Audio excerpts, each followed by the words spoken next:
Bridge, dive super. Yes, go ahead. Do we have permission to continue with the launch? Yes, you do. Good copy, Bridge. Pilot, dive super. Go ahead, dive super. Is the control room ready to continue with the launch? Control room's ready. Understood. Deck, let's go ahead and launch D2. Sorry about that, Deck.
Pilot, we will wait for your confirmation of thrust before releasing the vehicle.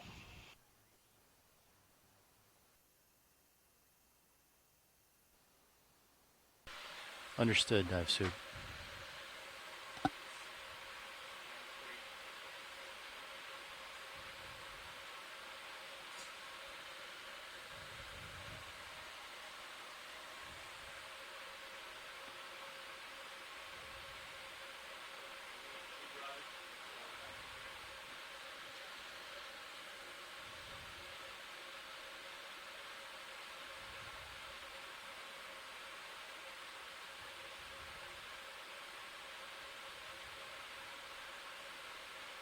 Pilot has control. Pull the pin. Auto heading engaged. Right, pilot, lift line is clear. Let's go ahead and engage auto heading in versus ship and push out center line. Copy that, pushing out.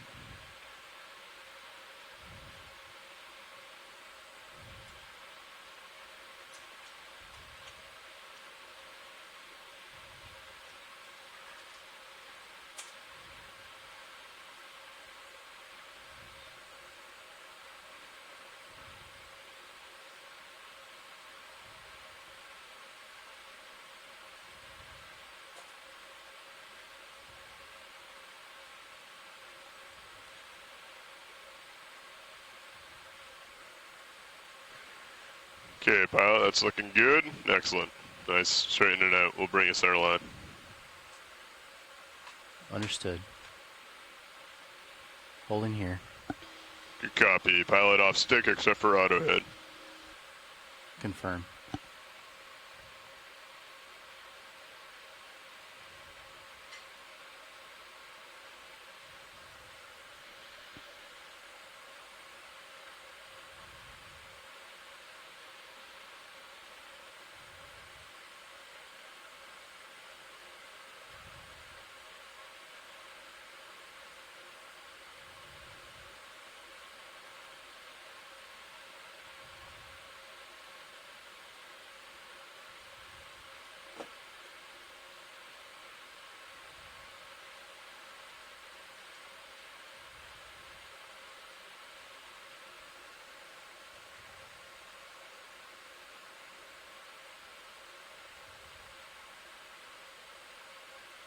Right, deck. Let's launch Sirius.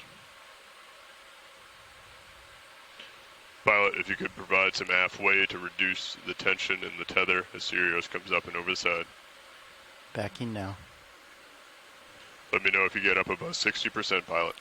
Copy that.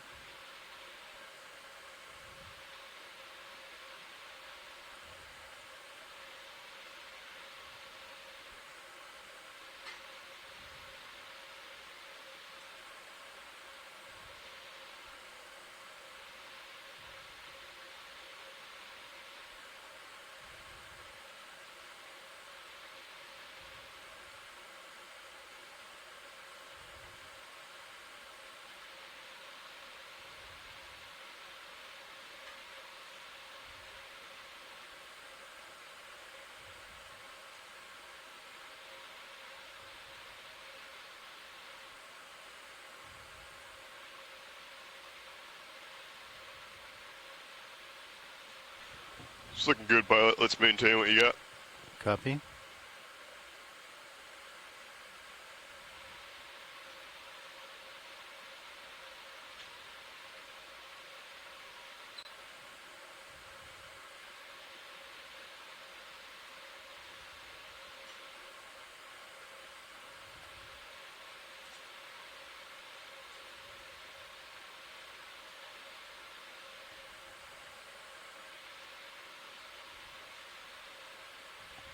Okay, I'm backing a little bit more. It seems to be pushing me out now. Good copy, pilot.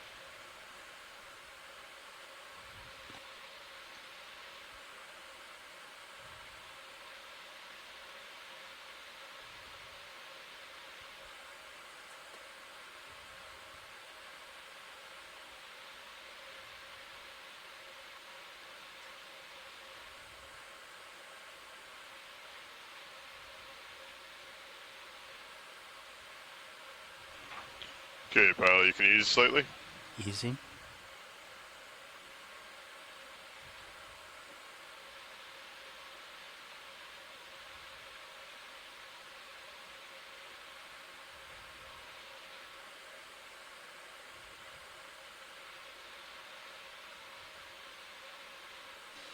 Alright, and pilot off stick. Off stick. Auto head engaged. Good copy.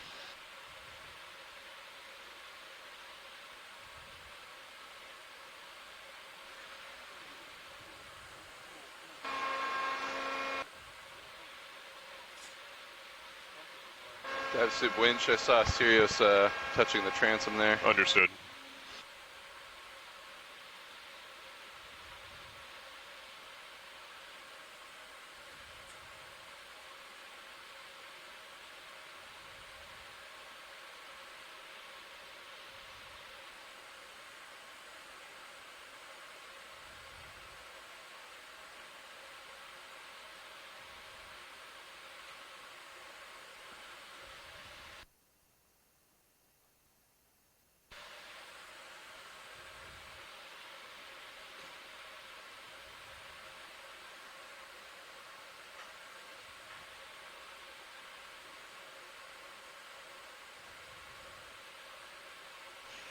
Hey, Dick, can we get one of the ROV guys to go out and check it? Just take a look at the front of Sirius real quick. Todd or Sean.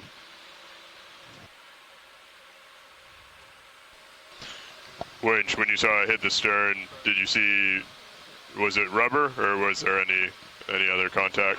I couldn't tell from my angle. Well, as we were looking at it, it looked okay. It was hanging by the tugger a little bit up against the transom, but then it let loose. It's okay. Just the front bumper kissed. Copy that. Understood. We're going to bring it up just slightly so we can get a bit of our eyes on the AFCON. Or the fantail, excuse me.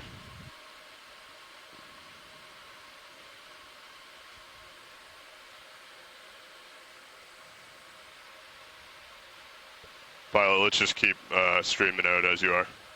Understood.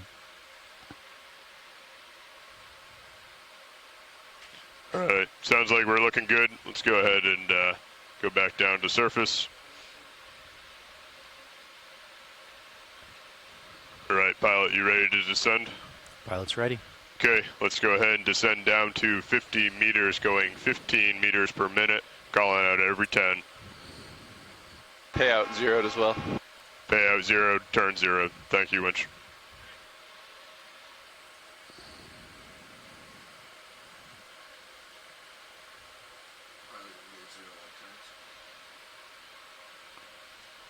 Thank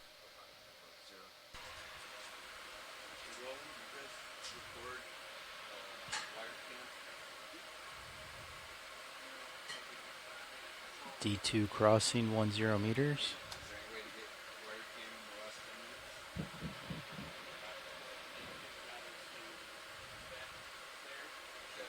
10 meters, wire out.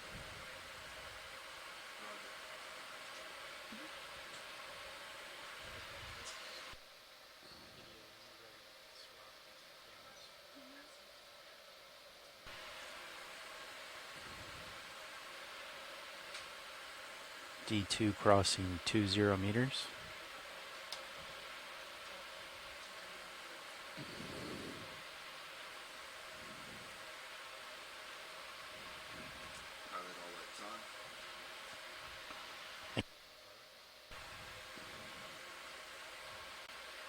Good tracking, both vehicles. 20 meters, wire out. Good Video, copy now. Sirius Good is a tracking. bit dark when you get a chance. I'm up at my +9 gain. Interesting. I just touched the flares that popped.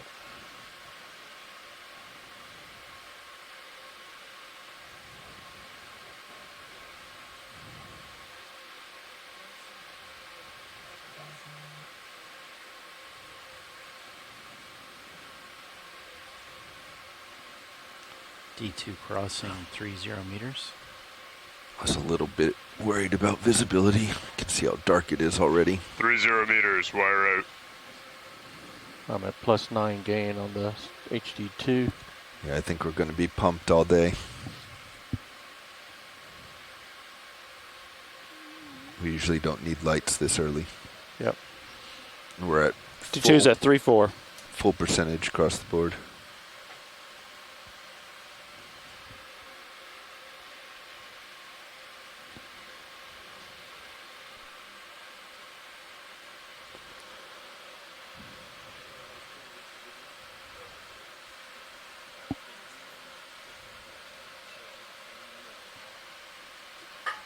Four 0 meters, wire out.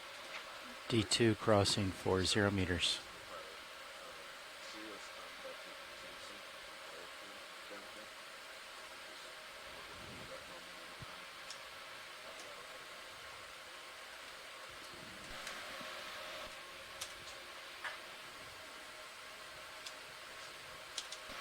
Thanks, Nate.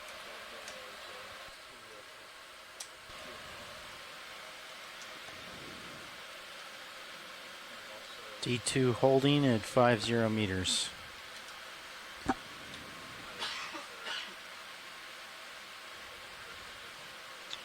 50 meters, wire out. Vehicles holding. Winch, dive super. Go ahead, dive suit. Can we pass control to the control room at this time? Control passed.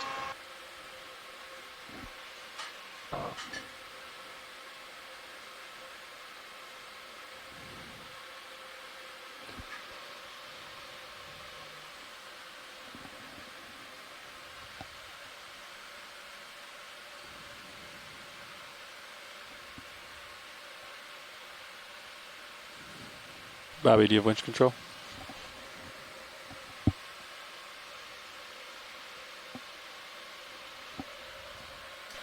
Co-pilot has control. Good copy. Thanks, Levi. Pilot, dive super. I didn't hear it. Go ahead, dive soup. Is control room ready to continue with the dive? Control room's ready. All right, let's see what's at the bottom of this fjord. Copy that. Nav, dive super. Go ahead. How's our approach? We're looking okay. We're going to need to make a move bearing 290. So if you want to come in at auto pause, and we'll call a move in. Will do. We'll come in auto pause, pass control to the bridge, and then I'll pass control communications to you. Roger. Standby one as we come into auto hold. Copy. We'll keep an eye on streaming here. We'll probably stay at 50. Good copy. If you're good with that, pilot.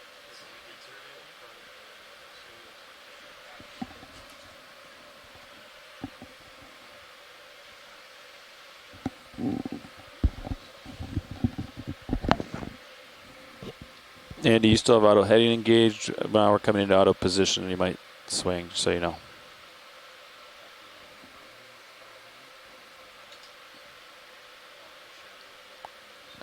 Okay. What's our depth here, You're at like 250 right now. Raj?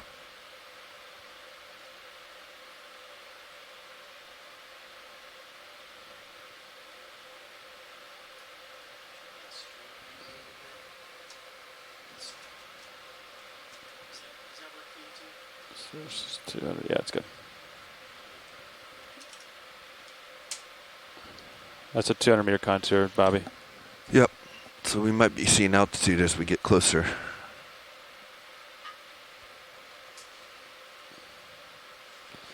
$190, $180 right here. Nav, dive super. Go ahead. Just so you're aware, we are in full auto position and are currently passing control to the bridge at this time. Roger, you're in auto pause.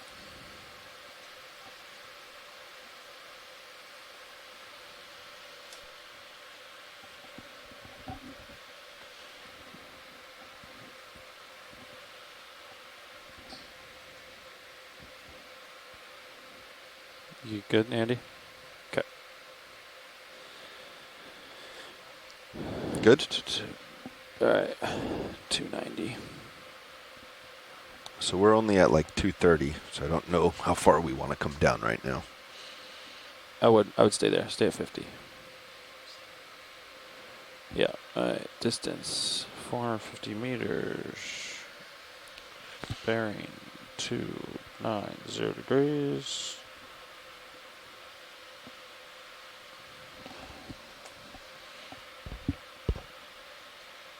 Now, Dive Super.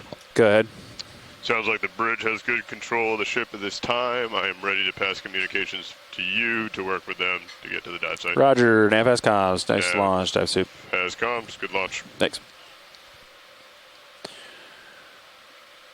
1, 2, 3, 4, 5.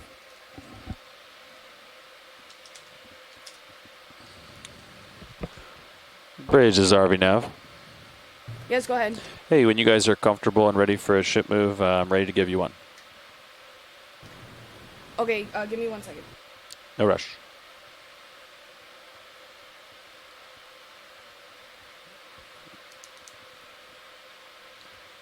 RV nav bridge.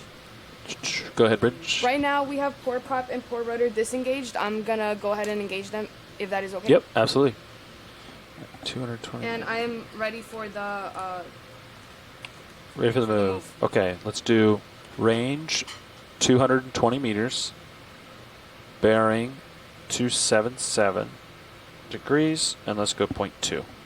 Okay, just to confirm, it's 220 meters with the bearing of 277 at 0.2 knots. That's a good copy, Bridge. Thank you. If you're willing to go faster than that, we can go faster, but I understand Hey, now the Okay. limits.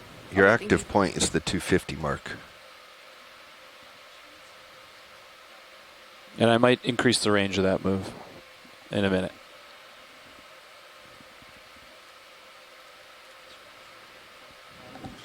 Thanks, Cobot. He had this- 250 I had this- active, so I his was reading bearing my and numbers. distance were. We'll get going here. That's the right direction.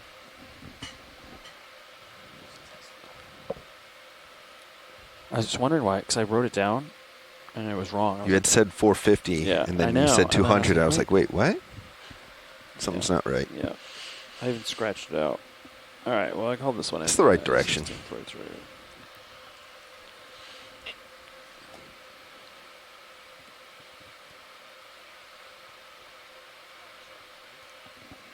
Yeah, I was watching them go around, just checking the air.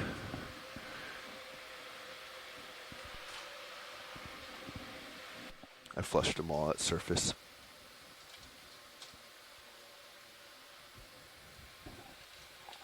I was doing another just loop to check them.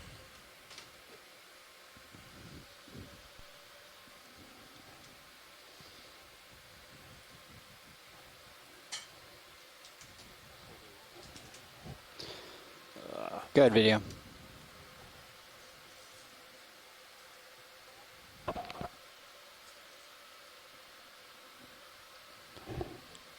Great, that sounds good. Pilots, is this the good time to make the general announcement? Yeah.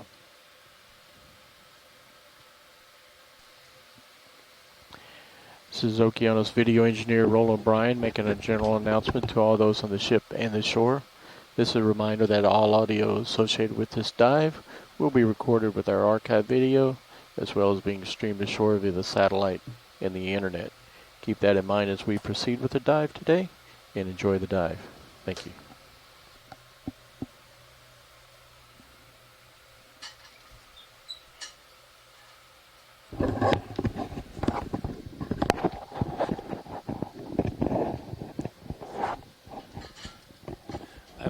I'm coming up with a plan in my brain.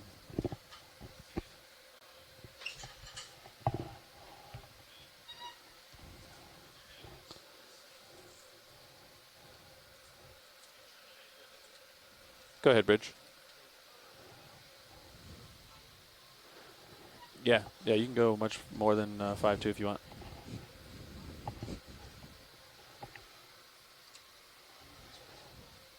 Okay. Yeah, bring your heading over to starboard. It might help us. Thanks.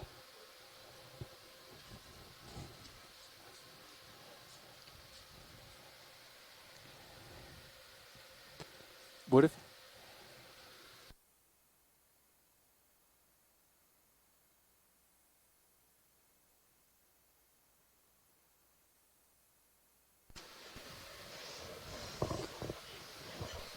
All right, good morning from the Okeanos Explorer.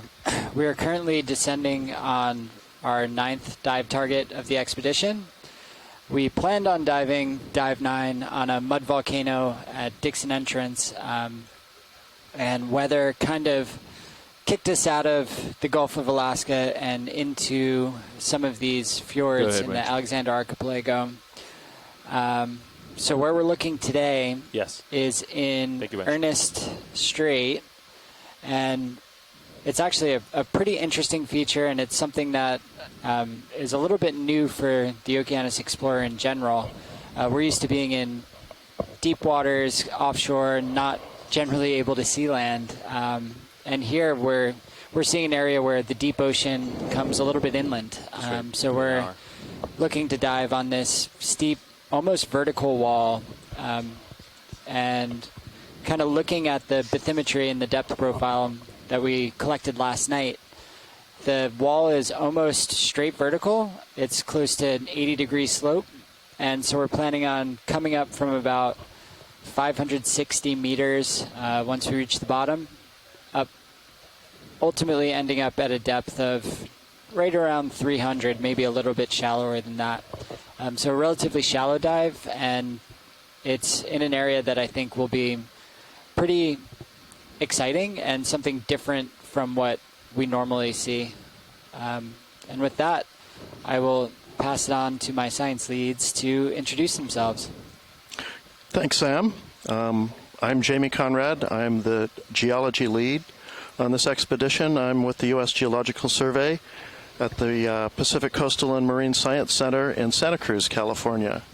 We've come a long way since the last couple dives. Although we're still in ocean water, we've changed the underlying geology very dramatically. We've moved from the oceanic crust of the Pacific Plate.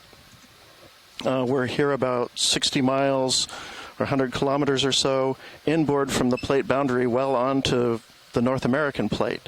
And we're in an area where glaciers up until about 15,000 years ago covered this area, and so we're in a land and almost entirely sculpted by glacial processes. The glaciers tended to erode quite a bit more in soft areas of the rock, and so those would be faults probably, or other joints or other soft rock types. So that's what's making all these little channels that are now flooded with seawater. So it should be an interesting dive. It looks like we're coming up the side of something fairly resistant, perhaps a granitic rock that is surrounded by softer, we'd like to move older Mesozoic sedimentary rocks. Far westbound. And so we'll see what we see. It should be an interesting dive, and with that, I'll pass it off to the biology lead. New move. Good morning. I'm Merlin Best. I'm a biologist with Fisheries and Oceans Canada. I work out of the Institution of Ocean Sciences in Sydney, BC, on Vancouver Island with the Integrated Conservation and Monitoring Program. So this is also a little bit near shore for the work that I generally do. I work in the offshore marine protected areas off of BC. But this is an exciting dive for me. So one of the things that we have for this area that tells us a bit about potential coral distribution, which is something that I'm interested in. I'll check my numbers for that new move. Habitat, I had the wrong numbers. The habitat that they create as well. I add some range to it. So. As just being a general coral nerd. We have a distribution model. So set of calculations that take into account all kinds of different environmental data and existing coral distribution points from trawl surveys. I'll give them to you, and then you can just produced a map that gives us high and low percentages of the likelihood of coming into contact with corals. So 290. The study by Chris Rupert and others done in 2017 produced a model that really lights up in this area. It's one of the most abundant in the predictive model. So the site we're looking at for tomorrow is like the exact hotspot, but it doesn't cover everything in this area. So we have good reason to believe that there could be some of the larger tree-shaped corals. The one in particular I'm going to keep an eye out for is the Pacific red tree coral, Primnoa pacifica. We know a little bit about its distribution, that it seems to like depths pretty much where we will be ending the dive, but definitely also seen lower. So yeah, we'll be keeping very excited, hoping to see some corals today. There's also, as habitat forming structures, they should be associated with all different kinds of megafauna. So the fish and other invertebrates that like to use these places for habitat, they can be host to a wide variety of other animals. There are also a couple of other corals besides Primnoa pacifica known from this area. There's a cup coral we're also interested in, so a stony coral. So hoping for a big coral dive today.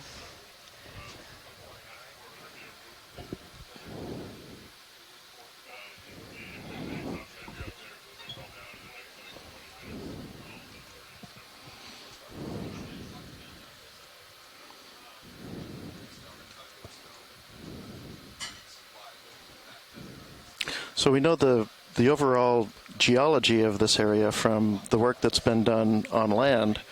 The rocks around here on the published geologic maps show the bedrock to be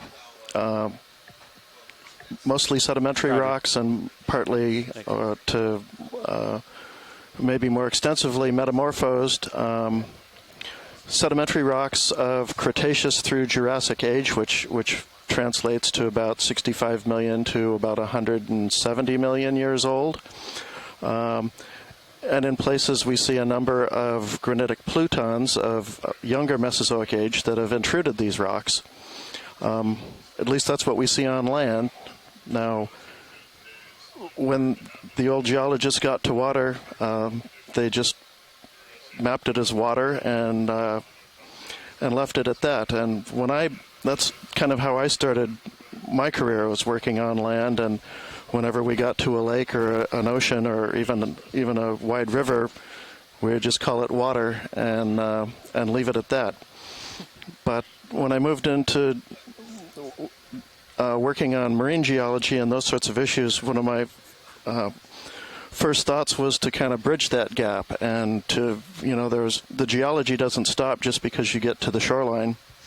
There are still faults and rocks and things don't, that part of the equation doesn't change. So, and then the next thing I discovered was that it was really hard to map the geology underwater because we just didn't have the information we needed. We didn't even have 20 years ago good maps of the bottom. On land, you call them topographic maps. Under land, we call them bathymetric maps. But they weren't sufficient to even help you a little bit with the geology. And on top of that, we just didn't have the ability to look at the rocks and look at the underwater features. So that's something that has really come a long way. And now we're approaching it in a very high-tech way here, and we'll perhaps be able to put a rock type to this large promontory we're going to go up the side of. So a little bit of geologic mapping is one of our goals for today. Yeah, and I think this area in particular is, and kind of this whole archipelago is, it's just very dramatic in the changes in in the bathymetry that you see. It's an area that I spent a large portion of my career working as a hydrographic survey technician, so collecting that bathymetric data on the NOAA ship Fairweather. And making half a knot. It's just fascinating to see it go from depths of, right now we're looking at depths of 600 meters that come up pretty much to the surface. Our mapping team made this data for and us, in very short order. so quickly. So seeing Huge those props. drastic changes, a lot of times when we look at these models, we'll put a vertical exaggeration on it to make it look a little bit more impressive, or to make things kind of jump out at you a little bit more than they normally would. In this area, having any vertical exaggeration at all makes it almost unreadable. So when I loaded it in and saw it at a 6 times exaggeration, it just super duper steep. And now looking at it pretty much as it is in real life, in real time, it is just very impressive to me. I think it's an incredible feature, and you see that in a lot of these sounds and fjords and areas in southeastern Alaska in particular.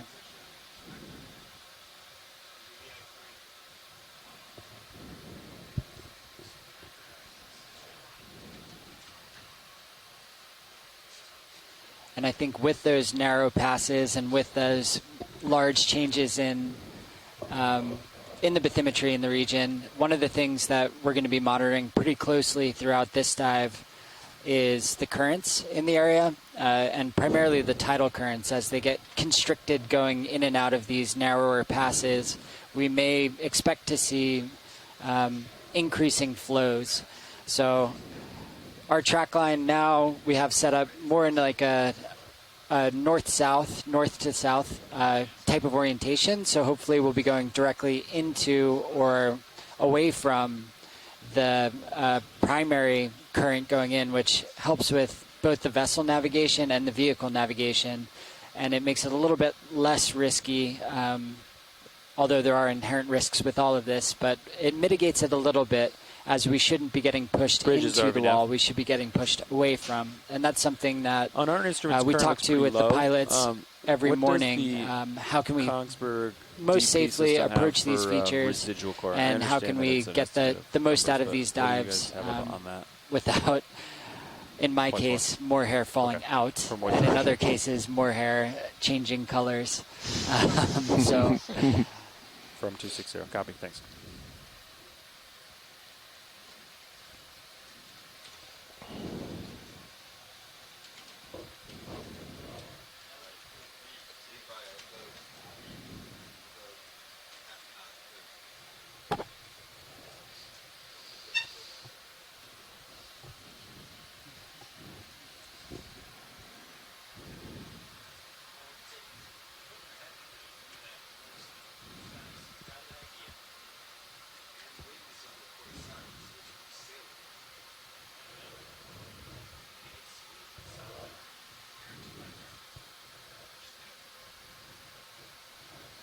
Bridges, RV nav. That ship move, I think, is at 0.2 knots. We are clear. We're allowing you to go up to 0.5 knots if you'd like, just as fast as you're willing to go. I understand that you guys see current, but yeah.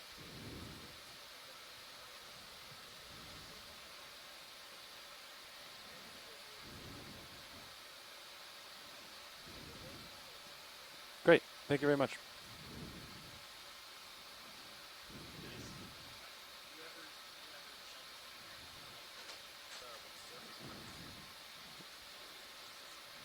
Pretty low, John. 0.1, 0.2. You can pull it up on the ADCP if you'd like. Just do spacebar. 0.2. Mm-hmm. Yeah, I can do it again. Yeah. Do you want me to talk through it as well? There might be a layer, though. Or just... Because ADCP rates at 21 meters depth. Perfect. So we think there's something different going on at the surface. Sean? Mm-hmm. All that fresh water moving around.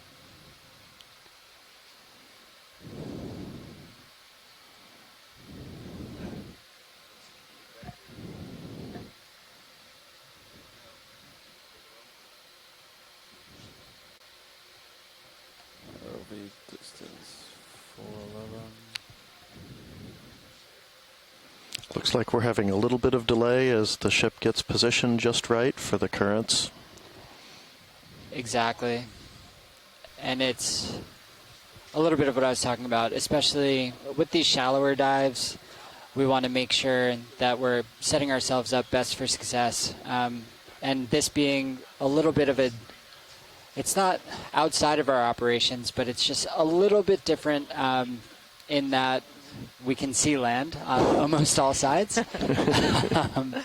So our pilots have plenty of experience working in environments like this, but maybe less so with this platform and with this ship. So there's a lot of communication going on between the pilots and the bridge right now to make sure that everybody's on the same page. We're taking everything very slow and making sure that we're doing everything as safely as possible. So in doing so, we're kind of monitoring the currents, making sure that the ship is positioned correctly, making sure that the vehicles are positioned correctly before we start our descent.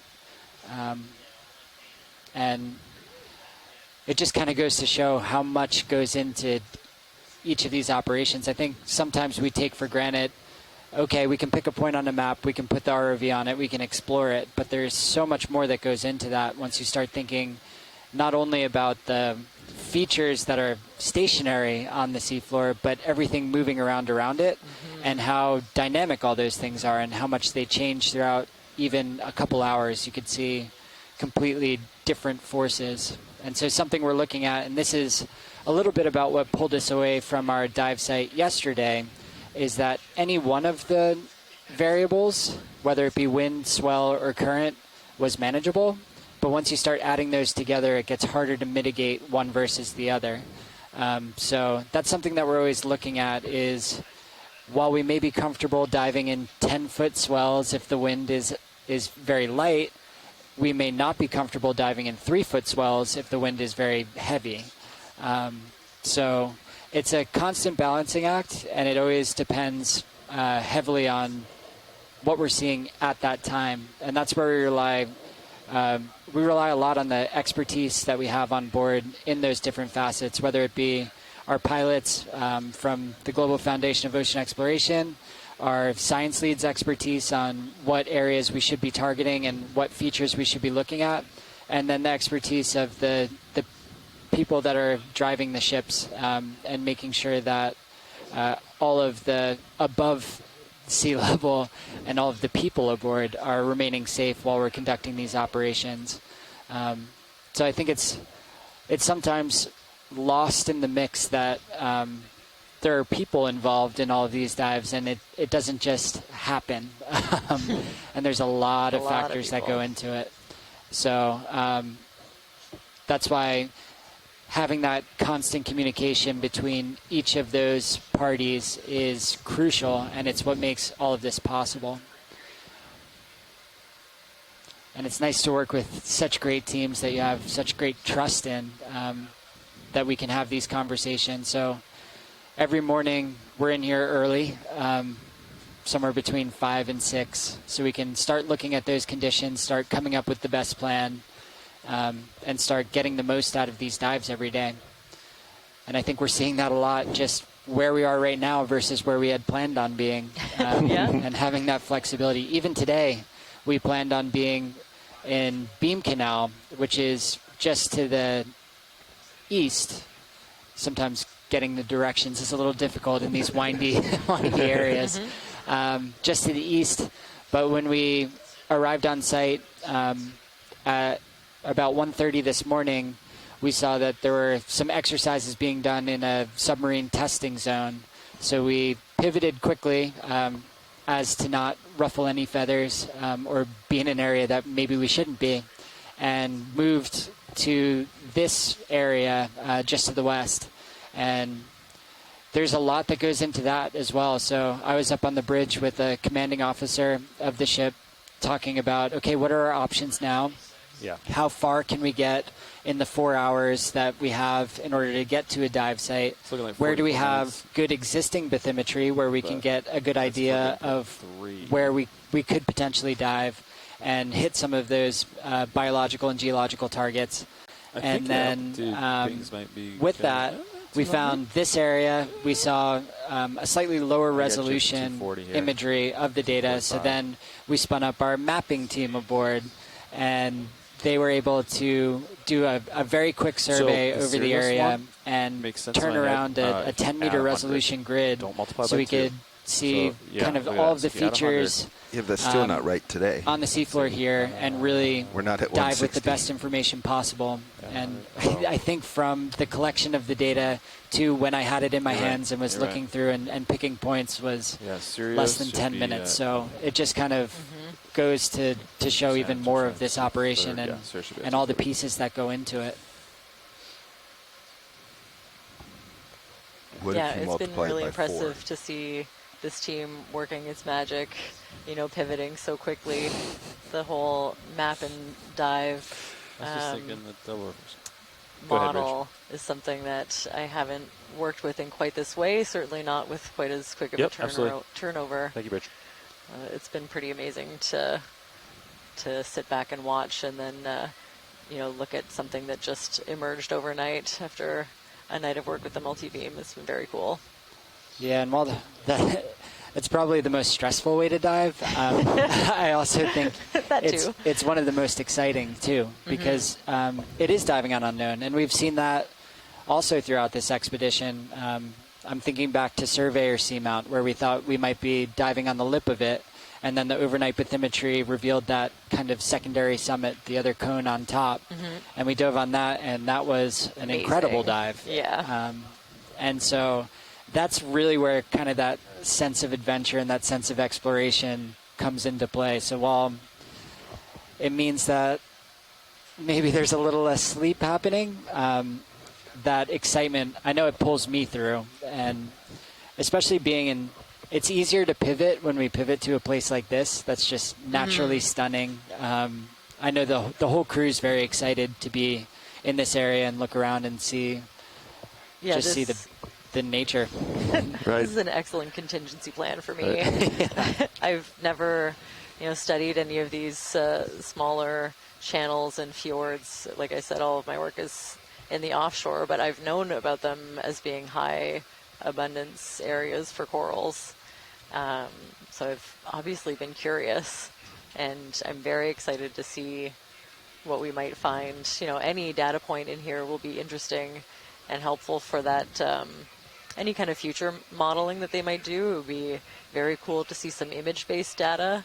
A lot of them are based on trawls, and we were kind of discussing earlier that, there is that pattern of, even in the relief areas of really high slope, turnout in the model is a little bit weaker, but it could easily be because of the method used. If you're fishing, these would be very difficult places to fish.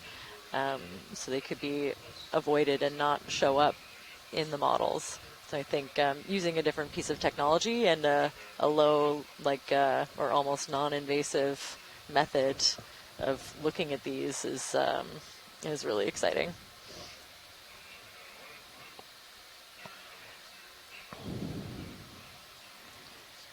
There's something also really interesting with the coral population genetics. So there are a few different studies going on right now with Primnoa populations, where you look at the DNA of populations across, the Gulf of Alaska, or even larger, down to BC.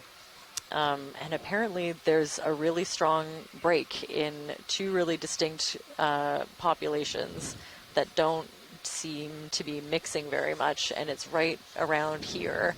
Dixon Entrance is kind of everything north of Dixon Entrance is very sharply distinct from everything south of it. So this is right in the in-between spot. There should be something really interesting going on here. Oh, wow. Yeah, so if we saw anything to sample, that could be really valuable for that study. Excellent. Yeah, so if you're not looking at the map, we're currently geographically located down very near the extreme southwest tip of the Alaskan Panhandle. So we're just north of the Canadian border.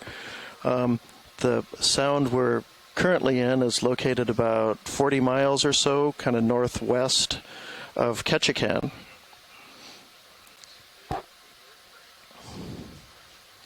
It's my old ship's home port, the No Ship Fairweather. That's the home port. That's the home port. Wow, okay. It's actually the first place in Alaska I ever went. Very seeing cool. Ketchikan, so it's a little bit of a full circle for my career. We are.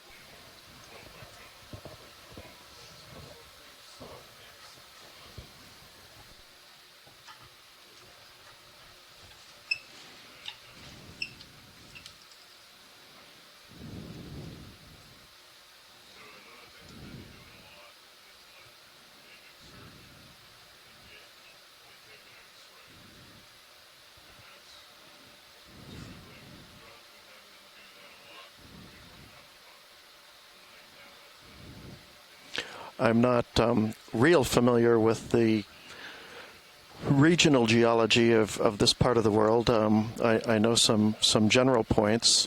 Most of Southeast Alaska is kind of an amalgamation of a bunch of smaller, what were referred to as terrains, and this was work that was being worked out in the late 60s and into the 1970s by a number of geologists, many of whom were from the Menlo Park USGS office, where I worked for quite some time before I joined the group in Santa Cruz doing marine geology.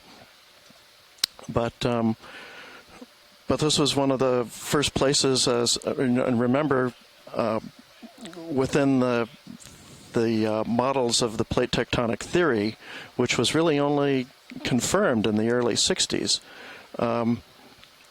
A lot of what geologists were looking at in the field really helped to kind of cement the way those processes worked. And one thing they realized after some time was that this part of Alaska was comprised of a number of different terrains, of different rock types and ages that were kind of assembled all along this coastline that extends for maybe 600 miles or so up until you get into the main part of Alaska.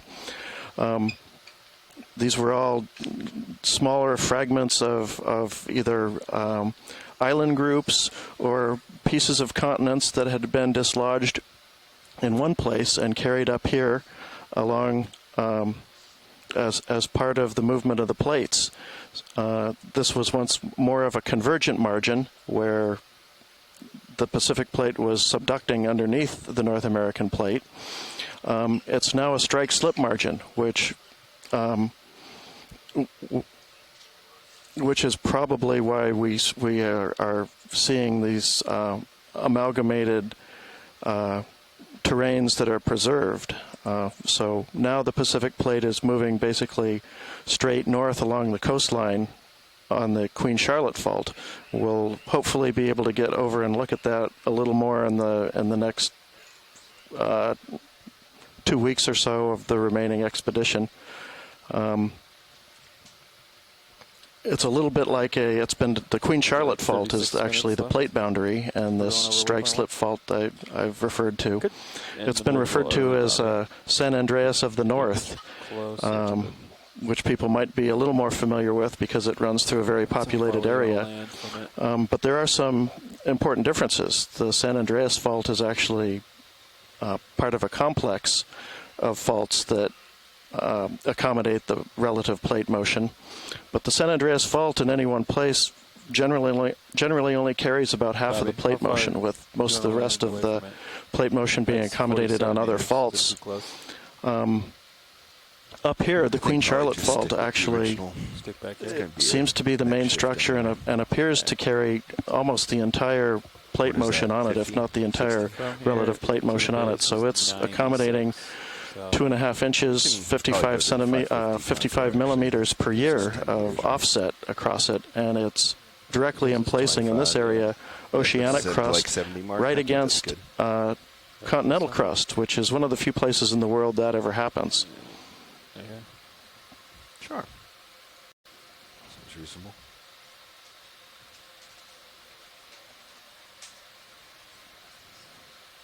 Very cool. So the Queen Charlotte Fault comes all the way. It's yes, right there. It extends from the southern tip of Haida Gwaii up, and it pretty much closely follows the edge of the shelf. Finally comes ashore up near Icy Point, really north of where Glacier Point, Glacier Bay, and Cross Sound is. And then becomes known as the Fairweather Fault and extends even further up into the Alaska Ranges. It's very active tectonically. There have been, let's see, 7 magnitude 7 or larger earthquakes on it along this stretch in the last 100 years. Okay. Yeah, it did. So I lost like 20 meters. Failed you. I was looking at the Sirius hanging out there, and I got a little. Some of those sites are targets of investigation further, a little bit later on in this survey. Right. Yeah, there are a couple places we'll in most cases be diving near it, and there are a couple locations we have picked out that we'd like to dive on it that are right on the fault. Some interesting features that form along the way. There's one place we hope to get to will be another shallow location like this one, but where we see an offset in a sea valley of about 900 meters. A sea valley, I like that. A sea valley. It's not quite a marine canyon. Right. It's the sea valley. It's the Yacobi Sea Valley, and it's a valley that was carved into the shelf by the glaciers. So what we're looking at is the edge of that shelf that was offset after the glaciers lifted out of there and melted, which would have been all around 15,000 years ago. So we're seeing that 900 meters of offset has accumulated in the last 15,000 years. So it'll be interesting to see just how that looks. Perhaps what's living on it, and whatever else we can see. It's another case where we're really exploring, and we, in many ways, don't know what to expect. Yeah, I mean, same with this location. Like, I have no record of it ever being visualized by a drop camera, or certainly nothing like the technology that we have today. So, yeah, literal exploration of an unknown feature. Okay, gentlemen. I'm thinking ahead here. And just judging by the environmental conditions, our algorithm has suggested it could be a good place for corals. Sirius like here. That's where I want to be. Come into autopause, and then do the ship heading change. And then Sirius will swing right to bottom target. You know what I mean? Sounds good. So I think we're still getting situated. Yeah, it looks like we're hovering in the 50-meter ship length, 70 meters range. So Sam mentioned the tidal currents. I've always been impressed as a resident of the lower 48. 70 meters would be right. With the difference in tidal ranges that we see. I'm used to a tidal range of something like 4 to 6 feet or so. Up here, tidal ranges in the 10 or greater foot range are fairly normal, which maybe doesn't sound like a whole lot, but also remember that we're many miles up a channel, and so that tidal pulse is running up and down these channels in very relatively narrow spots, unlike an open coastline. And so the currents can be a little tricky, and especially as we go through little constrictions as the channels widen and narrow up their reaches. It's pretty wild. And it's something that changes throughout the day as you get your two tidal cycles per day of highs and low tides.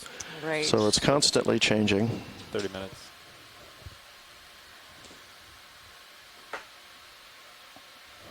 It's also a really beautiful view in the cameras right now of the mesmerizing marine snow. Like I could look at this for hours. Sirius here.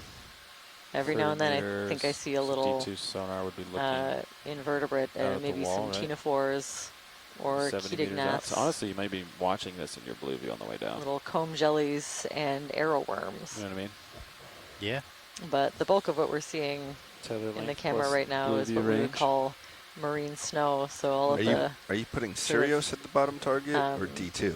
Flakes of organic matter from various activities. This is so D2 still will be 30 a pretty meters closer. Active zone. So we're say seeing that all was of like this, 70, so it'll be 40 the meters remnants out? of biological So D2 processes D2 and activities, and eventually this will make its way down somewhere. Down, so it'll get carried off by current. It'll get mixed around and recycled a little bit, but it's a major food source for the environments and the habitats below. It's interesting how in HiPAC the tether looks so much longer.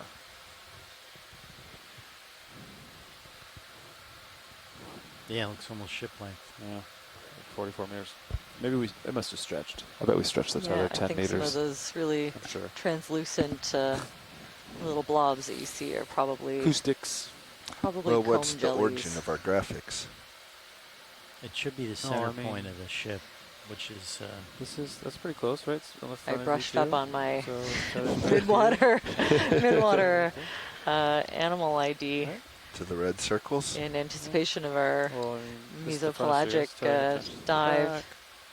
Yeah, I think so. What's Now the I have scale a little bit more of Sirius, an eye out as a if I go biologist that studies almost exclusively meters? benthic areas. It's not my area of expertise, but I find it really beautiful to look at. And of course, it's one of the largest ecosystems in the world. I guess it is the largest. It's the pelagic feel zone. Bad, Andy. No, sorry. You have to change and everything. it's impressive to me to see and hear how much is really out there when you know what you're looking at. I tend to think of the water column as being pretty much water and not much to worry about until you get down to the bottom. Yeah, we're both very benthic focused in that way, aren't we? If there was ever a third science seat, we could definitely fill in. There's a pretty big gap there. All that water in between the surface and what we're looking at. Right. Yeah, for descent, for surface to descent, that could work. Thing is, I didn't there descent, so nothing of course started, animals so that live their entire lives never reaching the bottom, just kind of hanging out in the water column. And I almost never see them.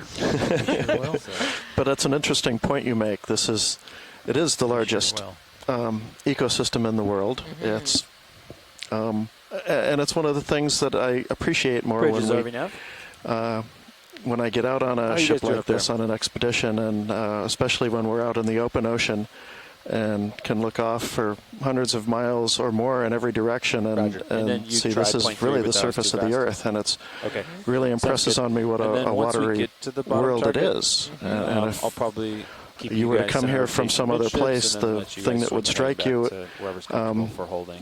is really it's a watery planet, and we people don't have that same perspective because we stick to mostly the drier parts, the land part, but really only comprises less than a quarter of the planet's surface. And we have 6 minutes left in the chair. I was also brushing up on just some of my general knowledge of the different layers. So very different animals tend to live, obviously, in the different, kind of vertical layers of the ocean. We would be in the epipelagic zone right now, also called the photic zone, the area of the water where light can penetrate down to, approaching 200 meters in general. So the epipelagic and surface adjacent area of the ocean.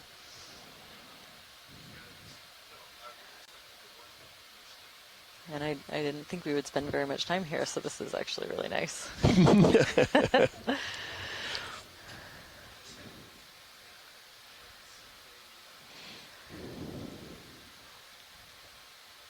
There's only one of my study sites that ever approaches this area, and of course that's San Kinclis Bowie Seamount, where the peak of it is within scuba depth, I believe. It's in the 30-meter range, I think.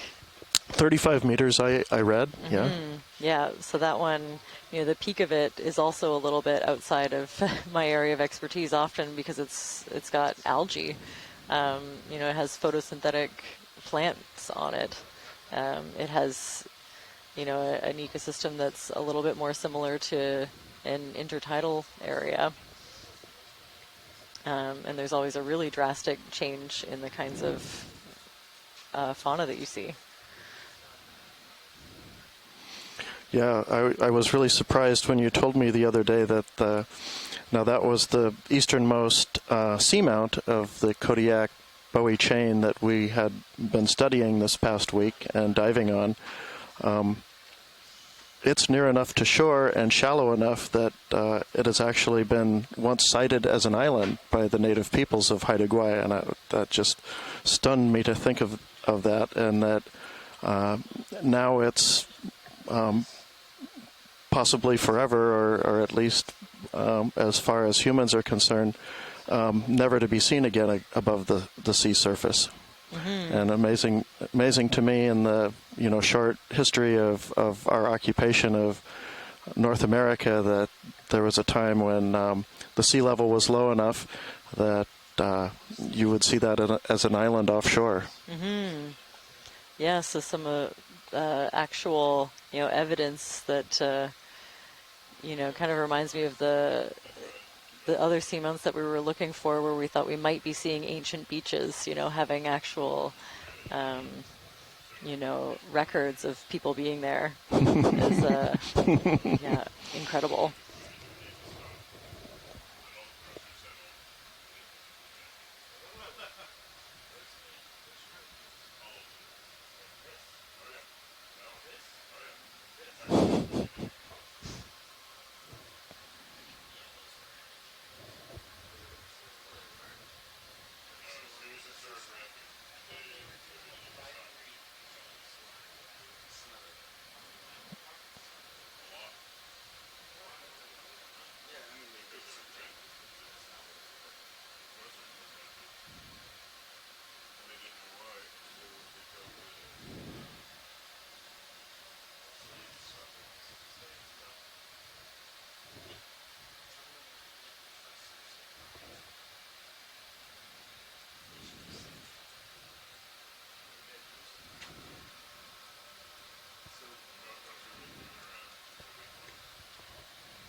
So there's a slight delay. We're still getting the currents sorted out.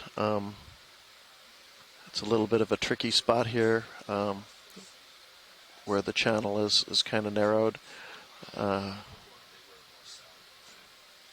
it looks like we're going to be on our way in a little bit. We'll keep you guys advised. Pilot, go pilot. Nav. Okay, so Levi tells me that we are currently making a move. Bearing 290.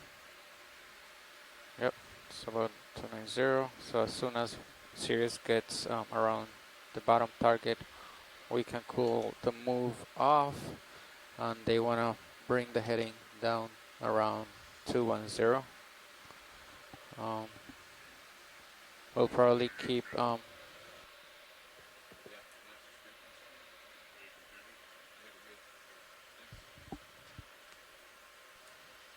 so we will probably keep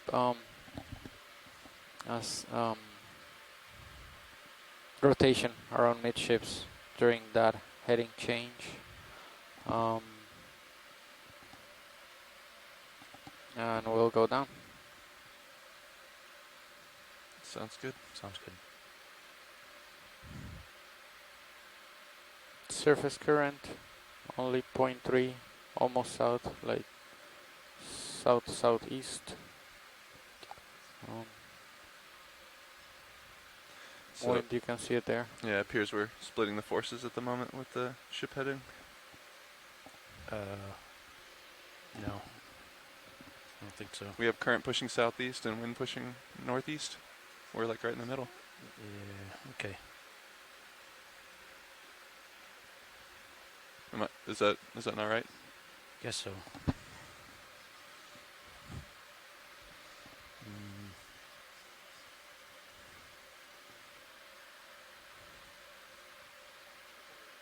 Yeah.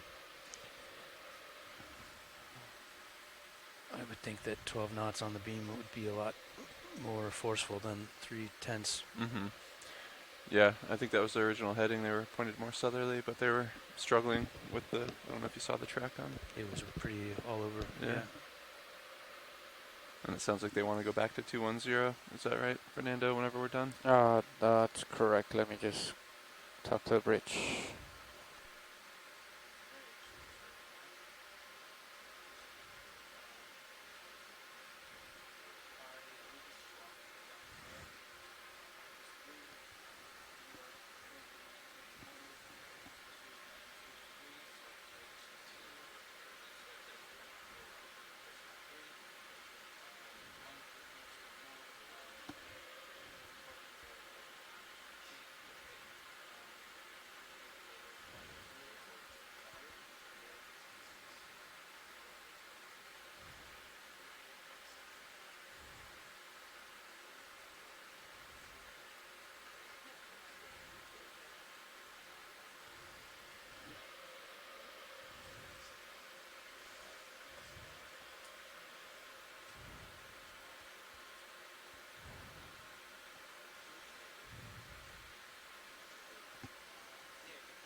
It was 100 and something meters. I forget the exact number. 128, I believe. Less now. Looks like we're starting to get over the shelf here.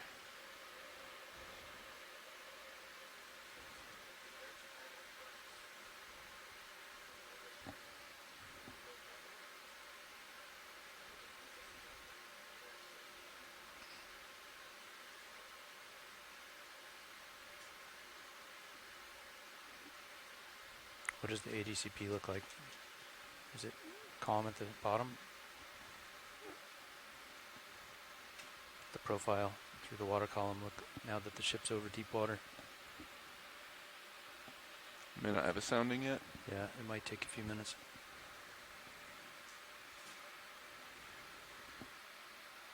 Well.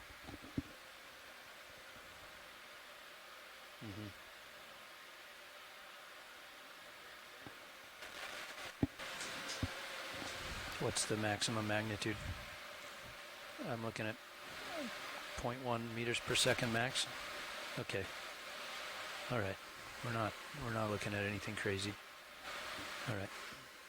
Surface is probably the dominant current. The surface current of 0.3 that we saw on the speed log is not the speed log. What does the other screen show us?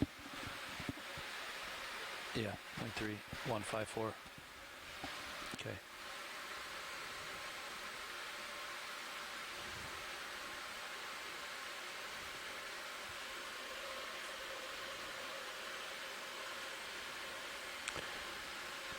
That's a pretty decent slope on that shelf, it looks like, huh?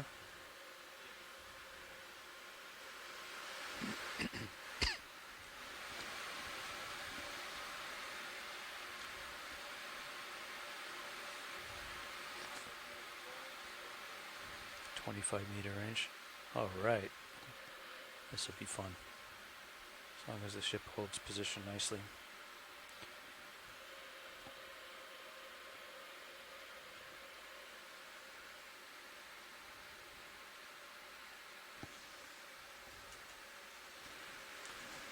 And like you said, the predominant force will be wind, which appears at the moment to be pushing northerly, slightly east. Actually, getting a little more wind would actually probably help.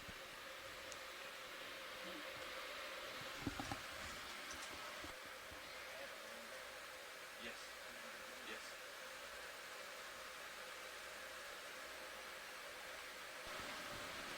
Just curious what the reasoning for going to the eastern side of the channel instead of the western face.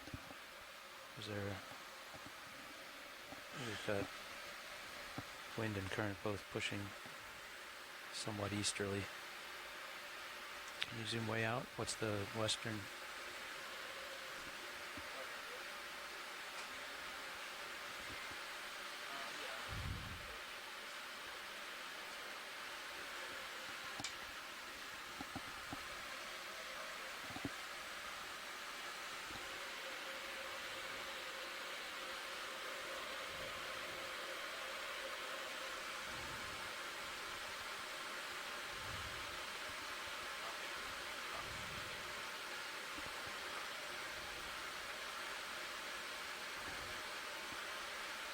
I see why they want to do this wall.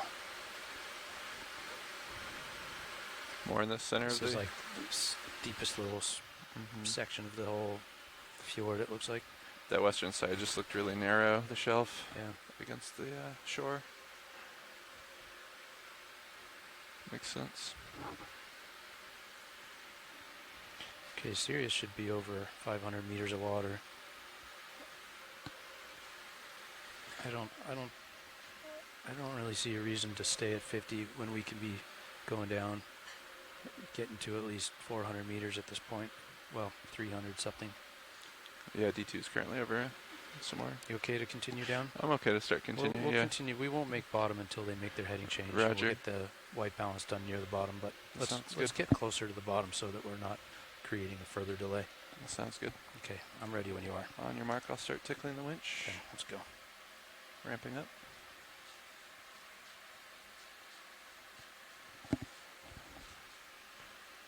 I'll let you get just a little below me. Yeah. Takes a second to get going, but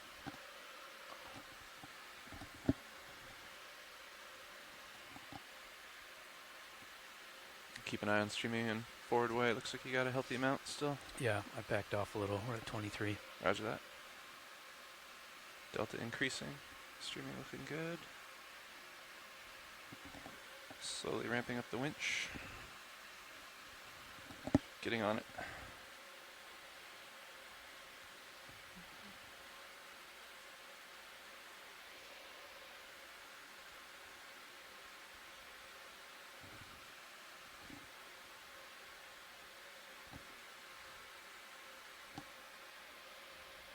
Okay, that's about 30 meters per minute, Todd.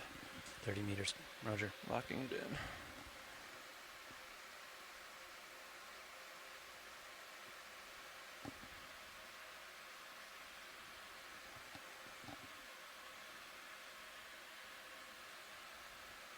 Descending.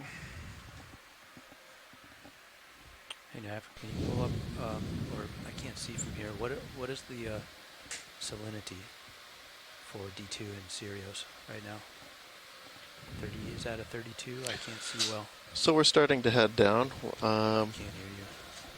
30 Shouldn't be too long now before we get to the bottom because we're in relatively shallow water compared to since we left surface. what we were experiencing out in the open ocean anyway. Heard you on comms this morning. Yeah, it looks like we're approaching 100 meters depth, and our target for the start of the dive is 557. Which is good. Yeah. Crossing 100 meters, wire out. 100. Staying a few meters below you. Copy that. Keep an eye on blue view and altimeters.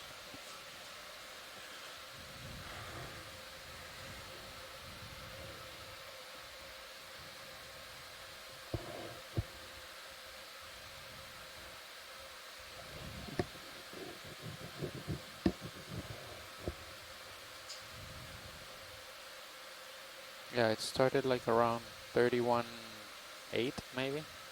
The surface was 27 when I checked it this morning with the TSG system. Oh, okay. There's probably a little bit of a freshwater layer on the surface, or fresher water layer.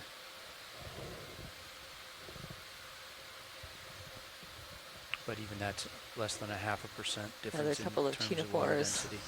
So that I'll if you look get at to the practice weights my and rapid balances fire spreadsheet, There's a whole bunch of pelagic IDs, yeah.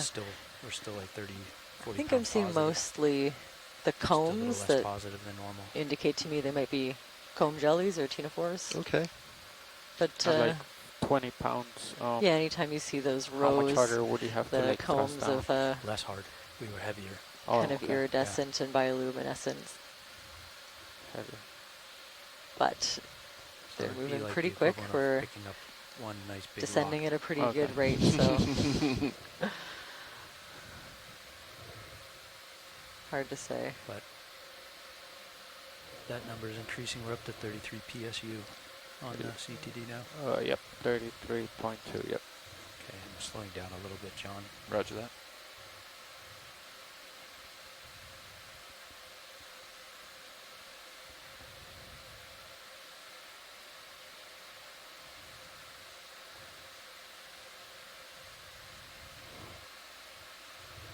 Lots of stuff in the water.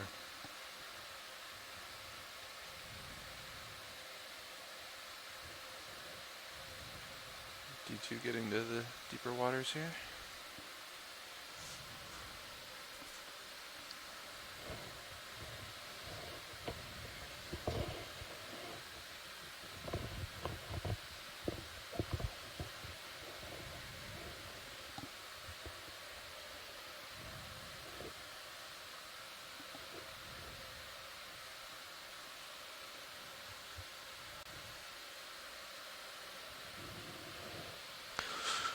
So we're descending now to eventually come up a very steep wall on the side of a mound-like feature in the sound. On the mapping we collected overnight, I can see on the seafloor to the north of us kind of a series of subtle ridges, which I suspect are probably associated with the known mapped onshore sedimentary rocks that are exposed. And we're down here, I think we are seeing that expressed as those ridges that are probably consisting of more resistant rock interspersed that are interbedded with a softer rock type.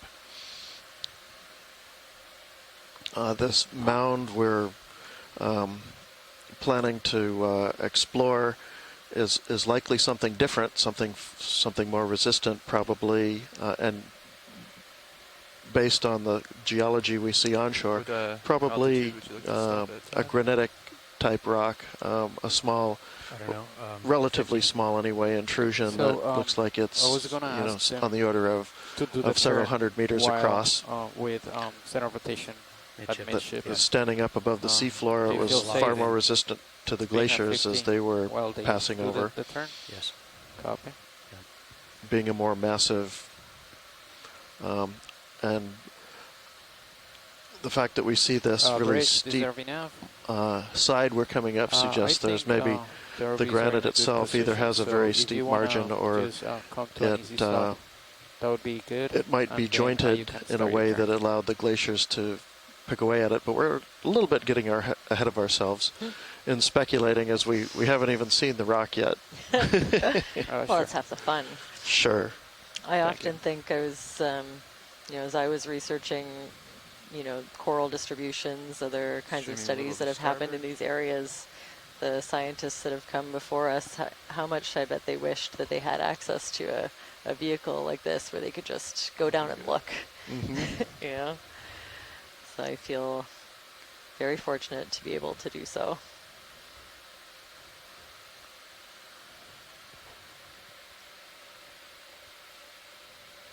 Especially in the modeling. I have to think that when you see a bright red dot in your model, that tells you that that's where a lot of corals should be, that you'd really want to go down and take a look. Watch a delta there, pilot. Yeah, I'm picking it up a little bit. Let me know if I need to ease. No, you're good. Roger.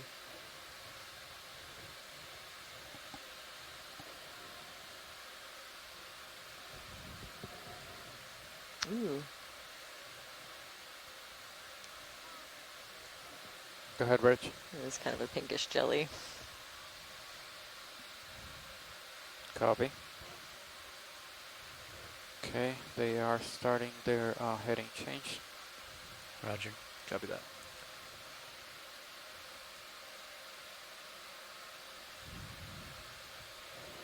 Another one. Stands out. It's a little more opaque than the others.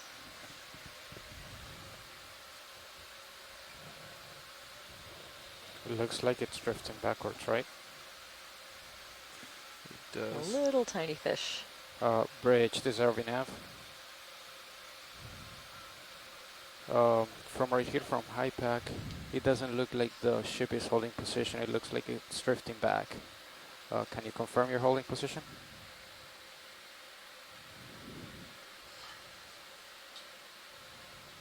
Copy.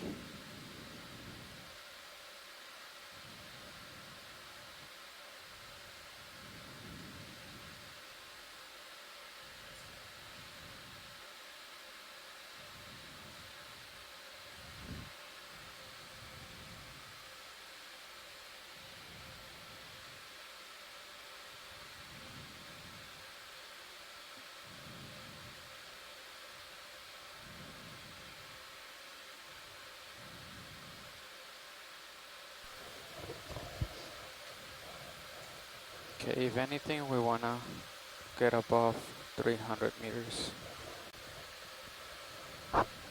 Just come back, Fernando. What are your comments? No. If we drift into it, we just want to rise up above 300 meters. I'll speed up to 300. Copy. Okay, so they came back, and it seems like they're holding position well now. That was a little oscillation, it seems. Yep. And they are shifting heading, I see. Yes. Slowly. Okay.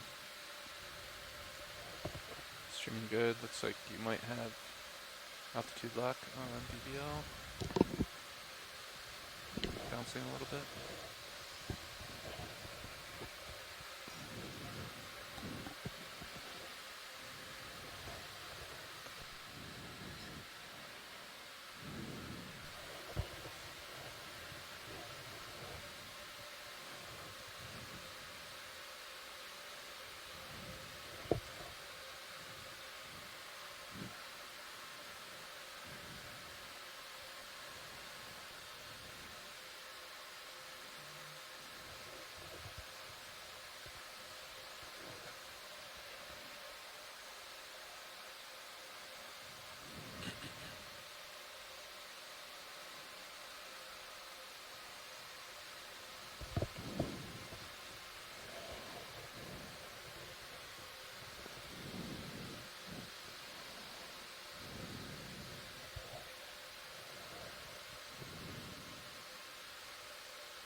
Okay, D2 passing 400 meters. Roger that. Pretty solid bottom lock at this point.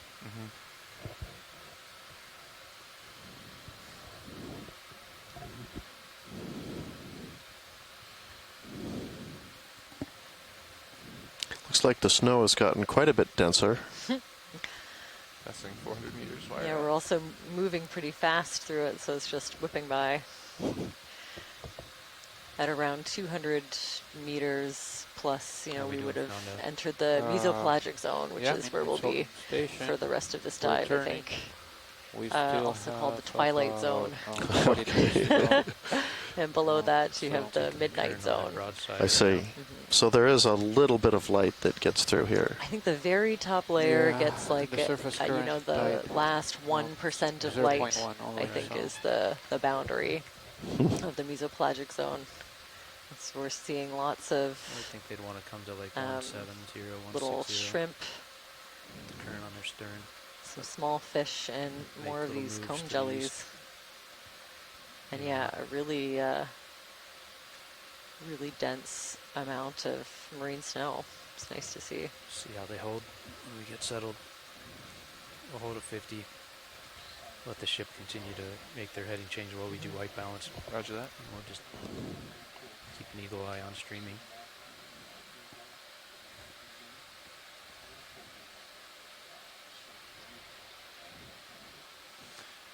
And just to confirm, are you going to hold altitude of 50 on D2? Sure. Yeah. Maybe 15 meters above you.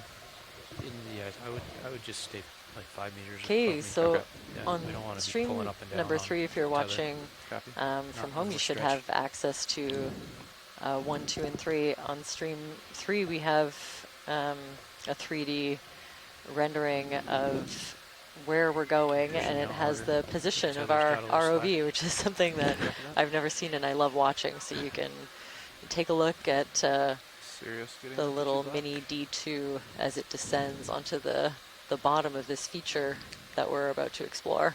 Right, and this is from mapping that we did just this morning to spot it. So you can see we're getting close to the bottom. We're now at about 470 meters. So another 50 or so before we hit what our target. But yeah, you can definitely see the steep side of this mound-like feature that we're about to ascend.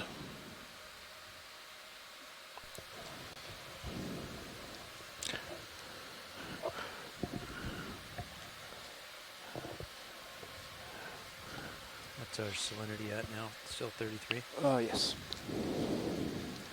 33. You can see some little dips in the base. Do you think that those are... Oh, wow. Slowing. Oh, we really moved. Where did we go? There we are. Oh, that was interesting. Yeah, okay. Yeah, those little depressions, are those, do you think those are real? Not sure. Kind of an artifact. Not sure if they represent some maybe depressions, or maybe sort of an illusion of a depression in the general bottom. We might expect a little bit of debris to be shedding off the side of this really steep face, but not a whole lot, given that this entire I'll call it a topography because that's more familiar to people, but this whole morphology of what we're looking at is very, very young, geologically anyway. Less than about 15,000 years when the glaciers finally finished, melted and finished sculpting this feature. So the glaciers probably would have swept away any loose sediment at the base of this cliff if there was any. And so everything we see on the basin has accumulated in the last 15,000 years or so. Well, with some of the numbers you've been throwing around for seamounts and everything, I agree that does sound really young. Yes, compared to the 15 to 20 million year old seamounts that we were diving on. This is very, very young terrain geologically.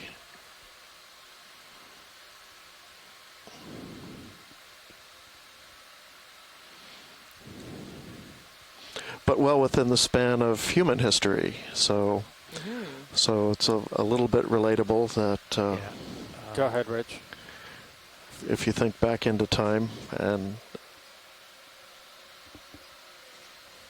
the history of Okay, Roland. well, human colonization.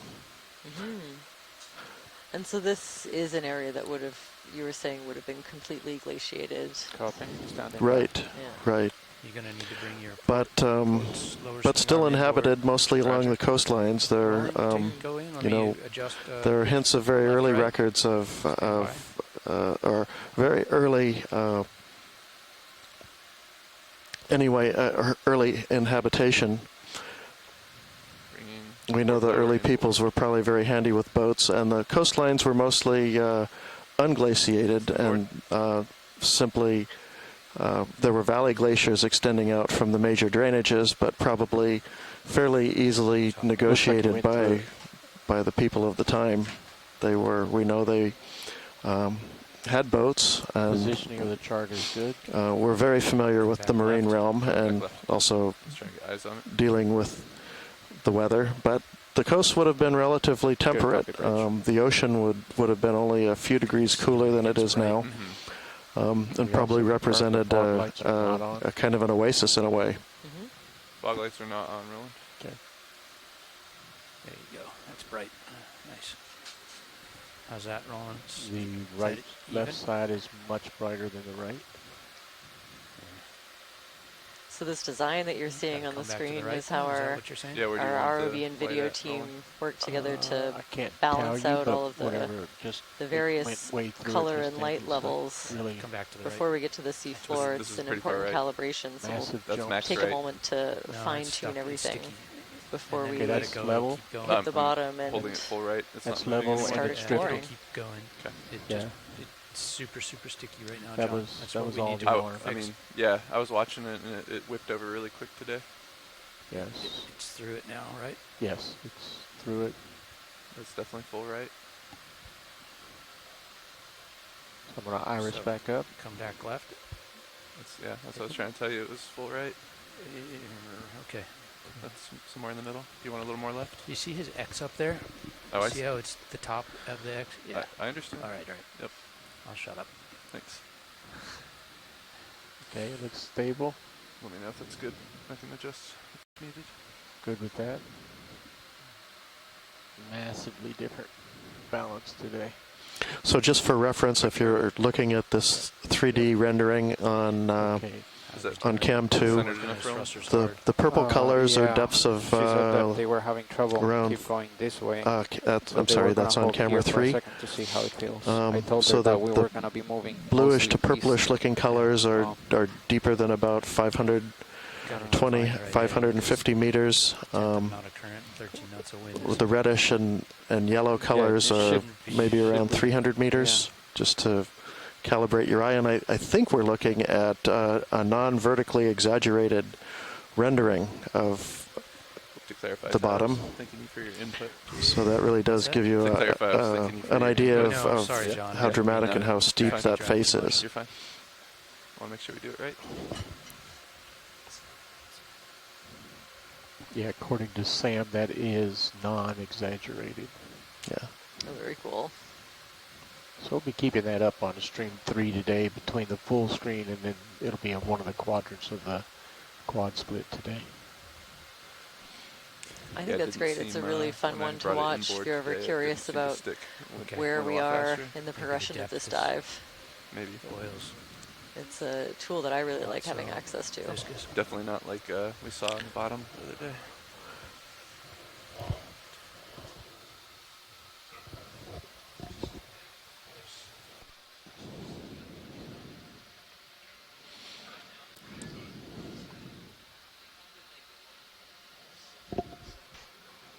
HD1 is clear. You can rotate for HD2.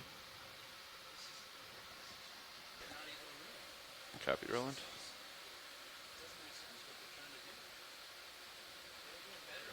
Come on in. I'll center it up for you.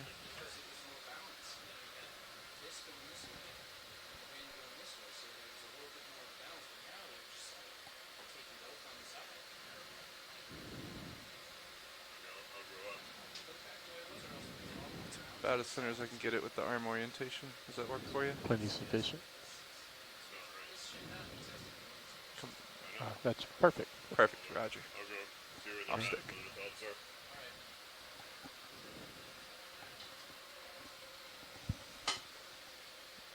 are. HD1 was clear. We're doing HD2 pilot.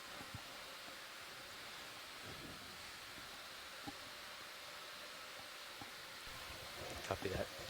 HD2. Looks like quite a few comb jellies in the background, and I think I saw little fish, possibly a myctophid. There's a arrowworm up above one of the Virtually no heat Keating today. nets. Kind of nice. Yeah. Visibility isn't great. I was going to say this is the perfect opportunity to get some beauty shots from Sirius, but we're going to have to bring Sirius pretty close to D2. And look at the D2's aft cam. You can hardly even see Sirius's lights back there. That's pretty wild.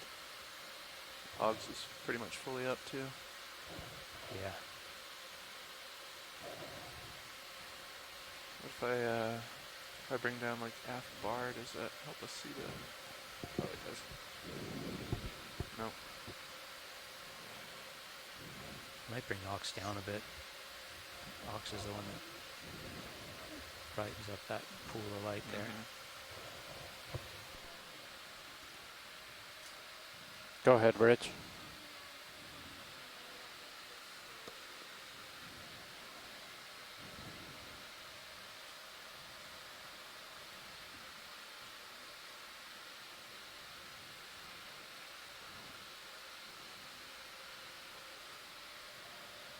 Copy. Coming to port to 206, I believe you said.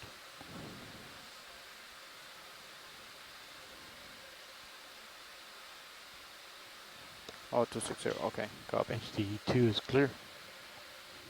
Copy. Copy video. Thanks. Okay, stalling arm. Roger.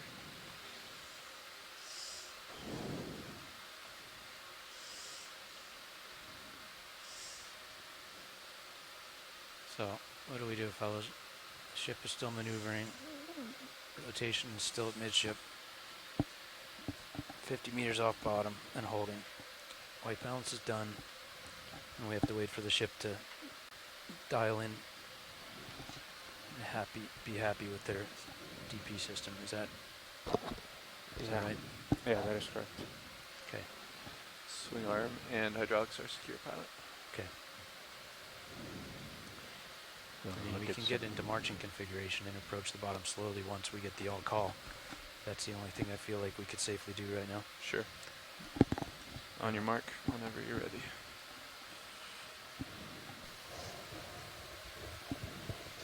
Roland, you're welcome to take Getting a good look now at some of these guys. Oh yeah. Give me Yeah, the target. little shiny sided fish, possibly myctophids or something else. And here's one of the comb jellies we've been seeing along the way. You can see those rows of the combs, and they light up in some really beautiful colors. Oh yeah. No, that's just those aren't really lighting up, but those are like interference features off the cilia as they move. Well, I thought they were. Do they light up? I thought they were, but okay. Wow. Like I said, I was just brushing up on my mesopelagic taxonomy in anticipation of the dive. But what are those floating jellies, the darker objects? Okay. I don't think we've seen such a dense amount of snow in the water up till now. Yeah. Perhaps just reflecting we're pretty close to shore, just a couple miles in a couple different directions. Can we try?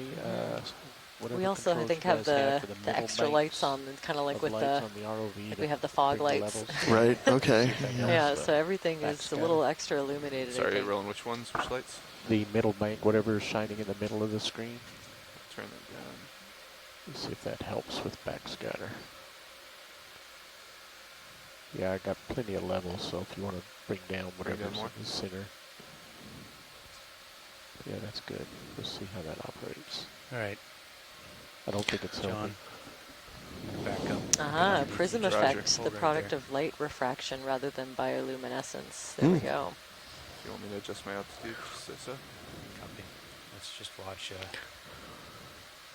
delta as I back up. Roger that. Bridge, deserving nav. All right. After a little bit of a hold, about 50 meters off the bottom, where it looks like we're starting to descend down again.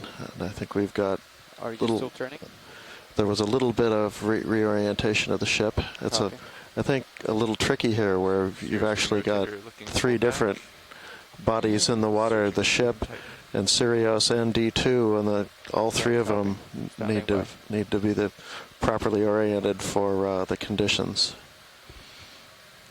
Okay, they're gonna hold this for a couple of minutes. Can you get the down cam on one of those screens? Is that the down cam on the 3rd screen, or is that your HD?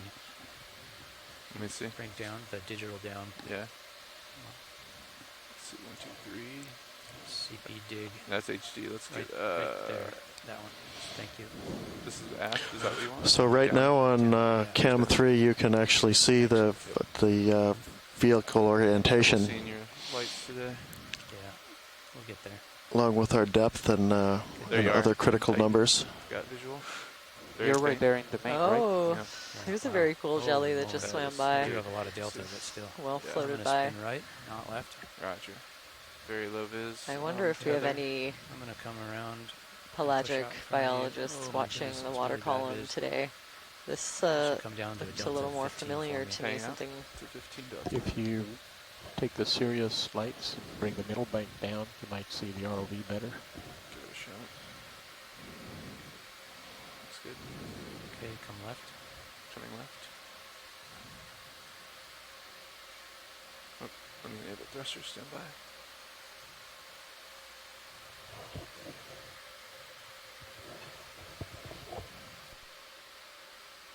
Look at the Coming left. let's look at blue view. Locking in auto heading. Nothing on blue view yet. Main rotator coming up. Okay, let's go down easy together. Roger that. Hang out easy. Ship seems like they're fairly good. Let's just acquire bottom. Roger. And we'll reassess before we make first move. At the point at which you're comfortable with the ship position holding, let's shift to A-frame nav. Copy. I don't know when that is. We won't make any ship moves until you've got it dialed in. Bridge, deserving nav. We're getting close to the bottom. When you feel comfortable, would you change the center of rotation to A-frame? So if you're watching on camera 3, you can see on the upper right a little rendering of the 3 vehicles. You can see the ship and Sirius and D2. Please let me know before you start, we're pretty close to the bottom. Over a map of the seafloor, you can see the relative positions of the 3 ships. On the upper left, you can see kind of a close-up of Good copy. Sirius and D2. Sirius on the right and D2 on the left. See which way it's pointing in pretty much real time, and you can see the depth. We're now nearing about 515 meters depth. Down is going to be the best. You can bring up full lights to try to identify it. I'll do what I can. We've also had a tentative ID on all of these ctenophores we're seeing, possibly Bolenopsis. The fused cilia move in a metachronal rhythm, like a wave in a stadium. I like that in a movie. Oh. Everybody loves the wave. He's a pelagic fish. Okay, pushing forward a little bit. And a couple of them. Want to tilt up for me? The smaller ones I know are like myctophids or lanternfish. Yeah, but there's a pretty wide diversity, and I'm 16 delta. Not zoomed in too closely, so I think it would be hard to confirm from back here. Roger that. This would be an interesting dive. Wow. Right. I don't see anything on his camera. I don't know. Are you There's guys a seeing little it? bar, yeah, I can see. Okay. Oh. Okay. What is that? Go ahead, Rich.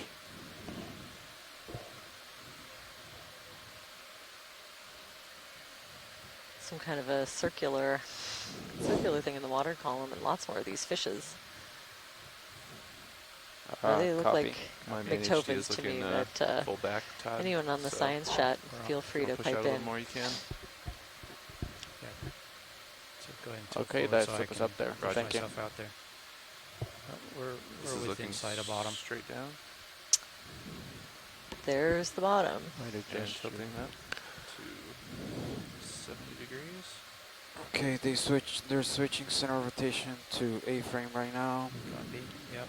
Wow, and yeah, 70 really degrees down dense right 70 degrees up. marine Just snow. 65, and we'll just hold As we until approach they're the bottom finished of this fooling around feature that with we've the identified. position. Might want to adjust your blue sonar. 65 Yeah. for you. Thank you, Ron. I'll be doing that in a moment. So again, if you check out our rendering on stream 3, you can see the position of D2 is just at the kind of the flat base of this feature. As we progress further, we'll get pretty steep pretty quickly. Roger that. I think I'm seeing I've only quite a got few one light black bank corals on in the Sirius. background. Let me see if I can adjust that. Yeah, Just helping me see you a little bit. it wasn't so bad. You can see tether now. There's definitely a little bit of current. Copy that. Got visual. So we see a fairly pebbly bottom here. Wondered if we were going to see something like this or something a little more mud covered, and my guess is with the tidal currents keeps the rocks swept fairly clean right here, at least right here. Roger that. I'm going to range in blue view. And I think just right away between the ones in the foreground and a few I've seen in the back, we've seen something like 10 black corals already just in this. Great, just are we now? Got blue view. Just right where we landed. Right. I wanted It's to very update cool. the payload, please. It's Go going to ahead be and zoom in due on Maybe west at some point 270. If you want to Zoom in video. on these, but they all look like Bathypathes black coral. Copy. You're And then we're So as currently we on zoom the in, bottom. you can see arms. Roger the that. darker Mind skeletal your material, position. I think you're drifting. where the Stirring a black little coral bit. gets their name, You're drifting. covered in this Maybe I kind am. of translucent orange tissue, and Go those ahead, exit. those pieces dangling from the branch are the tentacles of the polyps on this coral. We understand. You can see Copy. just kind of Front loosely row copies blowing all. in the current, looking for food. So it'll be picking out All right. I'm going to go into play the swing arms bits for of you, this Tom. marine snow, which Okay. we've seen falling or flowing in abundance through Maybe this we shouldn't area. put the lowers already. too far down It's very cool. Roger that. because of the potential vertical stuff coming up. Copy We that. should probably stash the drawer too. Don't know what that Sounds round good. looking, is that a Drawer snugged up.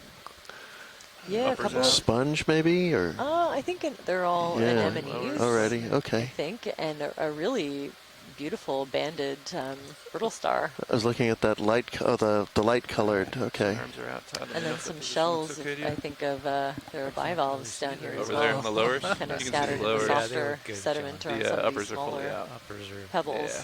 hard to see, but Agree. at least you can see the light pool from Sirius is broader. At least it gives you better kind of target. Oh, that's a to great look for. idea. Just ROV reminds- watch lead. Go ahead, watch lead. I'm wondering if we could get set up for a water sample whenever it's a good time. We can definitely do a water sample. Do we have someone on survey 2? Yes, there is. Okay, survey 2, are you survey 2's ready? Nav, you ready? Yeah, ready. All right. We'll Guess I should take get ready. one. Let's take it at 45 seconds after. Resetting this again. Oh, enable HPU. There we go. 3, 2, 1, fire. Good fire.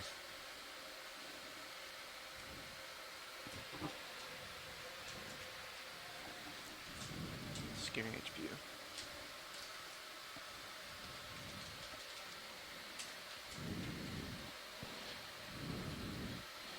All right, I have sample ID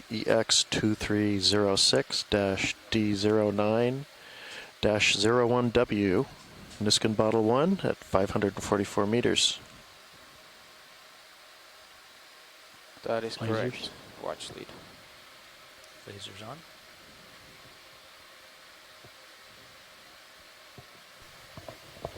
At the rock. Full wide. Okay. Science. We have the bridge and our dive supervisor sorting out exactly what heading to pick to split the wind and current. They're up there maneuvering the ship right now. And we've been asked just to stay parked for a few more minutes. Sure, sounds good.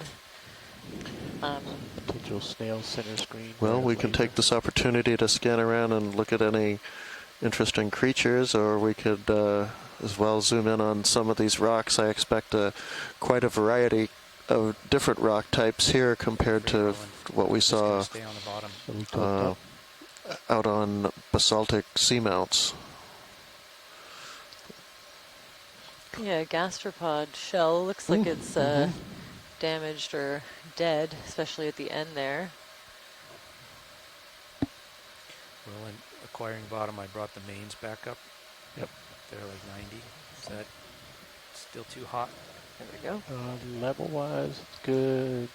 That's the bottom of my blacks. So that's when I try to paint out the dust. Yeah. So you can see just barely within specs. The shape of the shell and the ridges that we see can help us identify this. I'd say it's some kind of a whelk, perhaps. Yeah, so what you can do to bring it down like 50% from the center. Some of those little juvenile scallops in behind, and a polyp of some kind right beside it. Relationship, right? It's pretty exponential as you get close to the 100. Yeah. Ooh, I'd say that's a big ctenophore. We've seen quite a few of these, possibly in the genus Bolenopsis. Just trying to use those outer arms more than the inner arms. Oh, very interesting little fish. I don't know these ones. If we have any fish biologists watching.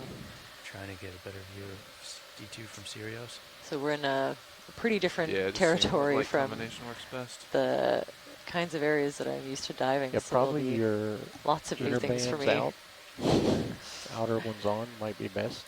Yeah, it's very exciting to see so many black corals down here right away. Yeah, it sure does. I like that. That's the drawback. I think they all have a similar morphology. So I look at the way that those side branches, which we call pinnules, come off the main stem. How do you feel about putting the and because there's two really long rows, that indicates to me that it's bathypathes. Yeah, sounds good. Shrimp upper right. I also have records of cup corals existing in this area, so every anemone I'm going to look at a little bit closer to see if I might be mistaking it for a cup coral. Oh, there's something big, a big sea star.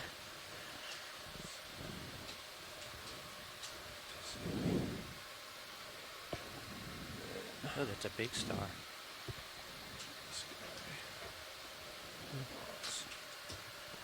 Lasers. That's pretty close. I'm gonna go look at the star. That's within range of what I would call parked. I don't think we'll get parked at by dive super for scooting along a couple of meters. I think, yeah, as long as you're within tether range. Yeah, we're not gonna call a ship move in yet until we get the all clear.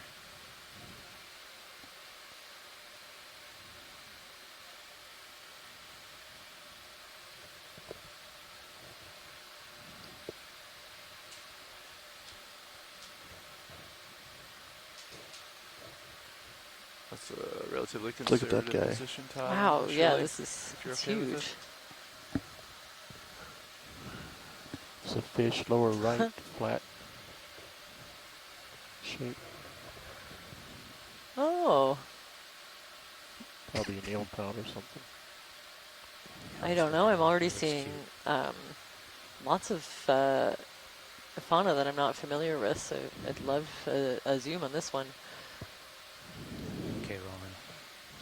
I'm getting it centered. Big coral to the right.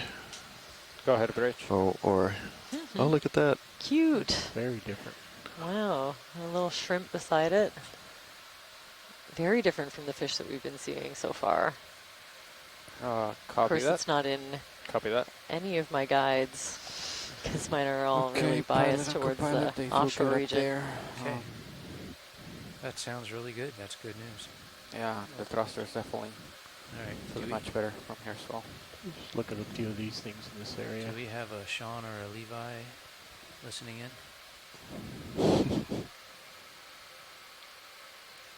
Or a Bobby? Wow. Let's see. How's our science chat looking? No tentative IDs coming in from the science chat, but we'll have lots of really good imagery. You can see the patterns in the scales, the alternating lighter and dark patches, and the overall the shape of this fish is very different from those that we've seen. It's super cute.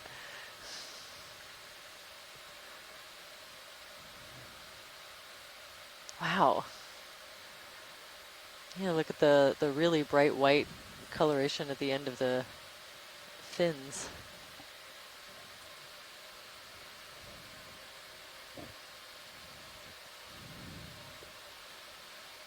And of course now I'm starting to look at the invertebrates nearby. Video's clear.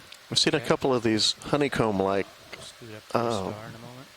features in different places. Not sure what those are. You're right, Pilot. I think Sirius is definitely being pushed around by the current a tad. Keep noticing drift. Wow. Some pretty big shrimp kind of walking along the seafloor.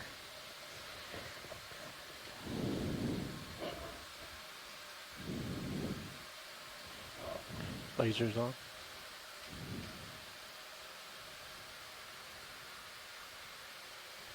I'm going to ooch up to the star.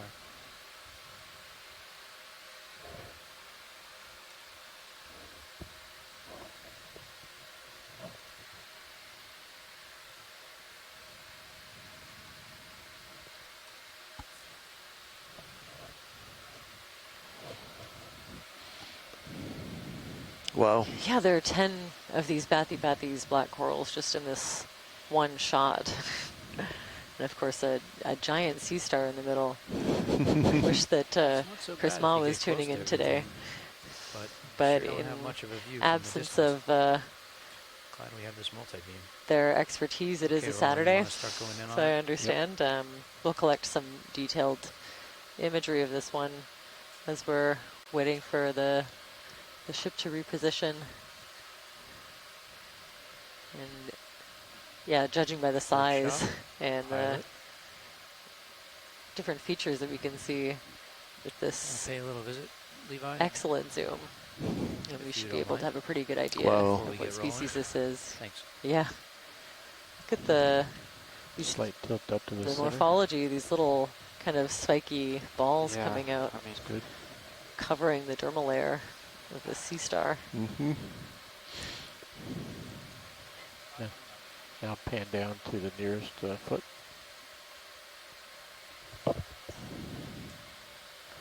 It's beautiful. Great, so this is RV-nav. Okay, so it comes around, so it's just oscillating quite a bit. I feel down here the ship is moving back and forth about 10 meters. Just wanted to know if you were holding position, but it looks like you're coming back. Never mind.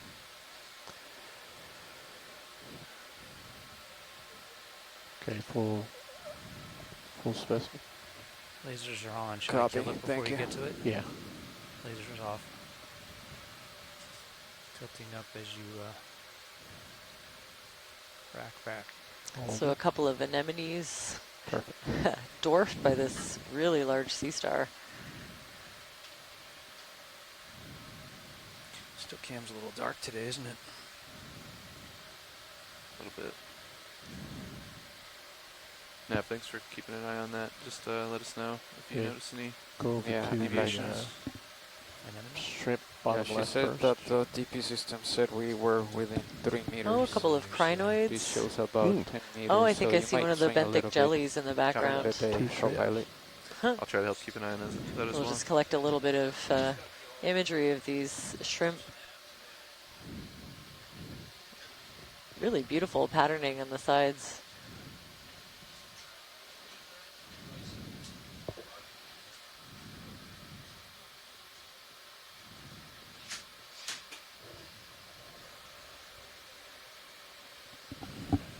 So we've got Gonias sterid as a potential group for the sea star, the really large sea star that we just saw.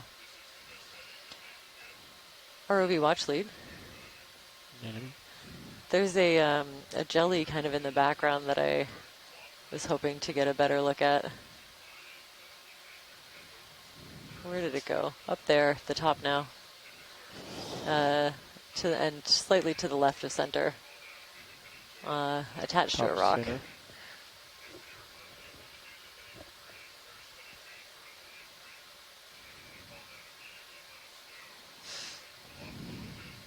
I love these. So I've just started seeing these this year. Never noticed one before. I've never collected one, and now that I keep my eye out for them, I see them. I've seen them pretty consistently. These. What's the whitish translucent thing to the left of the jelly? Well, that's a good question. It looks like some kind of a. I thought it could be an egg deposit. It could be a bryozoan. Oh, really? Yeah, on the rock. Just beside the jelly was where we were looking.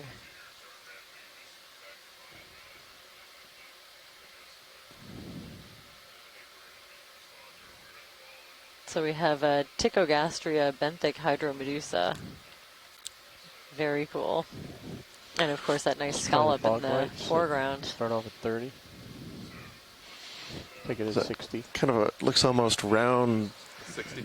Or oh, it does, yeah. Sort of a thing that looks not rock-like, but maybe some skeleton or body of something.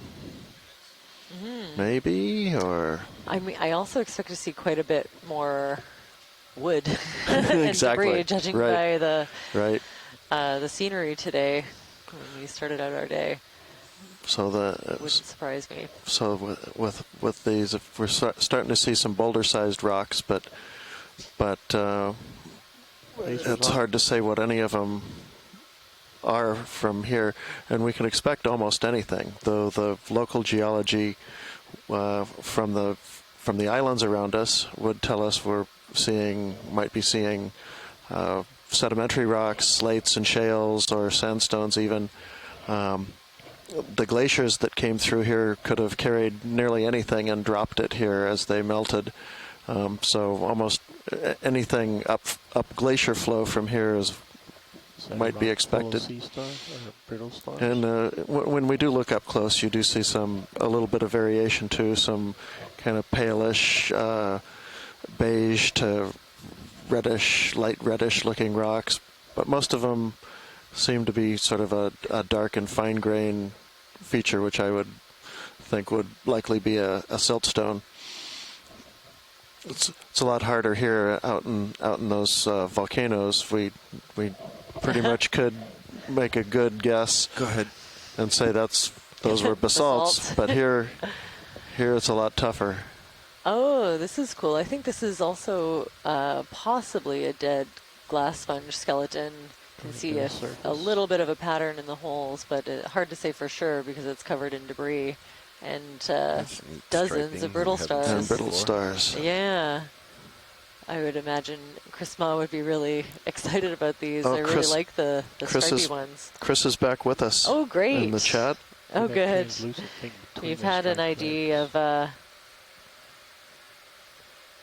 Gephariaster swifty for the that giant sea star that we saw.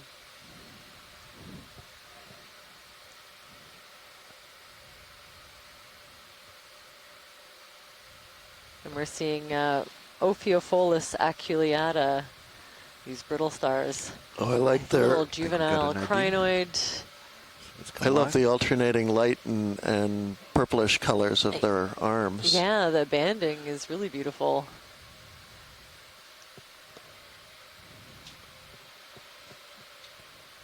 Pink ones are one of the most common Alaskan ophiuroids.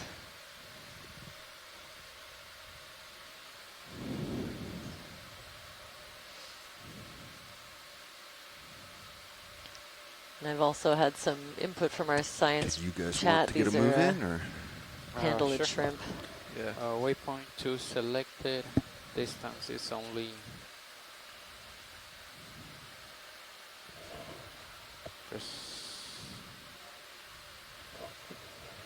There's a waypoint 3 somewhere.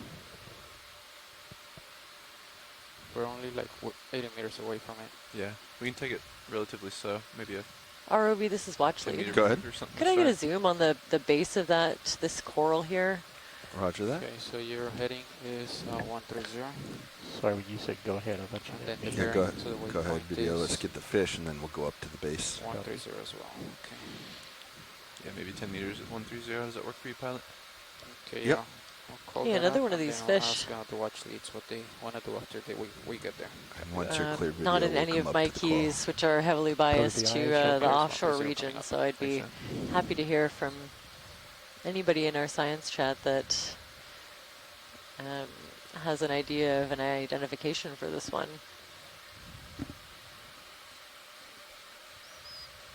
Okay, going to coral. Okay. Seeing going to some coral base. circulid worm tubes encrusting on these rocks, the white little tube structures you can see.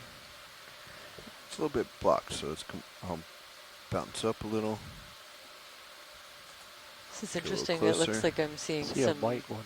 sweeper just about tentacles in the base of 6 this or 8 coral. inches diagonal upright from there as well. It's a little bitty one. Okay. Go ahead. Going to base.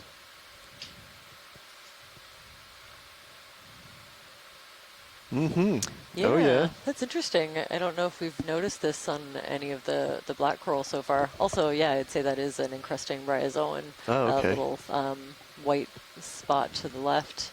But yeah, if we could pan up this black coral to see just the transition between Follow these up. long, they look like sweeper tentacles, up to the regular branching that we're used to seeing in other individuals. And so those are meant to discourage climbers This or is predators. it's the impression that I get, but it's interesting. I haven't noticed them, at least not this prominent, on some of the other black corals, so the bathypathes especially that we've been seeing. So that's an interesting feature. Let's go full screen.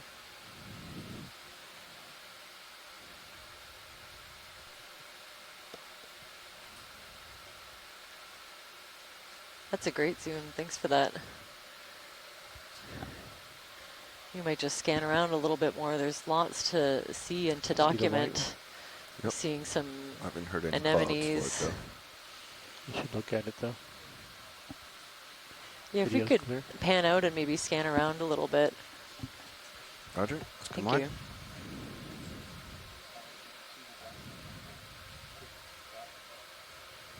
Yeah, yeah, possibly a one there. juvenile. Oh, there's some interest in a zoom on this urchin, please. It's in the lower, yeah, Just a quick right there. snap. We're going to lose it quickly. Holding onto a couple rocks. That's Yeah. possibly a young geologist. Cute. Thanks for that. That's great. Yep. Let's come wide before the cloud comes in.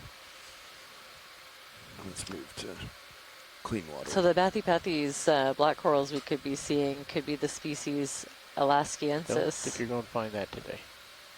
Well, cleaner than my toe kicking it up. And there's just a really dense, Okay, aggregation pilot. of them here. We've seen Just wanted to Different bring your kind of attention to dozens how already. how the Yeah, ship been is really oscillating big a little bit. pandalid so, shrimp Roger. Do you need me to push out, co-pilot? and anemones, I and of think you're course okay a for really now. dense Just at your pace, marine yeah. snowfall. go Another ahead, Rich. urchin.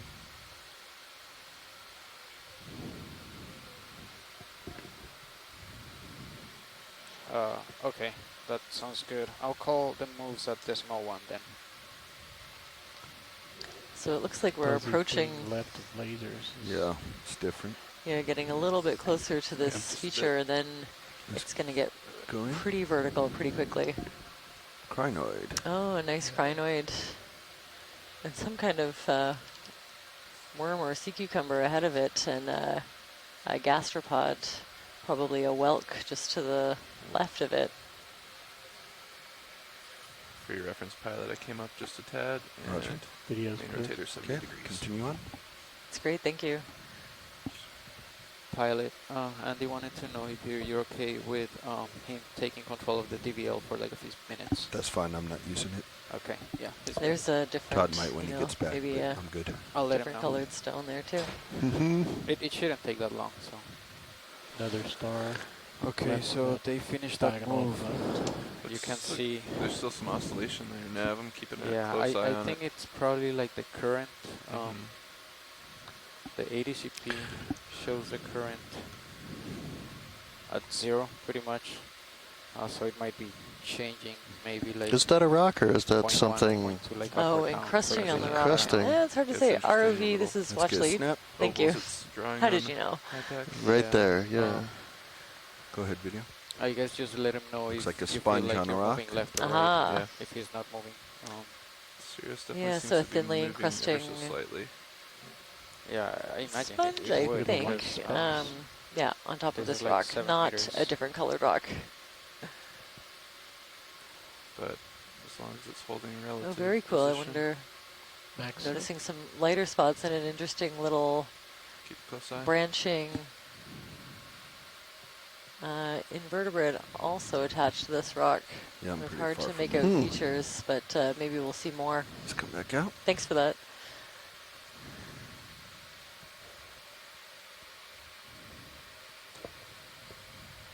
So I see it looks like another one over there on the left of the, maybe the same kind of thing. Oh, yeah.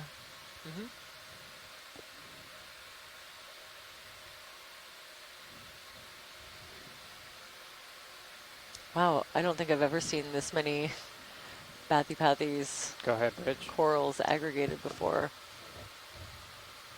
Usually you see them kind of pretty sparsely distributed, even though they can get Go ahead. a decent We are size, but at, we've seen the rotation so center many just in rotation this, is at the A-frame. just That's at the right. foot of this wall that we're about to Okay, go ahead. approach. We're changing the heading a few degrees to port. Copy now.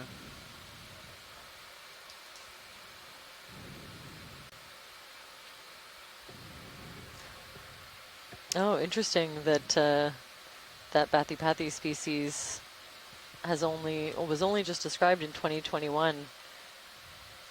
So a fairly new species to science. This looks different, or I guess the color's just different for now. The near ground. No, that big one. I'm seeing part of a thought dead was skeleton in the foreground. Huh?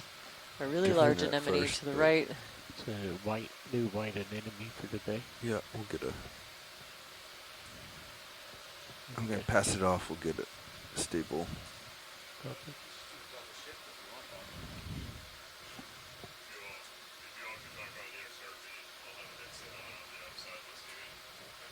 So the white urchin that we saw earlier was Strongylocentris pallidus, and I think that might be another one just in the back. Take a closer look at this really cool looking anemone. He said EXRV I or DK? Again, I'm keeping an eye out. I think EXRV. we should end up seeing some cup corals at some point, which from far away can maybe be mistaken for small anemones. Look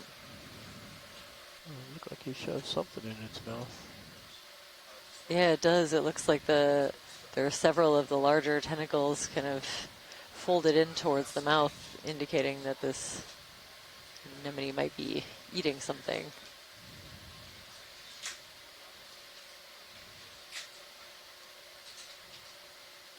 It's just beautiful. I love the color gradient. On this.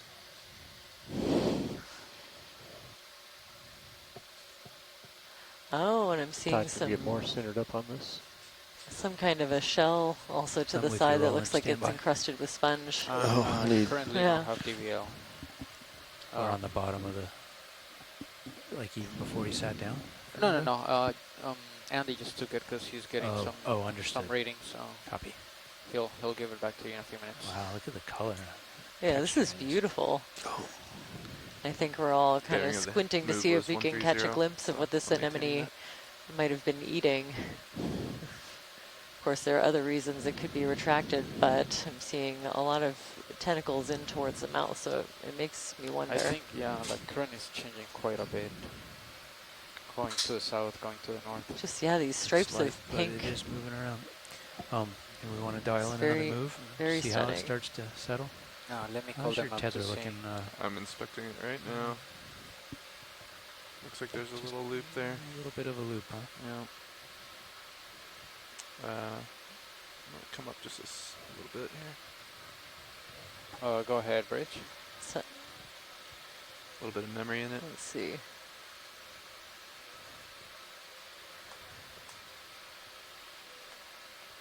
ROB, there was a rock to the right that looked like it might have some other encrusting fauna that we're interested in. We're holding position. We're still about... Well, actually, I'm having trouble hearing you. Stand by one. I'm hearing some bridge 60 traffic. meters sure. from the steepest part. Small fish upper right. They were looking for a rock. Okay, watch lead.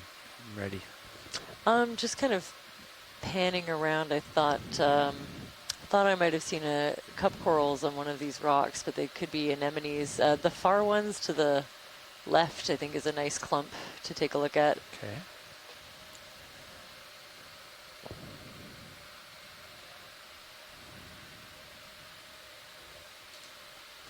I'll bring my camera down just a bit, Todd. Wow, apparently for this species of black coral, the depth range normally under 1,100 meters, so we're at about 525 now.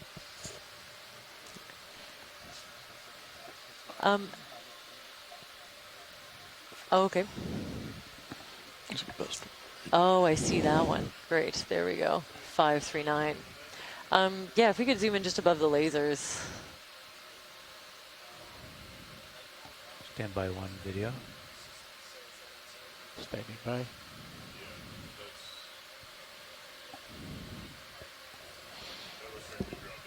So of all these cobbles and boulders, I haven't seen anything that stands out as looking like a granitic rock. It looks mostly to be darker, fine grain, possibly sedimentary in origin. So this big sheer face we're about to ascend,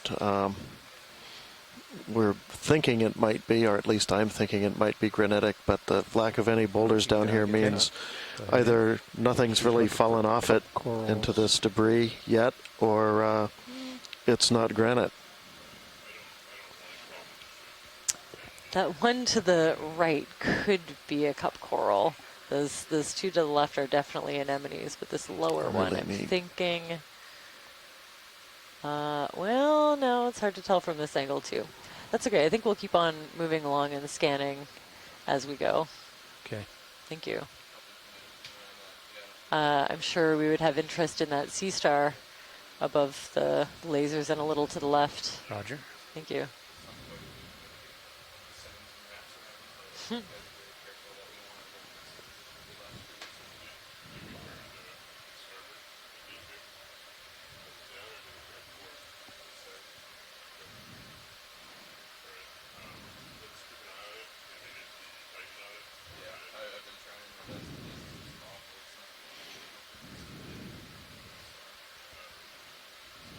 Really amazing amount of marine snow in this area compared to what we've been seeing, and yet the rocks are all still exposed too, so that tells me that that stuff is not piling up.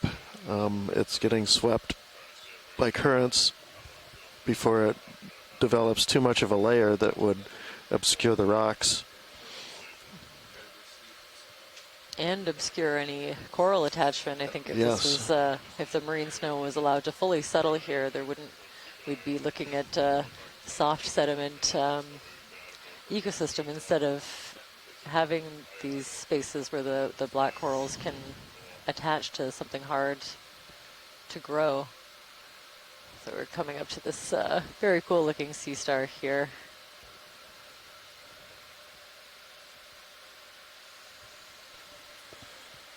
Todd, maintaining about 15-meter delta at the moment. If you have a preference on changing that, let me know. I'm just trying to keep an eye on the tether for you. Yeah, let's keep an eye on that. Okay. Well, that'll unravel itself.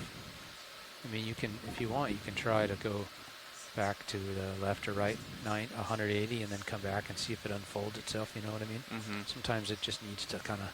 Yeah. Roland, you want to take C-Star? Yeah, I think there's enough slack, you could totally do that. Roger that. And it'll put a nice... We're not getting the beautiful overviews of D2 from Sirius on this particular dive with all this debris in the water. But it does give you an idea of what we're dealing with. And don't? No. Too much backscatter just makes everything... 20%, I'll kill it. And the relative amount of debris we're seeing.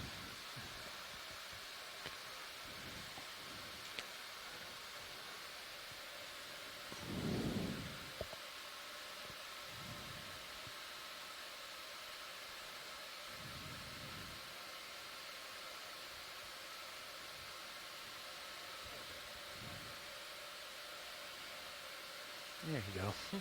That's the ticket, John. Beautiful. 130. Very different pattern than the one that we zoomed in on earlier. Instead of having those kind of ball-like structures, we have little spikes with not doing anything. What do you need, Roland? a whole bunch of different projections coming out that makes it look a little fuzzy over top of it. or spiky. There is a coral above it. Go ahead, Rich.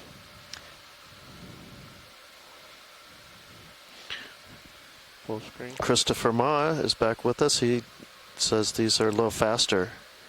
And I'm not going to try to pronounce the species, but says they're predators on crinoids. They can sneak up on crinoids and grab them without them getting away. Oh. I'd like to see that sometime. So would I. As we learned on an earlier dive, those crinoids can swim really fast. Partial. I guess if they're sneaky, they could get away with it. I think I'm good to continue if we're able to kind of scan the general area. We had a good close-up of this one earlier. Yet? Not those. Okay. Well, so, science pilot, we're still fighting the surface conditions. The ship is maneuvering. We are not going to be making any ship moves presently, but we can continue to scan around the bottom of the area. Oh, sounds good. Yeah. Yeah, we are happy scanning. Those remind me of brachiopods.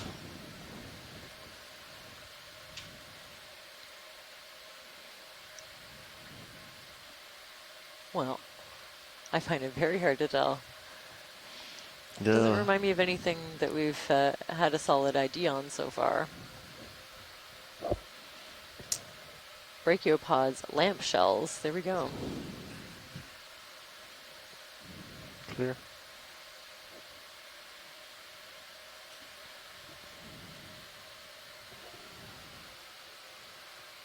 And of course some empty scallop shells. These are fairly large brachiopods. Very cool. 2 stars left of upper left of lasers. Seeing lots of ophiuroid arms. See the ones. Some of these anemones that we could be mistaken for cup corals at a certain size. Should we go in on it? I think we should as close as I think you can. some juvenile bathypathes. Big shrimp there. Right toe. Alaskensis.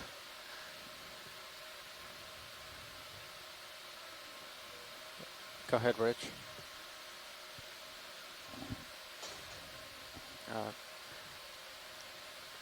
Now I can't tell if that's a spiny crab from back here. 20%. Go ahead, John. So again, I missed what you 20% light. 20% on? ROV, if we could get a zoom. Oh, thanks. There should be about 20 there. Okay. One of those,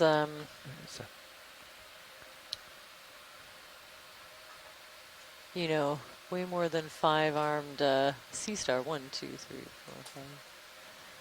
Do you have more Probably zoom? 9 or 10 arms. I do. Just trying to get focus and lighting adjusted.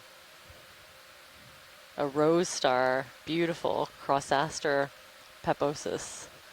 Excellent. Seeing some really beautiful colors, a lot of pinks on some of the zooms that we've done so far. I'm loving it.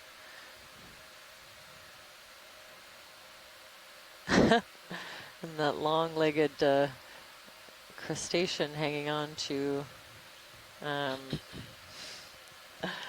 don't know, some debris coming off of these rocks, some kind of tube.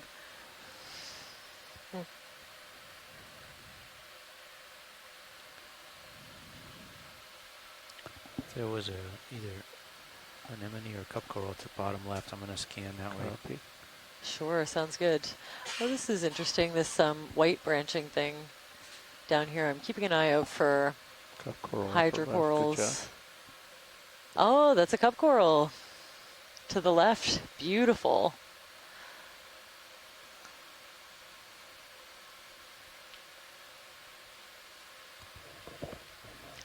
Okay, so these are cup corals. They're stony corals, so they have this really hard calcareous calcium carbonate skeleton that makes that cup shape. So after the coral dies, that little cup will remain for a very long time. 20%. But you can see the, about 40. You know, kind of similar to an anemone. It has the ring of tentacles and the mouth in the middle. It's just too bright. The key difference being they make these really stony skeletons. Are you happy with the tether now, John? Yeah, much happier. We'll keep an eye on it. Beautiful.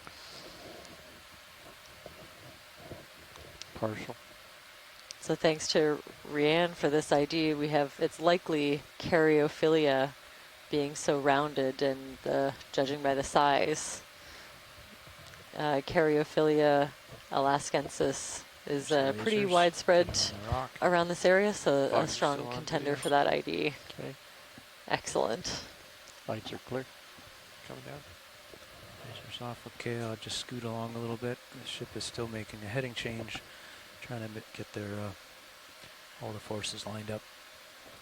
So we'll just scan along. I'm thinking this is going to be a cephalopod day. What do you guys think? I was hoping so. What's that white thing? Is that of interest? Bottom screen? It's a sea urchin. We could get a snap zoom. I think we have an ID on that one. It's a brighter cup coral above right. Oh yeah. Better target. Do both. I'll come in first on this bottom field of view, and then I'll tilt up. And I'm going to call it possible. So again, the urchins in this area are mostly Strongylocentrotus.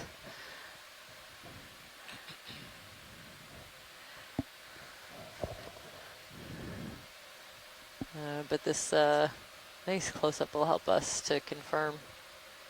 Tilt up.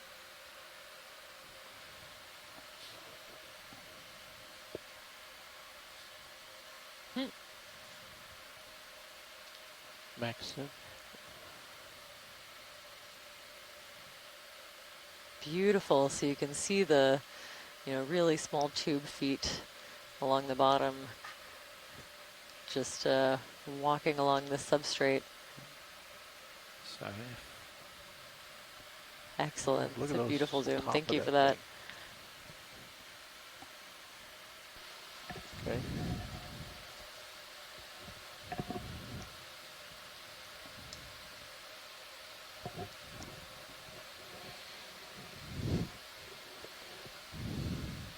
Another pinkish anemone, and this Bathypathes alaskensis. Another cup coral, I think, up on that rock up there. Go ahead, Roland. You don't want to get in closer? Not without running down that nice black coral. I could only get a teeny bit closer, so let's just snap in. Oh, cool. So this one looks like it's, missing some of the tissue that we saw on the other one. It looks like there's still kind of mouth, but I'm not seeing any of the tentacles or the tissue that's normally covering that outer ring. Partial. Very interesting.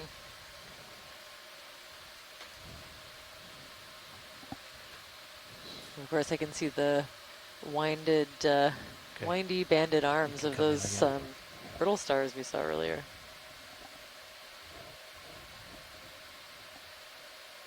Ophiophilus aculeata.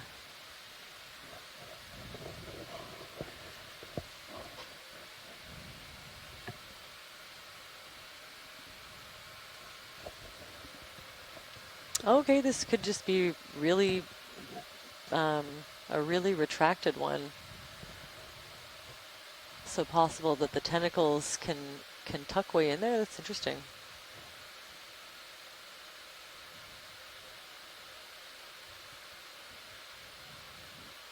Okay, I think diagonal up left was a sort of a pinkish purple, just a meter left.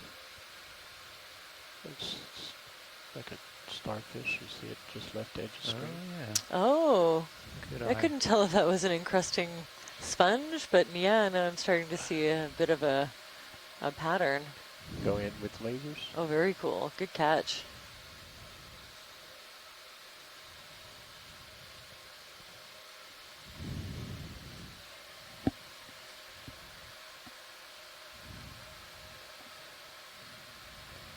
You zoom when you're ready. Go ahead. Very small. Very small. Wow. Okay, so yeah, what kind of looked like an encrusting sponge from afar is a small sea star. With really short legs, Yeah. arms, whatever Yeah. they are. What kind of rock is that? Yeah, and lots of stuff encrusting the rock. Looks like a little accumulation of some of that debris, maybe a bit of slime, but this Yeah, part of it sea looks star's like it's fantastic. kind of Wow, rolled out. look at it. Pteraster, one of many species of pteraster in this area.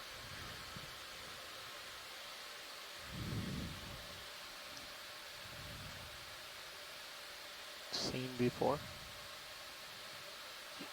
That a known species? We haven't heard from the ship in a while. How are they doing? Pretty sure they're still I don't have any information on the exact bridge is species, opening but the genus seems to be known from this area. Just I'd wanted an imagine, update. especially at that size, that they're very difficult to differentiate in situ. Probably something you'd have to do in the lab.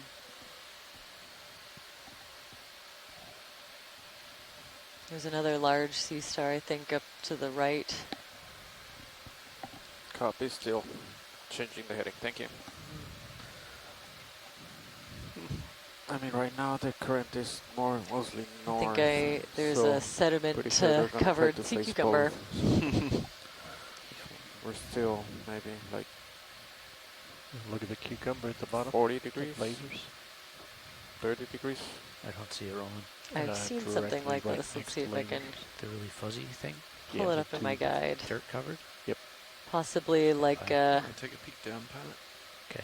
Pseudo-Stichopus is the one that I have in my guide from the offshore region of a Want to take fish or cucumber? sea cucumber that Got to spin. kind of covers itself in sediment like this. Back with you. He really wants to be on camera. We can oblige him.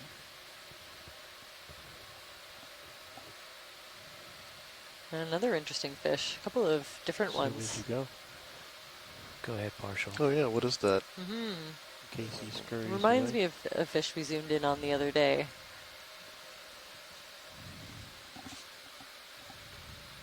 Fogs are off.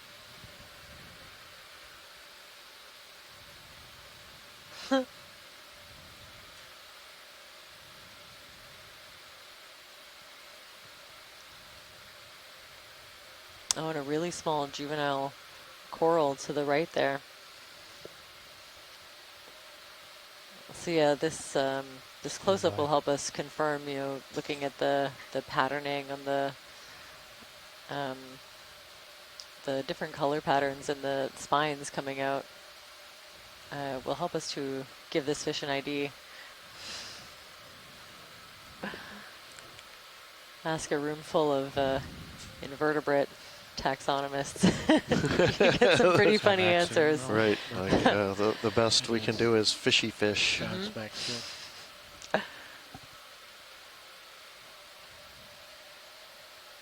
So if you're tuning in from home, you might not know, but we have access to the science chat room, which is a messaging system we use to keep in touch with our shore-based scientists. So I'm lucky to be joined by quite a few scientists tuning in from shore that can help us with different identifications and observations. So we really appreciate our science, shore-based scientists tuning in on a Saturday especially. Video's clear.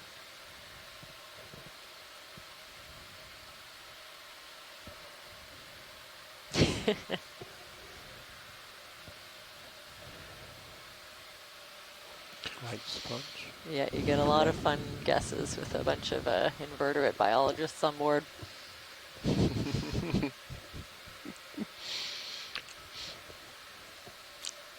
Emily Ash is going to weigh in with a dark fin sculpin guess.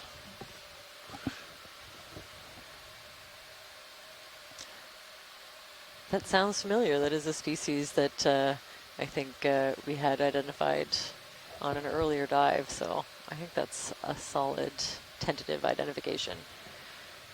Could we zoom in on this, the purple thing on this rock? It's to the right, or sorry, to the left of center, yeah, right there.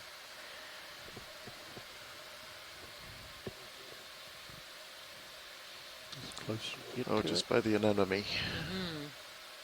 Could be another one of those worms that we saw earlier. My eyes are always out for, there's a purple stoloniferous coral that I'd love to get a sample of. Lights at 30%. 30i.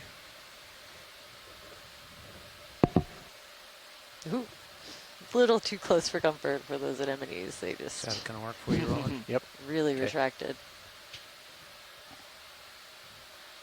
Oh, it is. It's another one of these scale worms. Oh, okay. Yeah. So you can see their bristles coming out, kind of the feet-like appendages.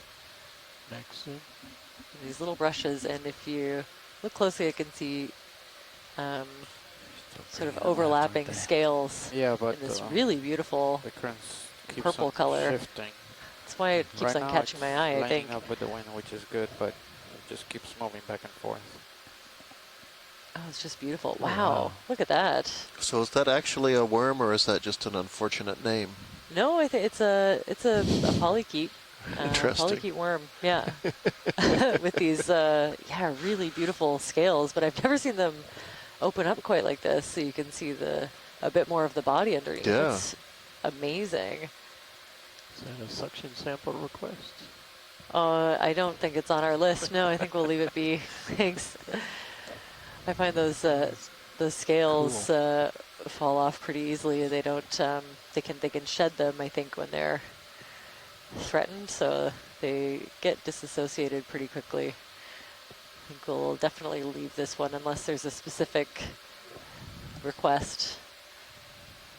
Seeing lots of, every time we zoom in, we see lots of really small juvenile black corals. Hard to tell the exact species, but I think it's safe to say quite a few of them are smaller versions of the Bathypathes alaskensis we've been seeing. Can I turn fogs off? Yes, please. Thank you. A couple of different encrusting sponges, and then these patches of brittle stars.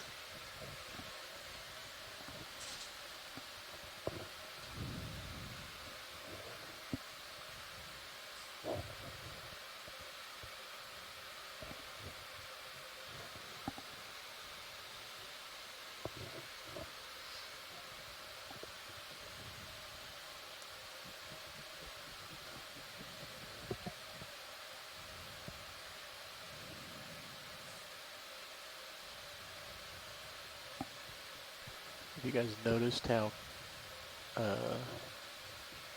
clean, as in no man-made detritus, we've been seeing on all these expeditions up here? It's somewhat new to doing these deep ocean? I don't think we've seen any yet. This is our 10th dive or 9th dive. Yeah, we usually see soda cans, plastic bags. Oh, interesting. Yeah, all sorts of human detritus. Yeah, you'd think so close to land for sure. This is our 9th dive. I don't think we've seen a single piece of...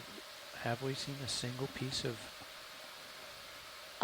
We've seen fishing gear. Have we? Okay. Yeah, well, fishing gear and some pipe, I think. Like, yeah, maybe like a metal pipe of some kind. Those are the only kind of anthropogenic items that I think we've noticed so far. Right. Oh, I think I see a crinoid swimming by below. Again, got a little too close for comfort. This skeleton, it looks like a dead skeleton of Video swapping out. the black corals that we're seeing. Another one of those fish. Yeah, those really long ones. So we have a possible dark fin sculpin to the right. And then this one, oh, you know what? It does remind me of a fish I have seen. Let me see. I'm going to check my guide that, as I mentioned, is heavily biased towards the offshore. In a nice spot. We might as well take a look at him, Caitlin. Okay. Yeah, and let's have a little zoom on that boulder in the center, or Yeah. the fish first. Copy that, Jamie. Now there's one, there's a fish called a ronquil that it's reminding me of.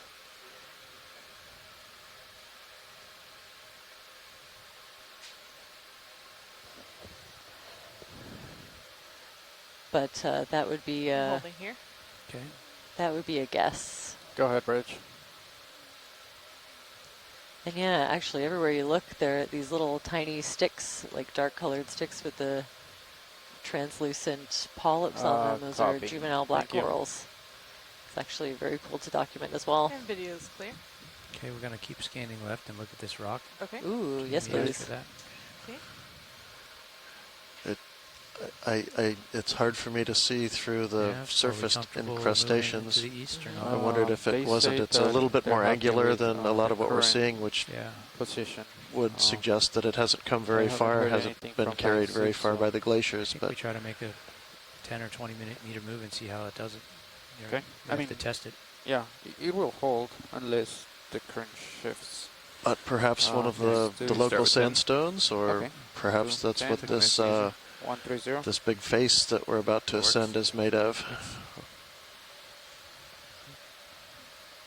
A couple different kinds of encrusting sponges on there. Okay, coming out. And a few different sizes of this anemone. If you feel comfortable right now with right? the move, let's do 10 meters range, bearing 130 degrees, speed 0.1.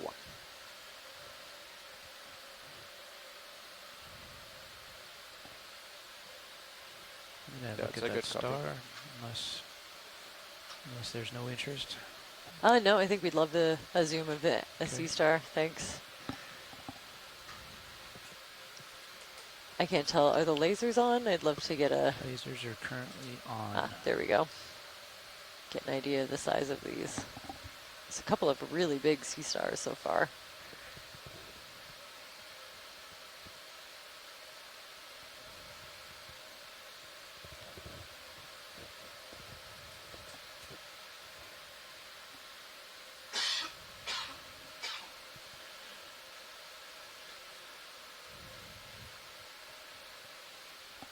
We'll get you in close.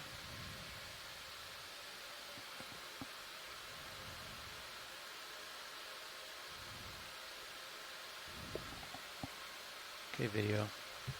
Okay, coming Going.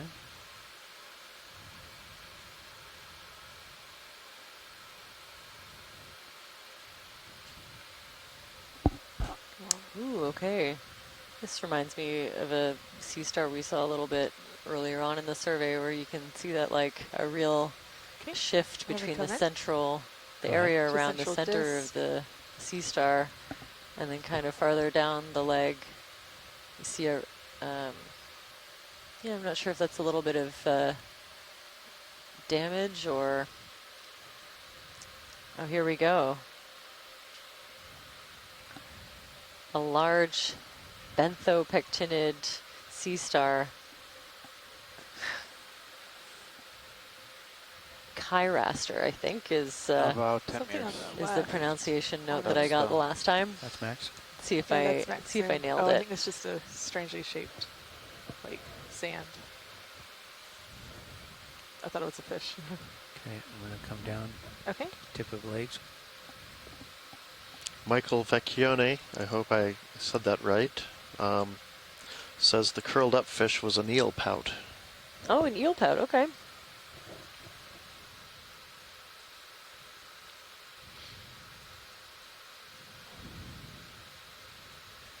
Excellent to know. I wonder, yeah, I'd love the, maybe I'll look up the scientific name. I can add it to my guide. We've seen quite a few of them so far.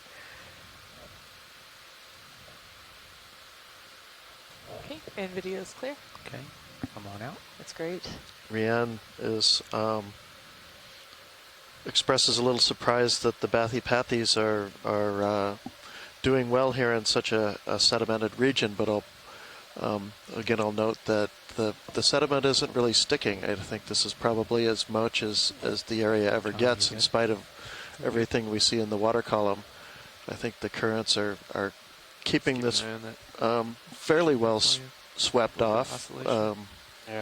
Otherwise, these rocks and of course all these creatures that anchor on the rocks wouldn't be here.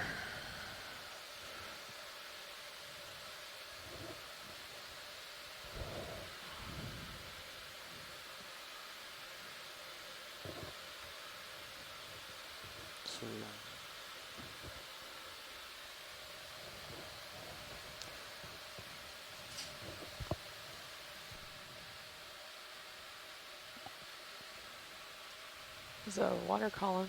Oh, I think it's Tanaflor. Hold on 1 second, actually, please.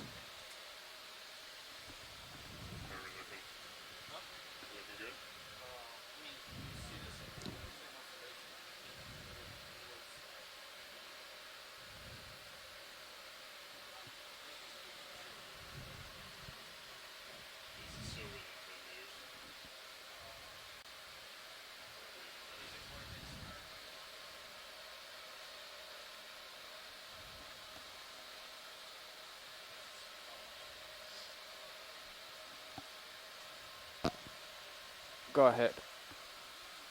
Copy, move complete.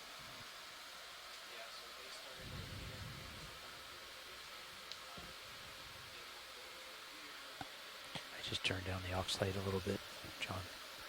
Copy that, pilot. I'm coming up just a tad. Okay. Pilot, watch lead. Go ahead, watch lead. Definitely interested in zooming in on some of these smaller black corals. Okay. Yeah, since we're hanging out here, it'd be nice to see some of the juveniles. Is this black coral straight ahead, or is that a crinoid? That's a crinoid, but down a little bit and to the right, kind of in between that and the anemone there, I think, yeah, right in the center now. Yeah, there's the more you zoom in, the more you see. Okay, I'll get you centered up.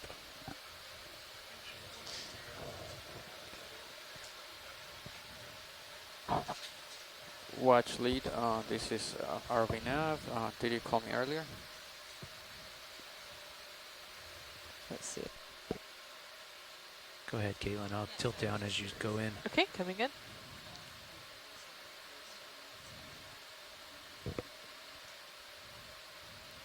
Sorry, I didn't copy that. What did you hold say? for full body. Okay. Hold on, I'm going to come out just a little bit. There you go.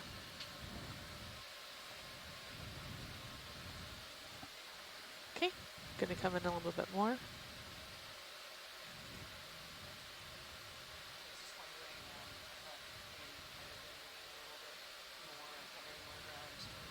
There's a little bit of color on those upper arms. They're not shadowed.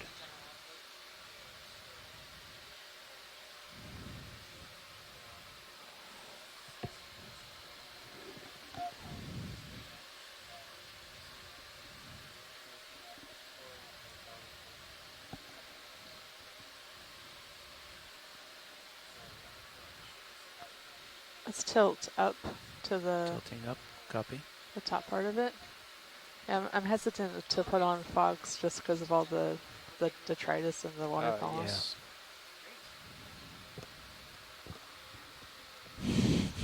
Make another move. See how it goes. Okay.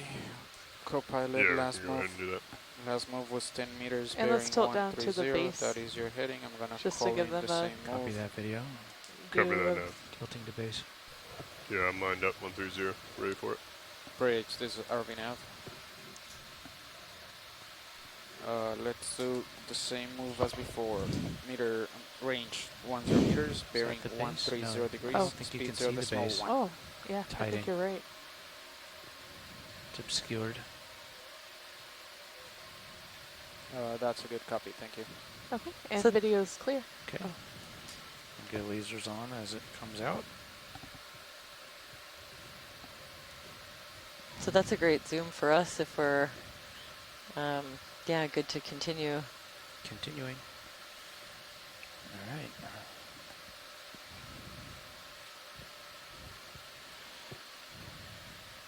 Have you out there at a 4-5 pilot. Move is underway. Should be Roger coming that. your way here shortly. Okay, copy that. There's another one of those eels. Center screen. Curled up, floating along. Should I snap, or are we good? No, we're good. I think we've seen quite a few of these on other dives. They're very cute, though. They I have are to very admit. cute. You want to snap on Tina 4? Okay, snapping on Tina 4. Hold that. I'm just going to drift into it. Okay.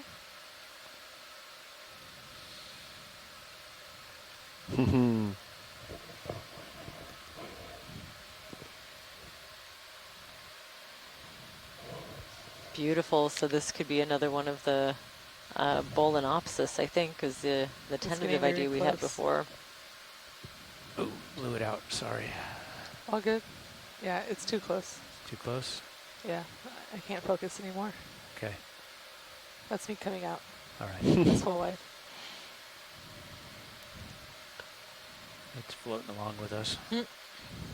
That's okay. I'd love to move on. Yeah, right? cover some ground if we can. The ship is just starting to move now. We're going to try to keep those moves coming as long as the ship is happy with their position holding. Sure, sounds good. Actually, a snap zoom on that little coral just to the left of the center now. Left of center. Copy. Yeah. Stand by. There's a nice little juvenile. Be okay, we'll do a interesting snap to on capture. that, Caitlin. Okay. Just float it. Snapping. Go ahead. Oh, cute. Could we get the lasers on there just for a size reference? Okay, lasers are on. Okay, coming out for Yeah. lasers. There they are. Perfect, thank you. That's great. So you just about 10 centimeters. Okay. I'll push out. That's full wide.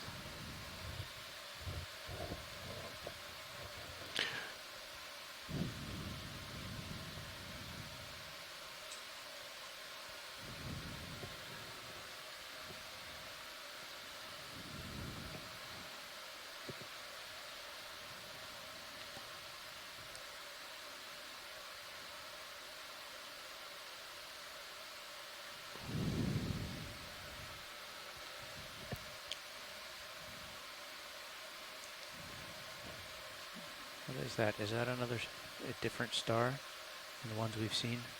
Bottom center? Sure, a snap zoom would be nice. Just to confirm. Okay, Caitlin. Okay, snapping.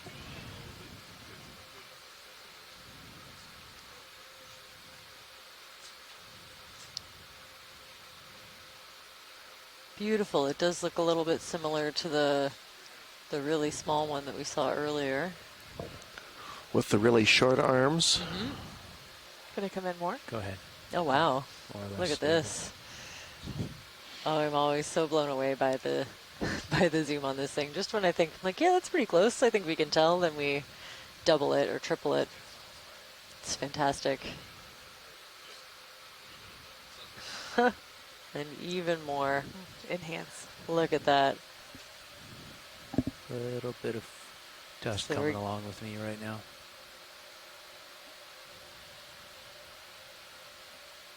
Yeah, we're kicking up quite a bit of this debris and marine snow. Of course, there's so much in the water column here.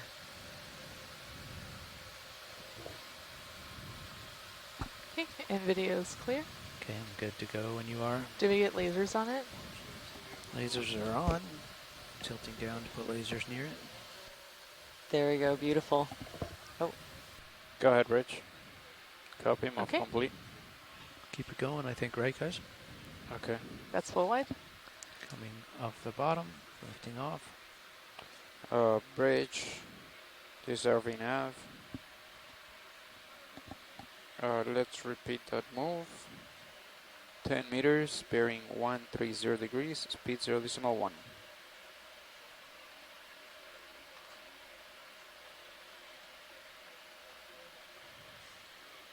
Good copy. I just shifted over to the right to try to get out of my dust storm that I seem to have created. Sounds good. You looking down at tether? Yeah. Is it looking okay? I think so. Great. Good, good, good. It's a fine dance of keeping things in the light today and visual on things. Looking good though. Is that another 10 meters we put in, Nev? That is correct. Copy, thanks. Slow and steady. Some rock features out there. Yeah. Shift back over there in a moment. Ooh, there's a big fish. Have we seen one of these? I don't think so. So that last move, co-pilot, we overshot by 3 meters and then came back around. Okay. So that's not too bad. Was that 3 meters in high pack you saw that we overshot? Yes. Okay. Thanks for the reference.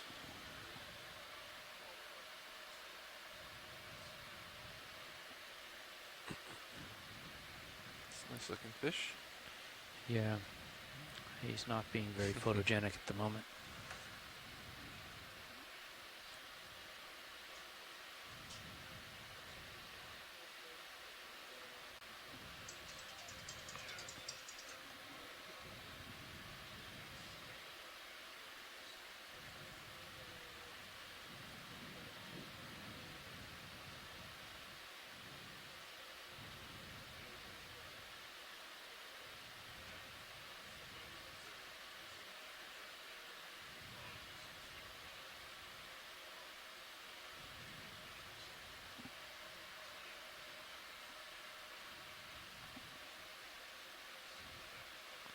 Caitlin? Okay. Can I zoom in on face? Go ahead. I'm going to just gently rock to the right. Sounds good. Gonna zoom in more.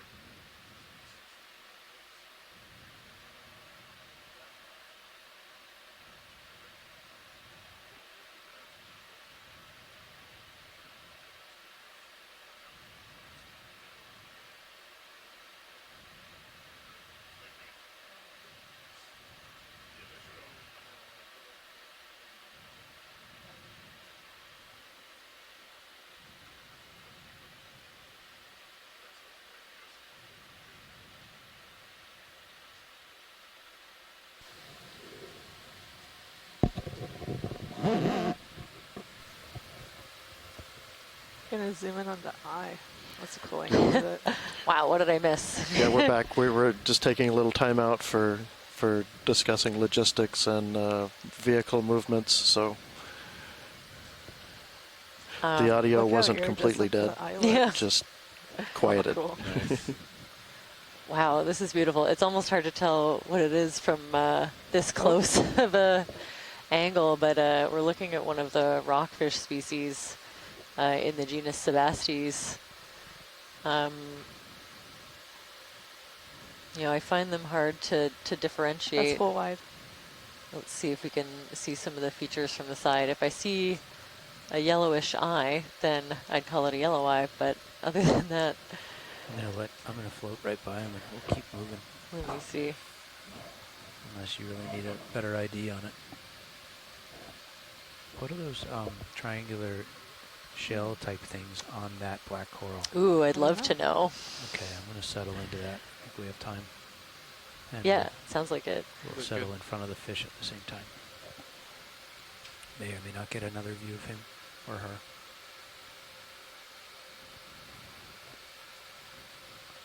Okay, we're going to zoom in on the triangulars? Yeah. Okay. If I get any closer, I will definitely scare the fish away. Huh. Oh. Very cool looking gastropod here. I hope that yeah, I'm gonna Hugh is around. These two here on top. Although I know that oh, look how cute. it's Saturday and he was busy, but look at these. Very cool shape. Oh, wow, you can see the little... That little black dot, is that an eye? Yeah, it looks like it. Can they see? Well, let's see if our... let's see if Hugh is joining us. It looks like not. I don't even have this general shape of shell in my identification guide. Copy. Heading change to port. Okay. Copy. I understood. So they're possibly feeding on this coral. That's a really interesting association. So we can see lots of dead black coral skeleton around. Again, I'm really hesitant just because of all the detritus in the water column. Is that max zoom? Yes, that's max zoom.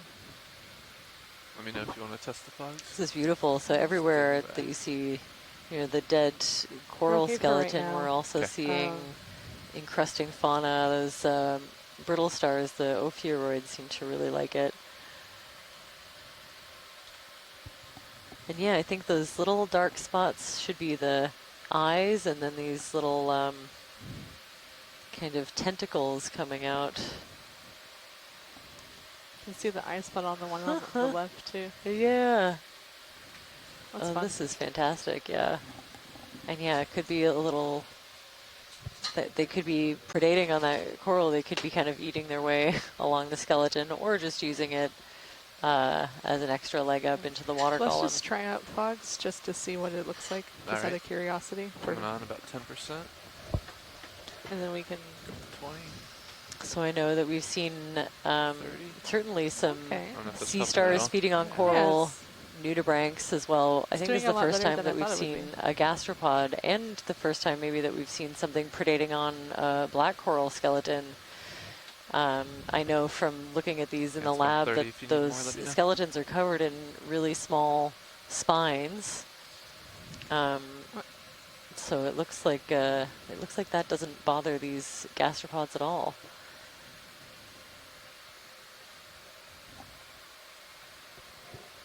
We've had a suggestion, some kind of calliostoma. I think there was another one. I'm going to zoom out just a little bit. Lunchtime. Oh yeah, right down there. But can't see that one as well. Video's clear. Okay. Fantastic, and a couple of little crustaceans associated with this dead skeleton. I'm seeing a sea urchin at the bottom. And lots of brittle stars. Might be a little bit of... Ooh, oh, there's another one of those jellies. I love these, and now that I've started looking out for them, I find we're just seeing them all over the place. In the middle. Whoa. That's a lot of frilly. Yeah. Can we zoom in on it? It's just like an enemy with sediment okay. on it. Oh, I'm not totally sure what we're looking at there. It looks upside down to me, whatever it is. Yeah, that's max zoom, so unfortunately I can't get any more. No, that's fine. This is wonderful. It looks like there's a couple of them, maybe some similar tentacles poking out underneath of that little shelf. Huh. So another Ticogastria. Thanks for that ID to Lara. See if we can find that fish again. Yeah, I can see him and still can. Oh, yeah. Coming into view now. Ooh, wow, there it is. Gives you a sense of how far we were zoomed in. Fog's still at 30, Caitlin. Okay. So there's a couple, you know, my identification guides for rockfish are not great for this this close to shore. I have a canary rockfish. Co-pilot, I can't tell I if don't that think very lightly come turn in. on your don't think it's sonar. quite right for a yellow eye. That seems to be much closer. Than They're all in the genus You're talking Sebastes. about right at the edge of the 12.5 So mark? we'll have some, around 20 I meters. know some Oh, 20 keen meters. fish biologists look over this video and Yeah. give us Hard to say. more solid identifications of these fish species we're seeing. We might want to. I mean, we got blue view range down. And I don't know if it's more true than of 20 the meters, rockfish, but I know with Okay. certain All right. species, So- counting structures see such pretty as flat. the rakes Yeah, on the all right. fins, Yeah, or Skeptical. View to 40. I don't think we'd be able to Yeah, see gill so it's rakers pretty from reliable. here, but you can look at Almost. some. Oh, a little almost. squid. Yeah, look at that. Oh. Oh, beautiful. Caitlin. Oh, Look at that wow. defensive posture. Stay- Yeah, all curled up. They were like, Try to enough float about with the it. fish. Uh-huh. It's my Looks time to good. shine. Yeah, sure. I've been waiting for you to stop talking about the fish, and I can wait no more.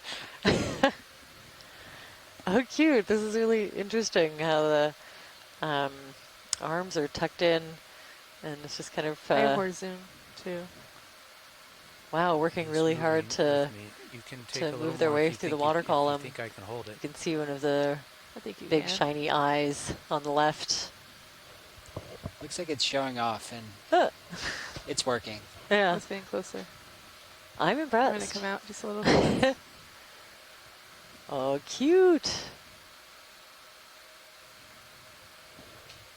Okay, coming in. Wow, so really flapping those fins just to kind of stay almost in one place and make their way through the bit of Okay, current that we're position-wise, experiencing here. fine. Yeah, you look good for now. Can see all the different little Come up dotted just a little bit. markings on the mantle. Yeah, I think those are the chromatophores. Oh, So those are the color yes. changing cells. Okay, going to come in just a little bit. We got some nice. You can kind of see it Beautiful. pulsing color a little bit. Yeah. Try to hold it. Oh, yeah. That's amazing. Wow. Wow. How, I mean, this is just the level of detail we can get with this zoom is always blows my mind. Mesmerizing. Yeah. I'm going to zoom out just a little bit. I think this is the longest we've been able to follow a squid this whole survey. This is fantastic. I think, yeah, Great shot. they're working really hard with their flapping their fins, but they're not getting very far just because of the current down here. I sometimes can identify with that. Yep. I don't know what you mean. Wow. And look at we're getting a side view with the eye. Just beautiful.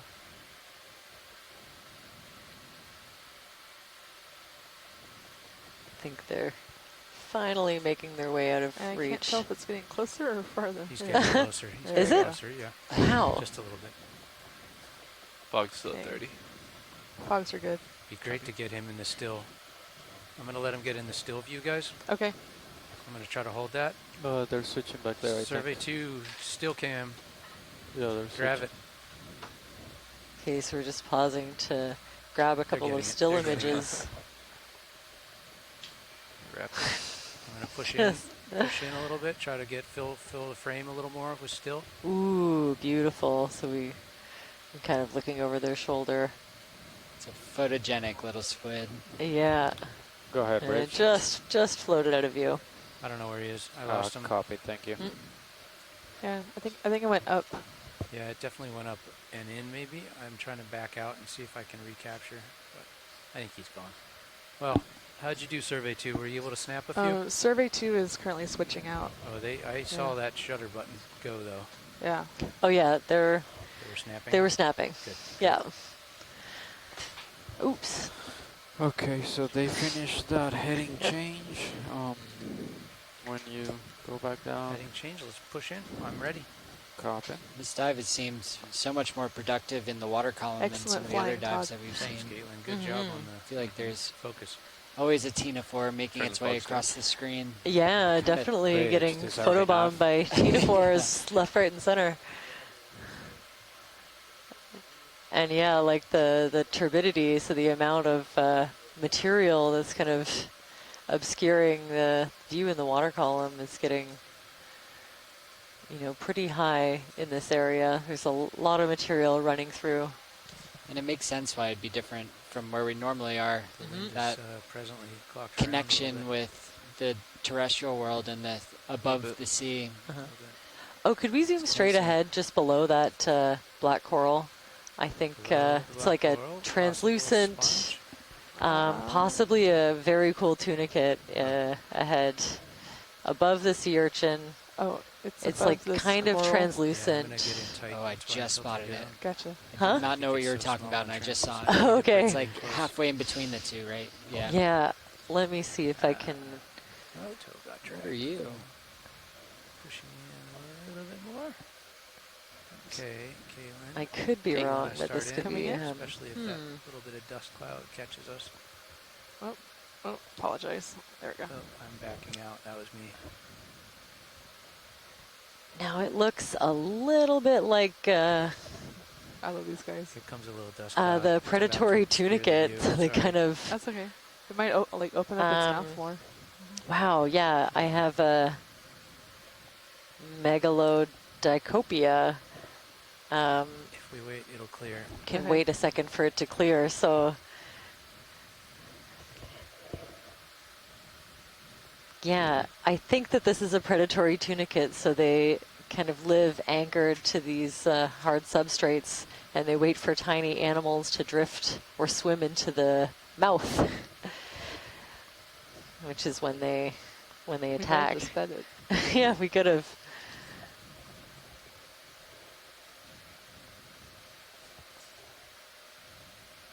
So apparently this mouth-like hood is quick to close when a small animal drifts inside. Very cool. Wind and current are lined up right now. Tunicates are kind of a weird one because they're chordates, right?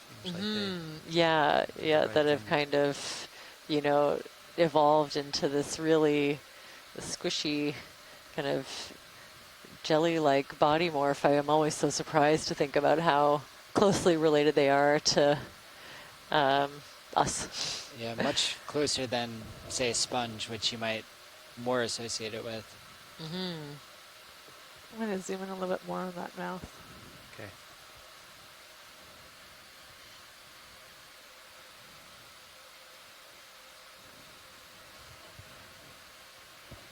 Oops. Yeah, we're currently moving. Yes. Started moving about 2 minutes ago. Oh, yeah. Until this point, it was going well. That was 7 meters, so we should be going back around. Okay, why don't we go up? I need to push out. Okay, doing full wide. That's great. Very cool. I'm glad to see one of those. Yeah, good eye. Just keep an eye out for the little kind of Muppet-looking, Muppet-looking creature. That's what I hope to find. Out, John. Okay. And again, more, of this really dense aggregation of black corals. That's new. Is that a hagfish, maybe? Oh, yeah. There's a star up top right. I just have a moment because Copilot is getting beyond me, but let's go snap in on that. Okay, snapping in. Looks like a hagfish to me. Right? Actually, so this is the first one that we've seen on this survey. I find them very cool. They're very creepy. And it doesn't look like it from here, but very slimy. Yeah, able to produce a copious amount of slime at will. I think we were talking about these earlier in the cruise offline, about them being able to fill buckets, 5-gallon buckets with zoom slime. out. Yeah. Let's keep the full body in. Okay. Yeah, there's definitely, I listened to a podcast about people studying that slime. Down, straight down. There's, yeah, definitely no shortage. It's a pretty amazing, you know, defense mechanism. Works on me. Yeah.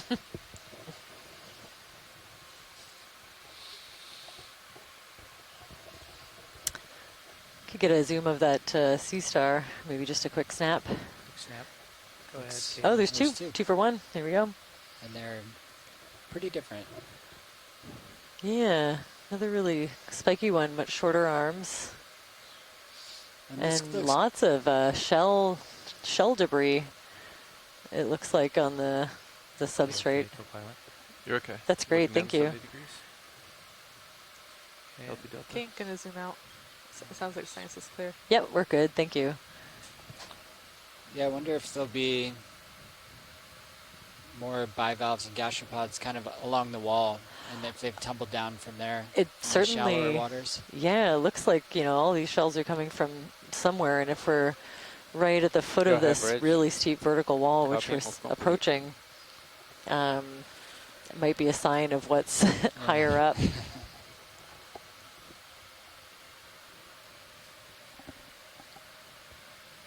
So that sea star we were able to zoom in on earlier is Hippasteria fringiana, a voracious predator of cnidarians. Follow you up. Okay, I'm so the anemones and corals that we've been scanning for.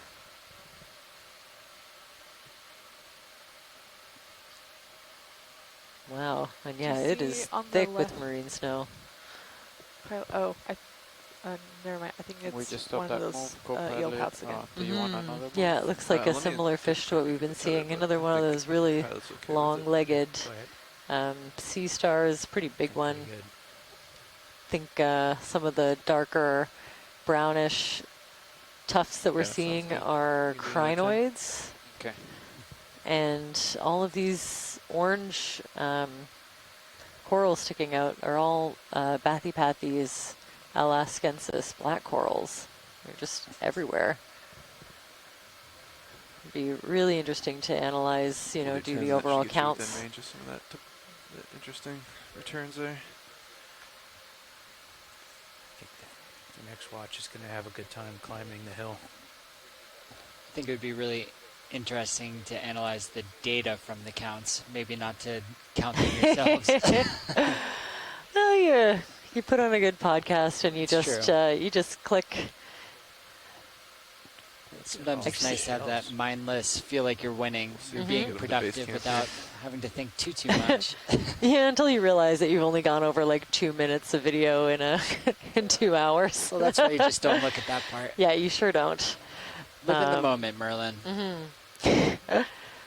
You know, I will say photo and video annotation has come a long way from when I started. You know, when I was a student doing that kind of work, it was basically me, a folder full of images on a external hard drive and an Excel spreadsheet. Oh my gosh. You know, it got a little bit more sophisticated than that over time, but then in recent years, just there's been some really amazing pieces of software and web-based software that have come out that we use now.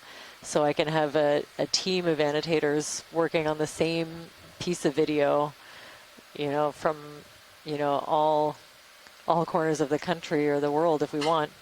And that's kind of what we do here as well, because we log everything in CTube, which I believe you're very familiar with as well. Oh yeah. And have annotators all around the world being able to contribute in real time. And then we have folks over at the University of Hawaii QCing the data that we're collecting. Oh, I see.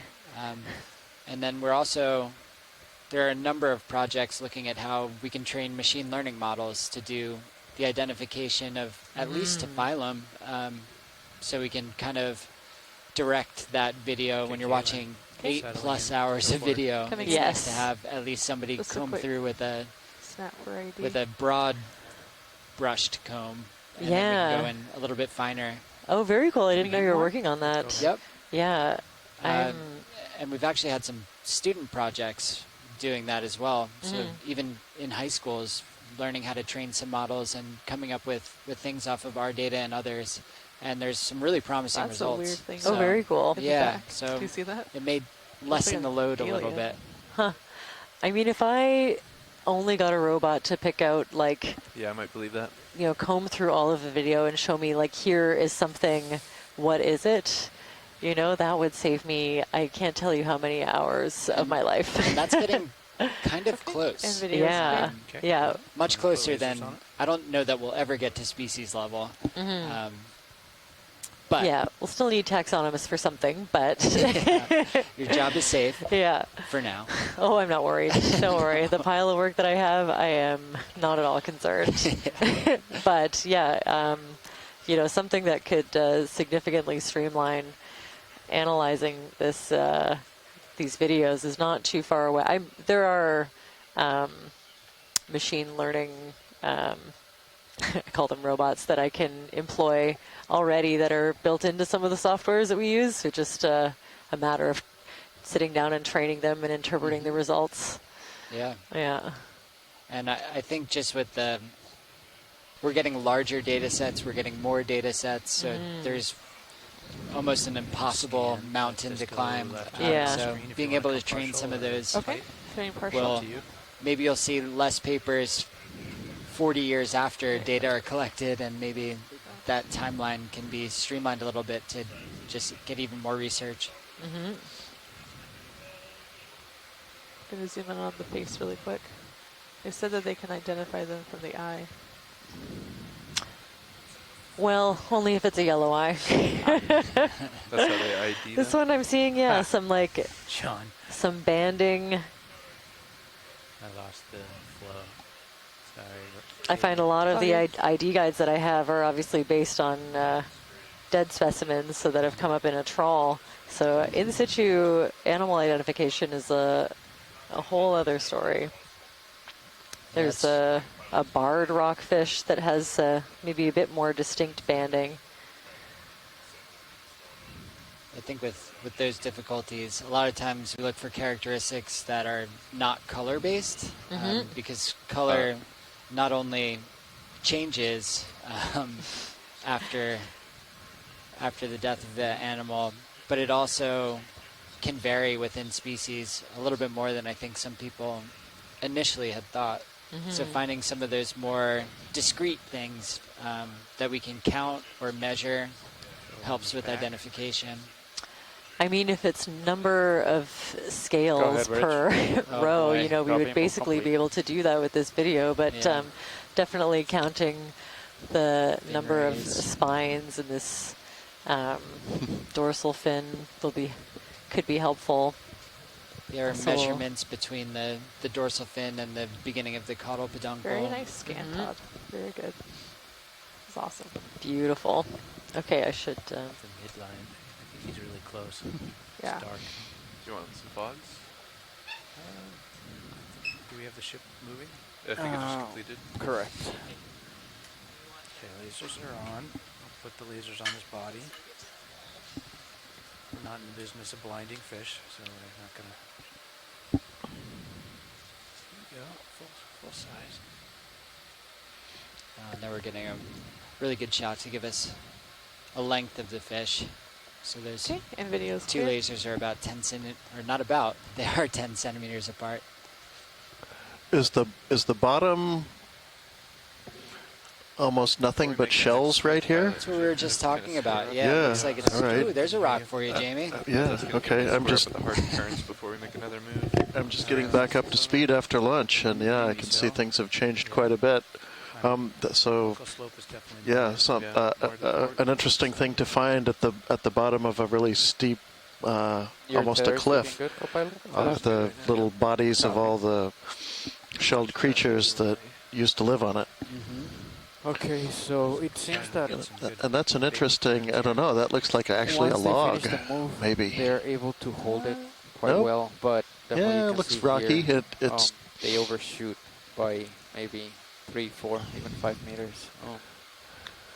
So I was certain it was a rock, but I'm a little less certain now. Oh yeah, look at that We've seen one of these kind of yet today. straight edge there. Have we? I'm going rock, but I'll leave it to the right. geologist. Well, I think it's a rock. It's lined up at 100, Todd. 100. Okay. Nice big blocky. Something almost reminds me of a basalt. The way it's fractured and has sort of that linear look. We can snap in. Oh, and look at all the sea stars on that Go ahead, snap in. coral up there too. I'm pretty sure we haven't seen one of these particular ones today. Saw a lot of them 2 days ago, didn't we? Yes, we did. Quite a few. Nice shot of this anemone. Or something similar. Oh, there's a sea star on the wall there too, on the right. Is there? On the right. Where? I think that's a sea star. The white Yeah, dot? the white thing. Maybe, or maybe I'm wrong. It's really small. It's very small. Oh, I'm wrong. It's something else. Do you want to do one last The video's move? clear. 10 meters, co-pilot? Sure. Okay, hold on 1 second. We have a guess in the chat that the anemone is a liponema. And I'm looking at some pictures now, and I Look at that, Todd. That's, think I agree. 20 meters out. What is that big? Yeah. Huh, and just a Hand off to the next interesting Yeah, you couple wanna of just big let them boulders move, or- after. Since we're about to hand off. I wonder if they suffered a similar fate to the shelled organisms that we're seeing toppled down from below, or if they were dragged by glaciers into this area. Yeah, these are pretty angular. They haven't. Doesn't look like they've come very far. Hand over. Just when we started to see some relief here. I know. Seeing more and more crinoids. Comes Sean. So who else are we missing? We're missing the Bobby. I think Chris. Chris. Okay. He's here.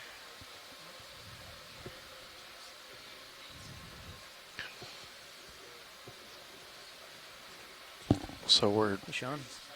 just about at a break and slope where it's going to get very steep right in front of us. Looking to see if the cliff is showing up on the sonar, and sure enough it is. I would say so. So looks like we're a little less than 20 meters out from the face that we're expecting to see. Yeah, and as we approach the face of this cliff, we'll be monitoring the conditions very closely to make sure that we can stay at a safe distance and that we feel comfortable ascending this cliff wall. So hoping that conditions hold and that we're able to explore vertically through this. I think has the potential to be pretty spectacular. And here a nice view of the pile of shell debris that lies at the bottom of this cliff. Only other place I've seen such a dramatic pile of shelly creatures are at least the shells themselves is at the base of oil derricks off the coast of Santa Barbara, where the barnacles and mussels and everything had a great time growing on the legs of the platform, and eventually making little cones of debris at the bottom of all those platforms. It makes sense. It's kind of like all the little boulders that we've been seeing through all our dives. Anywhere there's something different than the surrounding seafloor, you get the ability for attachment and colonization of a whole community of organisms. Mm-hmm. We see these little oases all throughout, and well, it's interesting to think of a oil derrick as a biological oasis. Certain organisms that's a place where they would enjoy attachment. Right, well, and that became a little bit of a discussion when they were talking about those. Most of those oil platforms off Santa Barbara are now inactive. Station. And they were initially thinking that they would What's your pull preference them for away, Delta, Sean? get rid of them, and then it was noted that, well, you know, they are a new habitat for certain creatures. And visibility is pretty poor. And I don't know what the final decision one is if they or if they've even come to one yet. But it's always a consideration. I think it just kind of speaks to the adaptability that we see throughout the world's oceans. Yeah, looks like it. Life finds a way. Let's see, blue view's pointed up. I'm seeing it's maybe like 15 meters out. Looks pretty good. Do you guys want to do just like 10 meters forward? What do you think? Yeah, sounds good to me. So it's difficult to see from previous moves have been 10 meters at 130. A few minutes ago, we're looking at some big boulders. It was hard to tell what they were. They did have a little bit of an appearance of a basalt. So we could go 100. Sean, I'm looking. But without being able to really see through the mostly biological coatings on them, were you briefed, I might start to guess that these are actually boulders of granite that are coming off this this cliff face or from just above it. Just let me. Now lying down here at the base of it. I will. It's even more abnormal. Yep. All right, so 10 meter move at 100. Let's do it. Bridge now. Like to request a ship move. Range 10 meters. An ROV, if we, with that in mind, and with this might speed 0 be some of the last loose outcrops we see before we ascend up this face, I'm wondering if we might be able to grab a piece, perhaps that one that's just kind of lower center. Looks like it's loose and maybe not too big. Right next to the Bathypathes? Yes. Yeah, right there. Yeah. I think that's our best shot. There might be one at the base too, like in the lower left corner. Negative bridge. Yeah, or just lower. Sorry, bridge. Stand by. We our plans just changed. We're Looks just like going to there hold may be here a for couple now. options. Thank you. Is this watch? Did you suspect hard, or is this going to be like compact mud? It's a little softer. This should be pretty hard. Okay. Yeah. I think that's okay. If I had to guess, I'd say it was granite, but it's. I'm not seeing anything that supports my guess right now. Just following your heart.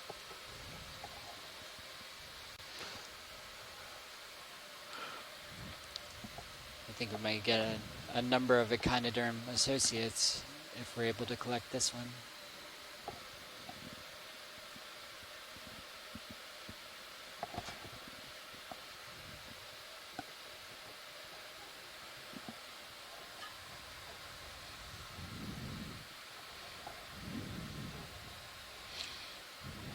So I'm making my guesses on the geology here based on what we see on shore, where there are published geologic maps, and the local geology shows that most of these islands are made of Cretaceous and Jurassic sedimentary rocks, or at least sedimentary rocks or metasedimentary rocks. They're all metamorphosed to some degree. They've been intruded by younger Cretaceous granites, and probably it's likely that the metamorphism that we see that is observed in the sediments is probably everything's open for you. Related to the same sorts of regional heating that we've only taken a water were part of the intrusion of the granites. It looks pretty solid.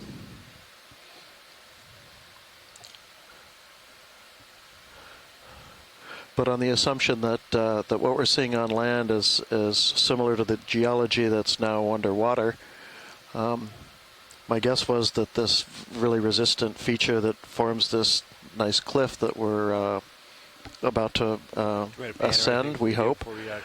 My guess is that would be the more resistant granite that's kind of standing up among more easily eroded metasedimentary rocks. I might just go to starboard. Yeah, it looks like it would fit in there pretty nicely. Port for something smaller. But it is always possible that this mound down here is something else entirely. Let me grab it, and then once I pick it up, how about you wing in? Okay. Sound good? Sounds good. I'll follow you up. 3, 2, 1. Arm is on. Force 5. Looks good.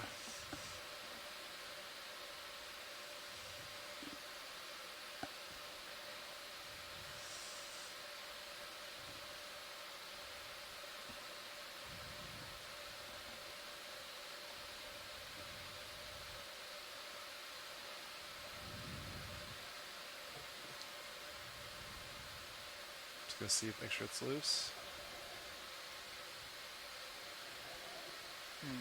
Maybe not that loose, maybe not that small.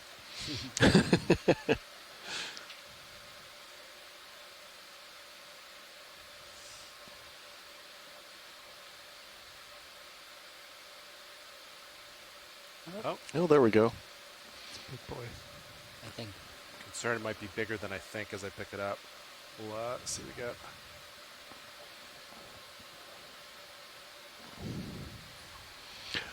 Yeah, well, the bigger it is, the more associates we're going to bring up with it.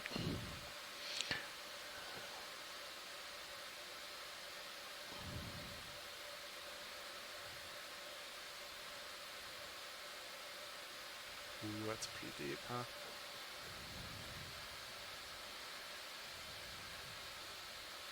It's a little bigger than I thought, but it should fit well. I see star. Ooh, that's my mistake. Let me go back to that.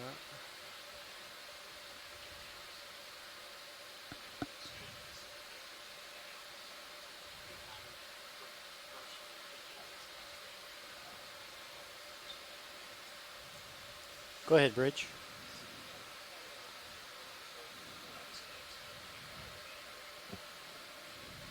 I need to wait for that to settle for a grab again. Okay, roughly a 1.5 heading degree change. Let me confer with pilots real quick and get back to you. Thank you. Heading change? Yeah, 15 degrees. Yeah. Okay. Bridge, Nav. You can go ahead with that heading change. Thank you. Hey, watches, I'm sure you saw I dropped that rock. I'm just waiting for the dust to clear and I'll pick it up again. Right. Yeah, suddenly where's the current when we need it to sweep this stuff away? Careful what you wish for. We'll put on some light like an exhale jar if you 6 and exhale, yeah. Yeah. Do you like to start 500? Yep.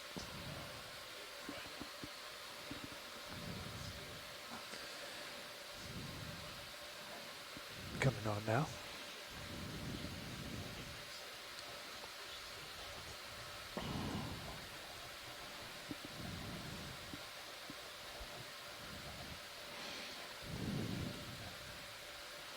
So the general geological picture of for this part of, well, most of southeastern Alaska, at least as far as the bedrock geology goes, this is a bunch of what geologists refer to as terrains, which are small kind of semi-intact pieces of continent or sometimes oceanic crust that are relatively restricted in size, but a number of different packages of rock that have been assembled piece by piece by convergence between the Pacific and North American plates that have... it's a big rock. That's a good-sized rock. This is too big. Looks pretty big. If that's too big, there might be a few other ones around, but I think that... I can wing in for it if you want to line it up. Yeah, it's maybe a little big. If you want to look for another one... I think it's too big. I saw a few other that might be under the... Yeah, copy that. Watch it. Yeah, I think consensus is, I think it's a little too big for us. Sure. Yeah. Had kind of an iceberg shape to it. I think there's a little one sort of back under your starboard toe. You're safe for now, Rock. I don't know if he gets to stay. Let's move the craft there. Let me shift over a little bit. Okay.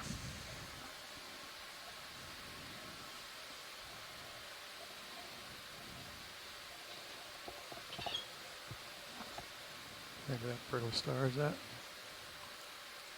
That one looks similar size to me. Yeah, I think in the end you're probably right.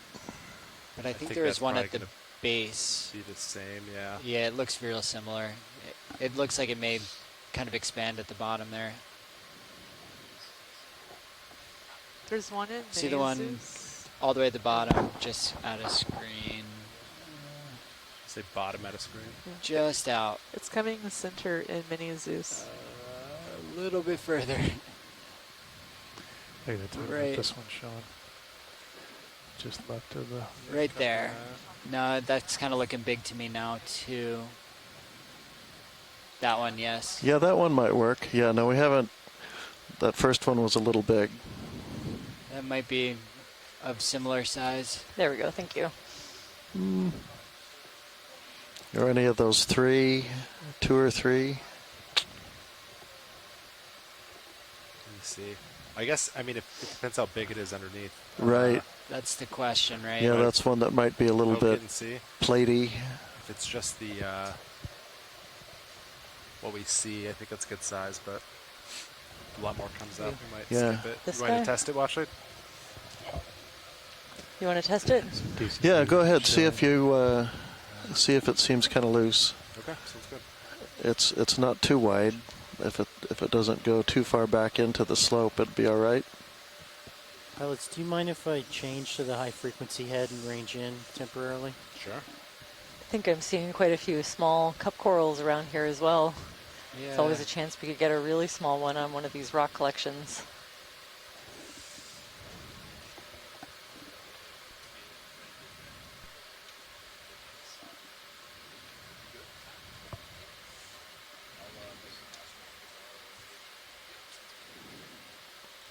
And he doesn't really seem to want to move, which suggests he's... Yeah, that one seems solid. Yeah, I think that's part of a much bigger rock that we're not seeing most of. Okay, well... See this one? Yeah, that's... We think that might be pretty similar to the size of the one we just tried to get. I think there were a couple right under your left toe. I don't know. They're not similar to these, but they were right there.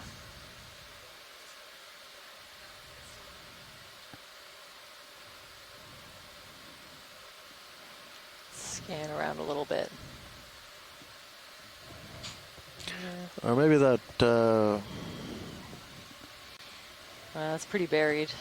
Pilot Roland's back in the chair. Oh. I'm thinking maybe one of those ones in the upper part. Or yeah, the one upper right maybe is possible. Yeah, 2 brittle stars on it to the right of the lasers. Is that the one we started with? Or now? Now, just under the I think that we're one. That kind of looks similar size what we're seeing. Oh, okay. There's a smaller one up top. Yeah. Maybe that Yeah, one. that'd be a good one. Yeah, the one the laser's on right now would be a good one if it's not, again, much longer than it looks like. Oh, I'm seeing a basket star up in the background, and I think maybe maybe an anemone could be something like the Liponema we were seeing before on different dives.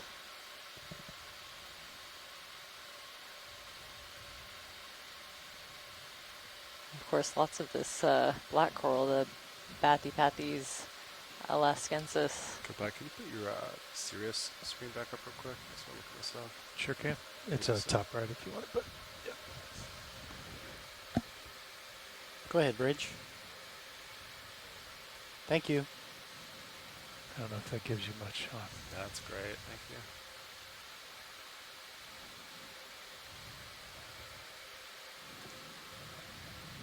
Okay, you can go back to the other one. Okay. Thanks.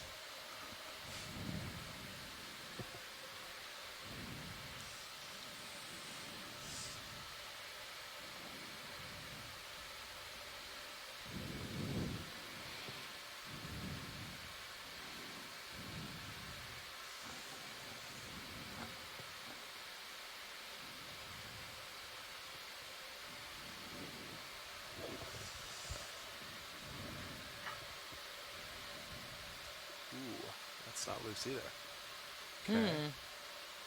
He's in place. Two. Turned into quite the hunt, huh?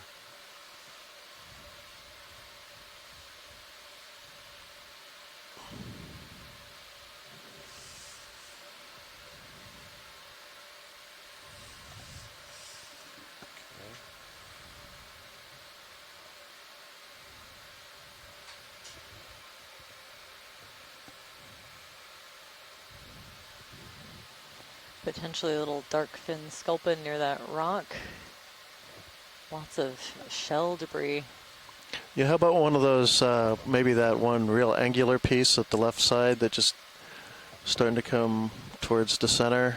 Kind of a flatter, platier looking rock.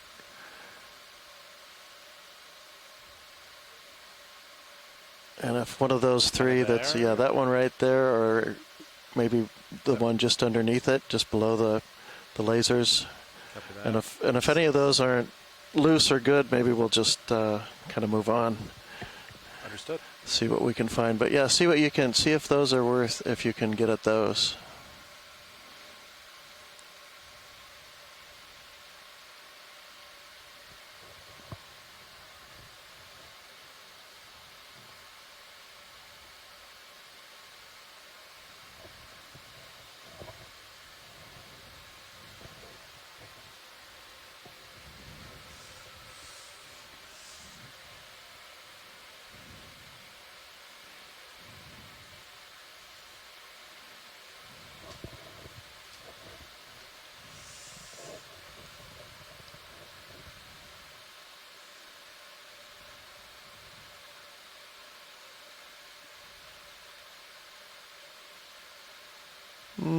That one's not moving. I don't think that one budged at all.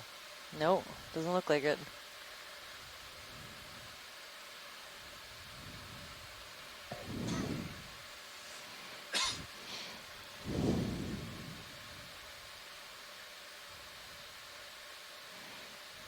I see one over on the right side of the screen that might be what we're, I think that's a rock, and maybe that's what we're looking for. Kind of wedged between the two bigger ones. Yeah, wedged between the two bigger ones. I think that's a rock. Underneath the jaws right now? Straight underneath the jaws, yes.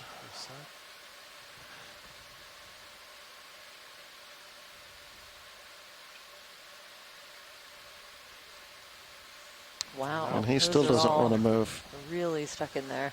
All right, well. Let's see. I think the bottom ones I didn't try yet. Or did I? Yeah, those look like they're going to be problems to me now, too, at this point. I didn't see the one with the crinoid on it get tested. Nope. Yeah, that's a pretty... I think that's going to be a pretty big one once it's picked up. Yeah. If we could even pick it up. Mm-hmm. Okay. Nothing's really budging there. Here comes a crinoid who's been disturbed. Crinoid. Just beautiful. All right. And then kind of coming in for a soft landing. Anything else you want to try watching? Yeah, maybe we'll see what we see if we pull up, and maybe let's just move around a little bit, and maybe we'll see a better selection of rocks to choose from further up. What do these rocks look like to you? Something massive and igneous, so they could pass for basalts, for a massive basalt, but I'm thinking they would also make good blocky granites. Let's see. Nav, you want to start that move now? And maybe a couple of loose ones up here. But those are... Will do. Those are, again, a good 20 centimeters across, and once you pull them up, they become pretty large. Mm-hmm. Oh, it's kind of interesting. A stick. Sticks. Yeah, I was expecting to see quite a bit of wood debris down here. So those are some loose, those look like loose rocks that we might be able to get our hands on that maybe aren't too big. 10 meters. ROV, could we try some of these rounded rocks? Sorry, could you pause on that again? Sorry, Bridge, our plans just changed. Dead kind of center, Watchley, is that correct? Dead center? Dead center, oh, I'm sorry. Yeah, that's okay. Should I go for that one, see if it's... Yeah, let's give that one a that one a nudge. Okay. Thank you.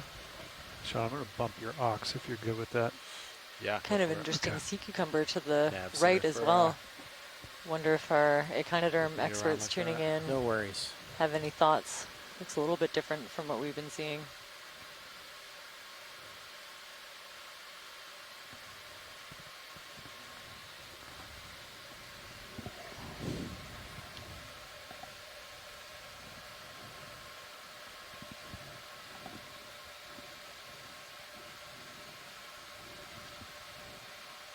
The brittle stars seem to be really enjoying this stick. Hydraulics are on. Hydraulics out. Copy that.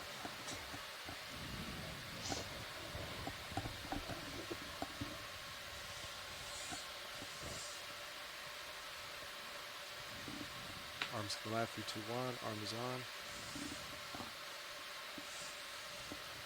Actually, I'm drifting a little. And a sea star up to the left that's missing one of its 5 arms. It'll take that one quite a while to grow back, I think.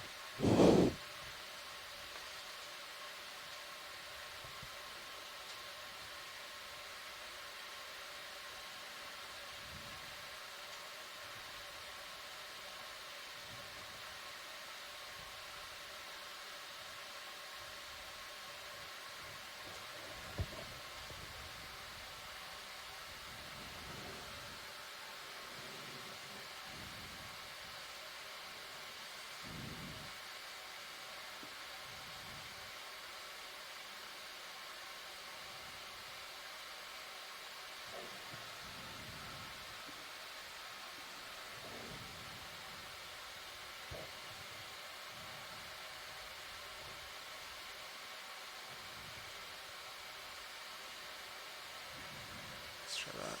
Okay.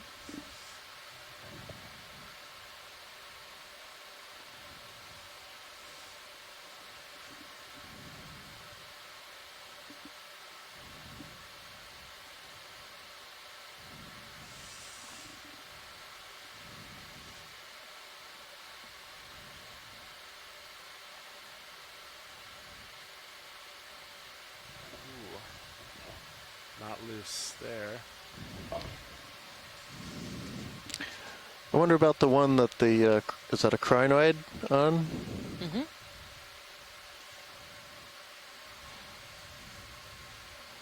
Used to be. Not a crinoid. No. Yeah, see, these are just bigger than they look like, and they're buried. So, yeah, maybe it's just not going to be. Anything else you want to poke, or you want to keep moving on? Yeah, let's move on a little bit. Okay. RV, I was wondering if we could pan to the right really quickly. There was a cool looking sea cucumber over there. Huh. Excellent landing. That crinoid.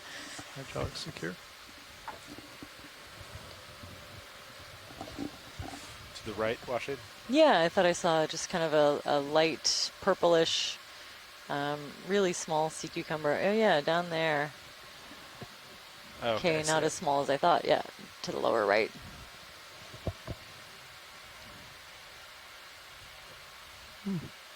We'll have a quick zoom on this one. There's a species, Synallactes. Sorry, a genus that I'm thinking it could be. Go ahead, Bridge.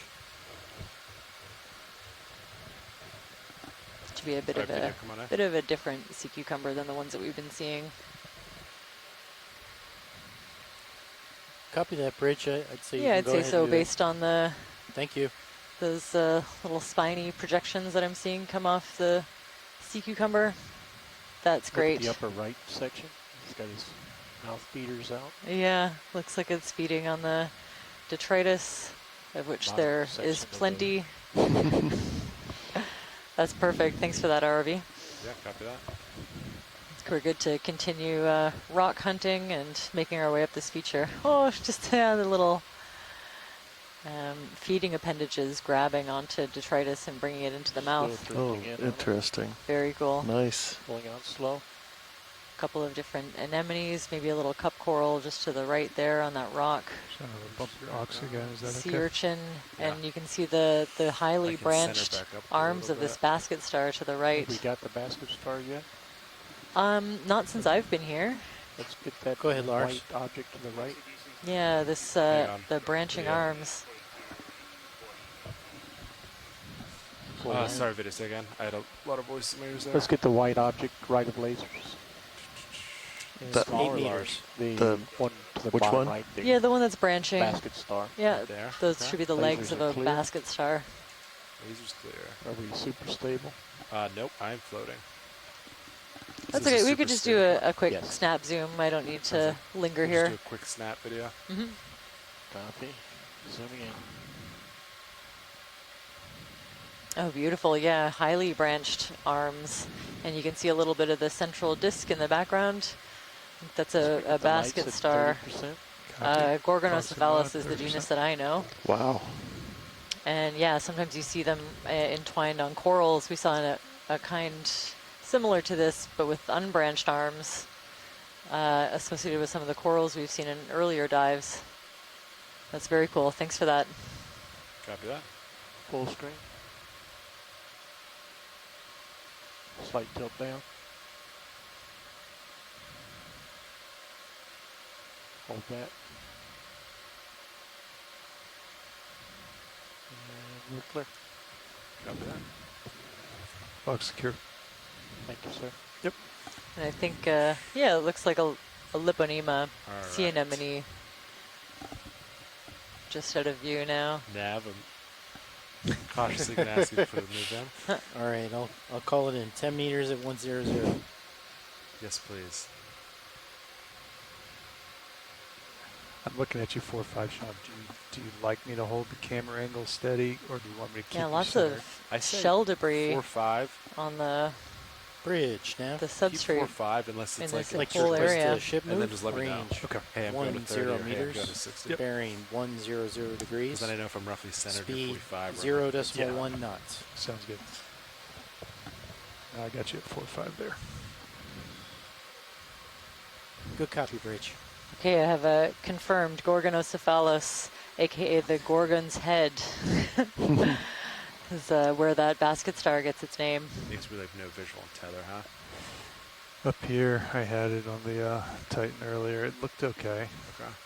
I've lost it since. It's coming back up right there. Just see it. I see it going up, diagonal upper left corner. Yeah. Rolling lights up for us.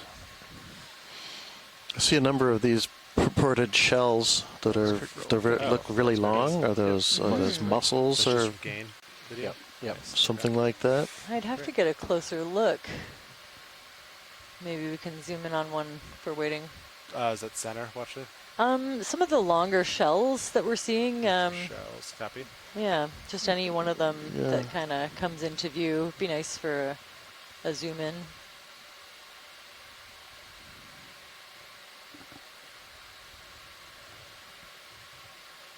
Did you want to snap? You see a gastropod in that one. Gastropod, yeah. But I think some of the larger pieces, like that one. Yeah, like looks that. like Oh, a- that's Yeah, or some kind of really big bivalve shell. It's my guess. See if we have any yeah. shellfish I don't know. experts joining us that can maybe tell a little more, but it's a pretty fragmented They are piece. on, they're just, yeah. But yeah, lots of dead shells accumulated in this area. Okay, thanks for that. Yeah, of course. Yeah, I think those are just the shells of the encrusting bivalves that were living on the face of this cliff we're about to get to, that have formed a little apron right at the base of the cliff. Yeah, very interested to see what's a little bit farther up. You can see where all of this shell debris is coming from. That would be cool to see. Just, yeah, the water column is thick with this marine snow, all of this kind of debris.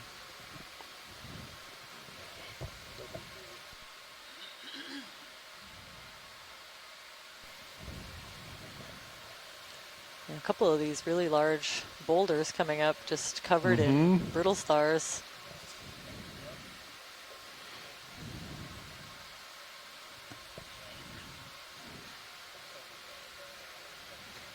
think some of these little lines that we're seeing in the water column flickering in and out are possibly chaetognaths or arrowworms.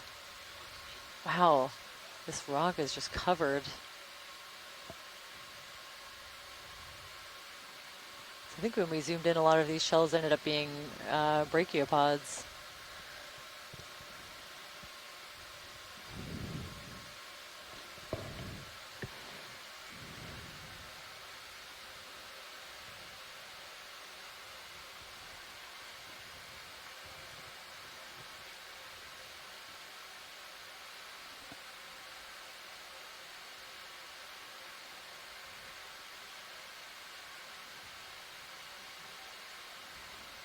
Little Wow. fish hiding down there in the crevice.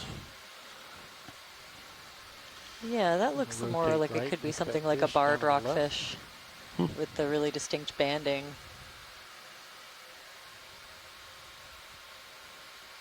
Of course, as we were just talking about, it's really hard to go off of color alone. There's also the red-banded rockfish that make really distinct bands. Do you want to try to go for fish video? Or is it I can't get it from this angle. Yeah, understood. No light. There's nothing left of the fish. He's doing his best to hide from us. Yep. He's doing a good job. Doesn't feel like coming out and saying hello. I was mentioning when we were in a rockfish area before, but some of these fish of a different species in the same genus have been documented by divers year after year, the same individual one. When you have really distinct banding, you can kind of pick out individuals. And so they show a really high level of loyalty or preference for the same small area. Yeah, we overshot by 3 meters, and now it's going... At the bottom, ROV at the bottom of the screen, there's a little bit of a, looks like it might be a loose rock. I wonder Bottom screen, copy. if we might make one last attempt to pick up that, or... I'm going to point here. Is this... Right there, yeah. Laser's on it now. Let's keep going. Yeah, copy that. I'm afraid he's probably a lot bigger underneath. Understood.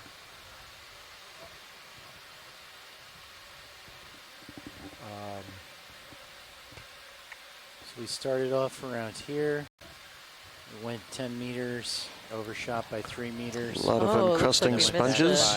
Yeah, there was a really big one at the bottom we kind of passed. Hopefully we'll see more. I think I'm picking up that purple, that really bright worm.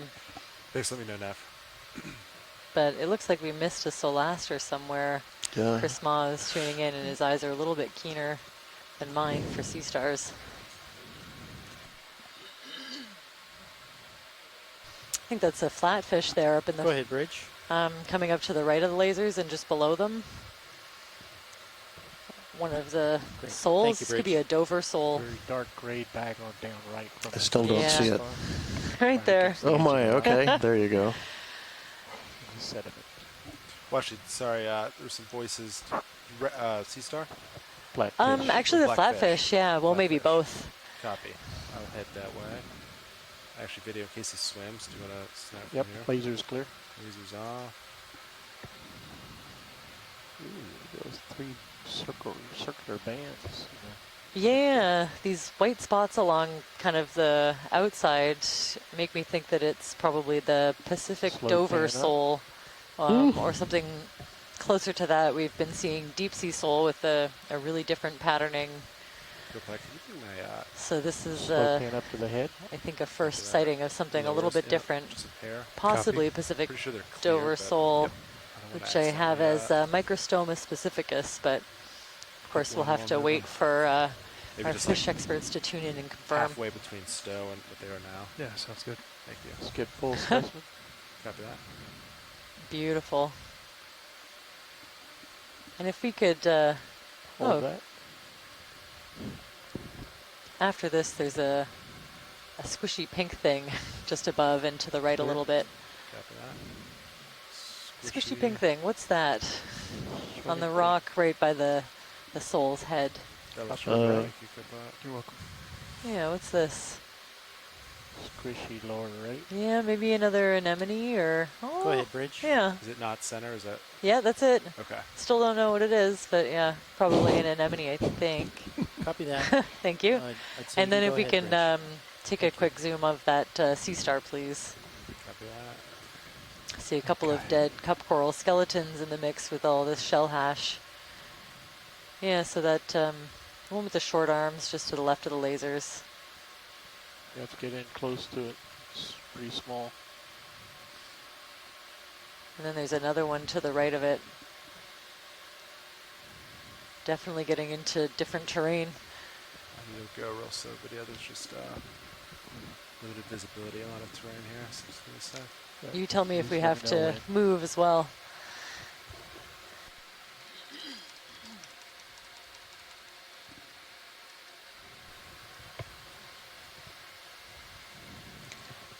I feel bad for missing the Celaster, so let's zoom in on a couple of other things.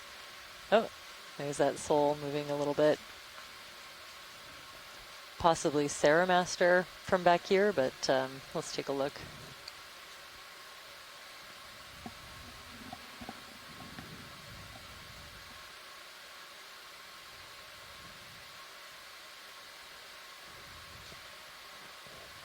You ready? One sec.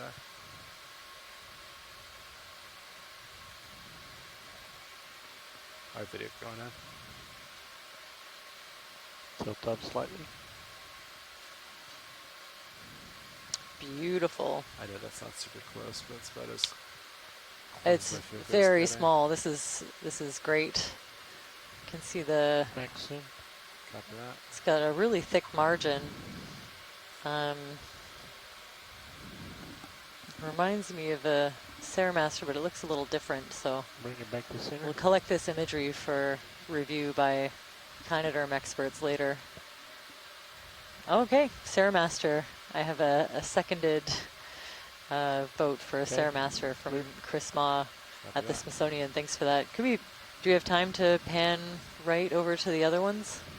You see the right of the lasers looks like a. Oh, that's interesting there, right between. Yeah, could we take a look? There's all sorts of things on this little rock, big rock. Oh, it's already in between lasers? It's now at the left laser, right below it. Cup coral. Yeah. Oh, understood. Go for it. Okay, yeah. Yeah, no, I think you're right. This does look like a cup coral to me with its tentacles out and its the kind of mouth protruding a little bit. Some kind of a polychaete perhaps at the base there. Beautiful. Yeah. Video's clear. Does it look like it's getting That's worse, great. or Thanks is for that. kind of what we've been seeing? Okay. You let me know if we need to make moves. I could do this all day. Jelly that she was very interested, diagonal upright from there. Diagonal upright. The sea star. Oh, that little jelly again. That's at least the third sighting that we've had of the right edge. Center. It is center. The green one. Let's see. Get it right there. That's Maxim. So small, these ROV moves are moving a multi-ton vehicle. Just a centimeter at a time.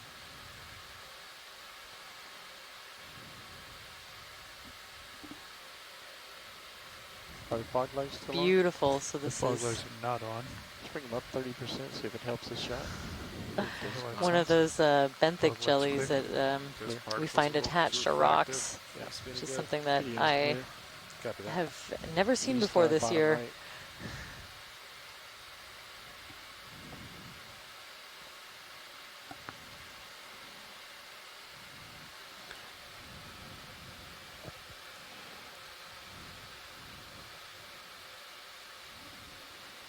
Okay, and another- Picogastria.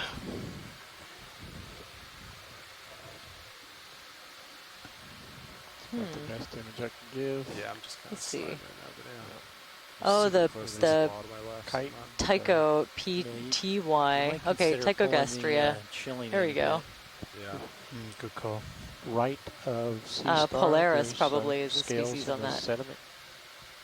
Oh, looks like it could be like You a good with that, big Sean? chitin of some kind. Okay. Oh, just to the right. Yeah.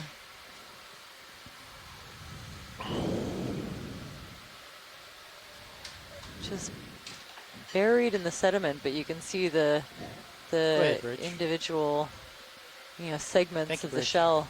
I think we are looking at a pretty big chitin. And then that sea star, yeah. Did you call out the name?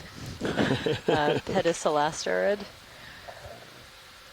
Very nice. Yeah, use some space here for it. Thanks for those. We're full wide. Copy that.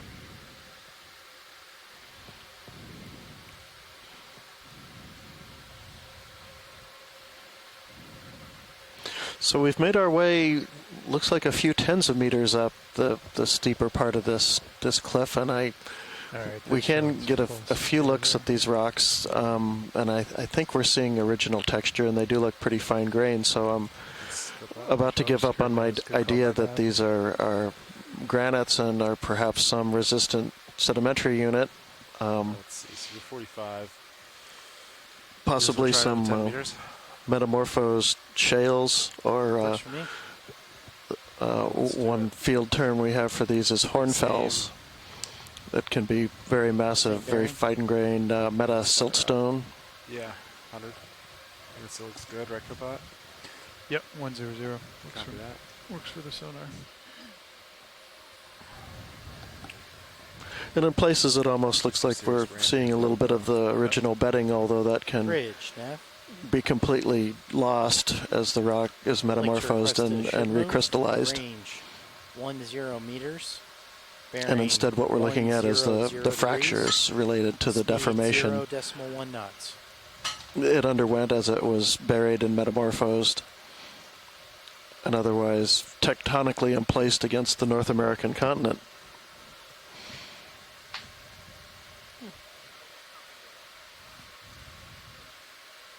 It is getting a little bit harder to see details of these rocks. We're getting a lot more sedimentation. And then everything that isn't covered in sediment seems to be covered in brittle stars, I would say brachiopods, and black corals. I see one of those black corals has a big basket star associated with it. Here's a bit of a different sea urchin, I think, below the lasers. And we'll just continue to make our way up and see if we can get a clearer view on some of these rock formations for you.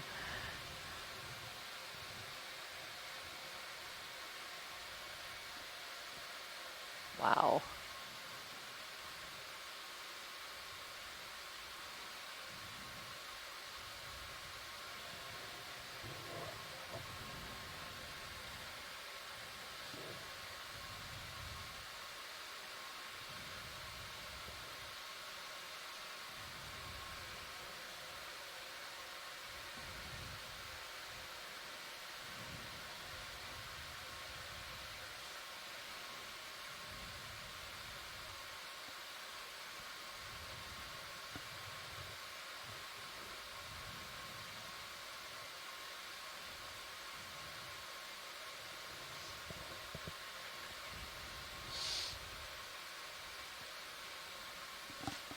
So it looks like a black coral with a bit of a dead part of the skeleton that's been encrusted with all of the fauna that's encrusting the rocks around it. Probably those brachiopods and some brittle stars from the looks of it.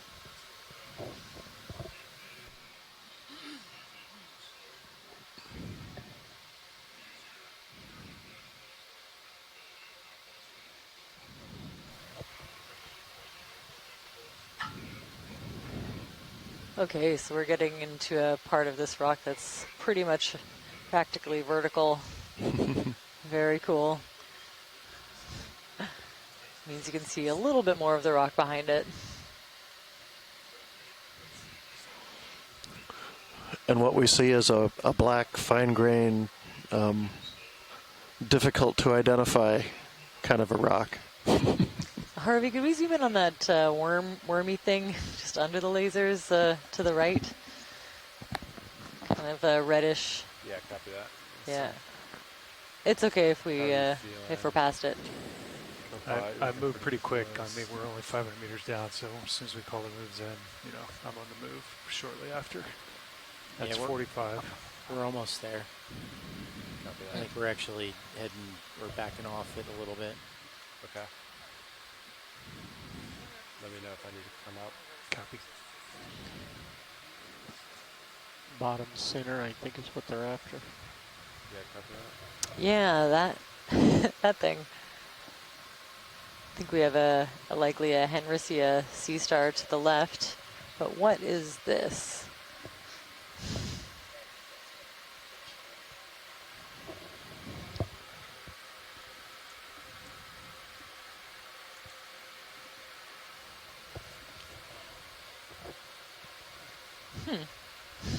Go ahead, Bridge.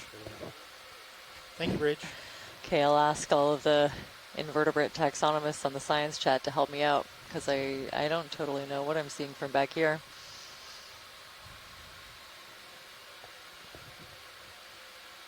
Video, you can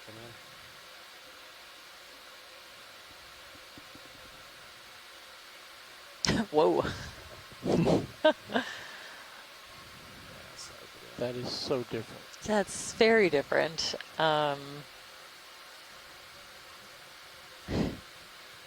look at the top part. Yep. How Yeah. stable can you get this definitely sit down?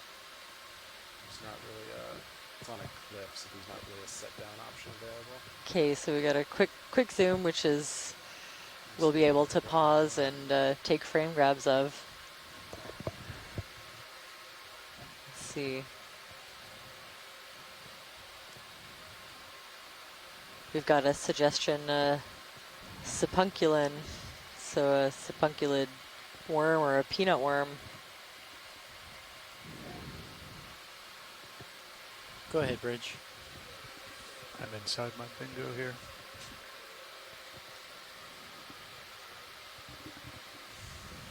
Yeah, I'm definitely seeing some similarities. So thank you. Thanks for that, Arvin. I'm climbing over the top of you. I'm looking down at 270. Yeah, copy that.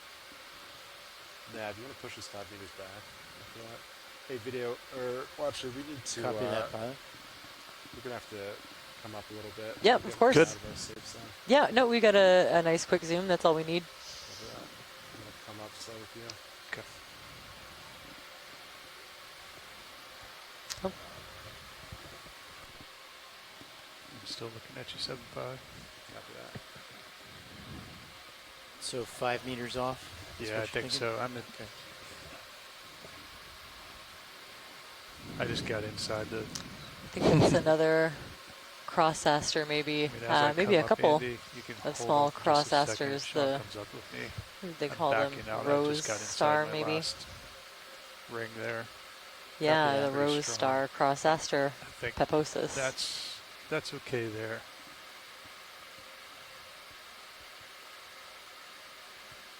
You good with that, Sean?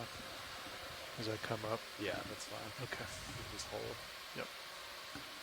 Bridge, Nav. It's wild, so we can see where some of that shell hash was coming from. Are you able to do a move during that heading change, or most of the rock that we're seeing is covered in these big clumps of, I think, are brachiopods. Copy that. Actually, since I called, our plans changed a little bit, so thank you. I think I can pick out a couple of small cup corals in between. A big, probably a Hippasteria. Yeah, I know. Sea star, a crinoid, or the feather stars in the middle of the screen now. And brittle stars are ophiuroids, also in big patches along this pretty much vertical transect. That's next level. We're doing now. Right there. Love it.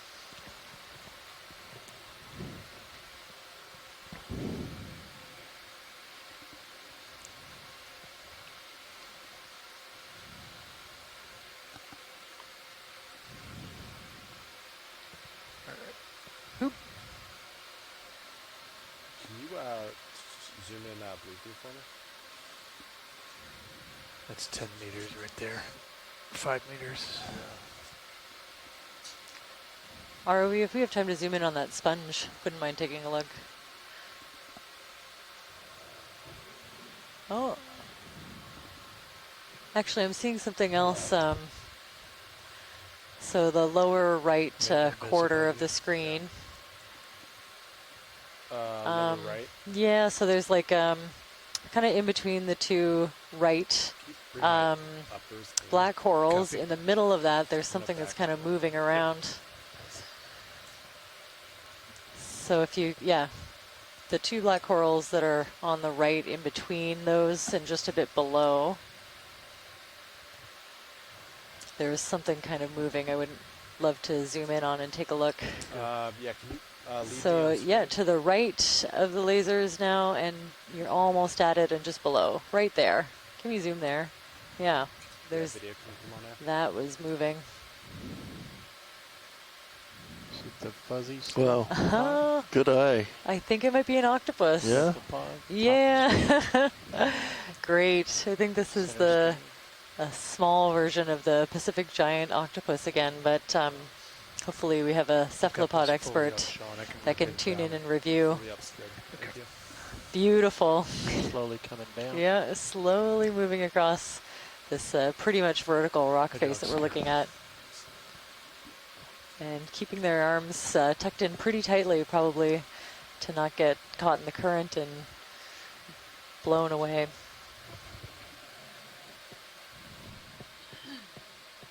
Pulling you out slightly. Oh, that's amazing. And another one of those mysterious white things to the left of it now. We've got a couple of samples of something similar, but who knows? Wow. Very small. Yeah. So about, what do you think, 6 or 7 centimeters at the widest.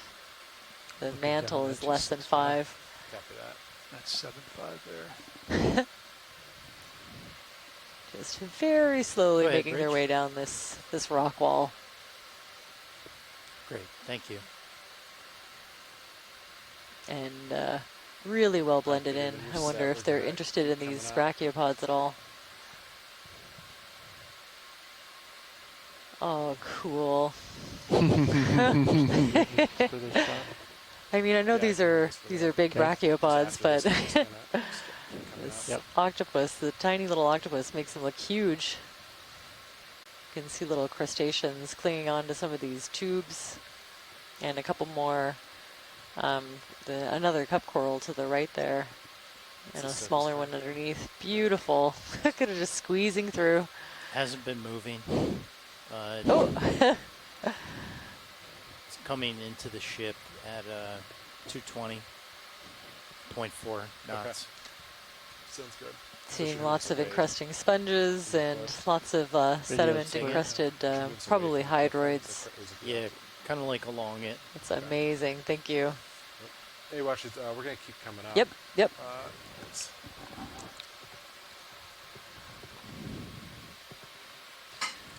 I got the blue view up above your brow there. That's great. It's pretty clear. Yeah, there's just the visibility for overhangs.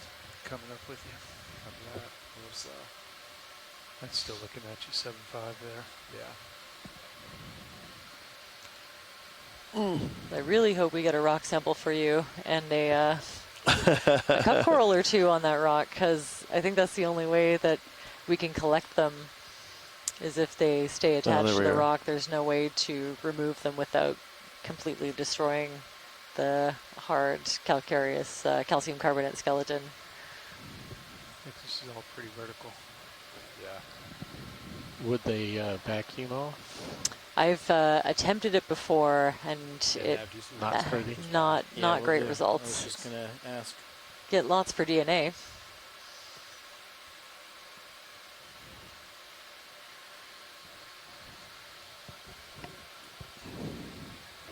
Bridge, Nav. Can I have a ship move? Range 5 meters, bearing 280 degrees, speed 0.1 knots.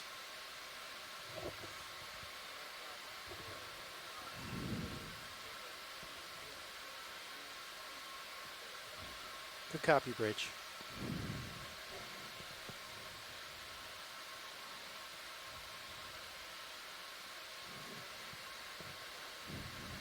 RV, if we could get a quick zoom of the white dots on some of these rocks. Sure. Video, you want to snap? Oh, interesting. More of these little white globs. I think we saw something like this on an earlier dive, and we did do a collection. I still don't know what they are. Like small versions of those. I thought we decided they were barnacles. No, we those were different. Those tiny were white different. dots. Okay. Yeah, these ones are squishy. I've heard, yeah, possibly there's some kind of, yeah, benthic ctenophore, some kind of jelly, some kind of larvae. It's a little chitin down at the bottom, and a nice scale worm. This brittle star waving. Thank you for that. That's great. Video's clear. Copy that. Watch it. It's good to keep moving. Yep. Yes. Let's go. Keep moving too. Yep. Getting a nice little buffer there now. Yeah, the ship's moving away. Good copy. Thank you. It's a very multi-armed individual. Oh, Top yes. center. Could we get a snap zoom on that, please? I think a Solaster of some kind. I think the lower one is a little bit different Sean, that's 4-5 now. from the one that we zoomed in on earlier. Video, you want to snap? The pinkish one, I think, is a cross aster, and this one could be too. Center.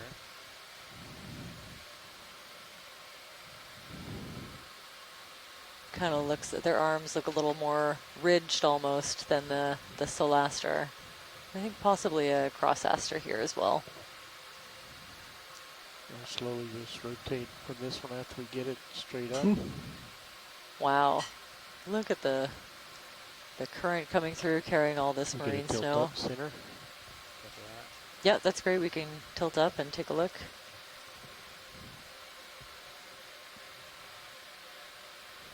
And feeding on a brachiopod. Very cool.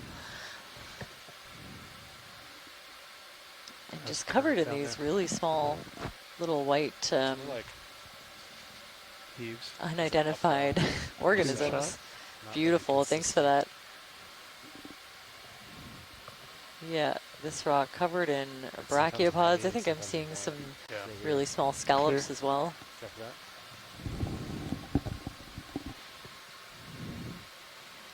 A nice comb jelly floating off. Oh, what's this thing in the middle?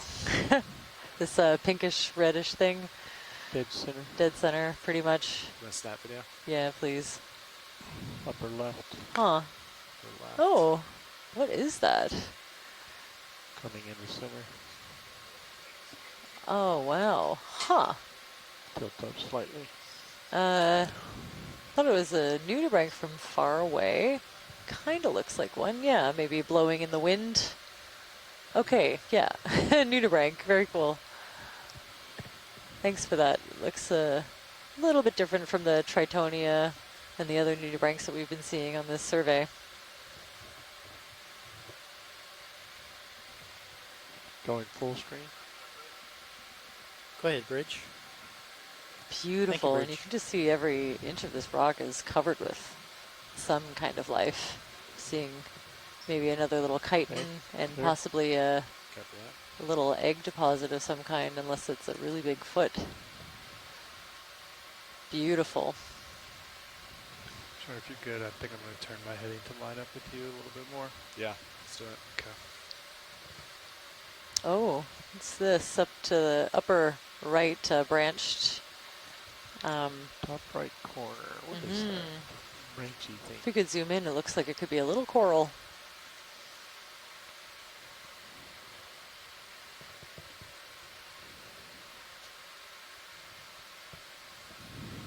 Using a lot of lower light, so just make sure your arms aren't getting close to something. I brought the arms in. Okay.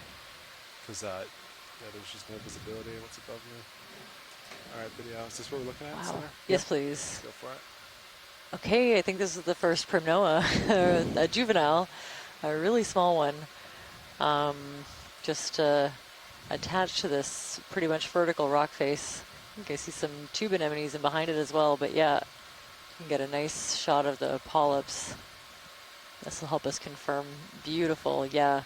Kind of a lighter white color for the red tree coral, the Pacific red tree coral, Primnoa pacifica.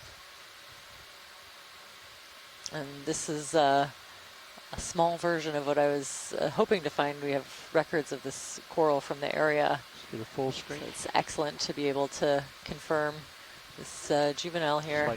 Look at those cup corals in behind it as well. Oh, and one of those predatory tunicates is gonna, the little kind of Muppet-shaped mouth. I love those. Beautiful. Pulling out slow.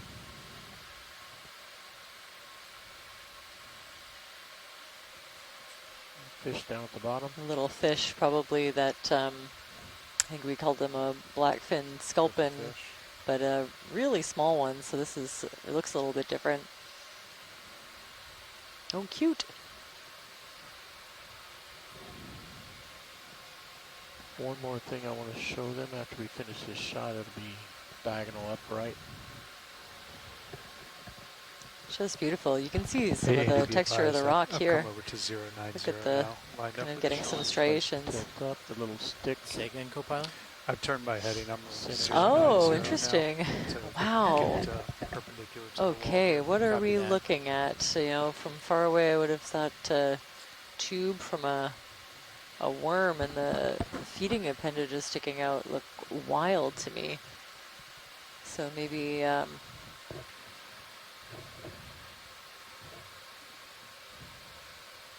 if anyone in the science chat has thoughts, I'm seeing some encrusting hydroids, lots of these little white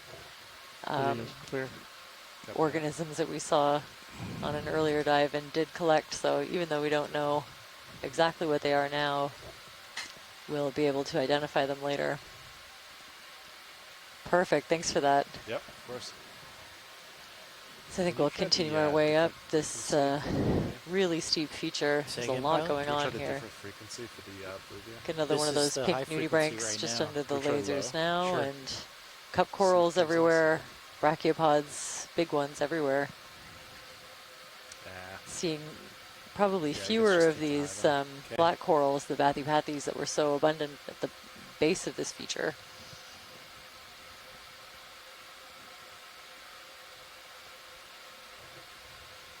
Possible ID on that tube that we saw could be a solitary hydroid. The end of it definitely looked, yeah, more like a hydroid.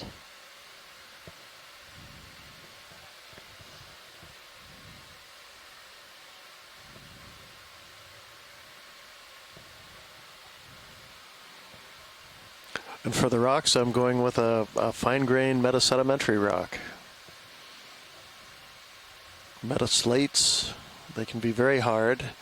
They have a lot of silica in them, and when they can recrystallize, they become a very hard rock, sometimes referred to as a hornfels. When they tend to lose the sense of the bedding they had originally, they originally started out as kind of a shaly kind of a rock. But once they're heated and perhaps with some hydrothermal hot juices introducing a little silica, they can become very hard. And so a lot of the fracturing we see may not even represent any bedding, but simply the fractures that formed through tectonic stresses. Ooh, this is a large sponge. Also with a basket star attached. Could we have a quick zoom of the sponge? Yeah. Thank you. This looks like a glass sponge, maybe just based on the thinness, and it's possible we'll see some of the reef-forming sponges on this dive. Let's just zoom in for a closer look before I say anything about it. Okay. Yeah, this could be one of the reef-forming sponges that we have in this area, Africalistes vastus. There's also Heterocony calyx. And I think it's start off with safe to say it's an Afrocallistidae glass sponge. The pandalid shrimp on it, brittle stars, and of course that big branching basket star with its highly branched arms, kind of interwoven and clinging onto the side of the sponge, using a little bit of extra distance or height away from the rock face.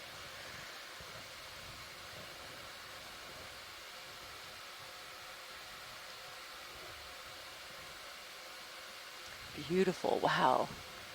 Look at the patterns you can see in the tissue of the basket star and the highly branched arms curled up.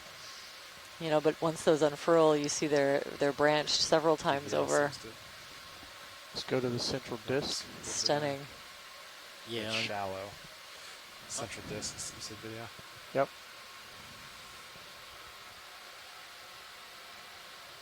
Hold that.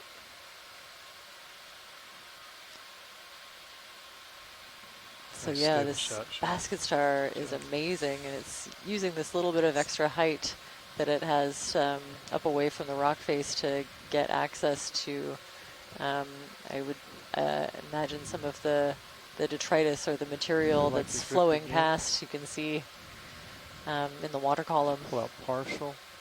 Hold there. Just beautiful.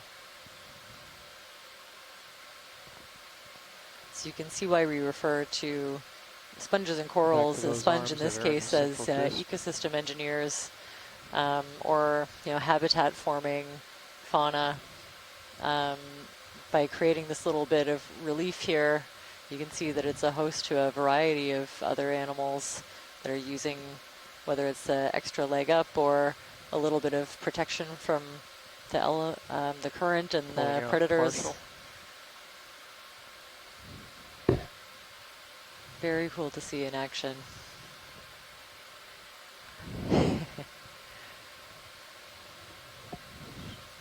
Try to go with the wide shot here. Wow. Yeah, you can see this relatively small individual is housing all sorts of animals. Oh, that's so much nicer. Could be dozens in there. Maybe more the smaller that you look. We're holding station pretty well. Yep.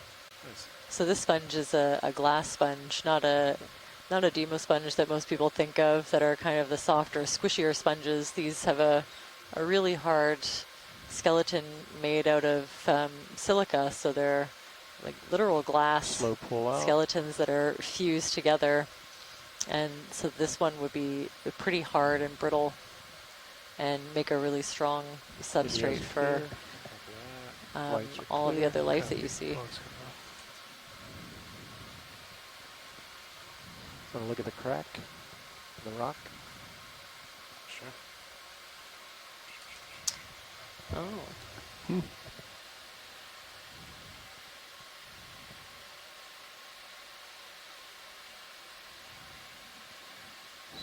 Yep, right there.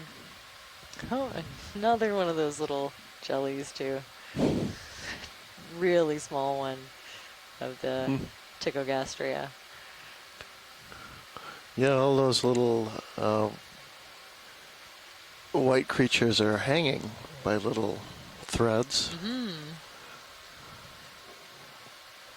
Yeah, we were able to collect some using our suction sampler in a previous dive. Of course, these could be a little bit different, but superficially they look pretty similar. And yeah, definitely little tentacles maybe coming off of them and are helping them hold tight to the rocks in the face of this really strong current. Oh wow, look at all these anemones and cup corals, feather stars. There's a black coral. Video's clear. Beautiful, thanks for that.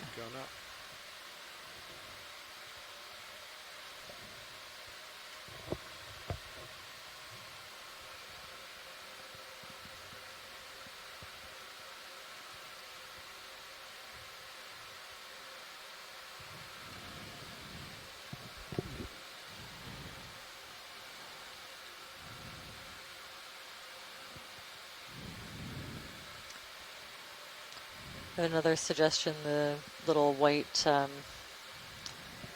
unidentified organisms could be a veliger of some kind, which are a larval stage of certain mollusks.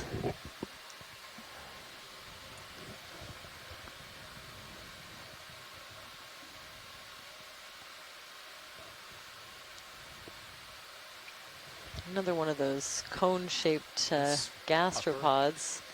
We had a couple of people pipe in that it's possibly Calliostoma, genus of marine gastropods with those with that shape.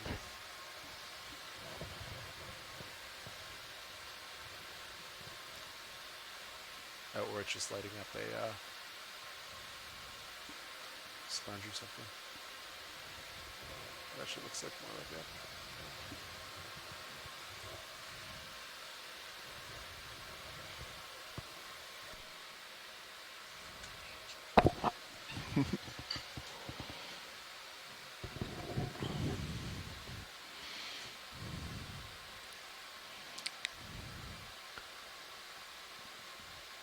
Looks like that might be some original bedding in this rock.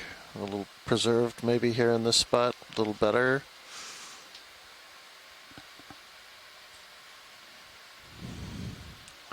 Fine-grained sedimentary rock, likely part of the package that we see exposed on land of Cretaceous through Jurassic, so that would be in years something like between 65 and 170 million years old.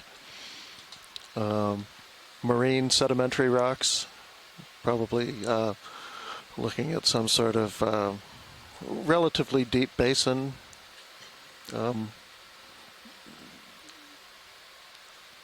Fed by just fine-grained sediments. We're not getting any sandy or even perhaps very silty material in here. And then it's been metamorphosed somewhat, not strongly, but enough to kind of have recrystallized most of the original textures.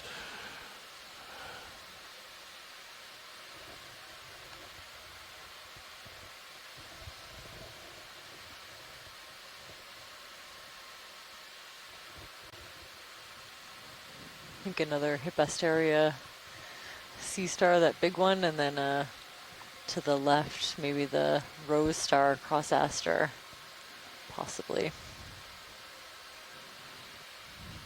ROV, could we zoom in this orange multi-armed or many-armed sea star below and to the right of the lasers? Yeah. Smaller than the larger yellow one. Just under them now. That one? Yes, please. Got it. All right, Biddy, you want to... I always say multi-armed, but of course the 5-armed ones are also multi-armed.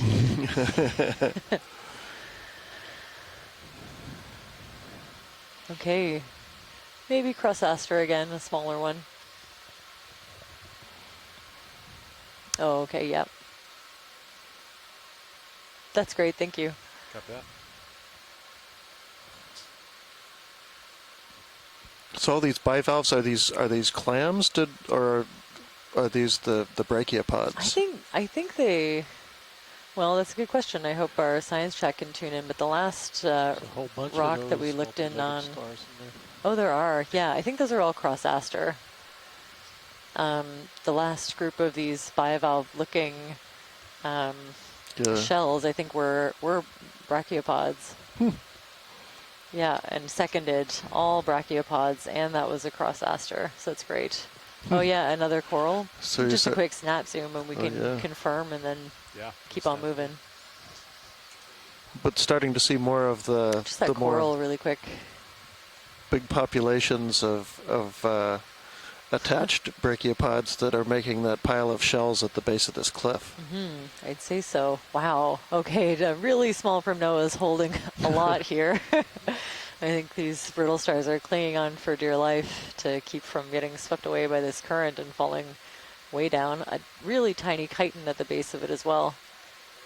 And those spirally Calliostoma gastropods These little kind of pyramid-shaped snails. Mm-hmm. Beautiful. That's great. Thanks for that.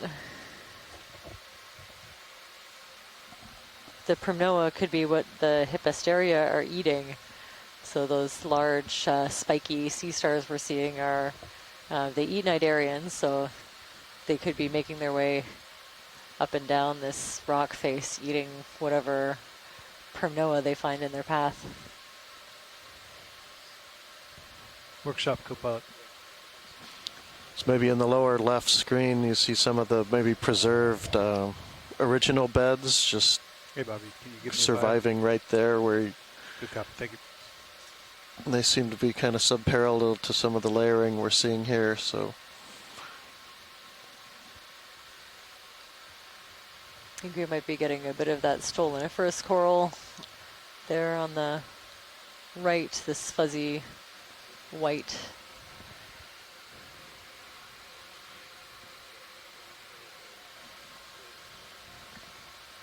Now, do you know what a pace is supposed to be? Say again, pilot? Do you know what a pace is supposed to be? On track or? Negative.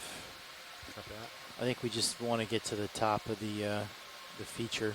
Okay. I can do some calcs. Sure. If you could get a snap zoom on these. Snap zoom? Yeah, please. Thank you. Hey, Sean, I'm going to do a quick break here. White stuff? Yes. Video, go for white. Yeah, I think that we're looking at stoloniferous coral.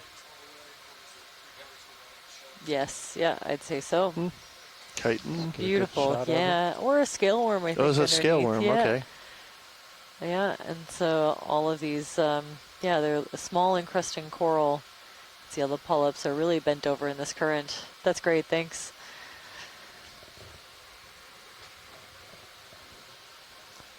Okay, and lasers on. Lasers on. Good job. Video's clear. Beautiful.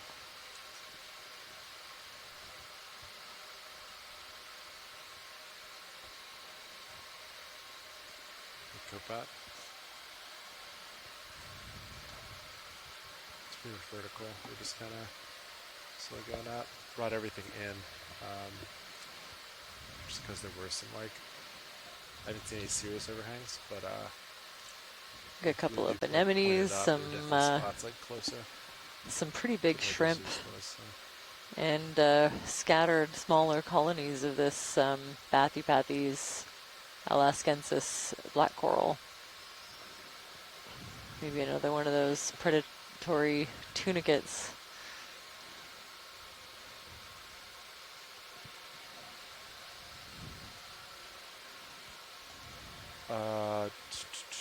Nav, how do you feel about 5 meters forward? Sounds good. I'll call it in. At 9.5? At 9.5? Yeah. Copy. And I think from what I can tell, the pacing's pretty good. Okay. We have 3 hours to come off bottom, and we don't really have this big, massive, smooth face, perhaps we only have to too go up, smooth like and steep for most things to want to hold on to. Mm-hmm. Yeah, does seem that way.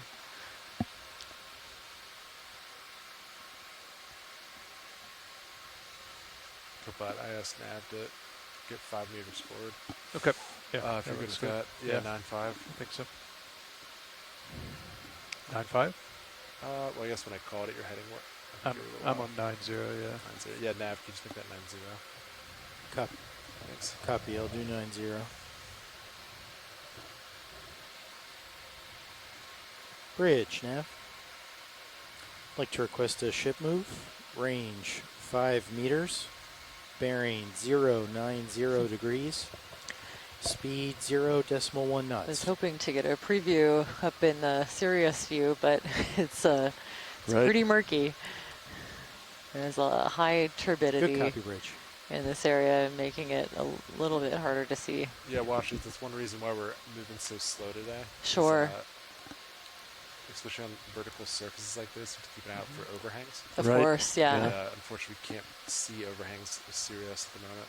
Okay. So that's kind of why we're inching up real slow. Mm-hmm.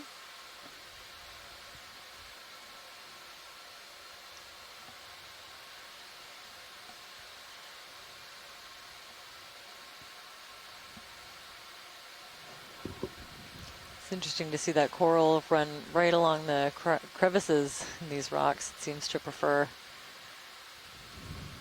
a little crack to get at least a bit of a toehold.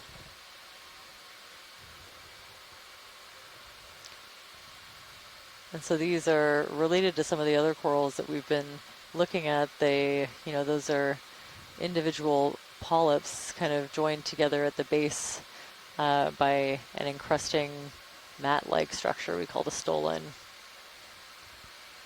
And there are several different species and genera known in the area. It's a pretty complicated. I think a lot of them are sort of lumped into one genus, but it's more complicated than that. A couple more of those chitons down there.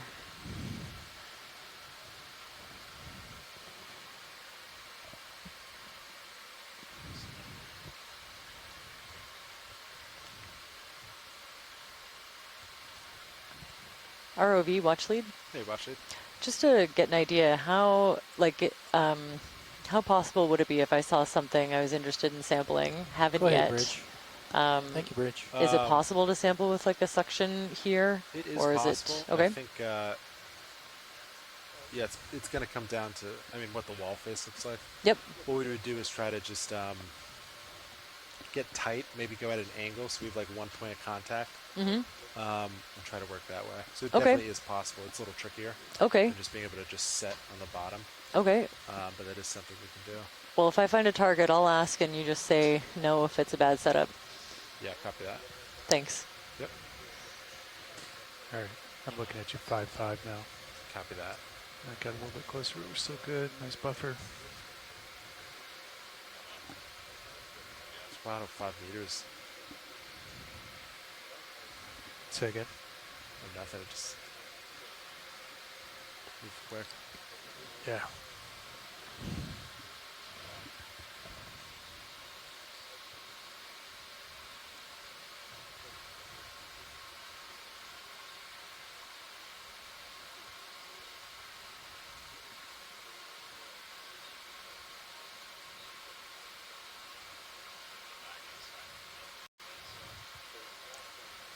Really abundant cup corals in some of these areas.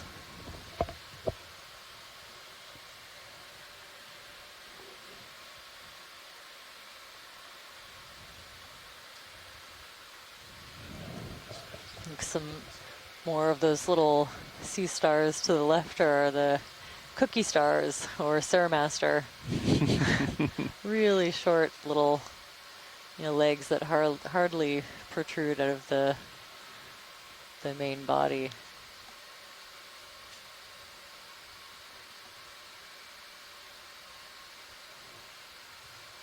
There's a big whelk, or at least the shell of one. Down here. Yeah. Just kind of below that overhanging rock. Yeah, well, based on how steep this is, I bet he's not been, if he's not alive, he's not been dead for very long. Mm-hmm. Yeah, good point. How would it be there? Every now and then I think I see a piece of a bamboo coral, so that'd be interesting. Oh, there's a nice big black coral, the Bathypathes alaskensis that we saw in such abundance lower down.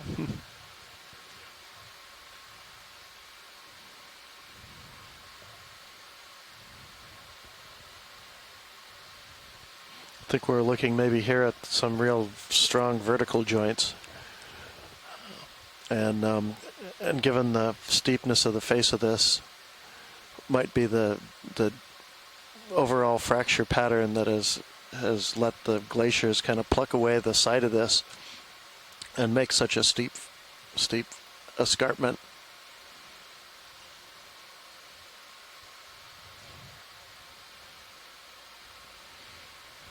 It's a really strong kind of line through that one.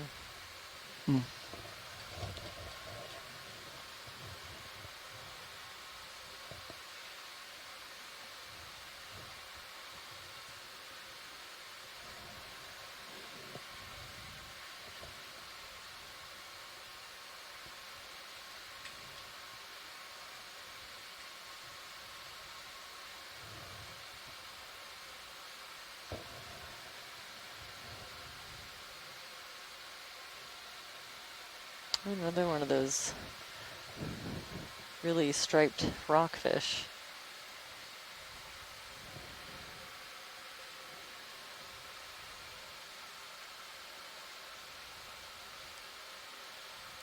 Again, could be something like the barred rockfish is my guess, or possibly red-banded rockfish. You'll get tight on the fish. Upper right of lasers. Yeah, give me one sec.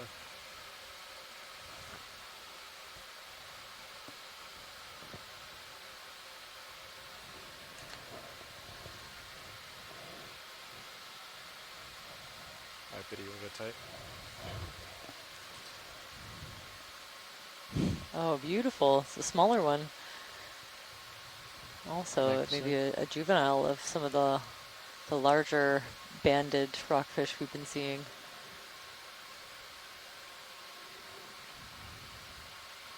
It's beautiful.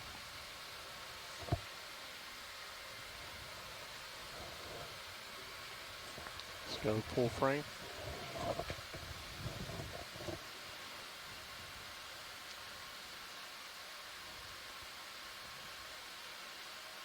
And a nice view of the arms of this crinoid while we're at it. I'll pull a little bit more out to get the crinoid as well. Some interesting growth patterns with the encrusting sponges here too. It looks like the sponge and maybe a encrusting bryozoan are battling it out for territory on this rock. You can see it's really kind of growing into where the sponge looks like it once was. Another basket star just hanging out on this, on the side of this rock. We got a good zoom of one earlier. Looks like you can see a vein, maybe a little, or a bed, a little compositional layering. We see that across the top of the screen. A little lighter colored, maybe a little siltier bed than some of the other ones.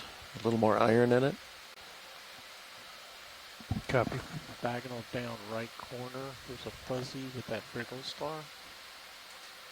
ROV, we've had a sample request for these brachiopods actually. What do you think about trying a suction sample in this area? Yeah, try Okay. it. Do you know where? Take your pick. There's lots to choose from. Just to the right of the lasers is kind of a couple of bigger ones. Can we get the fuzzy down right first with the A brittle? little more right and then up.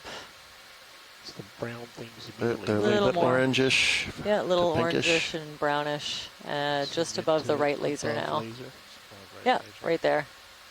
Those round two. things. Copy that. All right, video, want to come live?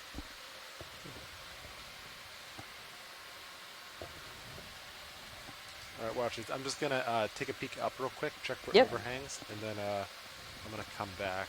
Sounds good. Make sure I don't bump into anything. Mm-hmm.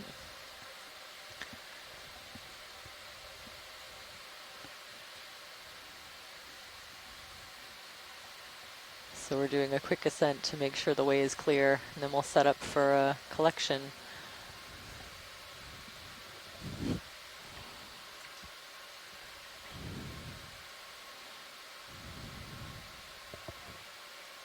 Can you bring port swing arm all the way in with that? Copy.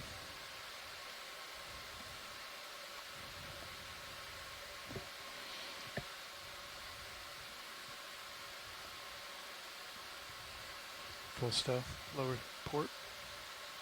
Copy that.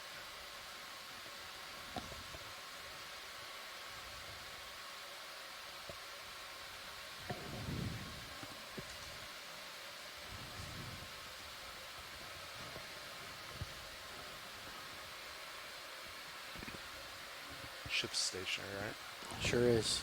Alright, copy that. It's mostly going like up, back and forth, like along Yeah. northeast. Is sample still center, roughly? Yeah, any of those. Okay. Yes. Any of those Actually, just scanning for anything close by as well that we might want to try. There's lots to work with. Yeah, actually, maybe the ones to the right of the lasers. There's also just like lots of encrusting stuff that would be good to get.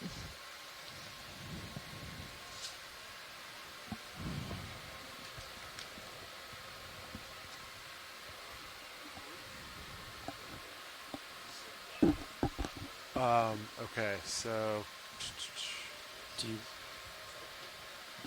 if you draw her out, do you want me to grab it and then I'll index and then you could take over? Stand by and move in. Can you look at my portail? Yep. Hold on.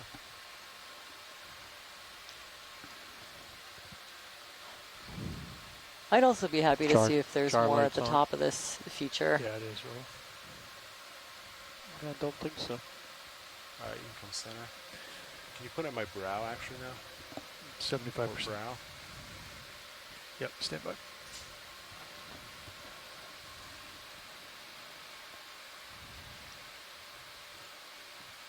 Looks like any sectioning we do, we'll get more of these little white globs as well.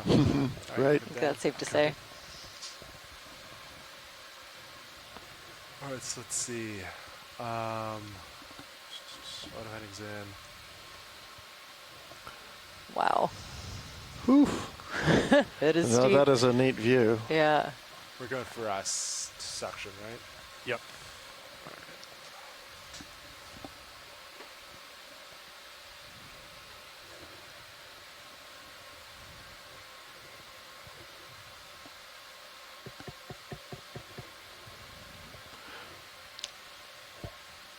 I'm so used to finding slopes in the marine realm because we so often view our imagery with a vertical exaggeration, and when something is really steep, it's kind of a surprise. Yeah, there's no exaggeration on this one. It is that steep. And looking in the second camera that we have access to, you can see straight down into the deep that we just came up from. But all right, you can just it's very dramatic. Not quite an abyss, what we're used to. Hydraulics are on? Hydraulics are on. But it sure looks like it from, from that view.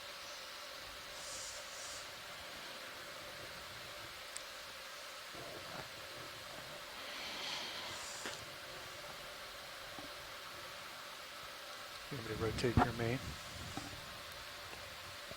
Sure.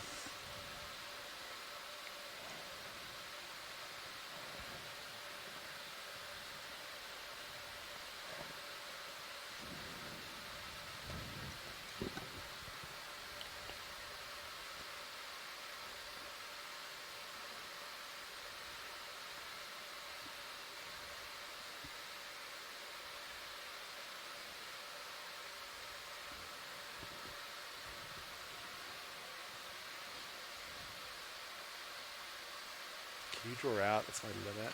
Just like. Yep. Come out easy.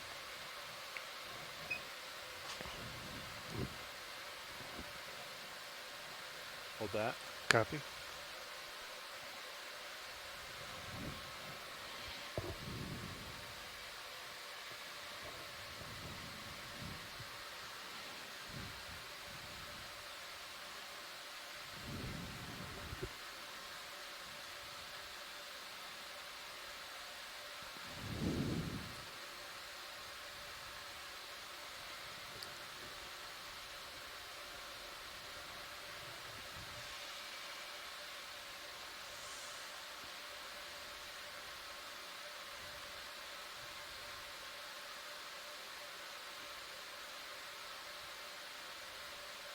Okay, you want to draw in now? Yep. Draw coming in easy.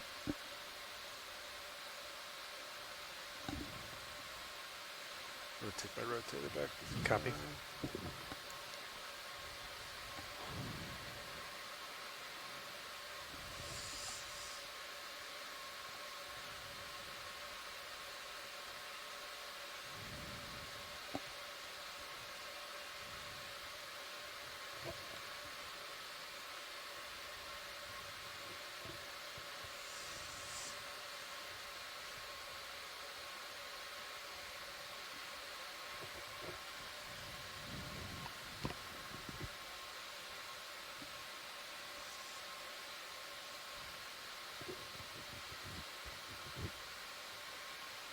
Where's the closest ones we see here?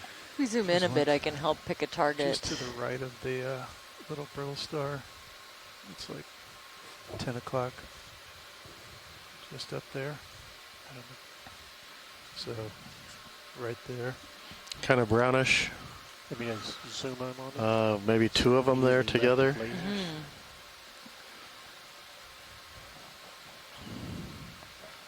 So where your laser dot's at, just come over 5 inches on the screen. Yeah, so just to the left, they're kind of like an orangey brown. See the two circles. Yeah, see two of them. They're kind of in pairs in general. It's corner. interesting. You want me to watch the gate for you, or are you comfortable?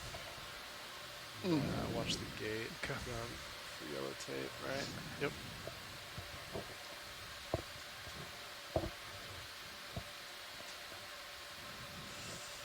I think you got room.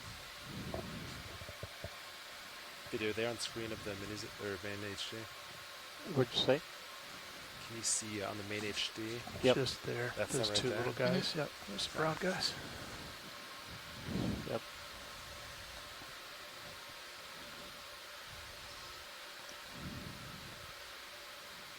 Yeah, I think you got plenty of hose. So little shells, if we can kind of get under them and scoop them up, that might work the best. So you start suction. Coming in now.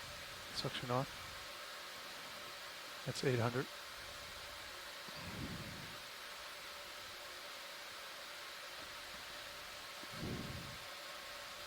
Increase.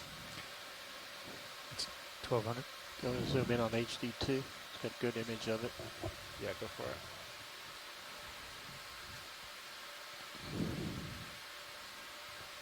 One. Got I think one. we got one. There you go. And two. Beautiful. That second one looked like it went in really well. I see one in keep the our jar. eyes Yeah, glued. section's Have you secure. seen it in the suction jar? Oh, there's a piece. There's something. Oh, there's one. There they are. There it is in suction jar 1. Thank you for that.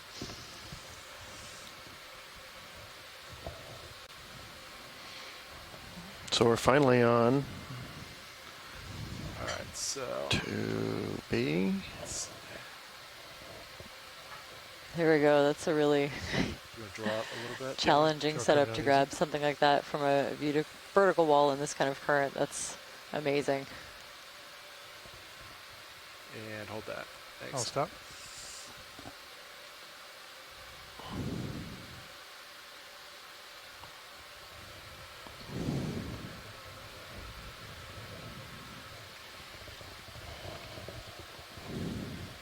So I have sample ID EX2306-D09-02B. Suction canister 1. That's all right. Kind of work it. There you go. As we go up. There it goes. There it goes. Okay, fully retracted. All right, hydraulics coming off. Watch these, Nav. That was 02 Bravo, Compact correct? secure. Yep, that's right. Thank you.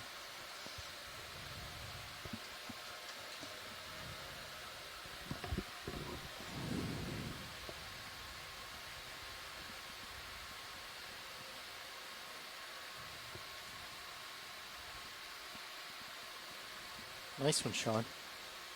Thanks.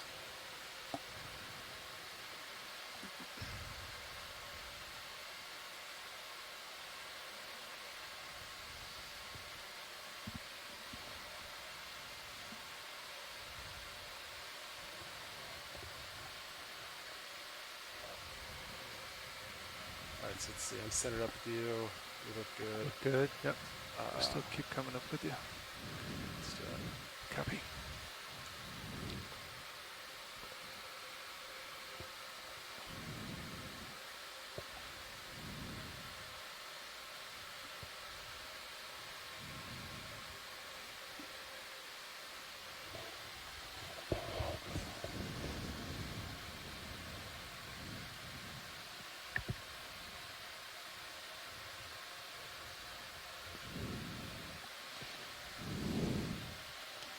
So we'll continue to carefully make our way up this rock face and see what we see. Yeah. as we get a little bit shallower, maybe seeing a slight change. Saw our first 2 juvenile primnoid corals not too long ago. I keep the delta It's closer promising. to 10. they are known from once I get up from these depths, but they seem to prefer it a little bit shallower, up closer to where we'll be going near the end of this dive. Sure, it's your call. Your shift. Want to? Sure, I'll take it. Yeah, let me get some auto depth down. Copy.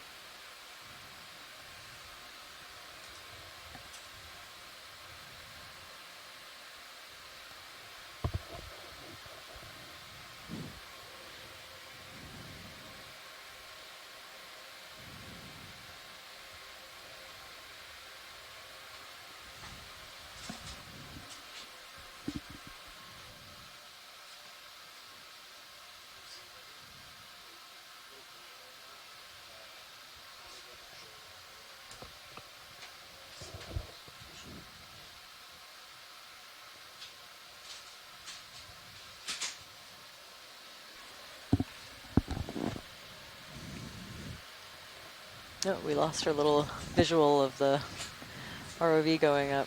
So. Oh no, he's right there. Way zoomed in. Yeah. That's it. Well, we're zoomed way out, and we're looking from above. Oh, there we go. So there you go. Oh, thank you. And then your manips. Yeah. So, just nice and slow. Beautiful. And then I was a little buoyant, so I was kind of letting that just kind of drive me. And then I just got it down well in there, so it's just pushing it down. It's been pretty variable. Yeah. I'll come back over and center up. It's quite the art piece on a high pack Huno. Etch a sketch. Or spirograph.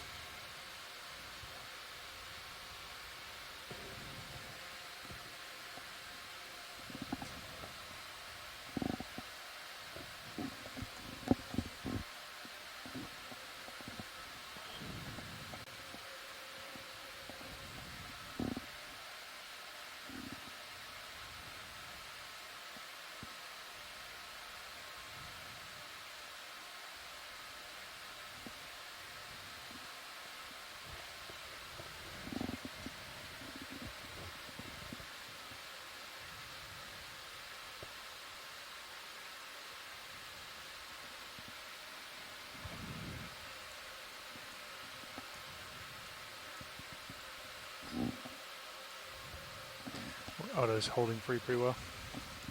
So, auto depth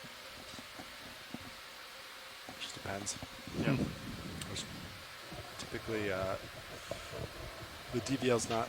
I wouldn't use XY at all. Yeah. You could try going into auto depth and then just focusing on your wow, XY another one of position. those highly branched basket that stars way just to focus on 2 vectors in the center of the screen now. Even I mean, it's not. It's grabbed onto a. Oh yeah, snap zoom would be great. It's just holding on to this pretty small black coral. Looks like it might just be the skeleton. Yeah, I think the dead skeleton of one. Such interesting that they can persist for so long.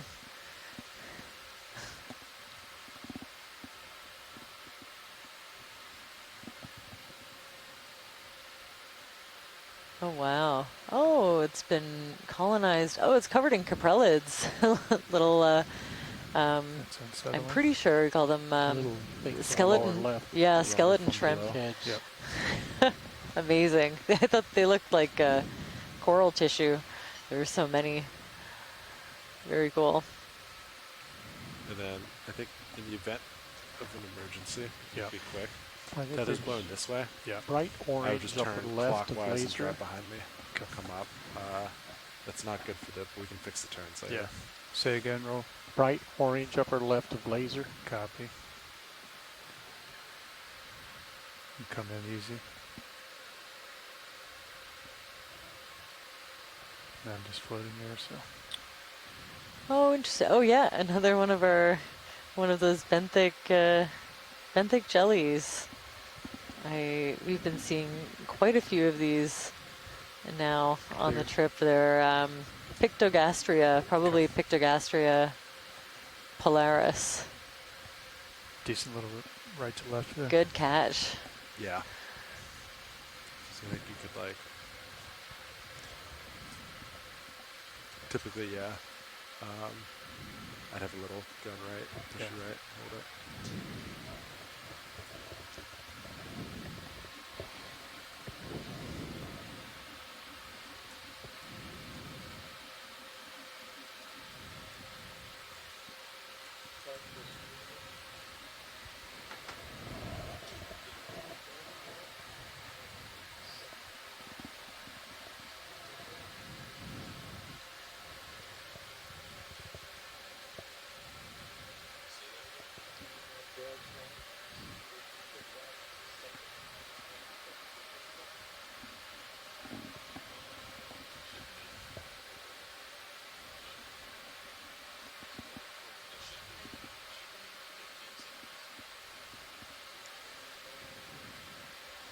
I think I might have seen another nudibranch kind of under where that basket star is, and another one of these really big, impressive basket stars. Gorgonocephalus. Okay. We will not take them then. And yeah, starting to see more of these black corals again.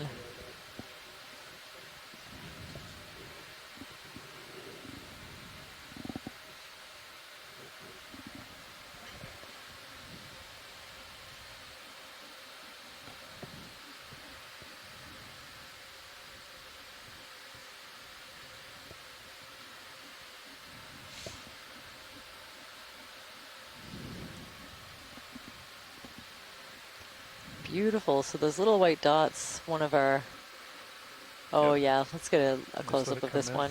Sure, we'll never get complaints about a close-up of a sea star. And there's 2 for 1. I think a little, well, okay, we have a whoa, what is that? Which is always good.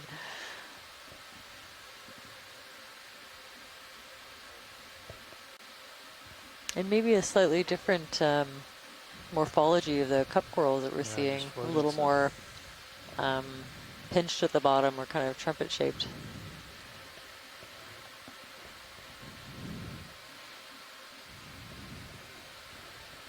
And what is that behind him with the hole in the middle? Is that a sponge? I think that's a sponge over there, yeah.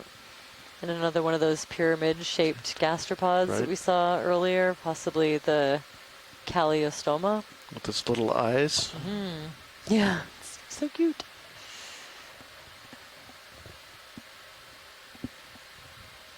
But yeah, that's always a good sign when we get a, whoa, what is that? From the science chat. I think a little mysid shrimp up along the top. Brittle star arms sticking out everywhere, and a cup coral kind of in the center, right? A few moments ago. Just curious with what we're seeing in the column. Yep, 0.3, almost due north. Okay. What's the column like in the subsea current look like? Henricea. It was great. Pretty much exactly the same. That's great. That's kind of what I was thinking from far away, but I don't have quite an eye for it. But Henricea is very difficult to separate out species for identification. Oh yeah, and one of those nudibranchs kind of that we saw earlier with the transverse rows of those little frilly appendages. But we got a good zoom earlier. We're okay. That's me moving, not you, for reference. Coming off your screen, we'll come back over the other way. Plus a nice low faster sea star in there too.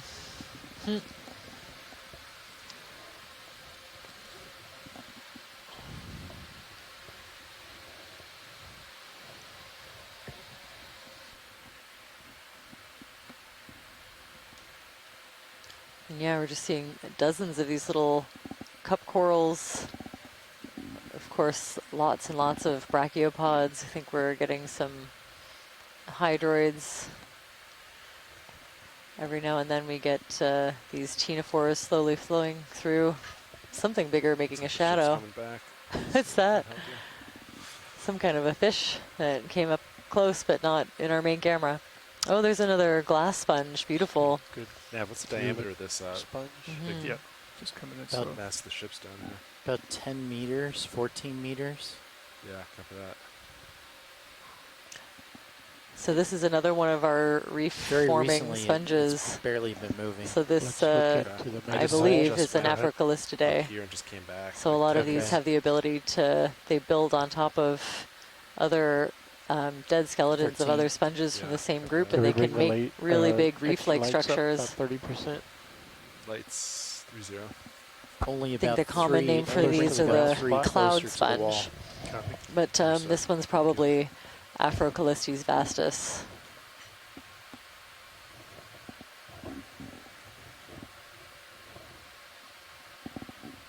Beautiful. Little patch of kind of maybe dead and sedimented tissue at the bottom. Overall, a really nice Let's look into the hole looking individual. Okay. And you always got to take a look. See if there's anything living right inside. It's not uncommon to find different crustaceans and even fish associated with the inside of these sponges. No, I guess they're out today. Full screen. Copy. It's a beautiful zoom. Thanks so much. Coral also.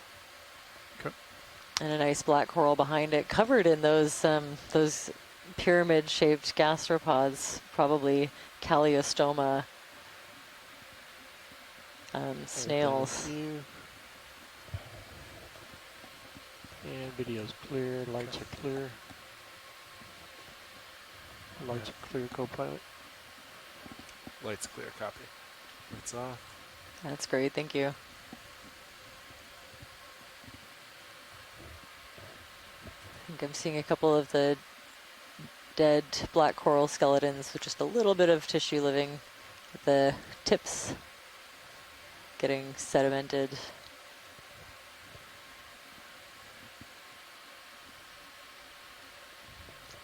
I think that's another, possibly a blackfin sculpin that we saw earlier on the dive. I think I see little arrow worms flickering away in the water column. Pink coming up diagonal left of center. Oh yeah, this little stalked thingy. Upper right of that. Stalk. Little stalked thingy right in the center and slightly up.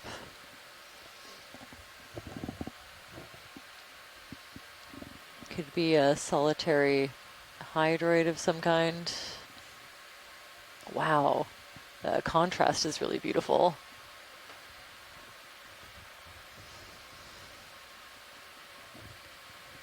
I think that's what we're looking at. So it's a hydroid or a member of the hydrozoa in its solitary form.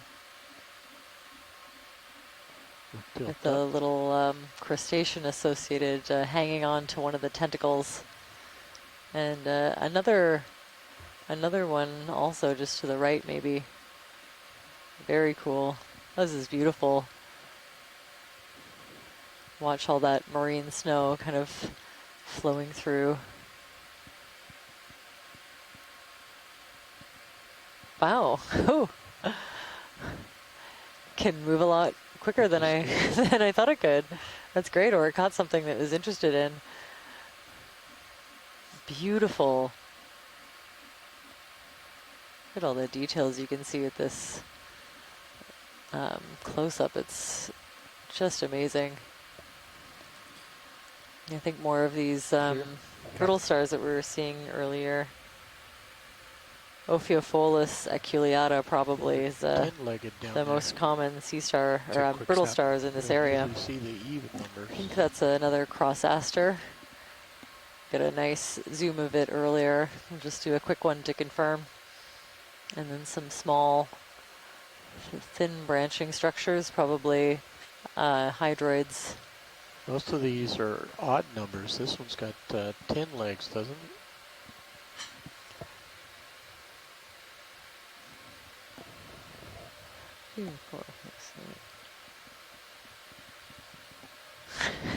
Had to count it over a few times. I count 10. Yep, it's 10. possibly that solitary hydroid was a Corymorpha, and another one used to be in the group Tubularia. Apparently the number of arms can vary. Usually there's like a range of arms of a number for different species. Oh wow. Some very cool looking fan worms, I think. These feeding appendages from some of these tube dwelling worms. A little bit more sponge, but I think, yeah, we'll keep on covering ground. A little, possibly another sculpin just wedged in between that crack in the rock.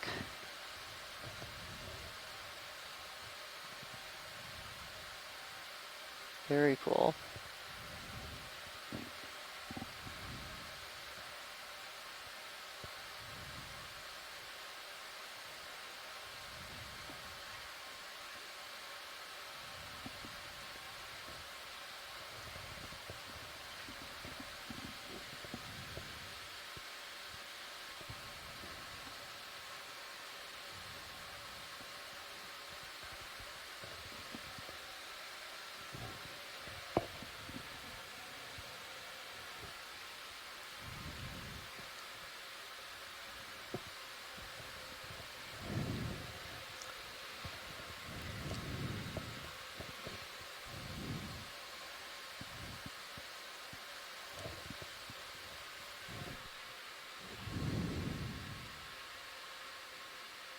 Just gotta tilt my camera up a little bit.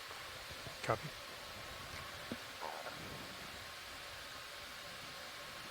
So tilt up, look where the HD2 is looking. That little pocket of sediment, it looks Quite like. impressive. Oh yeah. Somehow Oh, hanging wow. on here, or maybe that's just a Ooh. exposed rock face. Oh, look at that. Wow, look at this. Little bit of an overhang. And how about some brachiopods? Yeah. Because I could get to a brachiopod or two. Can you maybe back Wow. off a meter just to sort of show this whole scene? Sure. Just this rock or this kind of overhang that we have here is just covered. And I think either anemones or cup corals in between. Oh, right. that looks cool. I'd like to go check that out. I think we have maybe an older skeleton of a glass sponge. Looks like there's lots going on at the base there. Continue your surveying. With maybe a little bit of Primnoa, basket star, all kinds of stuff. But what is this? Huh? Sneak preview.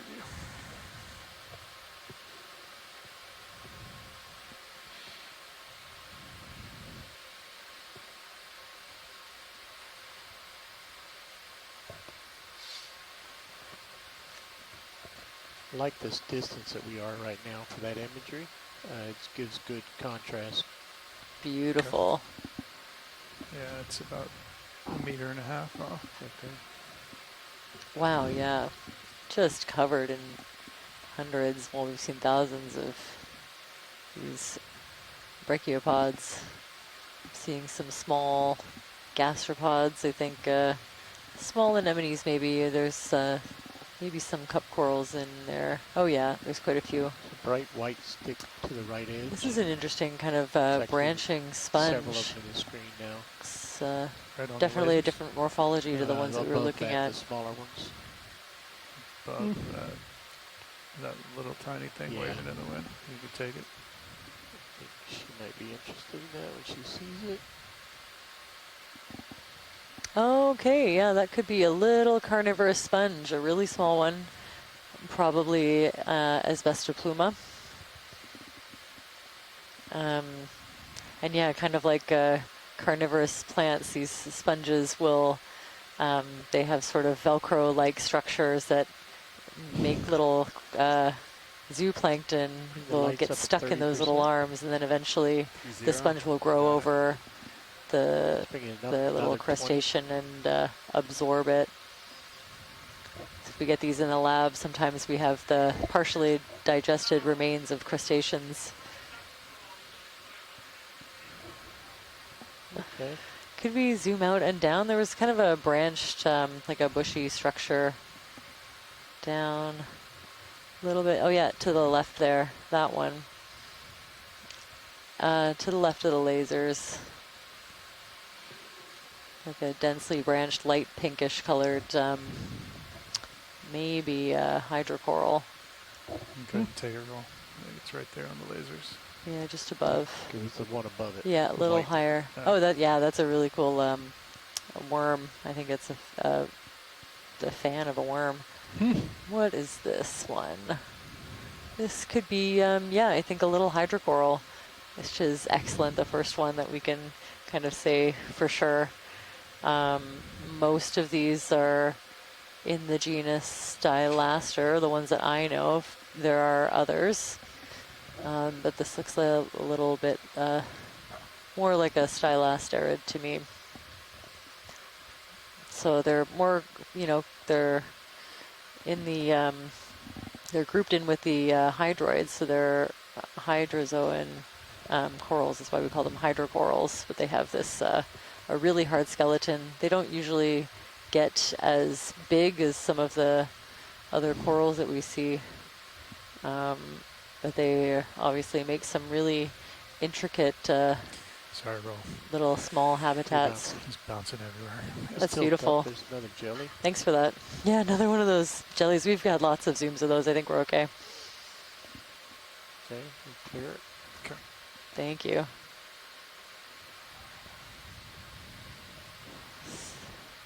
Couple of little, maybe juvenile glass sponges as well. Oh, why? Wow. There's your starboard brow there. Just covered. Look at all this. Oh, I think we're seeing another Primnoa. This is exciting. HD2 has something hanging and falling. Yeah, I think it floated down from the boat. I don't know what those are. Oh, I think it's one of those pelagic sponges. No, a pelagic sponge. Just kidding. I think okay, just you were You're testing me. Pelagic sponge. Could have been. You never know. Look at the but I'm pretty sure right, it got caught up in the before we do current. the coral on the left. Yeah, so this looks like a different kind of sponge than we've been seeing. Maybe something a bit more like the boot sponges. A little bit hard to tell. Oh, this one here. Yeah.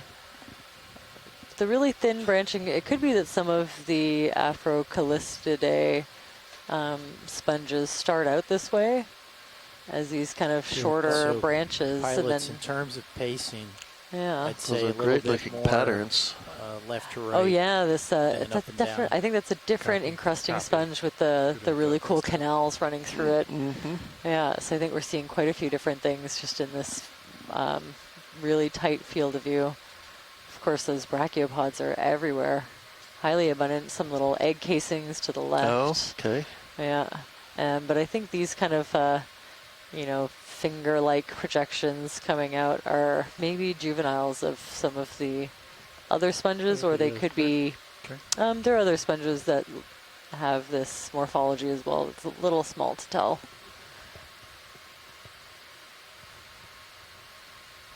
Yeah, these could also be a demo sponge, maybe like a Haloclona hot dog sponges. I like it. It's official. And then I think over here at the base of this Primnoa, which is probably the biggest Primnoa that we've seen so far on this dive. We're seeing another, maybe a Rossellid sponge. It's a little hard to say, actually. Maybe not. Oh yeah, I think I'm seeing enough. Oh.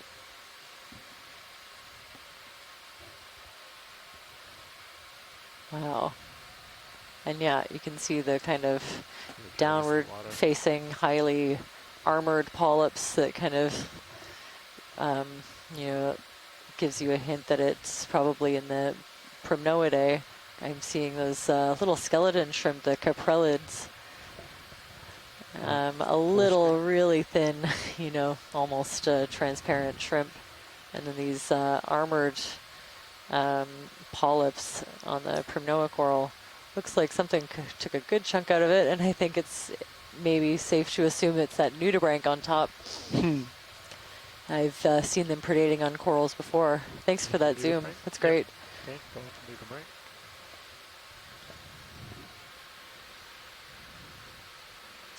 So this one looks a little more like the Tritonia nudibranchs we've seen on other dives, and I have seen them viciously attack corals like this in the past. Of course, everywhere that there's bare skeleton, it looks like something else is setting up shop and using the opportunity to climb up this coral skeleton for a little bit of extra room. Beautiful.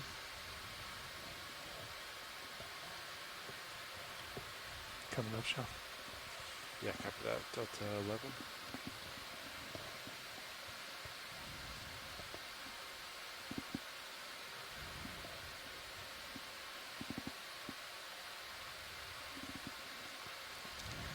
Just almost looks sparse just because it's not completely covered in brachiopods with this this band, but I think we're getting into more just up here. Kind of a massive looking face fractures.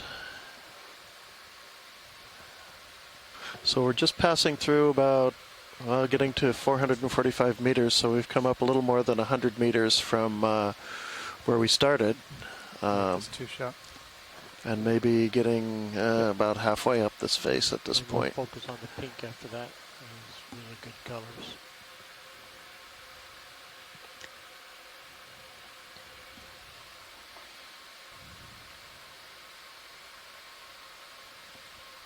Laser's clear.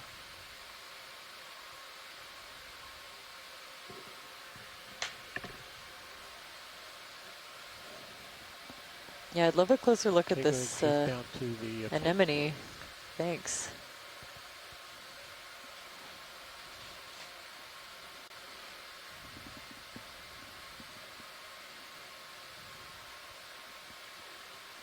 A little too low.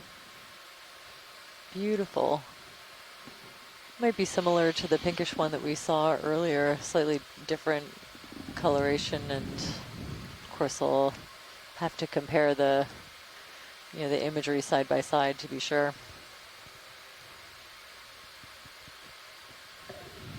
That's beautiful.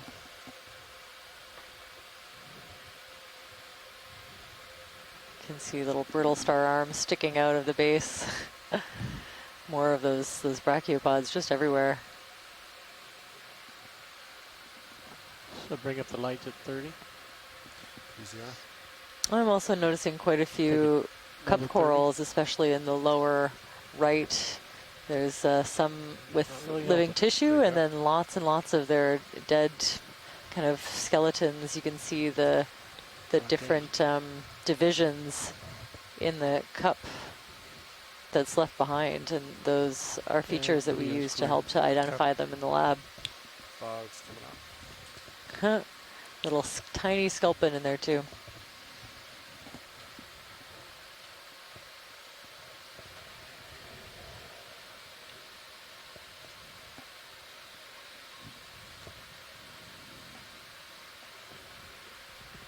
Just on the edge there on my screen.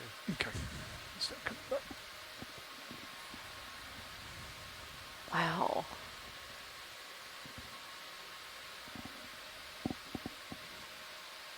So I think, ooh, there's some more primnoa.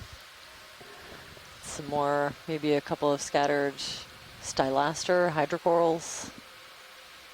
There's the crossaster, the rose star, that pinkish multi-armed sea star. Okay, we're getting to a little bit of a ledge, I think. Maybe, well, hard to tell.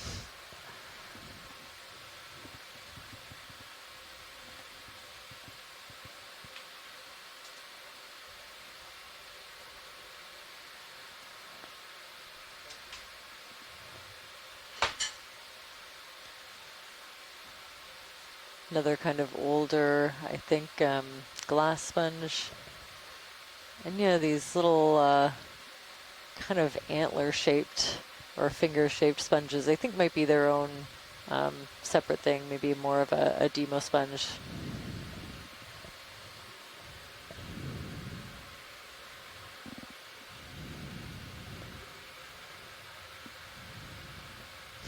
If you keep an eye on these little kind of light reddish fans, these feeding appendages of the these tube worms that are sticking out, every now and then you can see them disappear. And they can very quickly retract into the tube.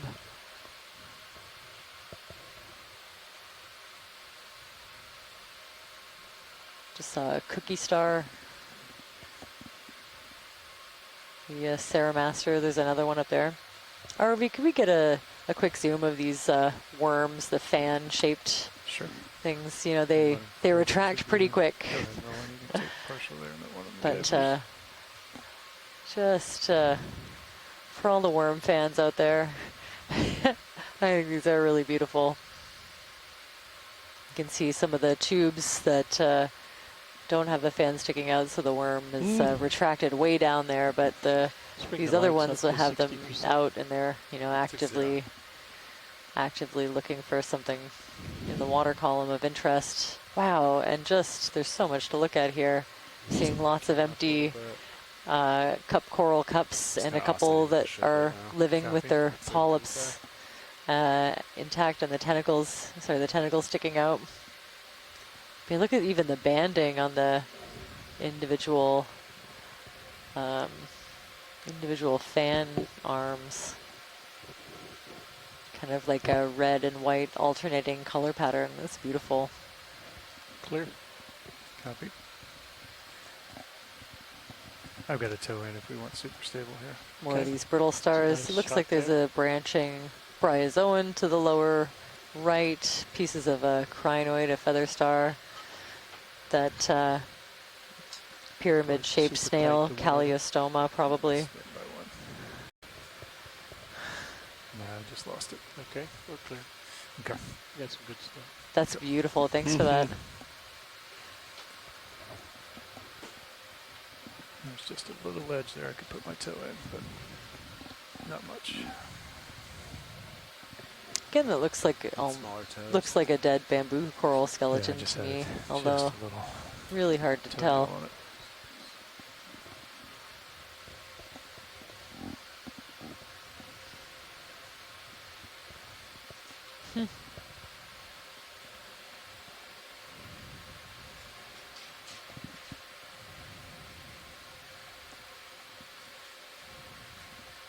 Oh, there's another black coral we haven't seen in a minute. That is Bathypathes alaskensis. Another big Hippasteria, a couple of them. Another Rossellid sponge, I would say.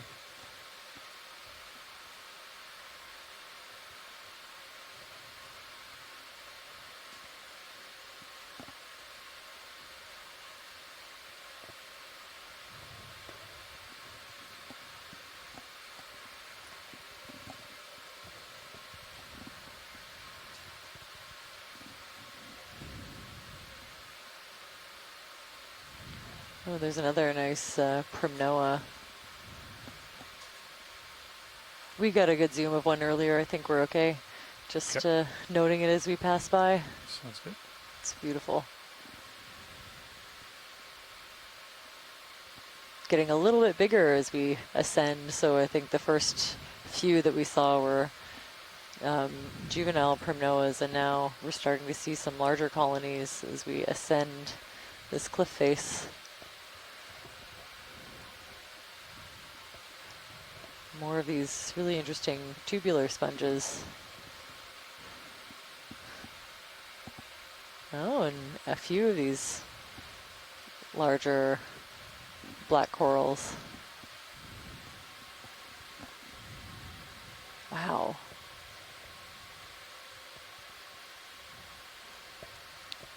A little bit better bedded interval of the rocks right here, not the real massive stuff. we've been in most of the time, but just passing away from, and maybe still here you can get the sense we're looking at the original bedding.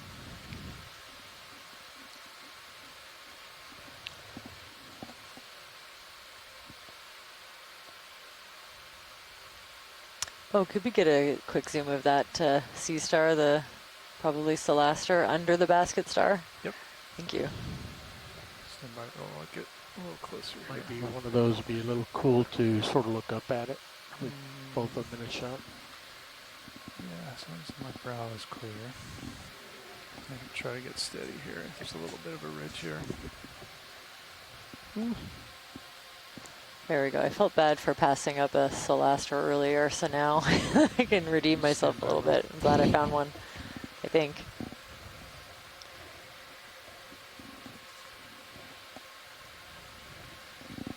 Yeah, that's some good lighting on that.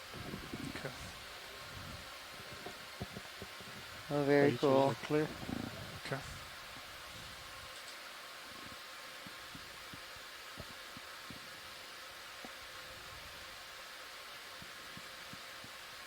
Yeah, you can take more if you need it.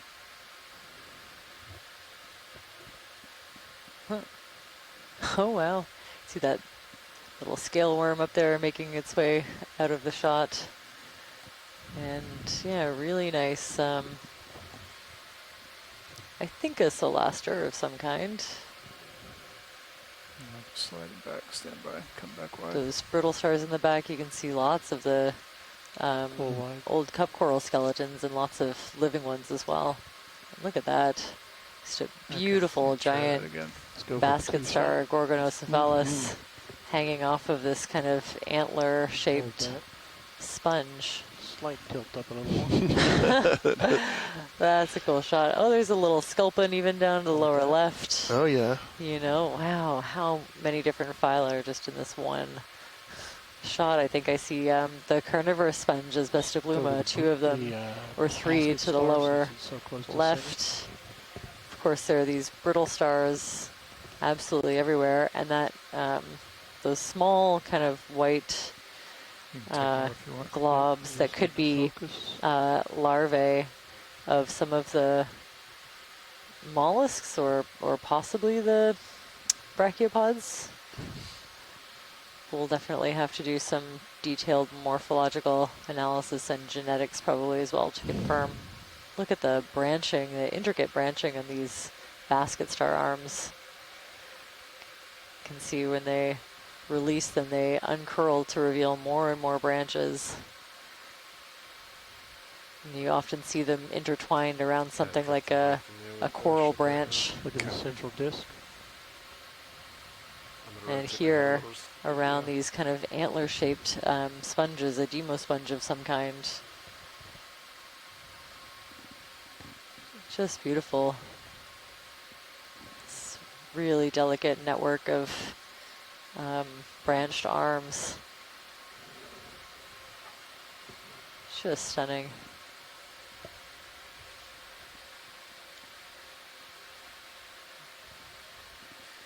Clear there, Roll. Clear. Okay, come full wide. You're full wide. Copy. Oh, thanks for that. That was an excellent angle and setup. It was really beautiful. I turned to like 105, 15 degrees. Copy. Just maybe I'll kind of bring it back. Yeah, I'm coming over. Looks like the ship's coming back too. So it should correct.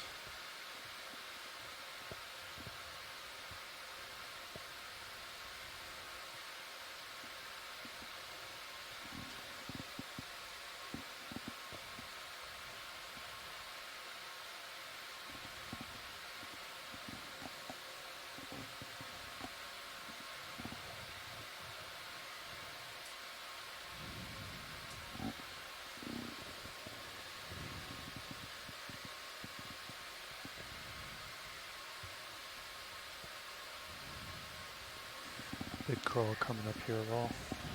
Left. I'm seeing a couple of like the dead branches left over from a few of those black corals, just a skeleton. Ooh, okay, And this is definitely a bamboo coral skeleton. Yeah. I thought I was seeing pieces a little further down, but this one is really clear. You can see the banding of the darker nodes in between the light-colored internodes of this bamboo coral. That's how they get their name. Often it's obscured with tissue, but this is a dead skeleton that's partially covered with encrusting fauna. And based on the branching pattern, which is not always the way to go to, wow, look at all that stuff. Whole bunch of, sedimented tubes connected together. That was cool. But based on the way that this one is branching, right now it would probably be put in the genus Isidella, I think. Oh, a little stalked barnacle, a tiny little scalp-bellied stalked barnacle, and these small, maybe juvenile brachiopods, I think, on the left. Yeah, they're that tiny little scalp-bellied barnacle.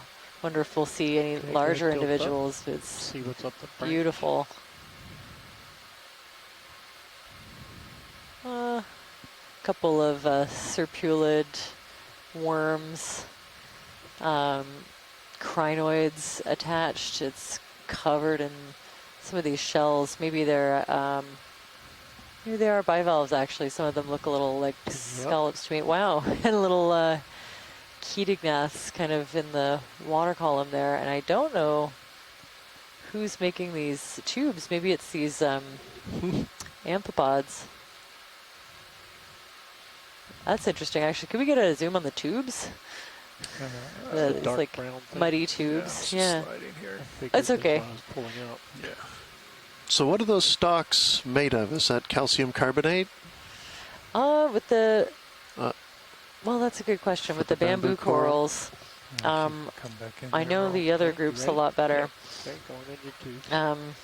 There we go. Could be. We've seen several live Isidella tentaculum during this expedition.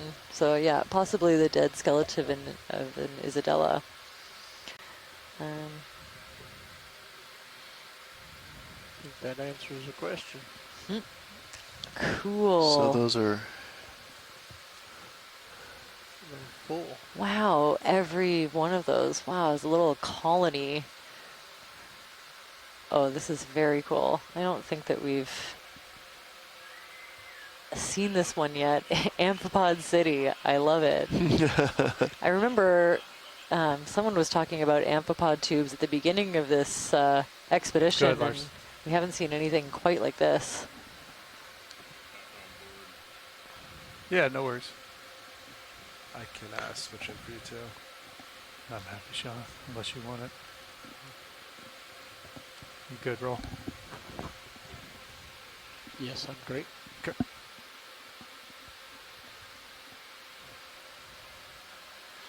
Full wide. Copy. All right, Sean, come to center myself on you. Yeah, copy that.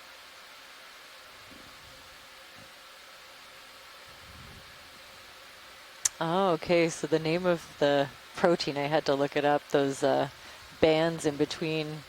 So yes, calcium carbonate makes up the kind of the white part, the internodes, and then it's a gorgonin protein in between. Gorgonin protein.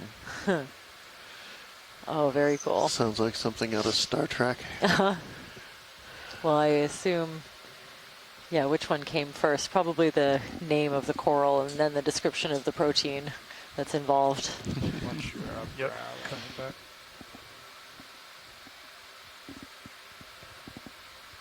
That was quite a nice reveal.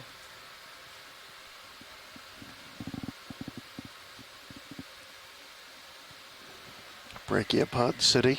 Is it ever? Just covering everything on this boulder.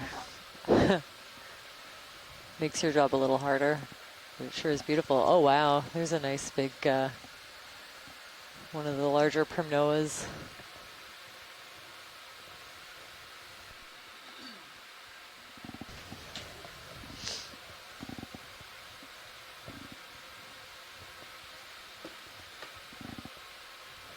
Looks like we're getting to a little bit of a ledge here where some of this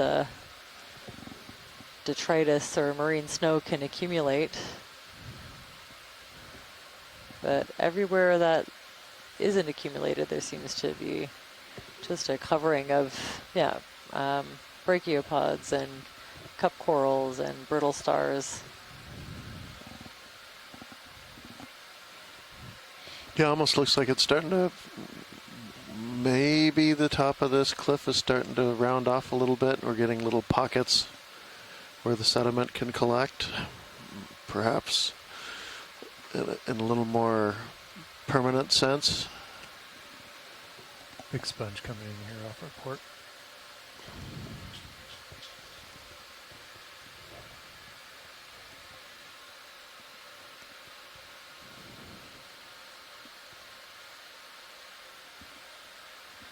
Ooh, oh yeah. Oh, very cool. Yeah, a larger, probably Afrocalistes vastus. You can take partial. Sometimes called the cloud sponge, Pushing in slow. which I really love. There we go. Somebody's home in this one. See if we can get a little peek at who's hanging out in there. There's at least one, but I think I see a little, the ends crab. of another one. Wow. These small crabs, I wonder. Yeah. We'll collect this imagery and see if our shore-based scientists can get an ID. It looks almost like a decorator crab with all of its little outfit. Now, does it benefit the sponge to have these living in as guests? That's a good question. I think the sponge, to me, seems to be fine without them. They're usually, it's not like they're doing any extra cleaning that I've seen, although I don't know as much about the reef sponges. They're generally a little bit more shallow and near shore than my study sites. They're pretty rare on the seamounts.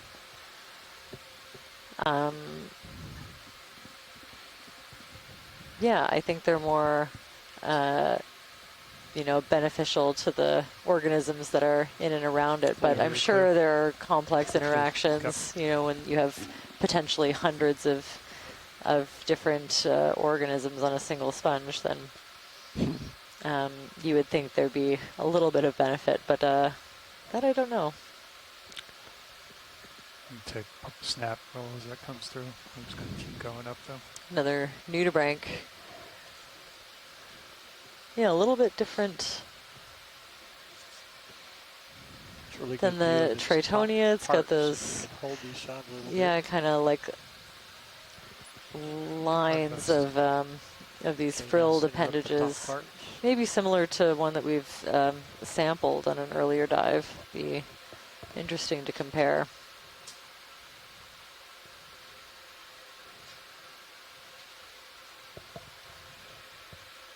Holding.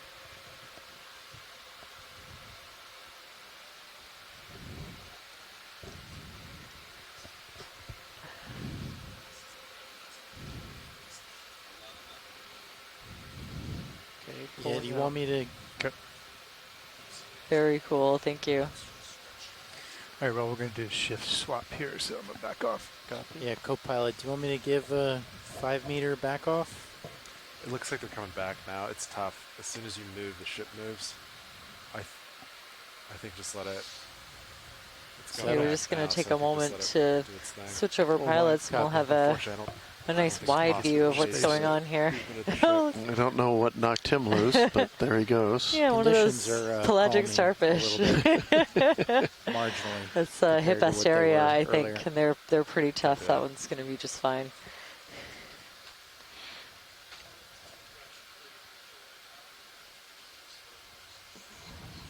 A falling star, love it. I can see a couple of those corals, coral species we've seen so far: Primnoa pacifica, the Pacific red tree coral, and Bathypathes alaskensis, the Alaskan bathypathy squirrel.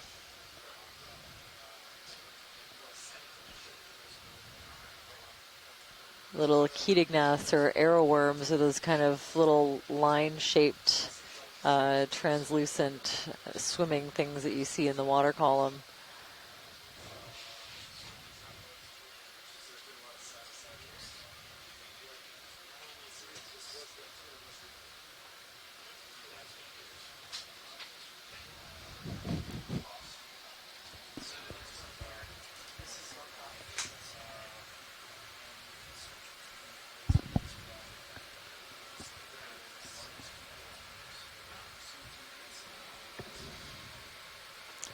Just did a watch change up here. You got Levi sitting up front now. Sure, sounds good.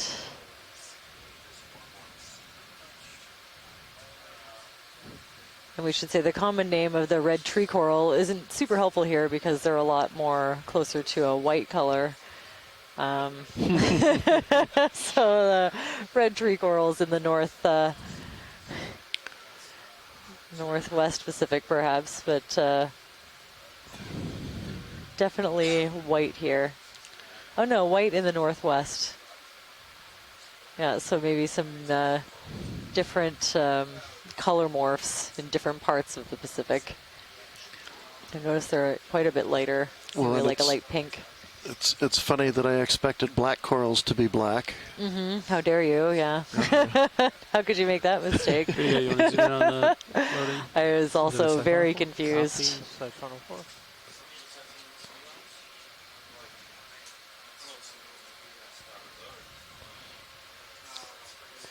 Beautiful. So that's a little ctenophore comb jelly. Possibly Bolenopsis. And you can see its little combs or cilia lighting up. Let it go. Really nice special effects when he lights those up. Yeah, I love it. The full, spectrum. Oh, wow. And look at this shot, too. Just beautiful. Loads of brachiopods again. Yeah. I don't know if I've ever seen them in such high abundance.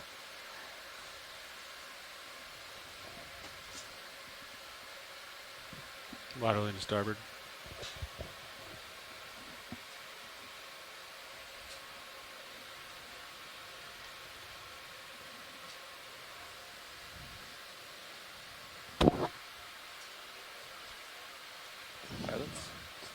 How you doing, Don? Good. How you doing? Good.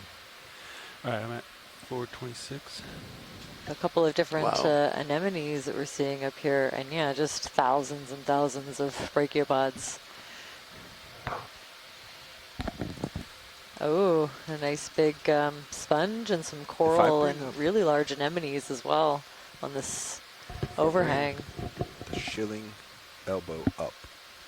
Can you wrist left all the way and then come back down? I don't know. Clear the box? Not sure. You can go pretty far. I don't know about all the way. Can't remember. I'm wondering if I could do that. And covered in some of these really large anemones. You definitely can if you swing out a little bit, but you're open to put it out and then. It looks like there's a menacing nudibranch coming straight for that Primnoa, right at the base there. Go for it and just take it slow when you wrist left. Wow, ooh. Some nice big clumps of anemones and a solaster. Now to keep a watch on Sunstar. Okay, can tighten over.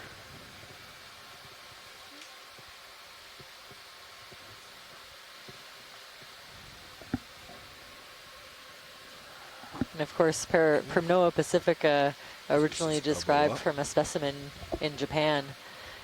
And then documented in BC up to Alaska. We'll keep it in the envelope of the vehicle. Okay. Beautiful. Look at these. Look at frame it up. I'll float it. Okay. Not going too far though. Video. Wow, the gradient of colors. You coming further? You look like you got clearance, Bobby. Yeah, is that all the way down? That is all the way. Oh, some maybe stoloniferous coral. I'll try to hold this shot in between. I was wondering what the white was. Crab. A crap, I don't see one. I know you can get Your fogs are up at about 50. Okay. This is amazing. So I don't think that we have There's any a config, you can see the brow, but biologists or I scientists think we'd in the have science to, chat forearm around that tilt. I don't want to do all that. identify So I think we'll just leave anemones. it here. This is So some what neat we'll footage, do at least. is collect some really White. detailed Sorry, close-ups. I was looking at the main camera. I don't know what you want. You zoom Down, in. white. And Right we can use them for identification later on Nice floating review. there, pilot. More of that stoloniferous coral. A lot of these get put in the genus Clavularia, which it could possibly be, but there are a few other genera known from the area. We'd have to look at them in a lab to be sure. Okay. And then a little bit of setup. Yeah, that's all the way Plenty of left time. on wrist. Pulling out slow. Can you drift up to that pink one in the far upper right? Right here? Yep. Wow. It's almost like a little bouquet. Yeah. Also swimming yellows.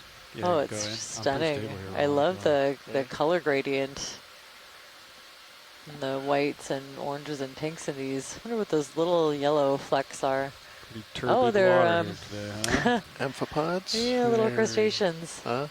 Wow. Oh, 'cause we're supposed to land. Are you on your port Cute. upper? I wouldn't get too You close to floated. that mouth if I were them. My star. Upper. Brow. Yeah. It's too stationary to be floating. I'll just try to hold this shot rolling. Yep. I'm kind of perched. After this, I'd like to get this one in the upper left one at the same time with all the yellows. Wow, Yeah. these little yellow crustaceans are just stunning. Little swimmers. Huh. Do you like the fogs video, And on this shot I do, Roger? but most of the time, Ooh, what? What was that? piece. Huh, piece of something that just came out. Looks like a piece of a comb jelly, maybe. Hard to say. No, I don't know what it is. Looks like squid, doesn't it? Huh. Wow. Yeah. Okay. Yeah, let's let it go. Full wide, slow. Roger. Wow, there's so much to see just in this one Back area up, we've down. zoomed in on. Up Look a at all little the marine Yep. snow blowing in the current. Easing back. Large sunstar. Just a little bit. Solaster, we have a Hippasteria Put a above, bunch of prop wash on the wall. It's like and a wanna slow it back now? crossaster to the lower See some left. stars up here. Yeah, look at that. Just beautiful. Barely came back. If you could get a zoom on that larger sea star. Roger. I think that might be a Big different sister. one. Oh, interesting. floated. Yeah, Yeah. he looks new to me. Yeah, this one looks like just like Patrick. My altitude is on 11 right now. There's Patrick.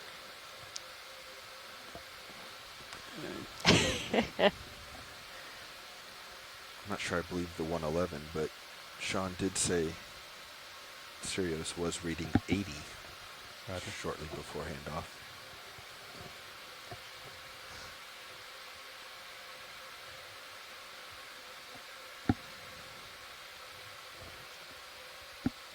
Frame it up, Roland.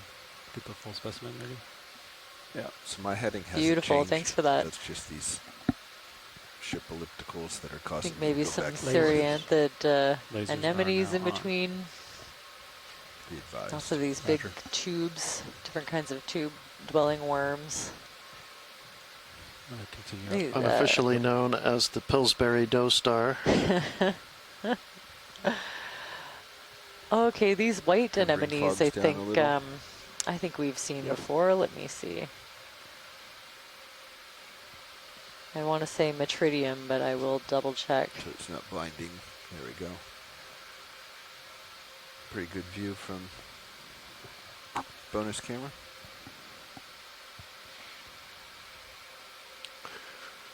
Could we zoom in on that star? I'm Start actually it more up. interested in looking at the rock he's sitting on, but it's a good exposure.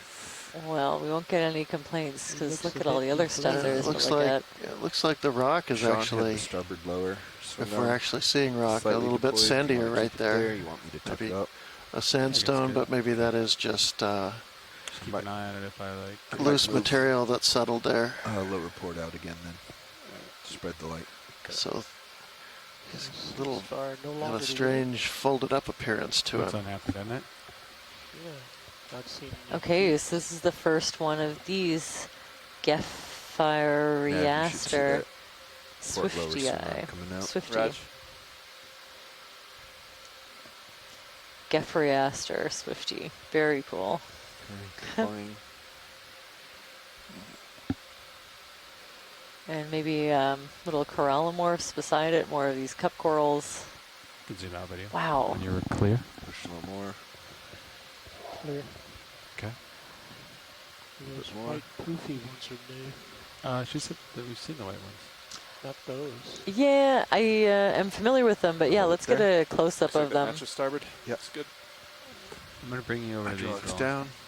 Packs off. These look like Metridium sea anemones to me. Back to cliff watch. Whenever you're ready. I'm going to get you close, Roland. Yep. I'm going to go for brow perch. More of those antler sponges. Right. Fog lights, and go in.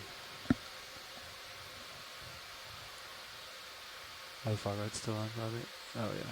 Fogs are off. You gotta turn them on. You want if you don't want them rolling. He's opening his mouth. Oh wow. You want them rolling? Want extra lights? I cannot tell my angle. Here it's coming up slow. Little bonus light. Wow. Beautiful. Wow, look at all the tentacles. It's kind of on bonus. so many that they're folded up onto each other, really small ones. Degrees, so maybe it's. If it is Metridium, then they can get a really long kind of stalk. And then retract into these really tight little balls. Copy.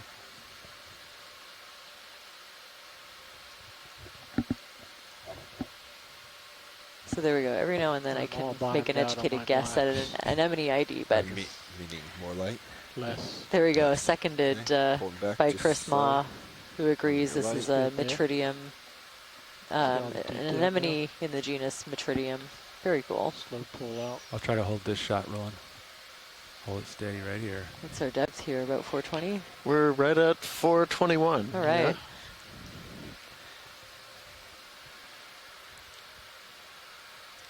Oh, wow. Using minis just a lot here. Just look at all of the life even in the water column around these beautiful anemones. Seeing a couple of pandalid shrimp. I'm using minis just a lot today. Small cross-aster, multi-armed sea stars. Also filled with tether flex link is brachiopods, worm tubes, serianthid anemones. I'm seeing fish. Probably that blackfin sculpin we saw earlier. Comb jellies and airworms flying everywhere. This is amazing. Be helpful in Sirius as well. You don't have that up right now. Just gonna tickle. Yeah, let's put that up on 12 or 7.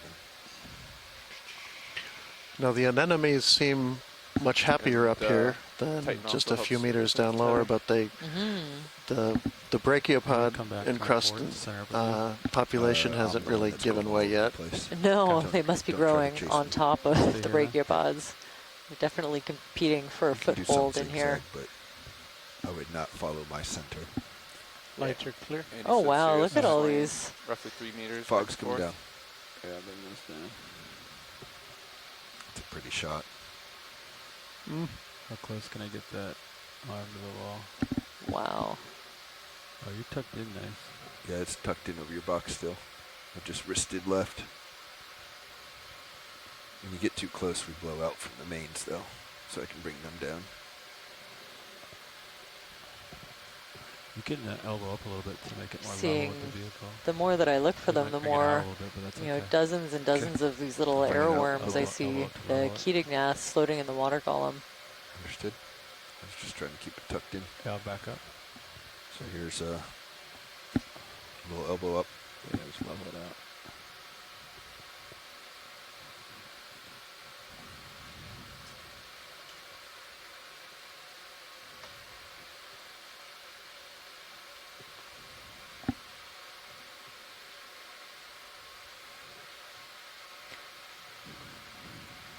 Nice. Kind of liked it showing the foam Okay. pack. That's good. Nice view. Can we zoom in on that coral to the left that you're just seeing the branches of? Yep. Thank you. Let me work my way over. I think it's another Primnoa. Nice little snap to confirm, and then we could continue. Lots of different kinds of encrusting sponge in this area. All those Hippasteria coming down can just park and eat. Love it. I guess we know who's on which side, at least. Some of us are on the side of the corals, some of us are on the side of the sea stars. Both of them are going to do their own thing, regardless.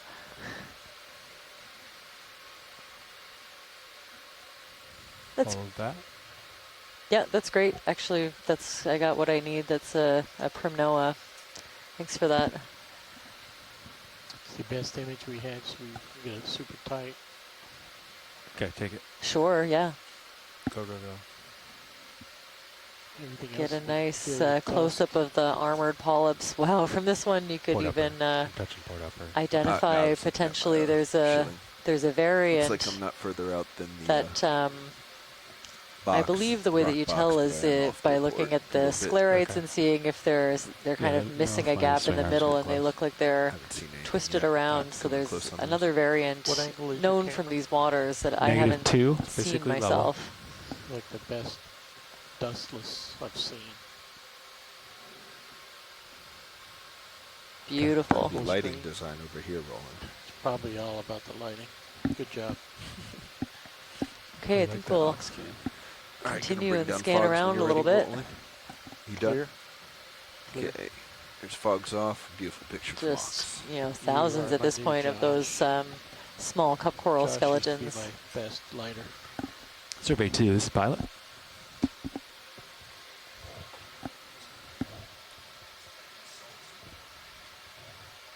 Do you hear that? I think they're... How you doing, Art? Can you hear me? Art, can you hear them? Oh, okay. Oh, they were talking to you. Pilot, I think. Can you hear me now, Art? Can you clip the aux 1 for just a second? Oh, okay. Thanks.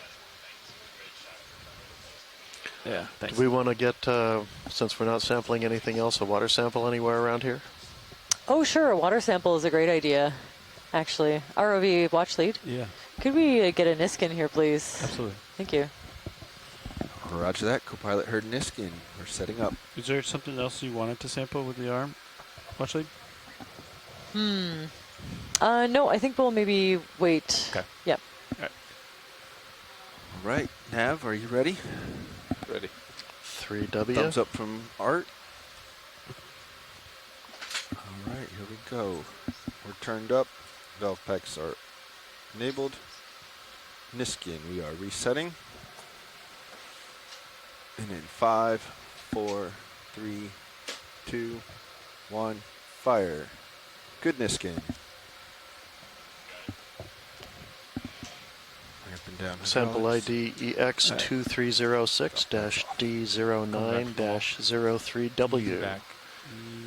Easy back.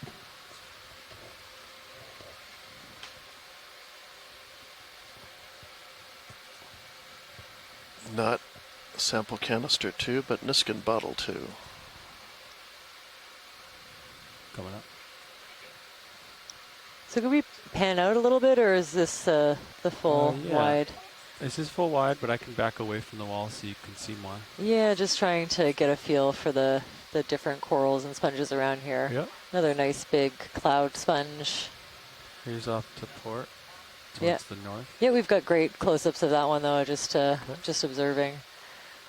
And then I can bring you back to starboard. See the... Feel free to lateral. And I get a sense that we're starting to get into some more or some less metamorphosed rocks, and that the beds, the original bedding, is starting to stand up a little better than it was before, even though we actually can't see the rock at all. They've from been doing what I can see here. Moves, Nav. We have not moved.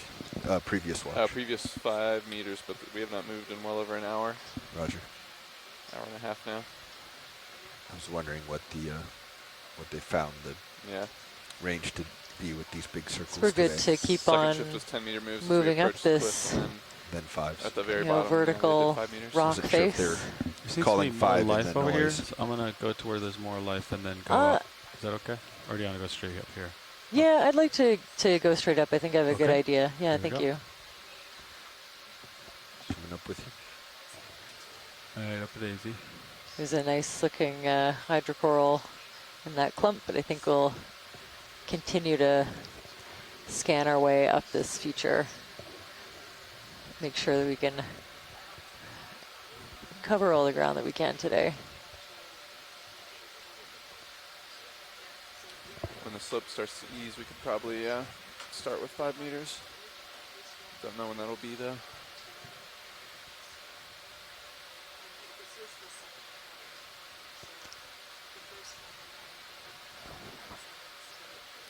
Want to keep your HD2 up, or can you filter back down?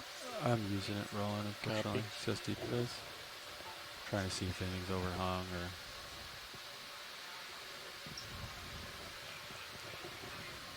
If we could get the lasers on. Yeah. Also. Lasers are back out there now. Oh, a snap zoom of this white branching, probably a hydrocoral would be great. This one right here? Yeah, any of the white Snap clumps. in? Yeah, even the higher ones are fine. Okay. Yeah. You want this one? Yeah, that's a good one there. Thank you. The brightest one, so. Beautiful. So that's another one of those stylaster hydrocorals. Probably, well,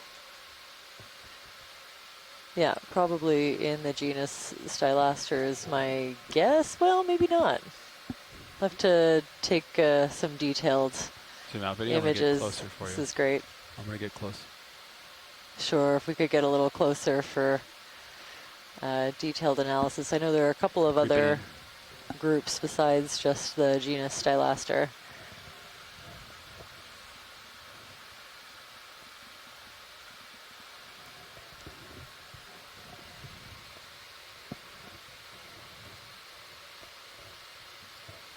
I'm going to float it. Take it. Take zoom. Yep. I'm floating, so it's not going to be perfectly steady. Let's see what I can do. Oh, it's beautiful, though. You can even see their little individual tentacles coming out of those. You can see the round openings are where the feeding appendages, those little tentacles come out. Lock it in. Just careful how much more you turn around. Starboard side. And of course, these ones are covered in that really spiny little brittle star. Fog lights. Coming up.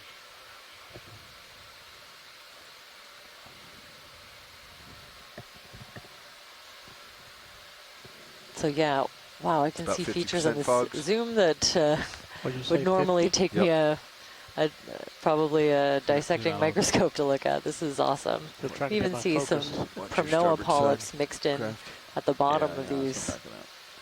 That's wonderful. I think we've got lots to work with. Okay. Video's clear. Ophiophilus still here. Sorry, Ron. Some of these look like Ophiacantha. Lights back down. The brittle star genera that we're looking at are maybe shifting a little bit. All right. Wow, covered in this light pink and whitish hydrocoral.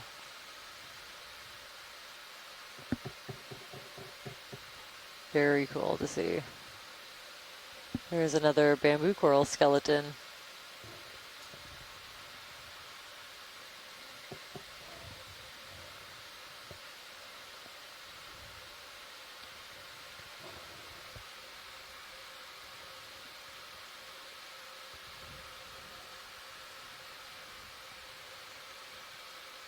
Just going to continue up.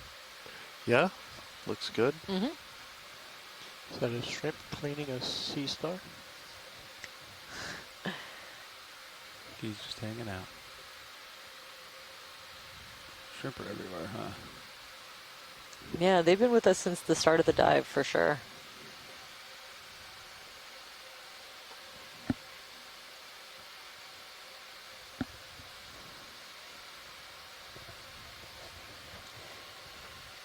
And right when I called for more bedded look to the rocks. We go up a big interval of several meters that looks completely massive. So seems to be holding how it has been.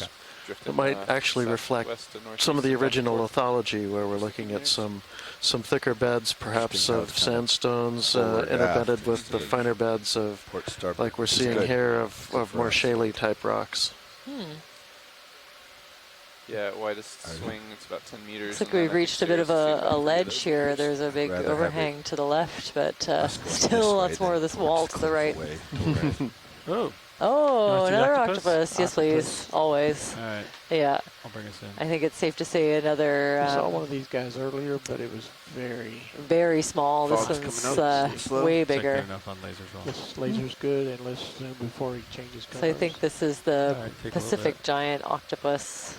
Not too much zoom, I'm still moving. I'm getting closer. A little more light. Let's see, enter octopus Dufliani. Wow, I've never had to try to pronounce that out loud before. Enter octopus, giant Pacific octopus. We'll try to leave it at that. Pay out a little bit on loosening. Go to his eye for a moment. Wow, look at the texture on the mantle. Want a 5 meter move or not? No, it's the swinging is causing it. Just beautiful. So, yeah, a larger version of the really small one that we saw before. A little more light? I'm going for the eye at the moment. You need to zoom out. I can't rotate. I got a lateral over wrong. And we had Michael Vecchione piping in earlier in the dive with agreeing with that identification. So hopefully it's those are in. Those look good.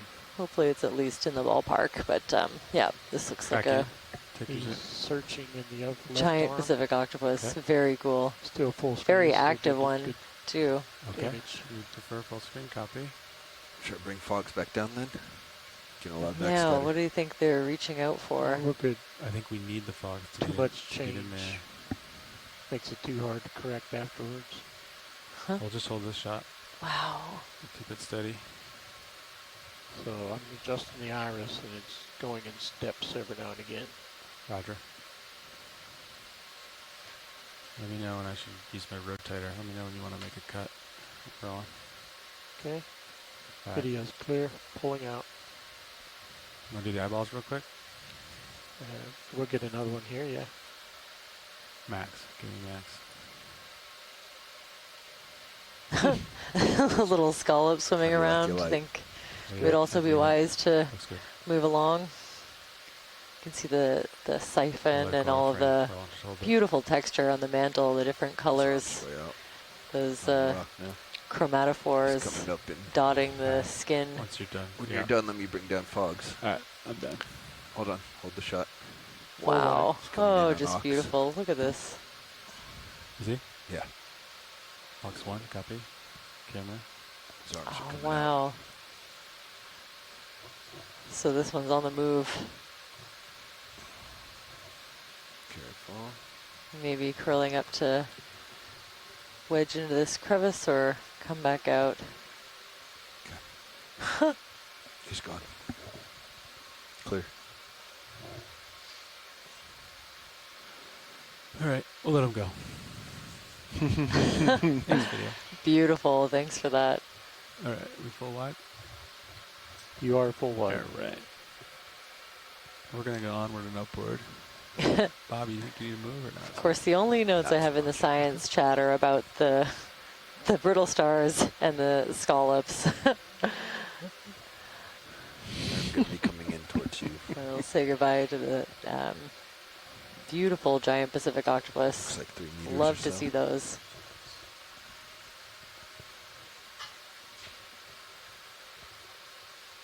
Okay. All right. Back upwards. Here we go. Onwards and upwards. We're just passing through 400 meters depth on our way up. The steep escarpment. What day is it today? Saturday, the 2nd. It's not Octopus Friday. It is not. Not Octopus Friday.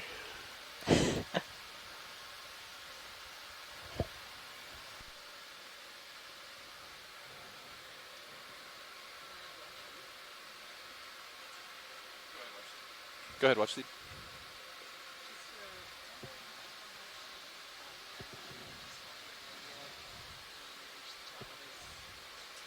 Yeah, roger that. We have about an hour and 11 minutes before we need to start setting up. I think at the current rate we're moving, we should be able to reach the top. No problem. I'm going to turn towards me, just because this is the proudest point and it looks good. The last nav watch lead made a calculation that we were ascending at 1 meter per minute. I don't know what that has been since we've taken over.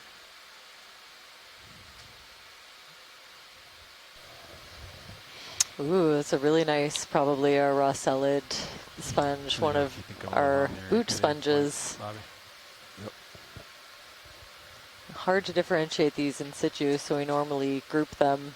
Is there a few different species? It could be this one, maybe something like Acanthascus, but do you need a closer look at there's this a couple one? others. No, I think we've got some good close-ups earlier. Understood. Yeah, thank you.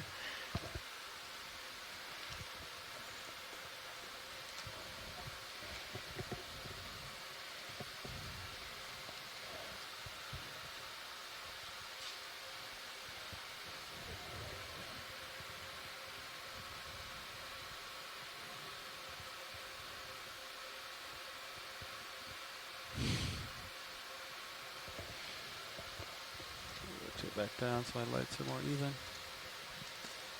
All right, coming up.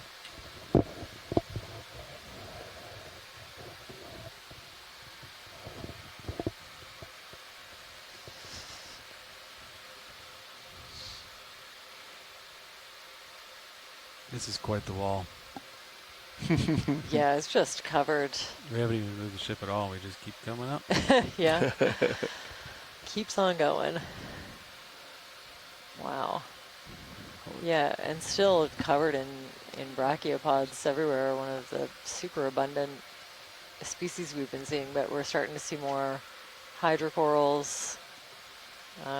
Still lots of those cup corals, maybe some other small encrusting sponges.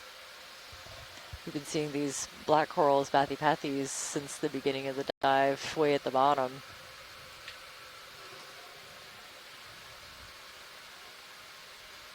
And also these comb jellies that we've seen quite a few of here.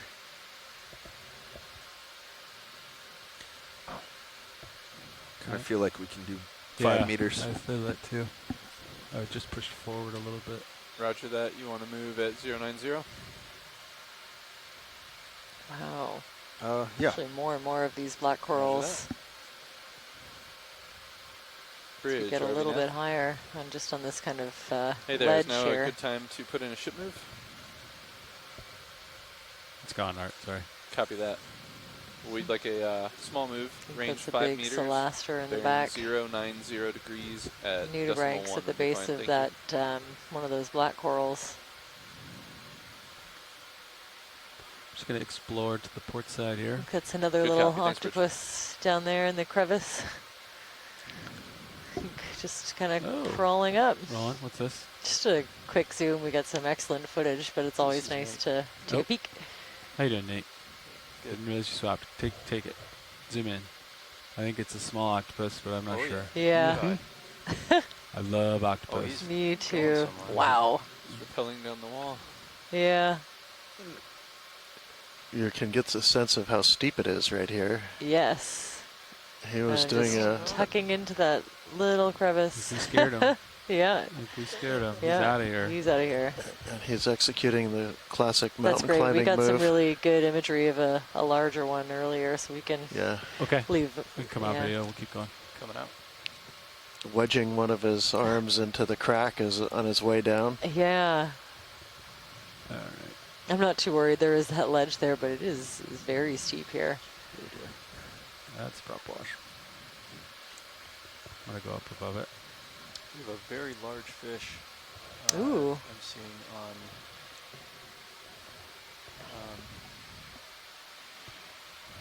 Serious view or?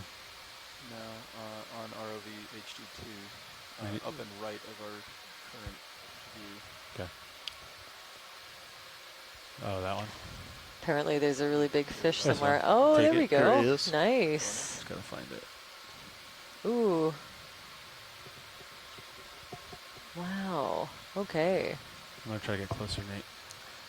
So another one of these rockfish with the slight banding. You know, kind of alternating lighter and darker red patches. Go by the nav, just keep an eye on the ship movement there. It's about I'm slowly 8 approaching. meter diameter elliptical. Roger. Again, I think there are a few species this one could be, so we just kind of give them a morphotype of like a barred rockfish, but I'm holding this position now. I'm there no are a few longer different getting closer. species that have Still that cam shot. pattern, so we'll have to look at other features that are a little more solid. And I don't think I have a whole lot. I don't think any fish biologists have joined us today, so we'll have to review the imagery afterwards, which we will be definitely doing. All right, extra lights. I will be looking for corals and sponges, but of course everyone has their more. area of interest, and this video can accommodate a little bit of everything. We've seen so much on this dive. All right. That's great. I think we're good. Yeah, we've had some zooms on that one. Understood. Farther down. Thank you. Easy back.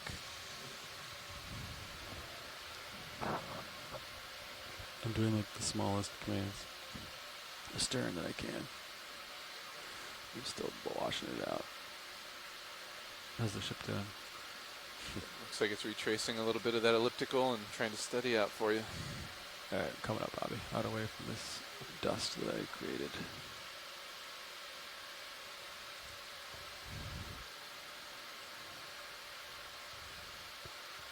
When it settles, looks like it'll be about 5 meters east.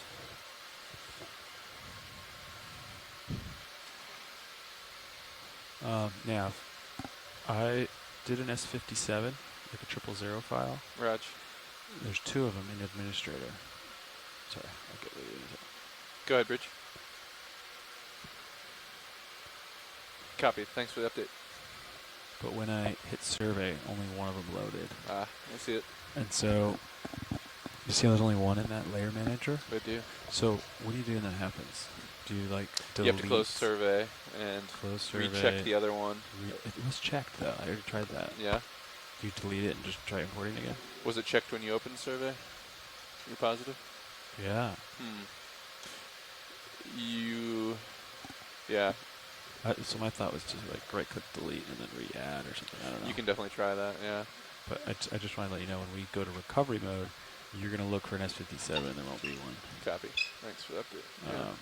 In our area. We'll get it sorted. Okay. I don't know if you needed it or it depends on how far off the map we drive, right? Yeah. We'll discuss recovery with Dive Soup. Yeah.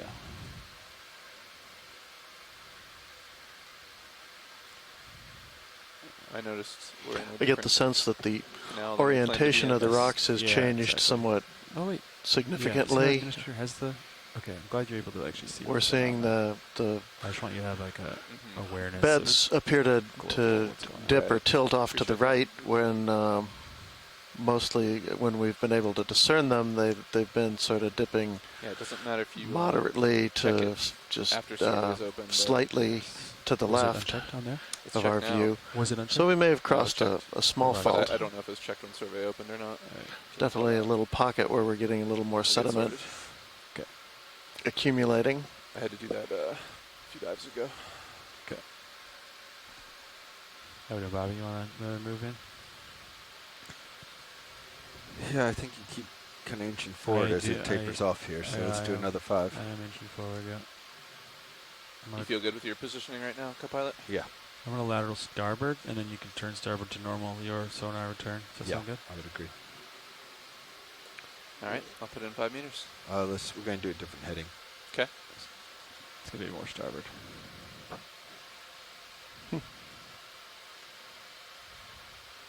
He's normal to it at 100, so I'm going to just get in the center of his view. Let's do 5 meters, 100. Roger that. Ready for that, pilot? Yeah. Bridge, RV nav.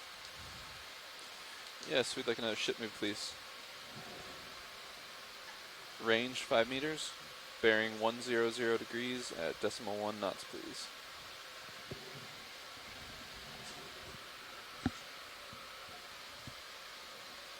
That's a good copy, thanks.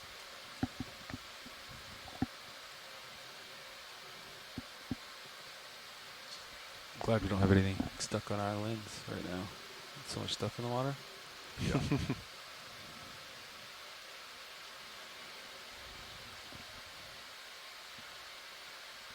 Just gonna lateral starboard and look at this ledge here. And then come up it.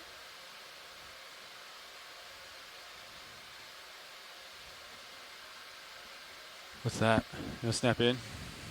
Potential octopus. Right? Or am I good eye. Yeah. Nice. We've already gotten a couple of these, but another. It looks the same species. Yeah. Is he holding on to something? Or it just happens to be spun around. See how its tentacles like wrapped? So like it's just holding on. He's pulling, sliding down the face like that other one. Wrapped around a hydroid. Yeah. This one's a little bigger. He's a little more bold. He's not quite as scared. All right. Thank you. Coming out. He's not hiding.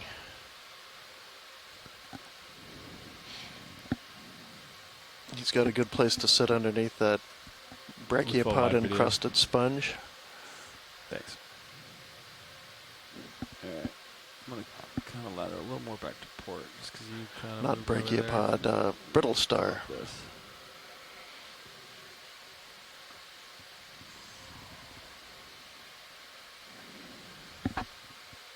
Just straight up and down, maybe even a little inverse.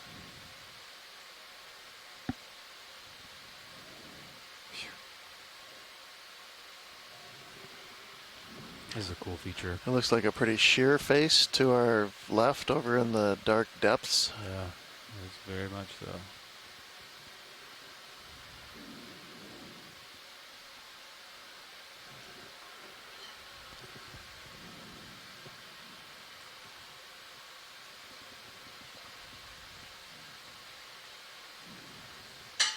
Just gonna come up.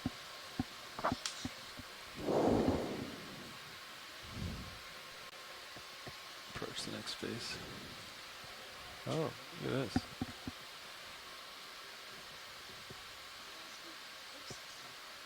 It's a nice big bamboo coral. I think we can keep on going. I'd like to continue to scan our way up this feature. Proceeding. Love to get to the top. Okay. How much bottom time? Yeah. Stand by 1.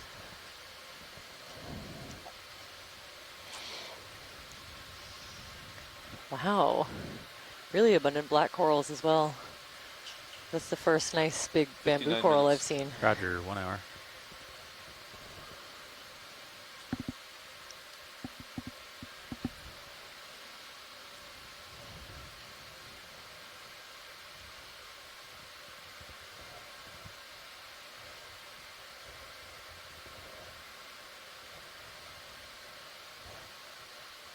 Oh, could we get the lasers on, please? Oh, sorry. No, it's fine. Thanks. I'll try to remember to turn them back on. I'll try to remind you if I notice. Be advised, in the last 11 minutes or so, we've been ascending at 2 meters per minute. Roger. Go bridge. Thank you. Wow. Okay. You can see on the left there how steep this feature is. It's just pretty much straight up. The ship has moved very little since we approached this wall, I think. At that rate, we should be able to get the 300-meter contour in 30 minutes. Understood. So you're telling me we're going to make it? Yes. Looking like all signs point to I can't. Really interested to see what the top of this looks like. I don't know if this is a good time to do your test data because we're so far off, but we're at such a steep cliff. You know what I mean? You know what I mean? I think give me another 5, this time at 110. Aye, 110, 5 meters, in work. Bridge, RV nav. Yeah, I wanted to make sure that previous ship move completed before we give you another one.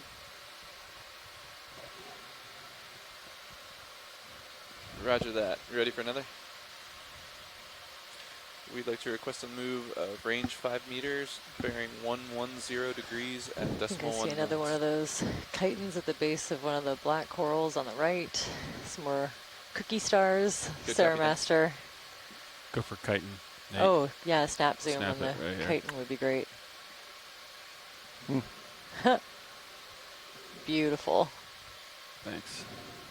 It's a big one. All right, you can zoom back out, and I'll continue up. They want to make it to the top.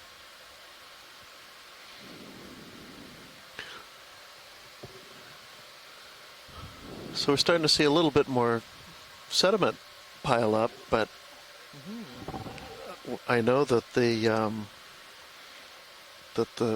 cliff is not getting a whole lot shallower or less steep than it has been, and I almost wonder if it's just perhaps the currents are a little less either up here now because we're a little higher, or simply because we're in a different part of the tidal cycle, and that maybe in another few hours this will all get swept away. Right, I would imagine a lot can settle in between the tides. Yeah, well, yeah, judging from what you see in the water column, I would say so. Yeah, there's a lot of material for sure. Another one of those spiky sea cucumbers. And I think the Liponema pom-pom anemone. Oh yeah, the same ones we saw the other day. I think so, yeah. They look like it. Yeah, we've seen one or two, not a lot. You want to snap it video? Give it a little image here. Yeah. As we continue on our commute uphill. Coming up. All right. That's great. Yeah, I think to me it looks just like those. Another fish off to starboard. Okay. Keep going. Can't tell if Well, actually, it's do the same or not. you want to zoom in on these fish or not? No, that's great Okay. from here. I think it's, yeah, that one has really distinct bandings. Could be the red-banded rockfish. Let's see.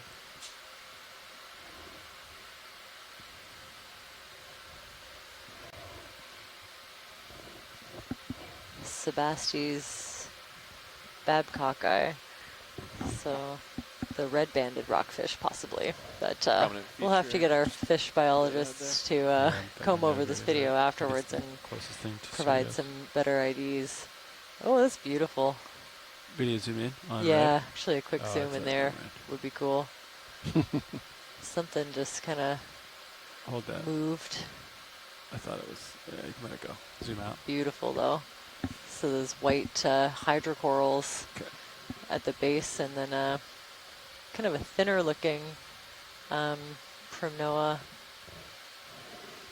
Current's now going from my port to my starboard. Copy that.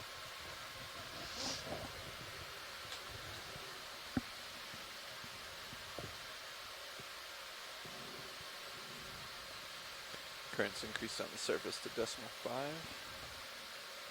Okay. It's going away from the cliff, right? Away from the cliff, Yeah. correct. Yeah. Good.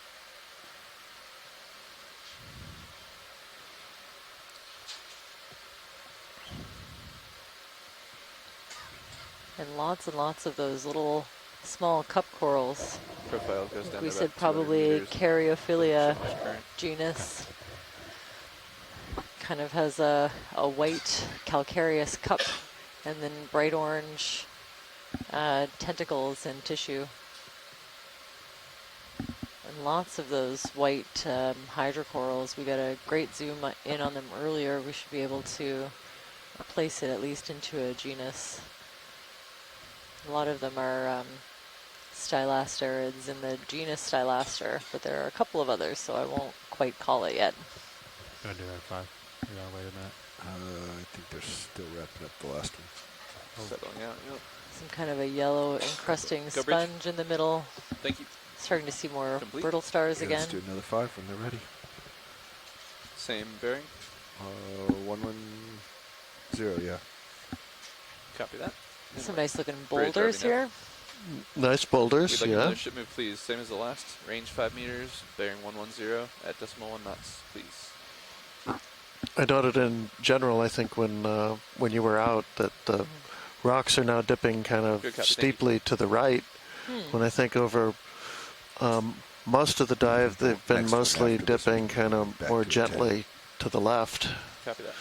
So we may have gone across a small fault, or I guess that's the best way to put it. I was going to say discontinuity of some point, of some sort, but that would be a fault. There's a word for that. Sure, there we they passed go. it down to you, but we put a turn on Sirius earlier today to help with tether management. Yeah, I saw that downstairs.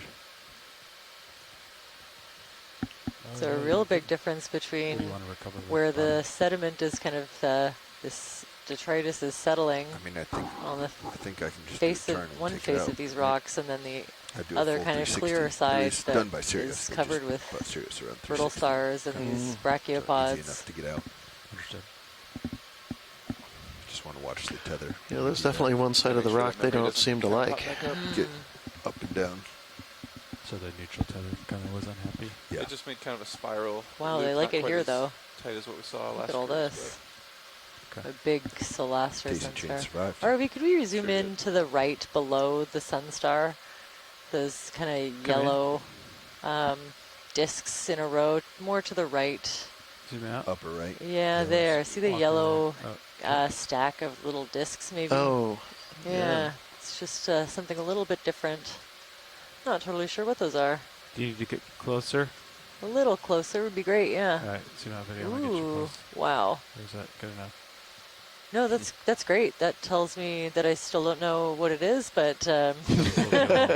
Little arm sticking out. Yeah. Zoom out video. I'm gonna reposition the RV. No, I think that's a great shot. Actually, we're good to continue. I was gonna pivot you over here. Just to document. Yeah, I think I'm keen to see the top of this feature. I think we'll continue. Thank you. It's a very aesthetic sea star. Proceeding. Okay, someone else noticed it too in the science chat. I'm wondering if after that quick zoom we have any thoughts. We saw some others in a zoom that we did, but I think there was a lot going on, so maybe we can tell a little bit more from the zoom we just collected. Lining up with the symmetry nicely. Starting to give way to less cliff. Yeah. More slope. There we go. It is getting less cliffy, more slopey. And still lots of those black corals, they seem to really like this feature. We've seen them all the way up this transect.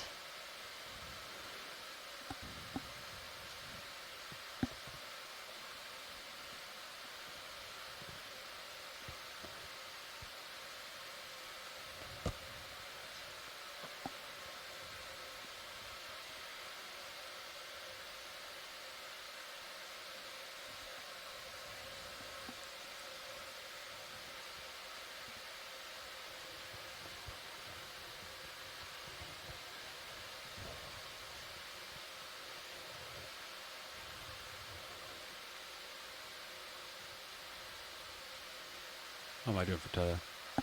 It's a bit out there. We took a big circle on this last move. Should I not go any further?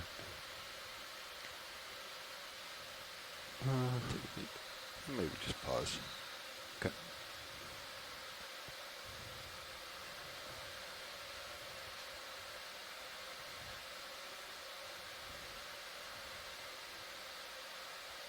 I'm just waiting for some more tether. Watch this. Nav, I think once they call that they're done, let's do 10 meters. Roger that. At, ROV, could we zoom in just where the lasers are right now? Zoom in, video? Yeah. You said Little 10 red meters thing. of what bearing? 105. Oh, cute. Copy that. Another little. Go ahead, Bridge. Little mini sea cucumber. that. Oh, that's looks very cute. I think I have Roger that. an ID on a we'd like similar another ship move one. when ready. Just Maybe let us know, something please. like Thank you. I'm heading change real Aposticopus is a genus of sea cucumber. That kind of looks like For your knowledge, the last that 11 could be a minutes, you juvenile average 3 version minutes of rise per minute. of that. 3 meters per minute rise, copy.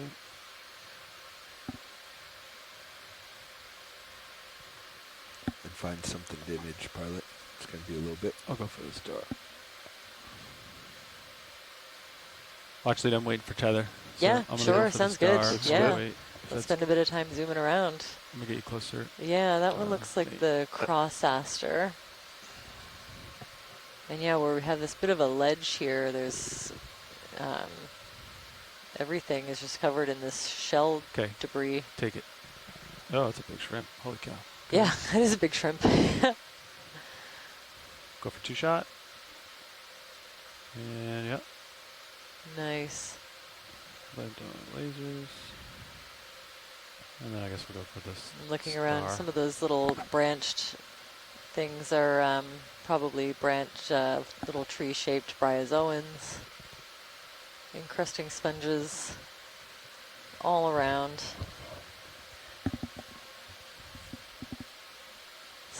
A couple of different kinds of worm tubes, I think. And yeah, I'd say this one is probably the rose star cross aster. Thanks, Nate. Thank Find you. something else here while we're here.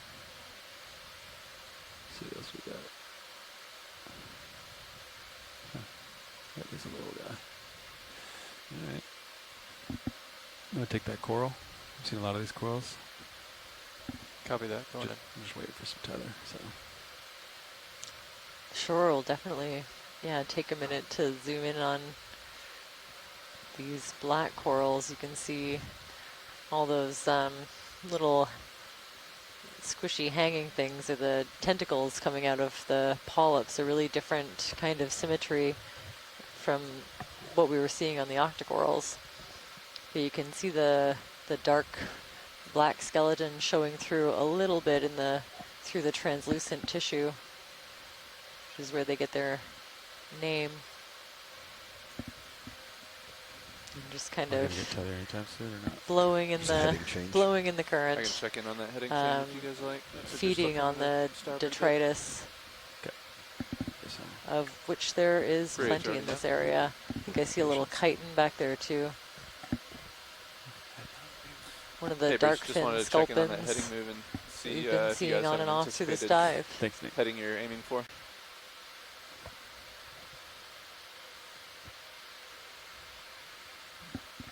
Roger that.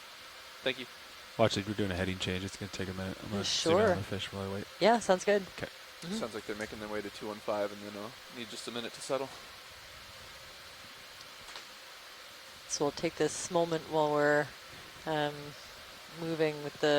coordinating with the ship and getting a bit of a move to take a good close look at the species that we're seeing around this area, this little ledge. Oh, that's cool. There's something in the rock behind it as well. I think one of the sculpins.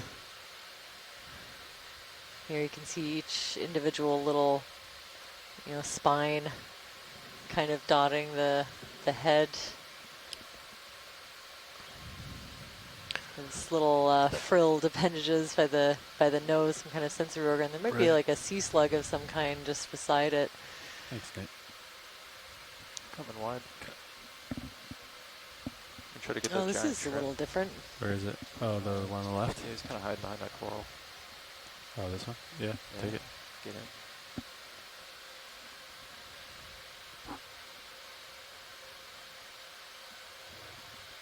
All right. Beautiful, actually. Oh. Yeah, I think some kind of a pandalid shrimp, I think. Zoom out a little bit. The really distinct banding on the legs. And yeah, we also, I echo the sentiment from the science chat. Asako has called this Bathypathes world, and it's true. The Bathypathes here have been super abundant. I don't think I've ever seen quite so many. Really pretty eyes. Yeah. Going in for a real tight one. Okay. Ooh, beautiful. Yeah, look at the iridescence on the eyes. And yeah, you can see that banding, the white and red patches on the legs. And a couple of little white stripes on the carapace. Okay. All right, thanks, video. And coming up. can use those to hopefully narrow it down. You can come up a little bit. Find some new ground. Okay. Not too much, though.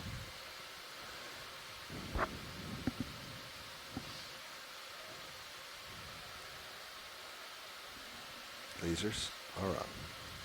Thanks.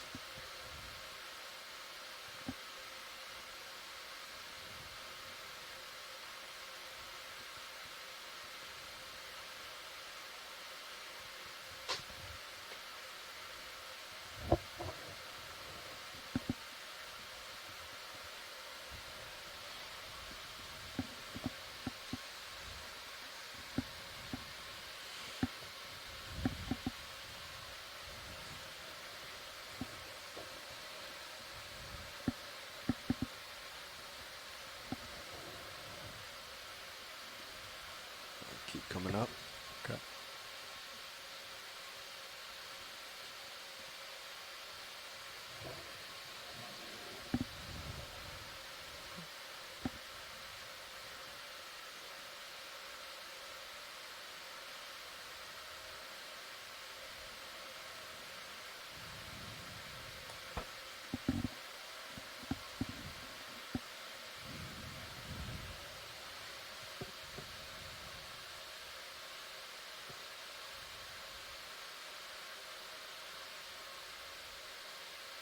Wow.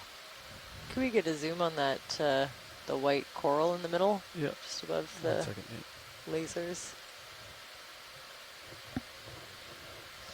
Like, is it a small coral or a really big hydrocoral? Take some time looking at it. All right. Come in, video. Coming in.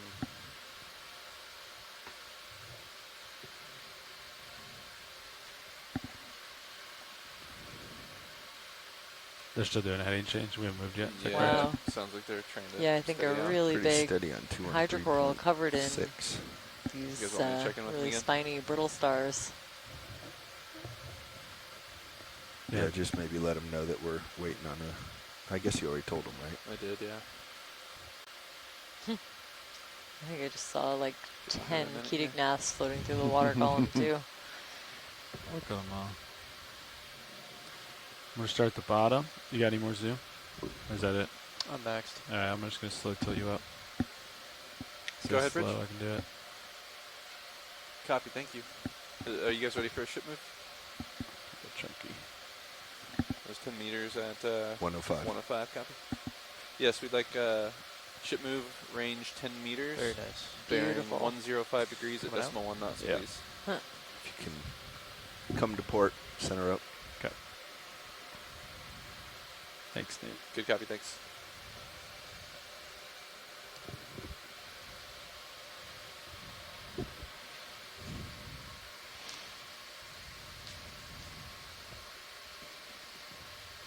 Ship move is in pilots. Maybe horizontal bending here, Roger. I but haven't said Roger. but not real distinct. Sure did. When? Oh, a couple times, but not. Did I? I don't think you realize. That's not good. Roger.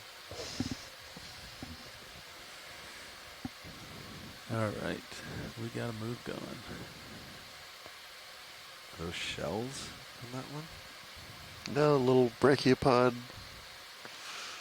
colony there.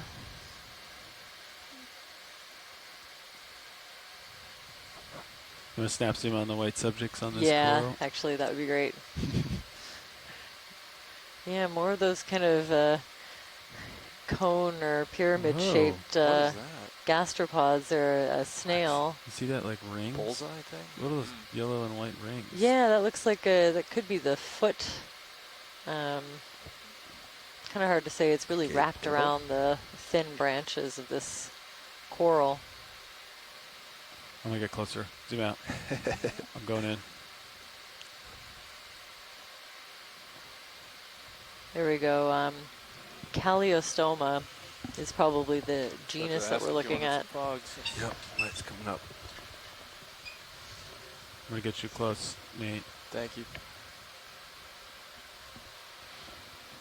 it's high in the fogs. If that's too much light, let me know. That should be fine. Come in. Going for a zoom. It's been interesting. We've seen a few of them predating on the Bathypathes alaskensis, these black corals we've been seeing.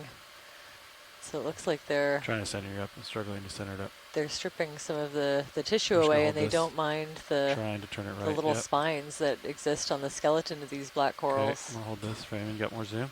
I got more zoom. Take going in for the couple of those shrimp in the background. And I think that's a transparent shell. Okay. Of some kind.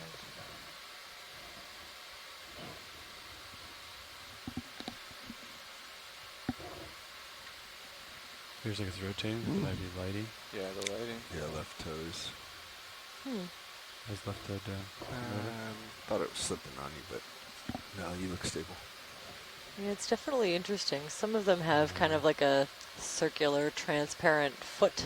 Yep. Trying to so when they bring that you're doing great. It looks kind of the body in, it's this little harder plate at the end of their foot, I guess, that kind of seals up the shell when they fully retract. If you want to zoom back in, it's an opportunity. Come back in. Yeah. Okay. interesting. Coming out? Okay. Huh. That had my curiosity. Looks like I got a little bit of tether. I'm going to continue up. Yep. Thanks, Nate. Okay. Fog's coming down. All right. Onward and upward. 330. Lining up with bathymetry pretty nicely, I reckon. Pretty close.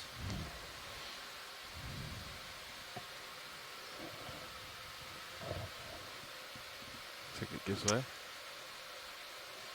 Wow, still more and more of these black corals, and I think I saw another one of the cloud sponges in the background.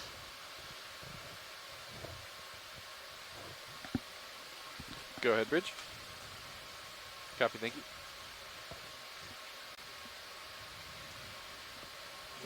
So you work your way port. Yeah.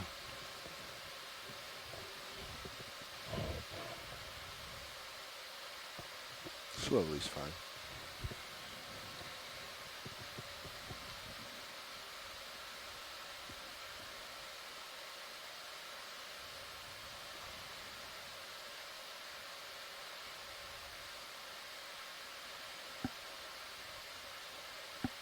That good?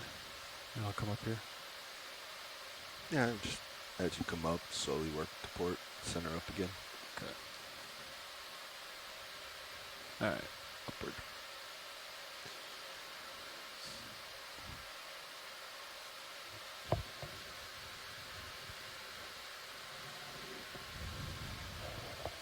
The ship move is complete, pilots. Raj.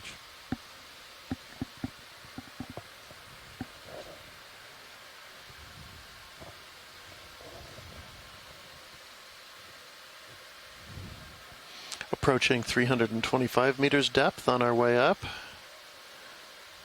Video, that's just right. Never mind. A lot more soft sediment accumulated in this area. Say let's go another and 5. Fewer things growing on it for sure. Actually, let's just make it a 10. 105? Yeah, yes. Inward. The cliff is sort of rolling off. You can see it in the contours. Same as the last. Range it's not quite as steep as it was. 105 degrees at decimal 1 knots.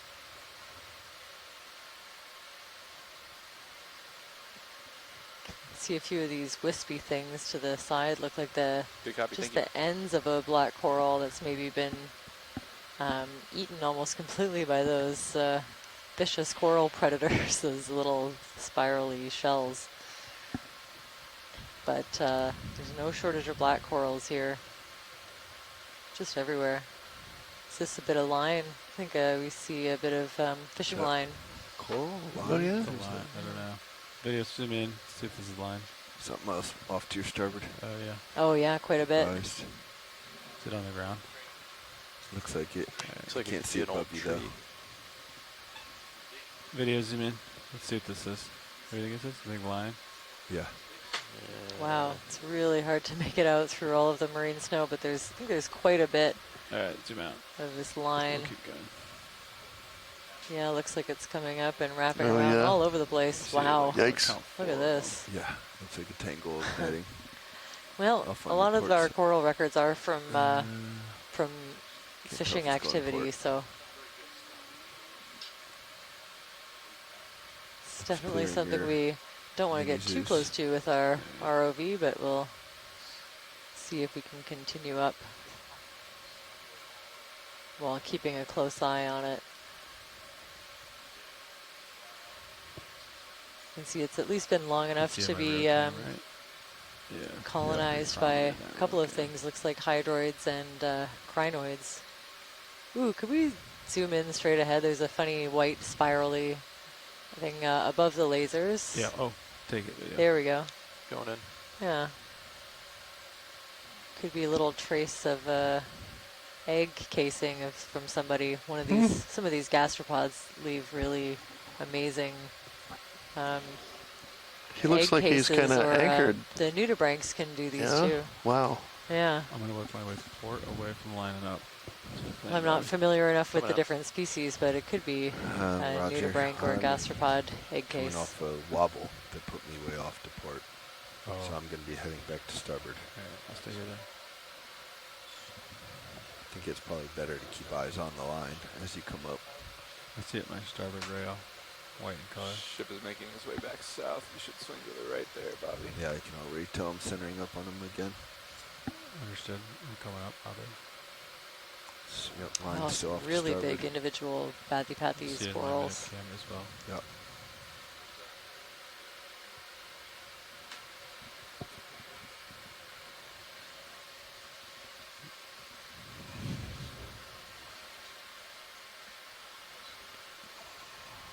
Is it end right there? It looks like it. Looks like a drop off.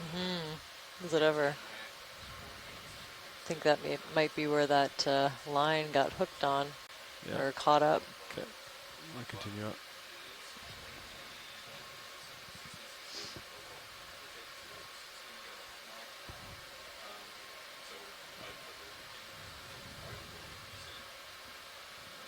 More of those gastropods on the black coral, kind of eating away at the tissue. Little fish. Yeah, it is flattening out a little bit right in this area.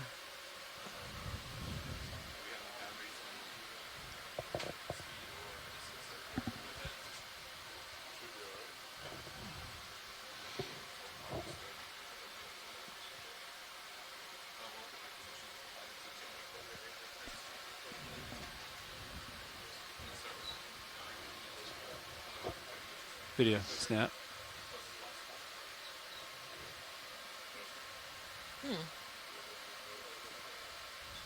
Oh, cute though. This one is definitely smiling at us. Aww. Now he's like. Oh, cute. This looks a little bit different from the one that we saw. Maybe a little bit spikier. Whoa, and fast. All right. He felt it. Great. Look at this huge bathypathes. Oh, and there's a big lithodid crab in the background. It's the first one of those that we've seen on this dive. Go ahead, Bridge. Copy, thanks.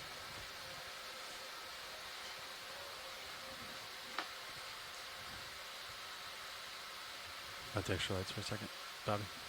For art. Yeah, he's messing with his colors. And standing by one. Here comes some fogs.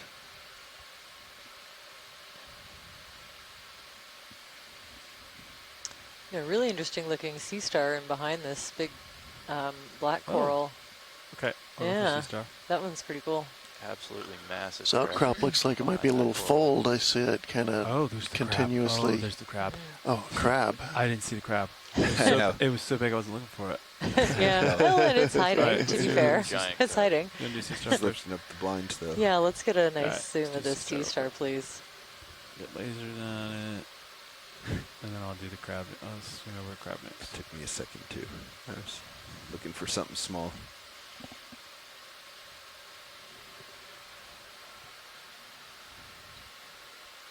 Is that good, watch later? Or do you want Yeah, more? that's great. Yeah, thanks. I'm going to get you closer to the crab video. Excellent. Thank you. I have a suspicion the Ox 1 might look good for this. He's hiding. Got to keep it low, though, or you're going to lose him. That. Come low.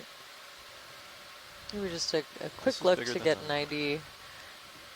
Let's see.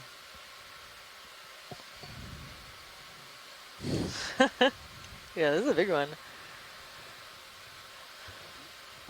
Want extra lights? That would be great. Let me, yeah, extra lights. Oh, sorry. So I have a few. This could possibly be something like one of the lithodes. Hold the shot for a second. Crabs. There's the scarlet king crab as a strong contender, but there's also the golden king crab. What do you want, Nate? Eyeballs? And a couple of others. Okay. A little hard to say. Hold the move once you're done with video. So I'm coming wrist right. Very nice. Going a little further.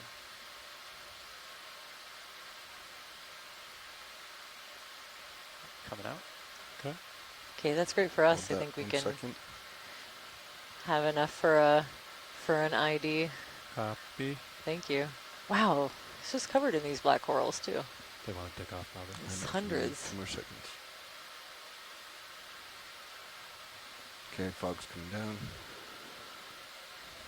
There you go, Art. There's a good one.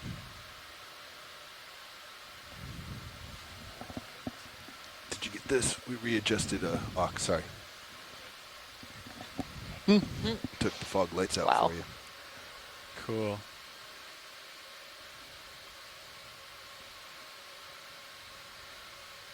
Yeah, just like a little forest of pathies, these black corals. Can we get the lasers back on as well? Yep. Thank you. And they're out there. I'll put them on the carapace. Couldn't see. You mind if I go in for a quick zoom? Sure. We got one more zoom video, or yeah, watch the well done. We'll boogie. It's nice to get 2 angles for video products. Give it a little sediment accumulating on his back.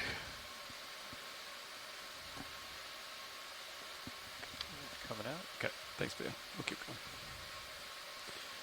We're gonna make it to the top, Bobby.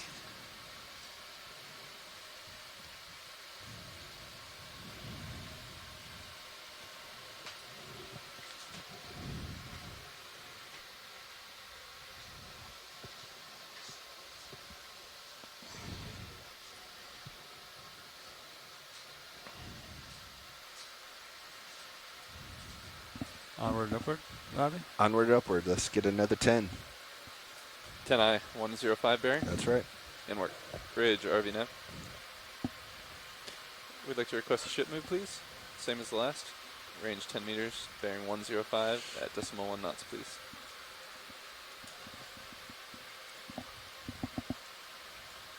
Good copy. Thanks.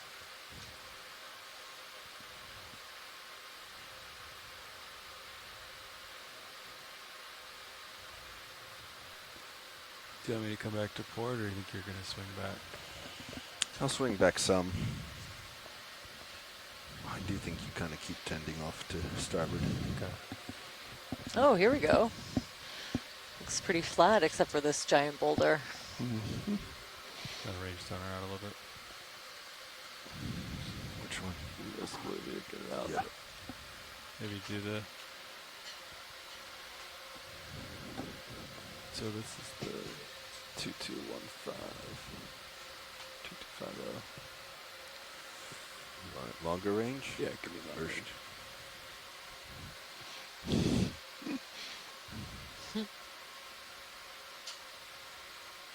definitely flattened out here, huh? Wow, did it ever. So we're at 304. We're at the 300 contour, so that's good. It lines up Right. the contours. Yeah, the contour and the actual depth are now starting to match a little better than they were earlier.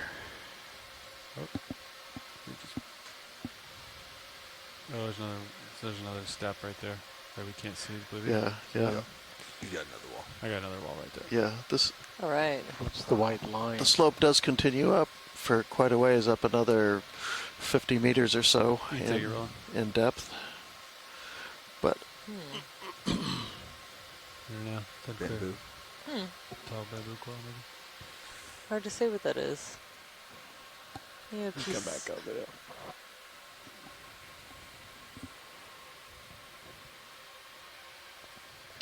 That walking shrimp has got my interest. I'm going to go back to this rock while I wait for some more tether. There's another wall. We see it in the sonar, so we're going to look at this rock while I get some more tether. That works for me. There's a lot going on this rock. Get on that move. I can give you another 5. After this move's complete? Yep. So yeah, I don't think I want to. You think the 5 is complete already or not?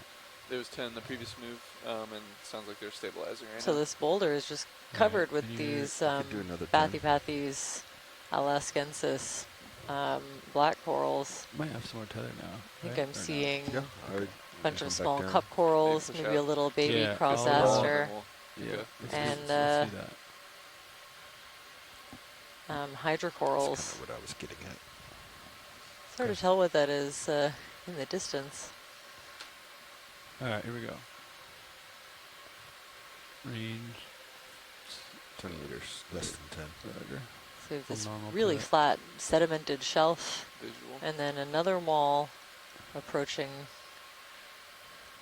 You can see in the sonar and are just starting to see it light up. Wow. Just a big wall out in the darkness. Yeah.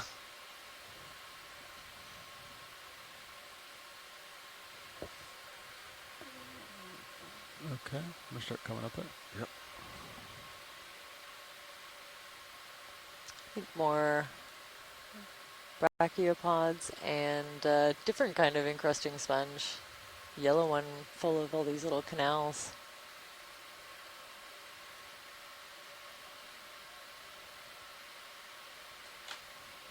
More of this black coral, but it looks like it's been predated on, at least, yeah, to varying degrees. Go ahead, Bridge.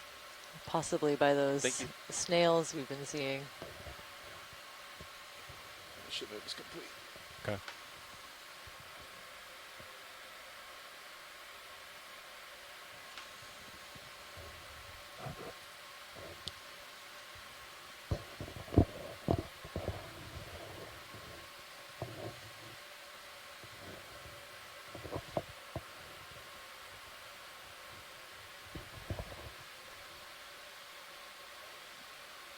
Ooh, siphonophore maybe, or some kind. All right, Nev, I think another 5. 5? At 105? Yeah. Sounds good. The little Bridge cookie over star at the bottom there, the Ceramaster. Yes, we'd like another ship move, please. Like a little This time range Henrycia of off 5 to the meters, left. Bearing 105 degrees at decimal 1 knots. Oh yeah. Copy, thanks. Almost at a right angle.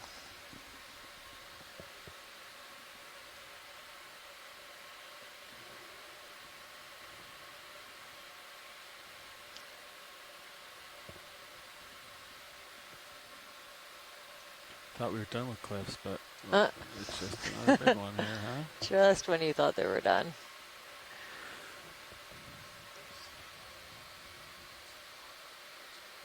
We don't want to leave this dive on a cliffhanger. Let's get to the top. That's good. Starting to break. Turn to give away.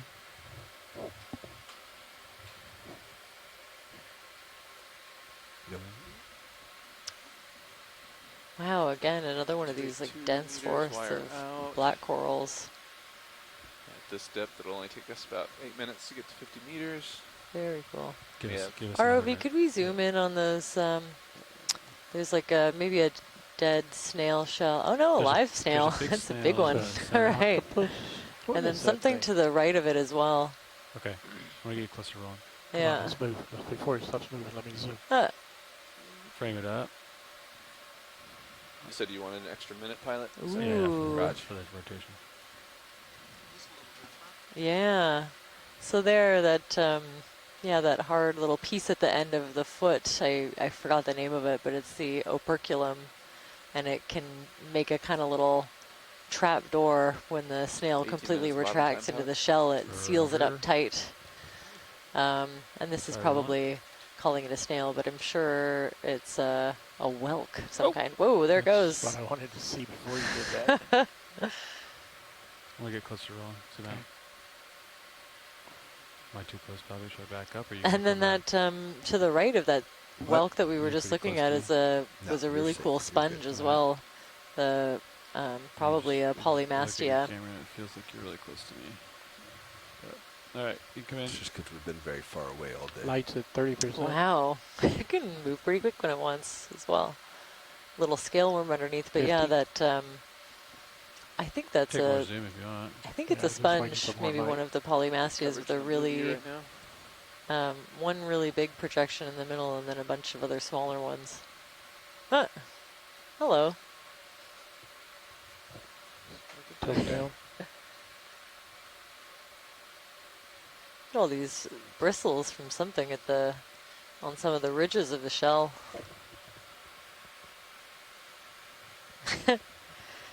Chris Ma calls it the blooming onion sponge. I love it.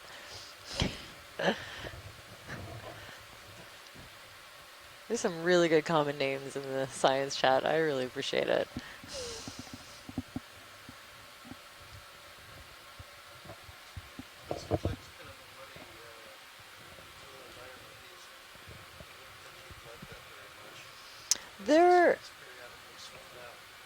There are some sponges that don't seem to mind the soft sediment. Oh, whoops. Oh, yeah, you're muted. There we go. There we go. Thank you. Jamie just had a question about sponges in the soft sediment, and there are some sponges that have modifications to live in the soft sediment. Of course, there could be a big rock just underneath of it. It looks like the sediment layer isn't super thick. It might be a little ephemeral. But some of them you'll find you pick them up and they have like a teeny tiny pebble underneath. So they just needed that little point to settle. And then they can kind of create their own little disc that sits kind of on the top of the sediment with the little pebble to anchor them. I think let's get her 10 meters at 115. 115. Go ahead, Bridge. Long-legged sea star. Top center. Other move. 10 meters, 115. Yeah, let's do a snap zoom on that one. Bridge RV now. Lasers are back on. You're out there. Like another move, please. Take range 10 meters, bearing 115 degrees at decimal 1 knots, please. It's great. I think we saw good copy. Thank you. A similar one a little bit earlier.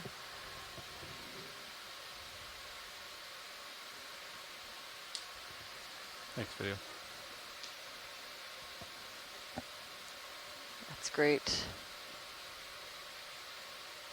Wow. Let's continue through this forest of black corals. Still seeing lots and lots of their brachiopods. It's pretty steep here.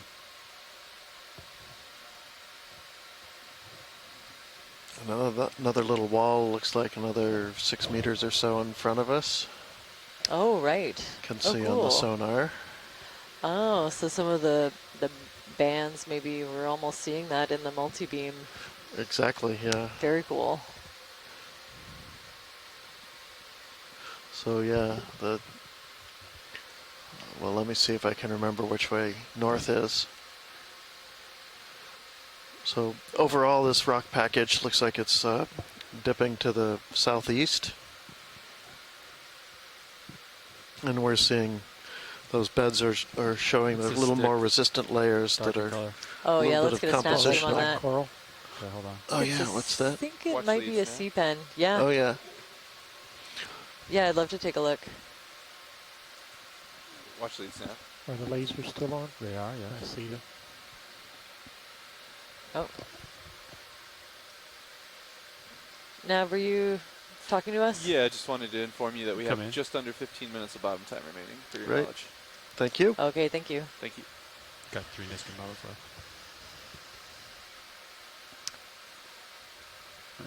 Okay, definitely a sea pen of some kind.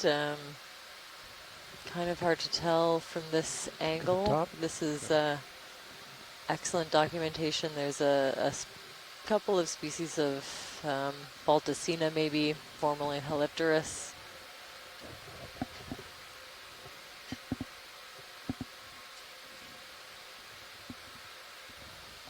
Really, really dense aggregation of polyps. Oh, this is good. We can see some little, some spines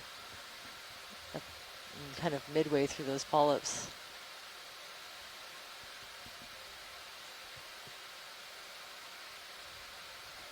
All there.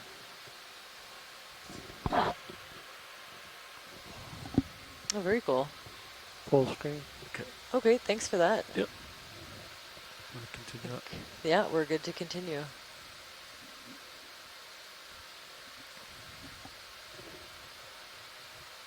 Okay. Video's clear. Yeah.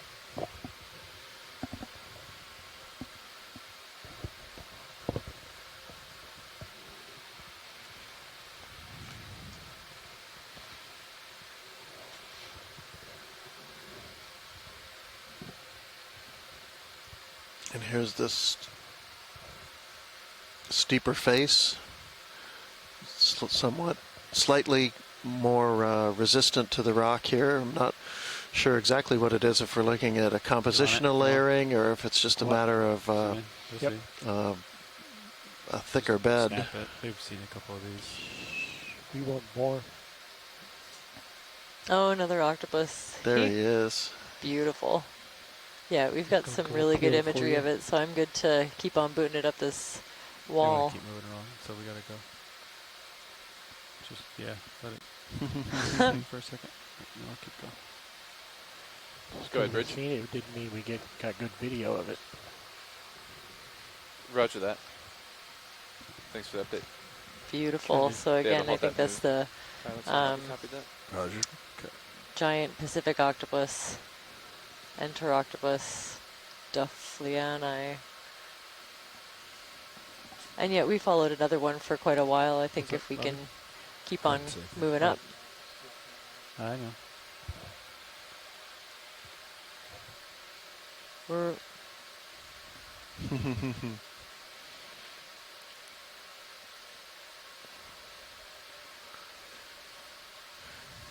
Is he headed into that? No.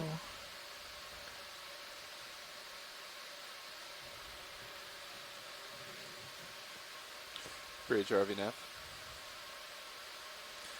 Yes, I just wanted to give you a heads up that today we're shallow enough that we'll be asking for the 15-minute call out before we come off bottom, just as a heads up. Okay. No problem. Thanks, Art.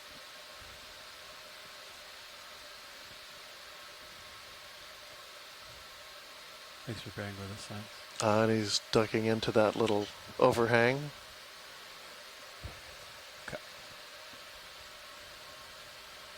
Can we get the lasers back on, please? Yep. Thank you. Okay, they're out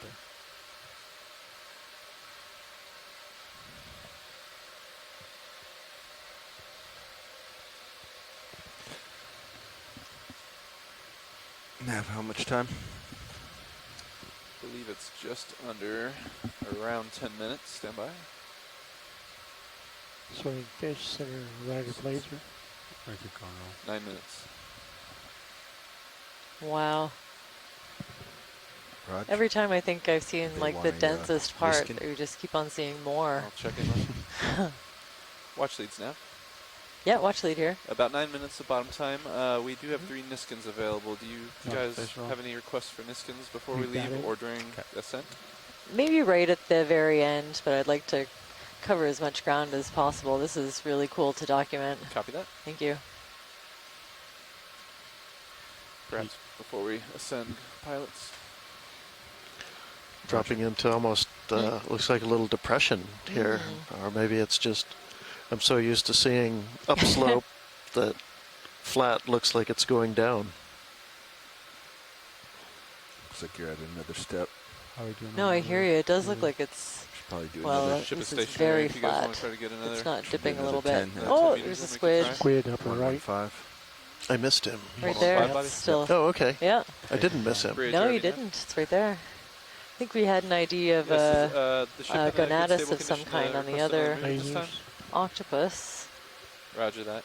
We'd like to try same move as the last. Sorry, the squid that range we 10 saw meters, earlier, bearing 115 degrees Gonatus at decimal 1 knot, pyros, please. but this one looks a little bit different to me. Let go, roll. I got a turn. Good copy, thank you. Very cool. Always love seeing a squid.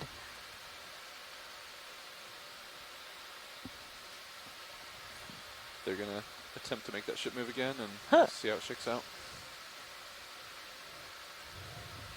Perhaps the last. Another one of those sea pens. I think that could be. There's a. Above the There's an unknown Halepteris or Balticina species. Look at that guy. Oh wow! Got the jelly. Whoa. Nice okay, jelly. that's pretty beautiful. Oh, dear. Got a little caught up in the current there. Wow. I wish I had this jelly in any of my guides. It seems familiar from just looks like a jelly, cotta jelly. There's a purple one in its tentacles. Ready? kind of reminds me of the lion's mane jelly. I don't know if they have those here.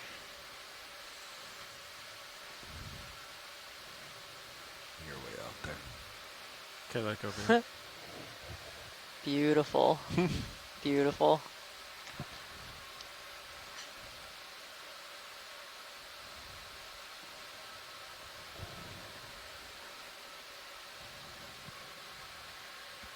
Are the pilots comfortable with me putting the 15-minute call out in right on time? Yeah, you call it. Gotcha. You need it. We're moving towards us. I love those guys. Yeah, it's supposed to be moving in. Move underway. Okay. Let's get the whip. Okay. Ready? Okay. Yeah.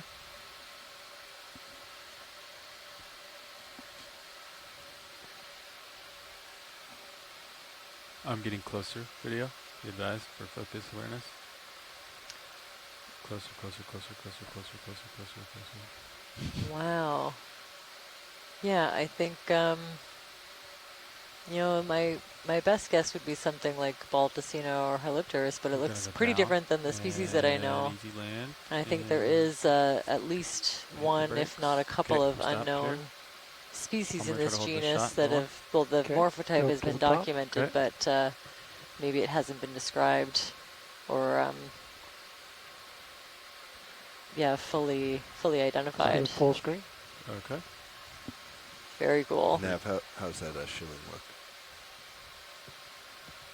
Wow, how long is that? Can we get the lasers on the bottom? Yeah. There you go. Wow, okay. I'll have to do some math later, not live. Get that full screen yet. Go ahead, Bridge. Beautiful, thank you. Copy, thank you. Okay. Thanks, Ron. Clear. You're full wide. Roger, full wide. We're I think we going. can do another 10 if we want. Okay. Or So we might just get a little bit more of this wall. 5 minutes. do It's We taking have about 5 minutes 4 to 5 left of the minutes to dive, ship so we'll complete, so just see what another we 5 can meters? see. Yeah. And 10 meters. 10 meters. Bridge. Pilot wants it. RV now. Right? Are we good with that? I'm stretched out really We'll far. try one more ship move here. Range of 10 Yeah, but meters. you're not going to see it. Bearing 115 Could we zoom in on degrees that at sea decimal star, knots. please? Sea To the star left. Yeah. Come in. Good copy, thank you. Nice. Just a relatively quick zoom to document. Get a nice focus on there. That's nice. Okay, great. Thank you. Roger. Proceeding video. Laser. I'm just forgetting lasers today. All right. Looks like you got shielding stud. You're still on the lights in preparation.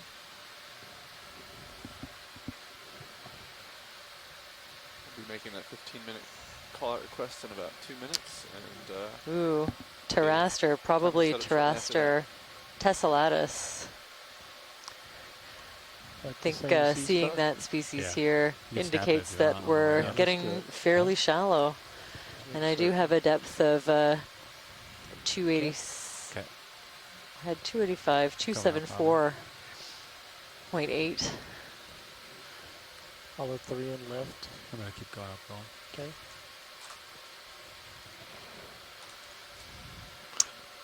Wow, I think it's very cool to document these black corals are still super abundant at this depth, although a couple of them look like they've been really munched on.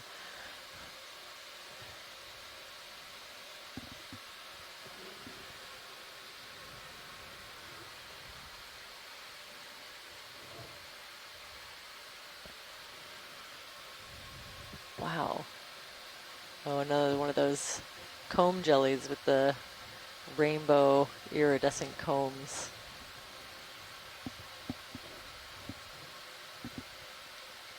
A little tiny squid, I think. Oh, yeah. Little tiny squid. Got the squid drawn. Maybe a little glass squid. Wow, it's fast. Bye-bye.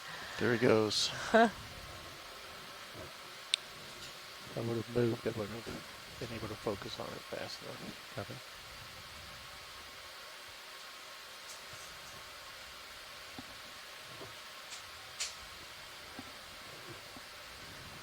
I'm waiting on some tether. Big shrimp center then? I think you're better off coming to center. Port to port, Bobby? Yep. I can come down some. Okay. But we're at the, you're not going to get tether. So I think if we're kind of getting ready, a Niskin here or somewhere close by would be great. Okay. Bridge RV now? We'll do Niskin in a minute. Sounds good. Right, we can do Niskin after the call. Hey, Bridge, at this time, we'd like to go ahead and put in that call out for 15 minutes till recovery and have you latch on to deck A if you're not listening.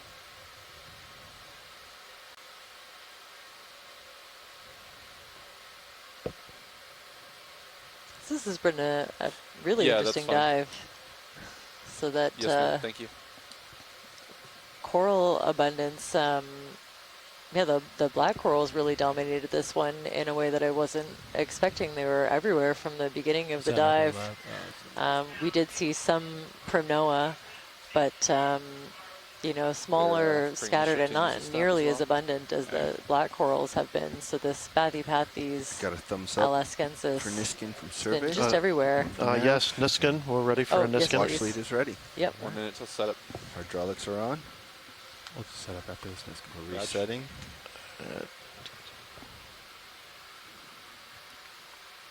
Here we go. 3, 2, 1. Good fire.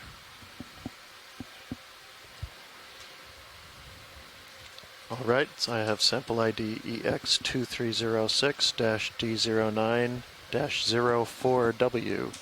Niskin this number 3. This marks the end of the dive. We're going to start setting up. Sounds good. Sounds good. Thank you. And we'll look for perhaps another Niskin.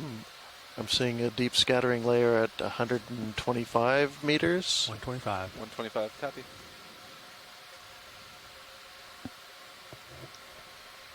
Also, the abundance of those brachiopods, like as soon as we hit the wall, as soon as you guys the get whole way up, up, and recovery move here. Yeah, I've just kind of covered every open patch of that the rock face, as well as these little cup corals have been following us everywhere. Some really cool clumps of anemones along the way. I'll just look at the wall, auto heading, I guess. I'm coming up and back towards you.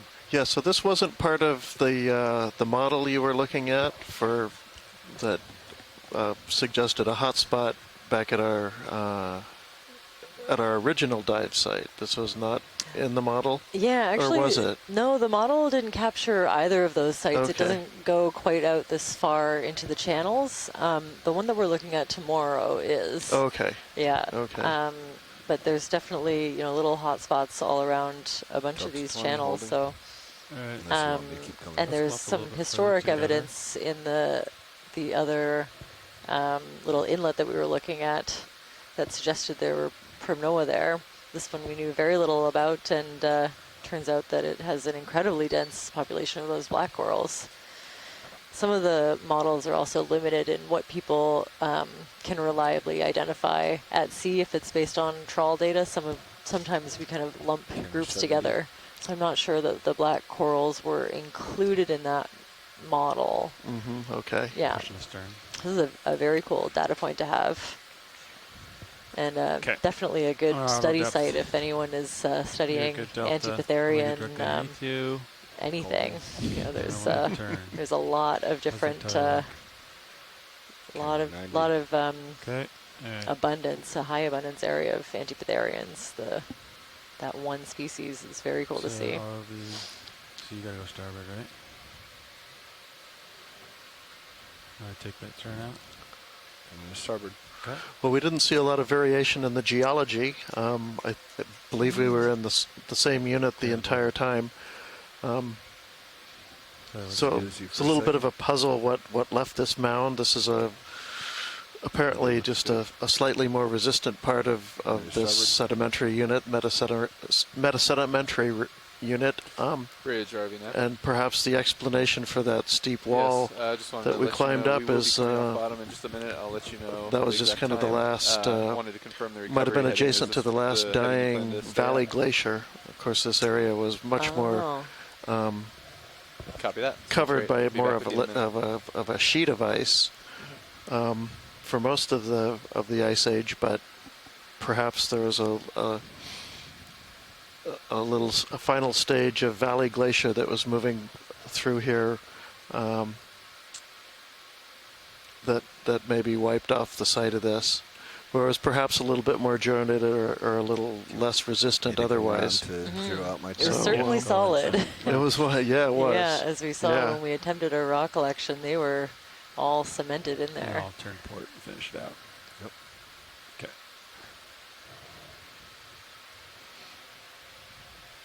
Well, as we say goodbye to Ernest Sound, I'd like to thank GFOE, the ROV team, and the video team for their work today. It's we saw some pretty amazing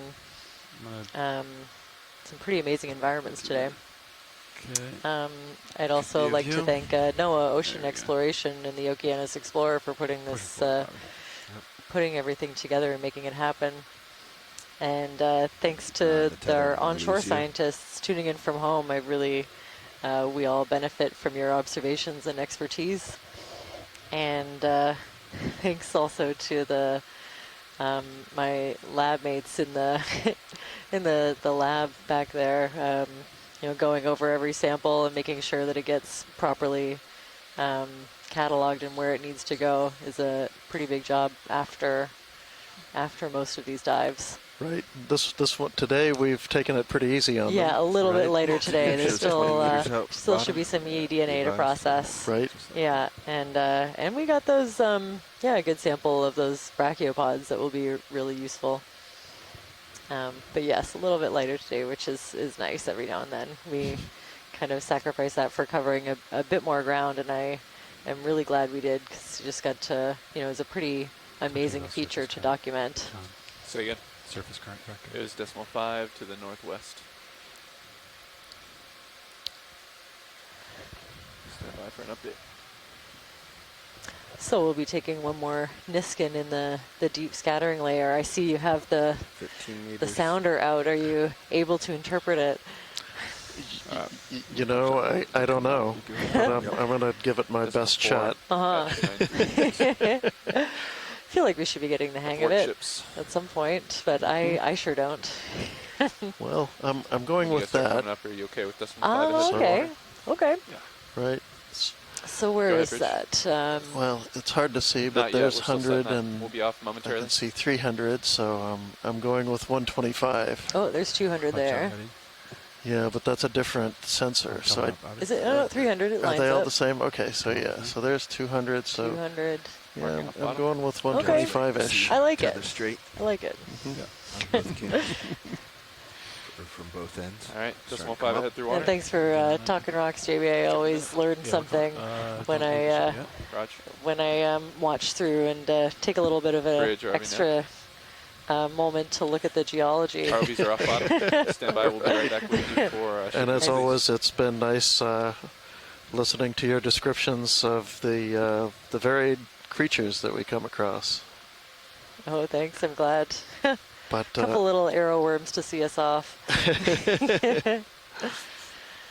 But big props to the crew today. I ready for it? probably couldn't tell if you were just tuning in and watching, but it was quite a struggle to keep the ship oriented. And they did a terrific job hanging in there.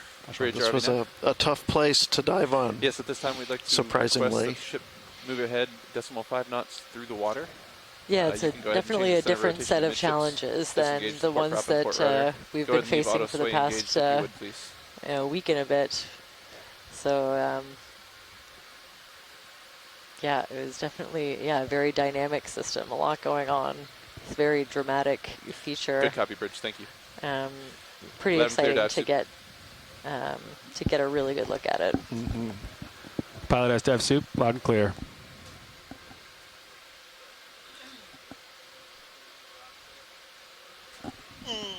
What was that depth? 125? 125. Roger. Super. Comms check.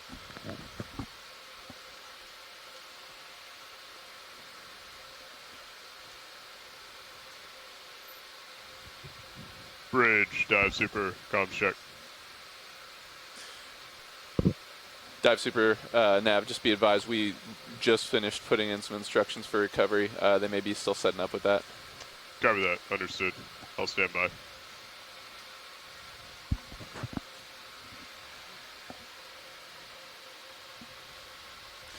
Be advised, dive soup, the bridge is going ahead and getting the ship moving ahead, decimal 5 through the water at this time. Copy that. Coming ahead through the water. 2 minutes out, Art. You ready? Roger.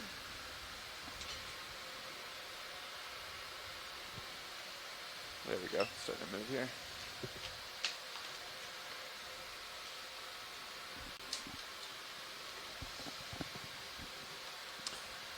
Dive suit nav. Go ahead, Nav. Just letting you know, I'm delaying, changing the HIPAC screen. Just want to keep an eye on the terrain and make sure the ship moves ahead until we feel safe.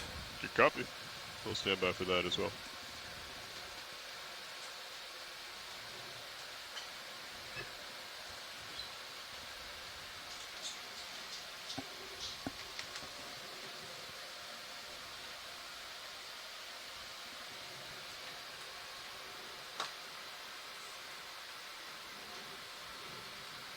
One minute to Niskin.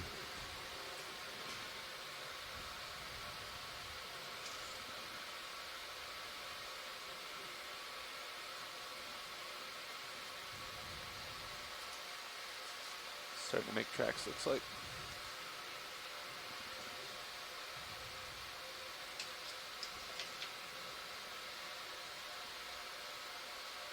Okay.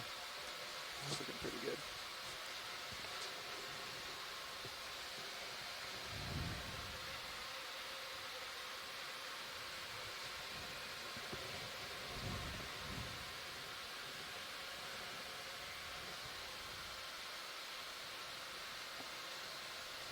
Resetting.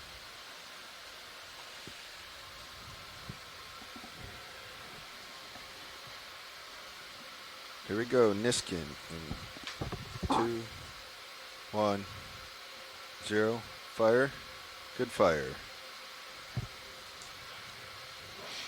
Copy that. Sample ID EX2306-D09. Go ahead, Bridge.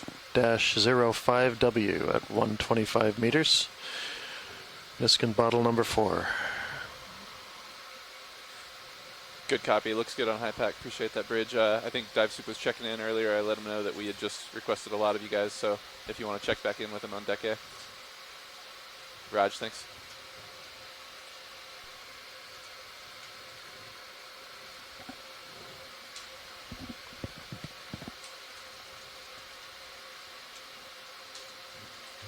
Dive Suit, Bridge. Go ahead, Bridge. I'll just let you know that we have you enabled on deck A now. Good copy. Loud and clear, Bridge.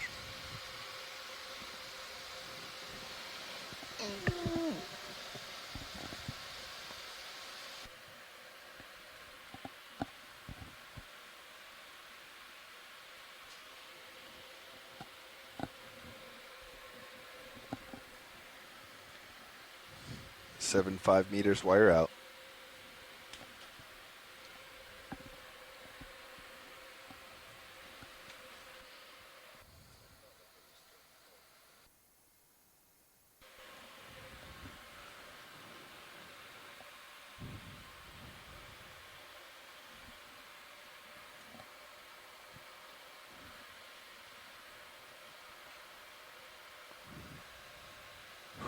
That was fun. 10 meters. Roger. It was a quick setup and recovery, boys. I'm gonna kill my nice door work. lock. Let the ship drag me out.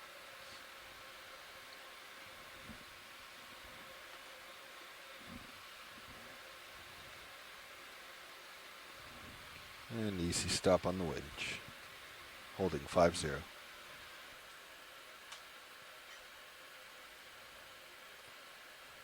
You can let them know we're at 50 meters. Dive Soup Nav. Go ahead, Nav. Just want to let you know the vehicles are holding at 50 meters at this time. Good copy. Holding at 50.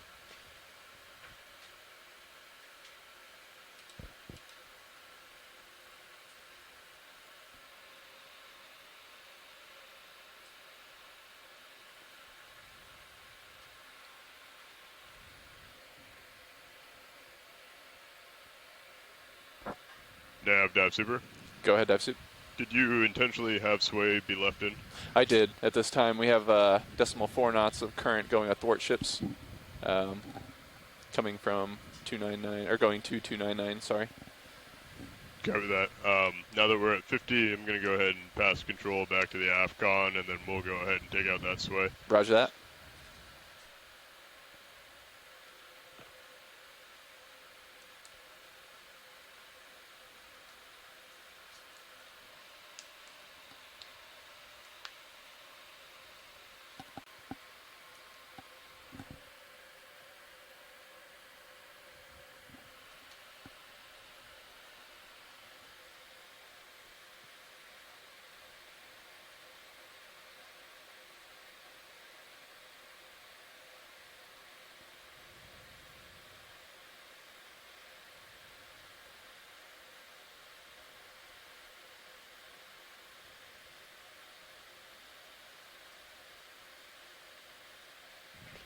Nav, just so you're aware, we're taking control back here at the AFCON. Copy that, Dive Soup. Vehicle streaming is great right now. Understood. Also, I realized I jumped ahead of myself. Can I get an update from your perspective now? Absolutely. We're holding at 50 meters, Dive Soup, steaming away from the shallowest terrain at this time. Ship is a heading of 212 at this moment, pretty much directly into the wind. We have about 10 knots of current directly off the bow, decimal 4 knots of current athwart ships, broad on our port side. We do have auto surge disengaged. We have port prop, port rudder disengaged, making decimal 5 ahead through the water. We do still have auto sway in at this time. Ready for recovery. Good copy, Nav. Are you ready to pass comms? Dive Soup has comms. Dive Soup has comms. Thank you.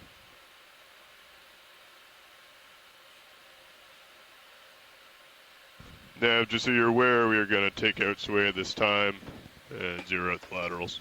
Copy. We'll keep an eye on streaming. Thanks. Good copy. Thank you. Bridge, Dive Super. Go ahead. Could I get an update from your perspective, please? Yeah, so the wind is 13 knots, flying off the port bow. Sea swell is a little bit of chop, but not much of the seas. No traffic in the area, no concerning weather. Copy all. Thank you, Bridge.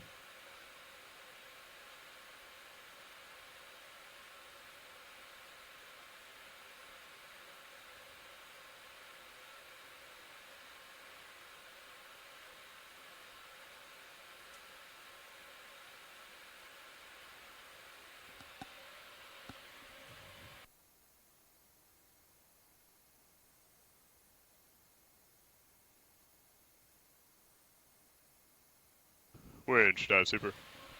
Dive super, go. Can we pass control to the AFCON at this time, please? Control fast.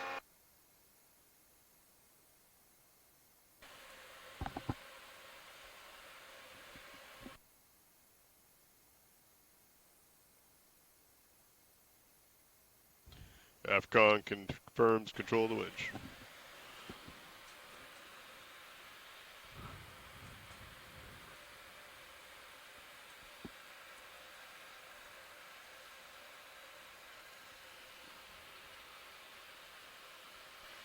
We've been hit on Sirius. Jellyfish? Yeah, look at our down cam.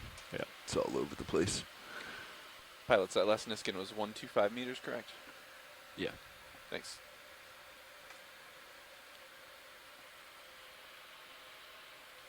Had a lot going on at that moment. Yeah. Yeah, even with the minute countdown, my timing I lost track of timing and it was suddenly like, 2, 1. It was quick. Sorry, I meant to give a That was perfect. 10-second heads up. I had you in my background of my mind there.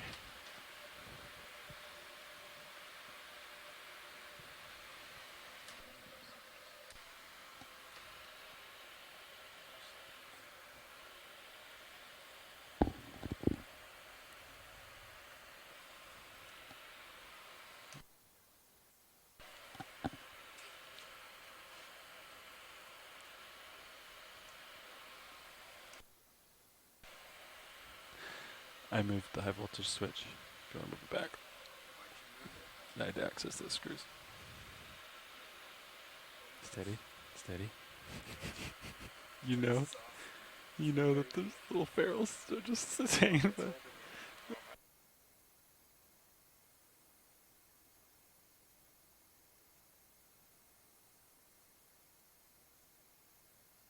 Bridge, dive super. Good. Do we have permission to continue with the recovery? Yes, you do have permission to recover. Thank you. Thank you. You guys ready? Roland, you ready to recover? Pilot, dive super. Go ahead. We have auto surge, auto sway, disengage, center rotation, midship, support prop, and rudder disengaged. We are making our way 0.5 through the water. We are ready to ascend if you are. Roger, let's come up. Streaming directly aft. You're looking good. Good copy. Let's go ahead and ascend 15 meters per minute up to surface. Calling out every 10. Roger, we're coming up. Ascending.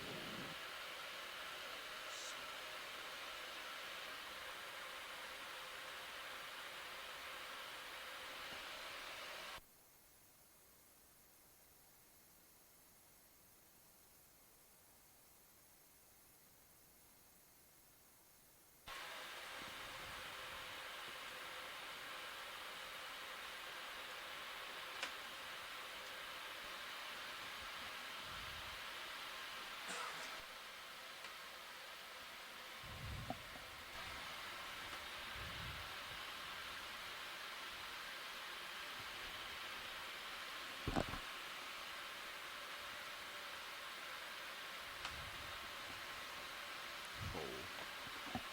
40 meters, wire out. D240.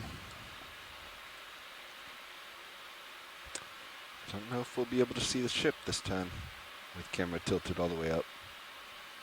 We're gonna try.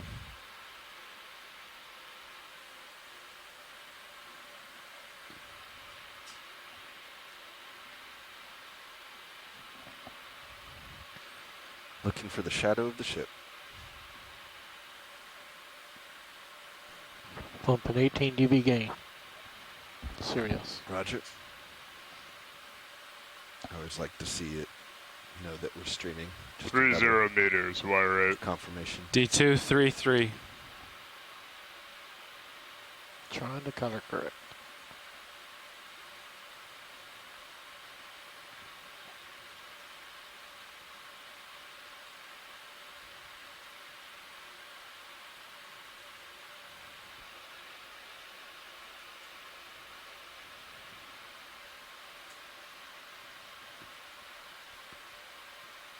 Looks like we're streaming a little more to the ship's port now. 12 degrees. Copy that.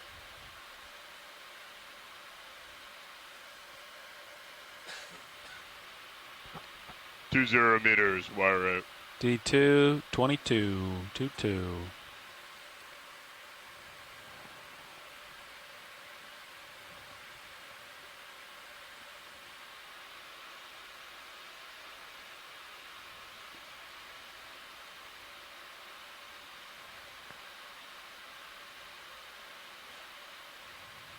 Here we go. Here's the ship. 9 dB gain.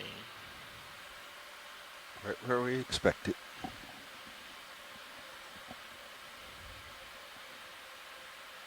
Streaming is straightening out, directly aft.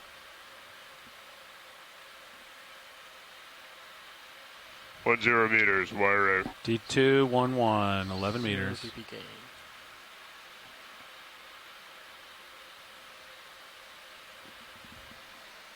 Video swap monitors.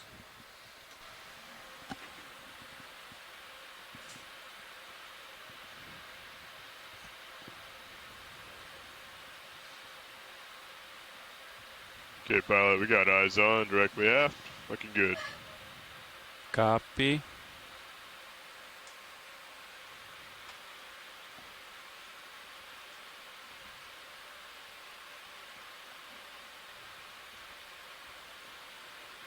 Right, pilot, let's go ahead and lock in auto heading, inverse the ship. We'll bring it back center line.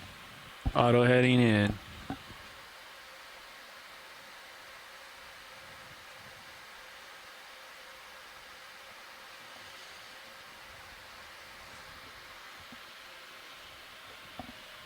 And pilot, be advised, you might need to give some bumps to surface where it's a little bit fresher up here. Okay.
Shine looks a bit low, or maybe it's just the angle.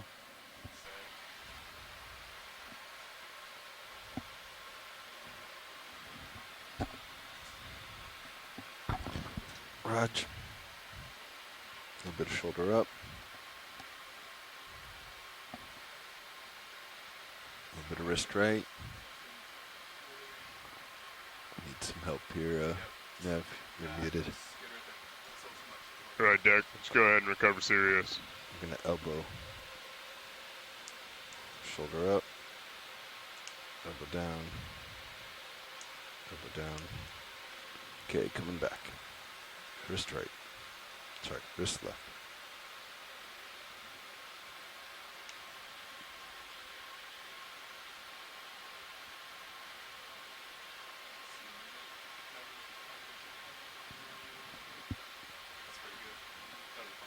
Go a little bit more. Sorry, you were muted. I didn't realize you were doing hands. That's all right. Yeah, a little bit more. I think it's fine where it is. We can come back right. Okay, pilot. So please provide some halfway to reduce the tension of the tether. The Sirius comes up and over the side. Roger, providing slack. Okay, coming left. A little high, but I think it's okay. Yeah, come down just a tad. That looks great. Right Holding there. Right there.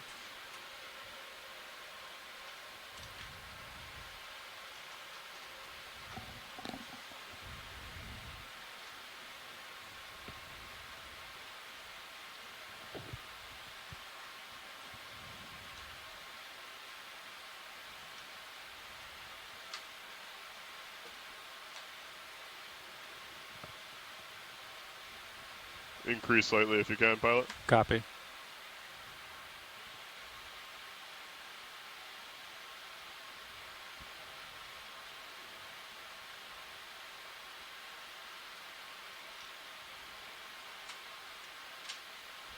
It's looking good there. Let's maintain that, pilot. Understood. Surfacing.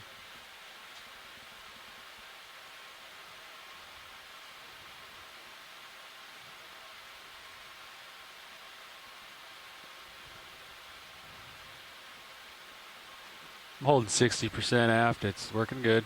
Good copy.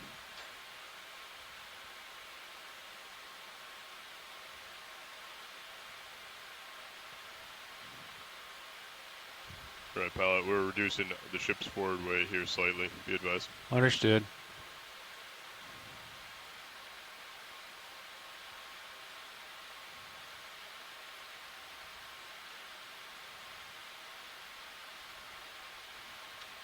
Bump to surface, pilot. Surfacing.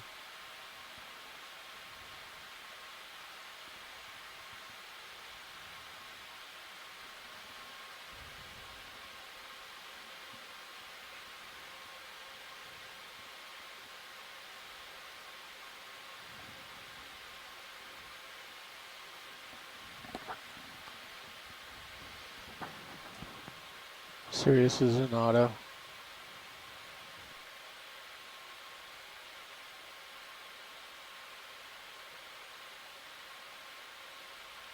Increasing. Good copy, pilot.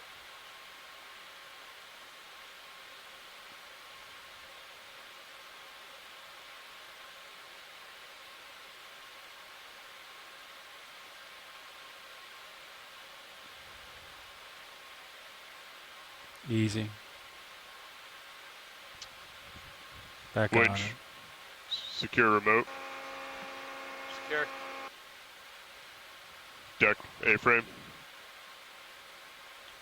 Pilot, if you could give us a bump to surface, please. Surfacing. Thank you.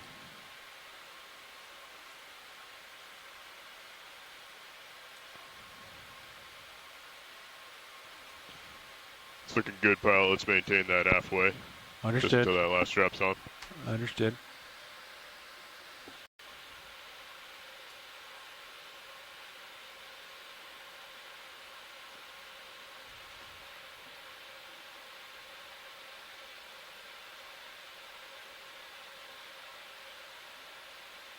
Okay, pilot off stick. Okay. Let's go ahead and leave auto head engaged until about 2/3 of the way down. Copy.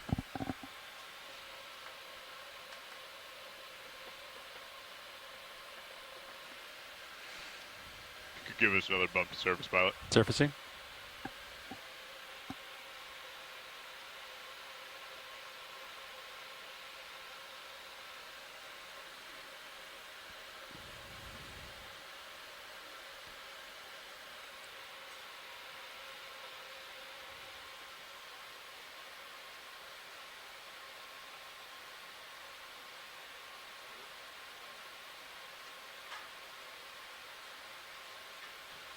All right, pilot, one last bump to surface, and then let's go off stick, disable auto head. Surfacing, off stick, auto head disengaged. Good copy, thank you.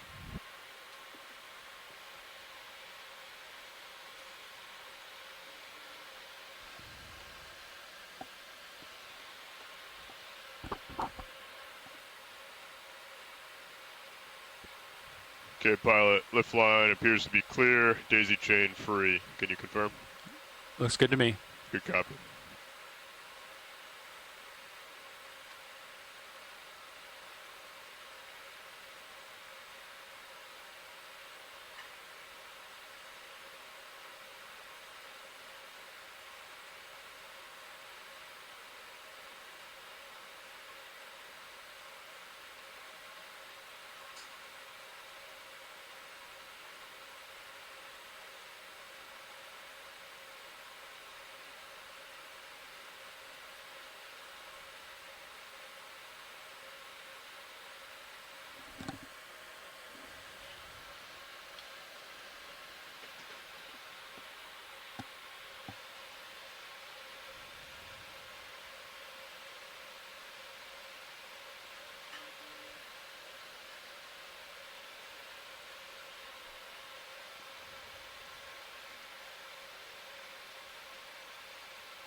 Okay, pilot, lift line's tight. Let's go ahead and lock in auto head in versus ship. Start backing towards the crane. Also give us a little bump to surface, please. Roger, surfacing, easy back.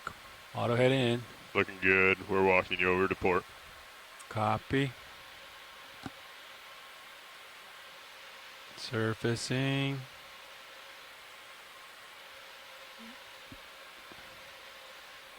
Easy back. Surfacing.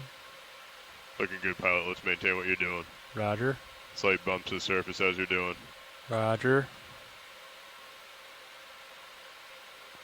Looks like he's lined up nice. My angle. Surfacing.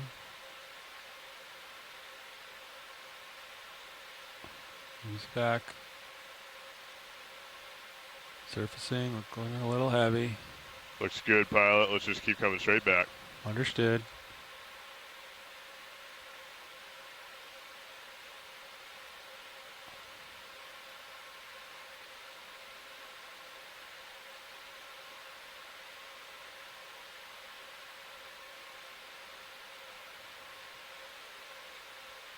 It's looking good, pilot. Let's keep coming straight back. Understood.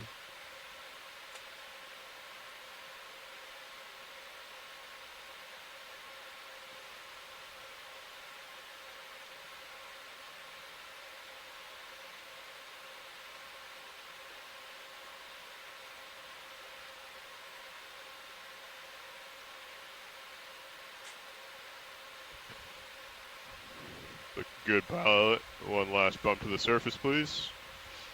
Excellent. Let's keep coming straight back. Almost under the crane. Roger.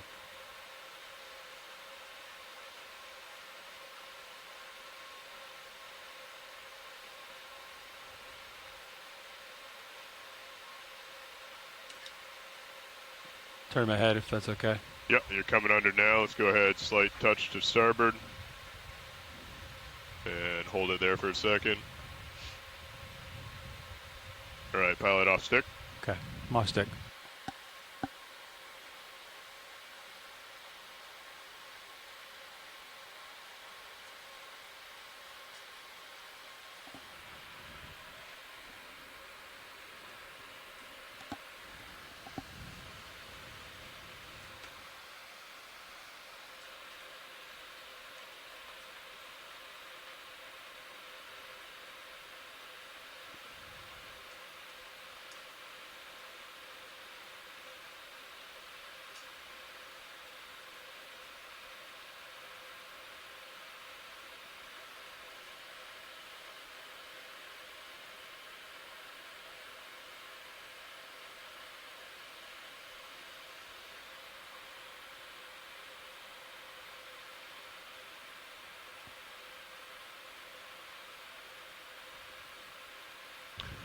Pilot, secure power.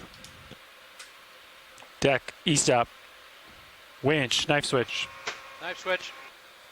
Voltage 0. Vehicle's cold. Vehicle's cold.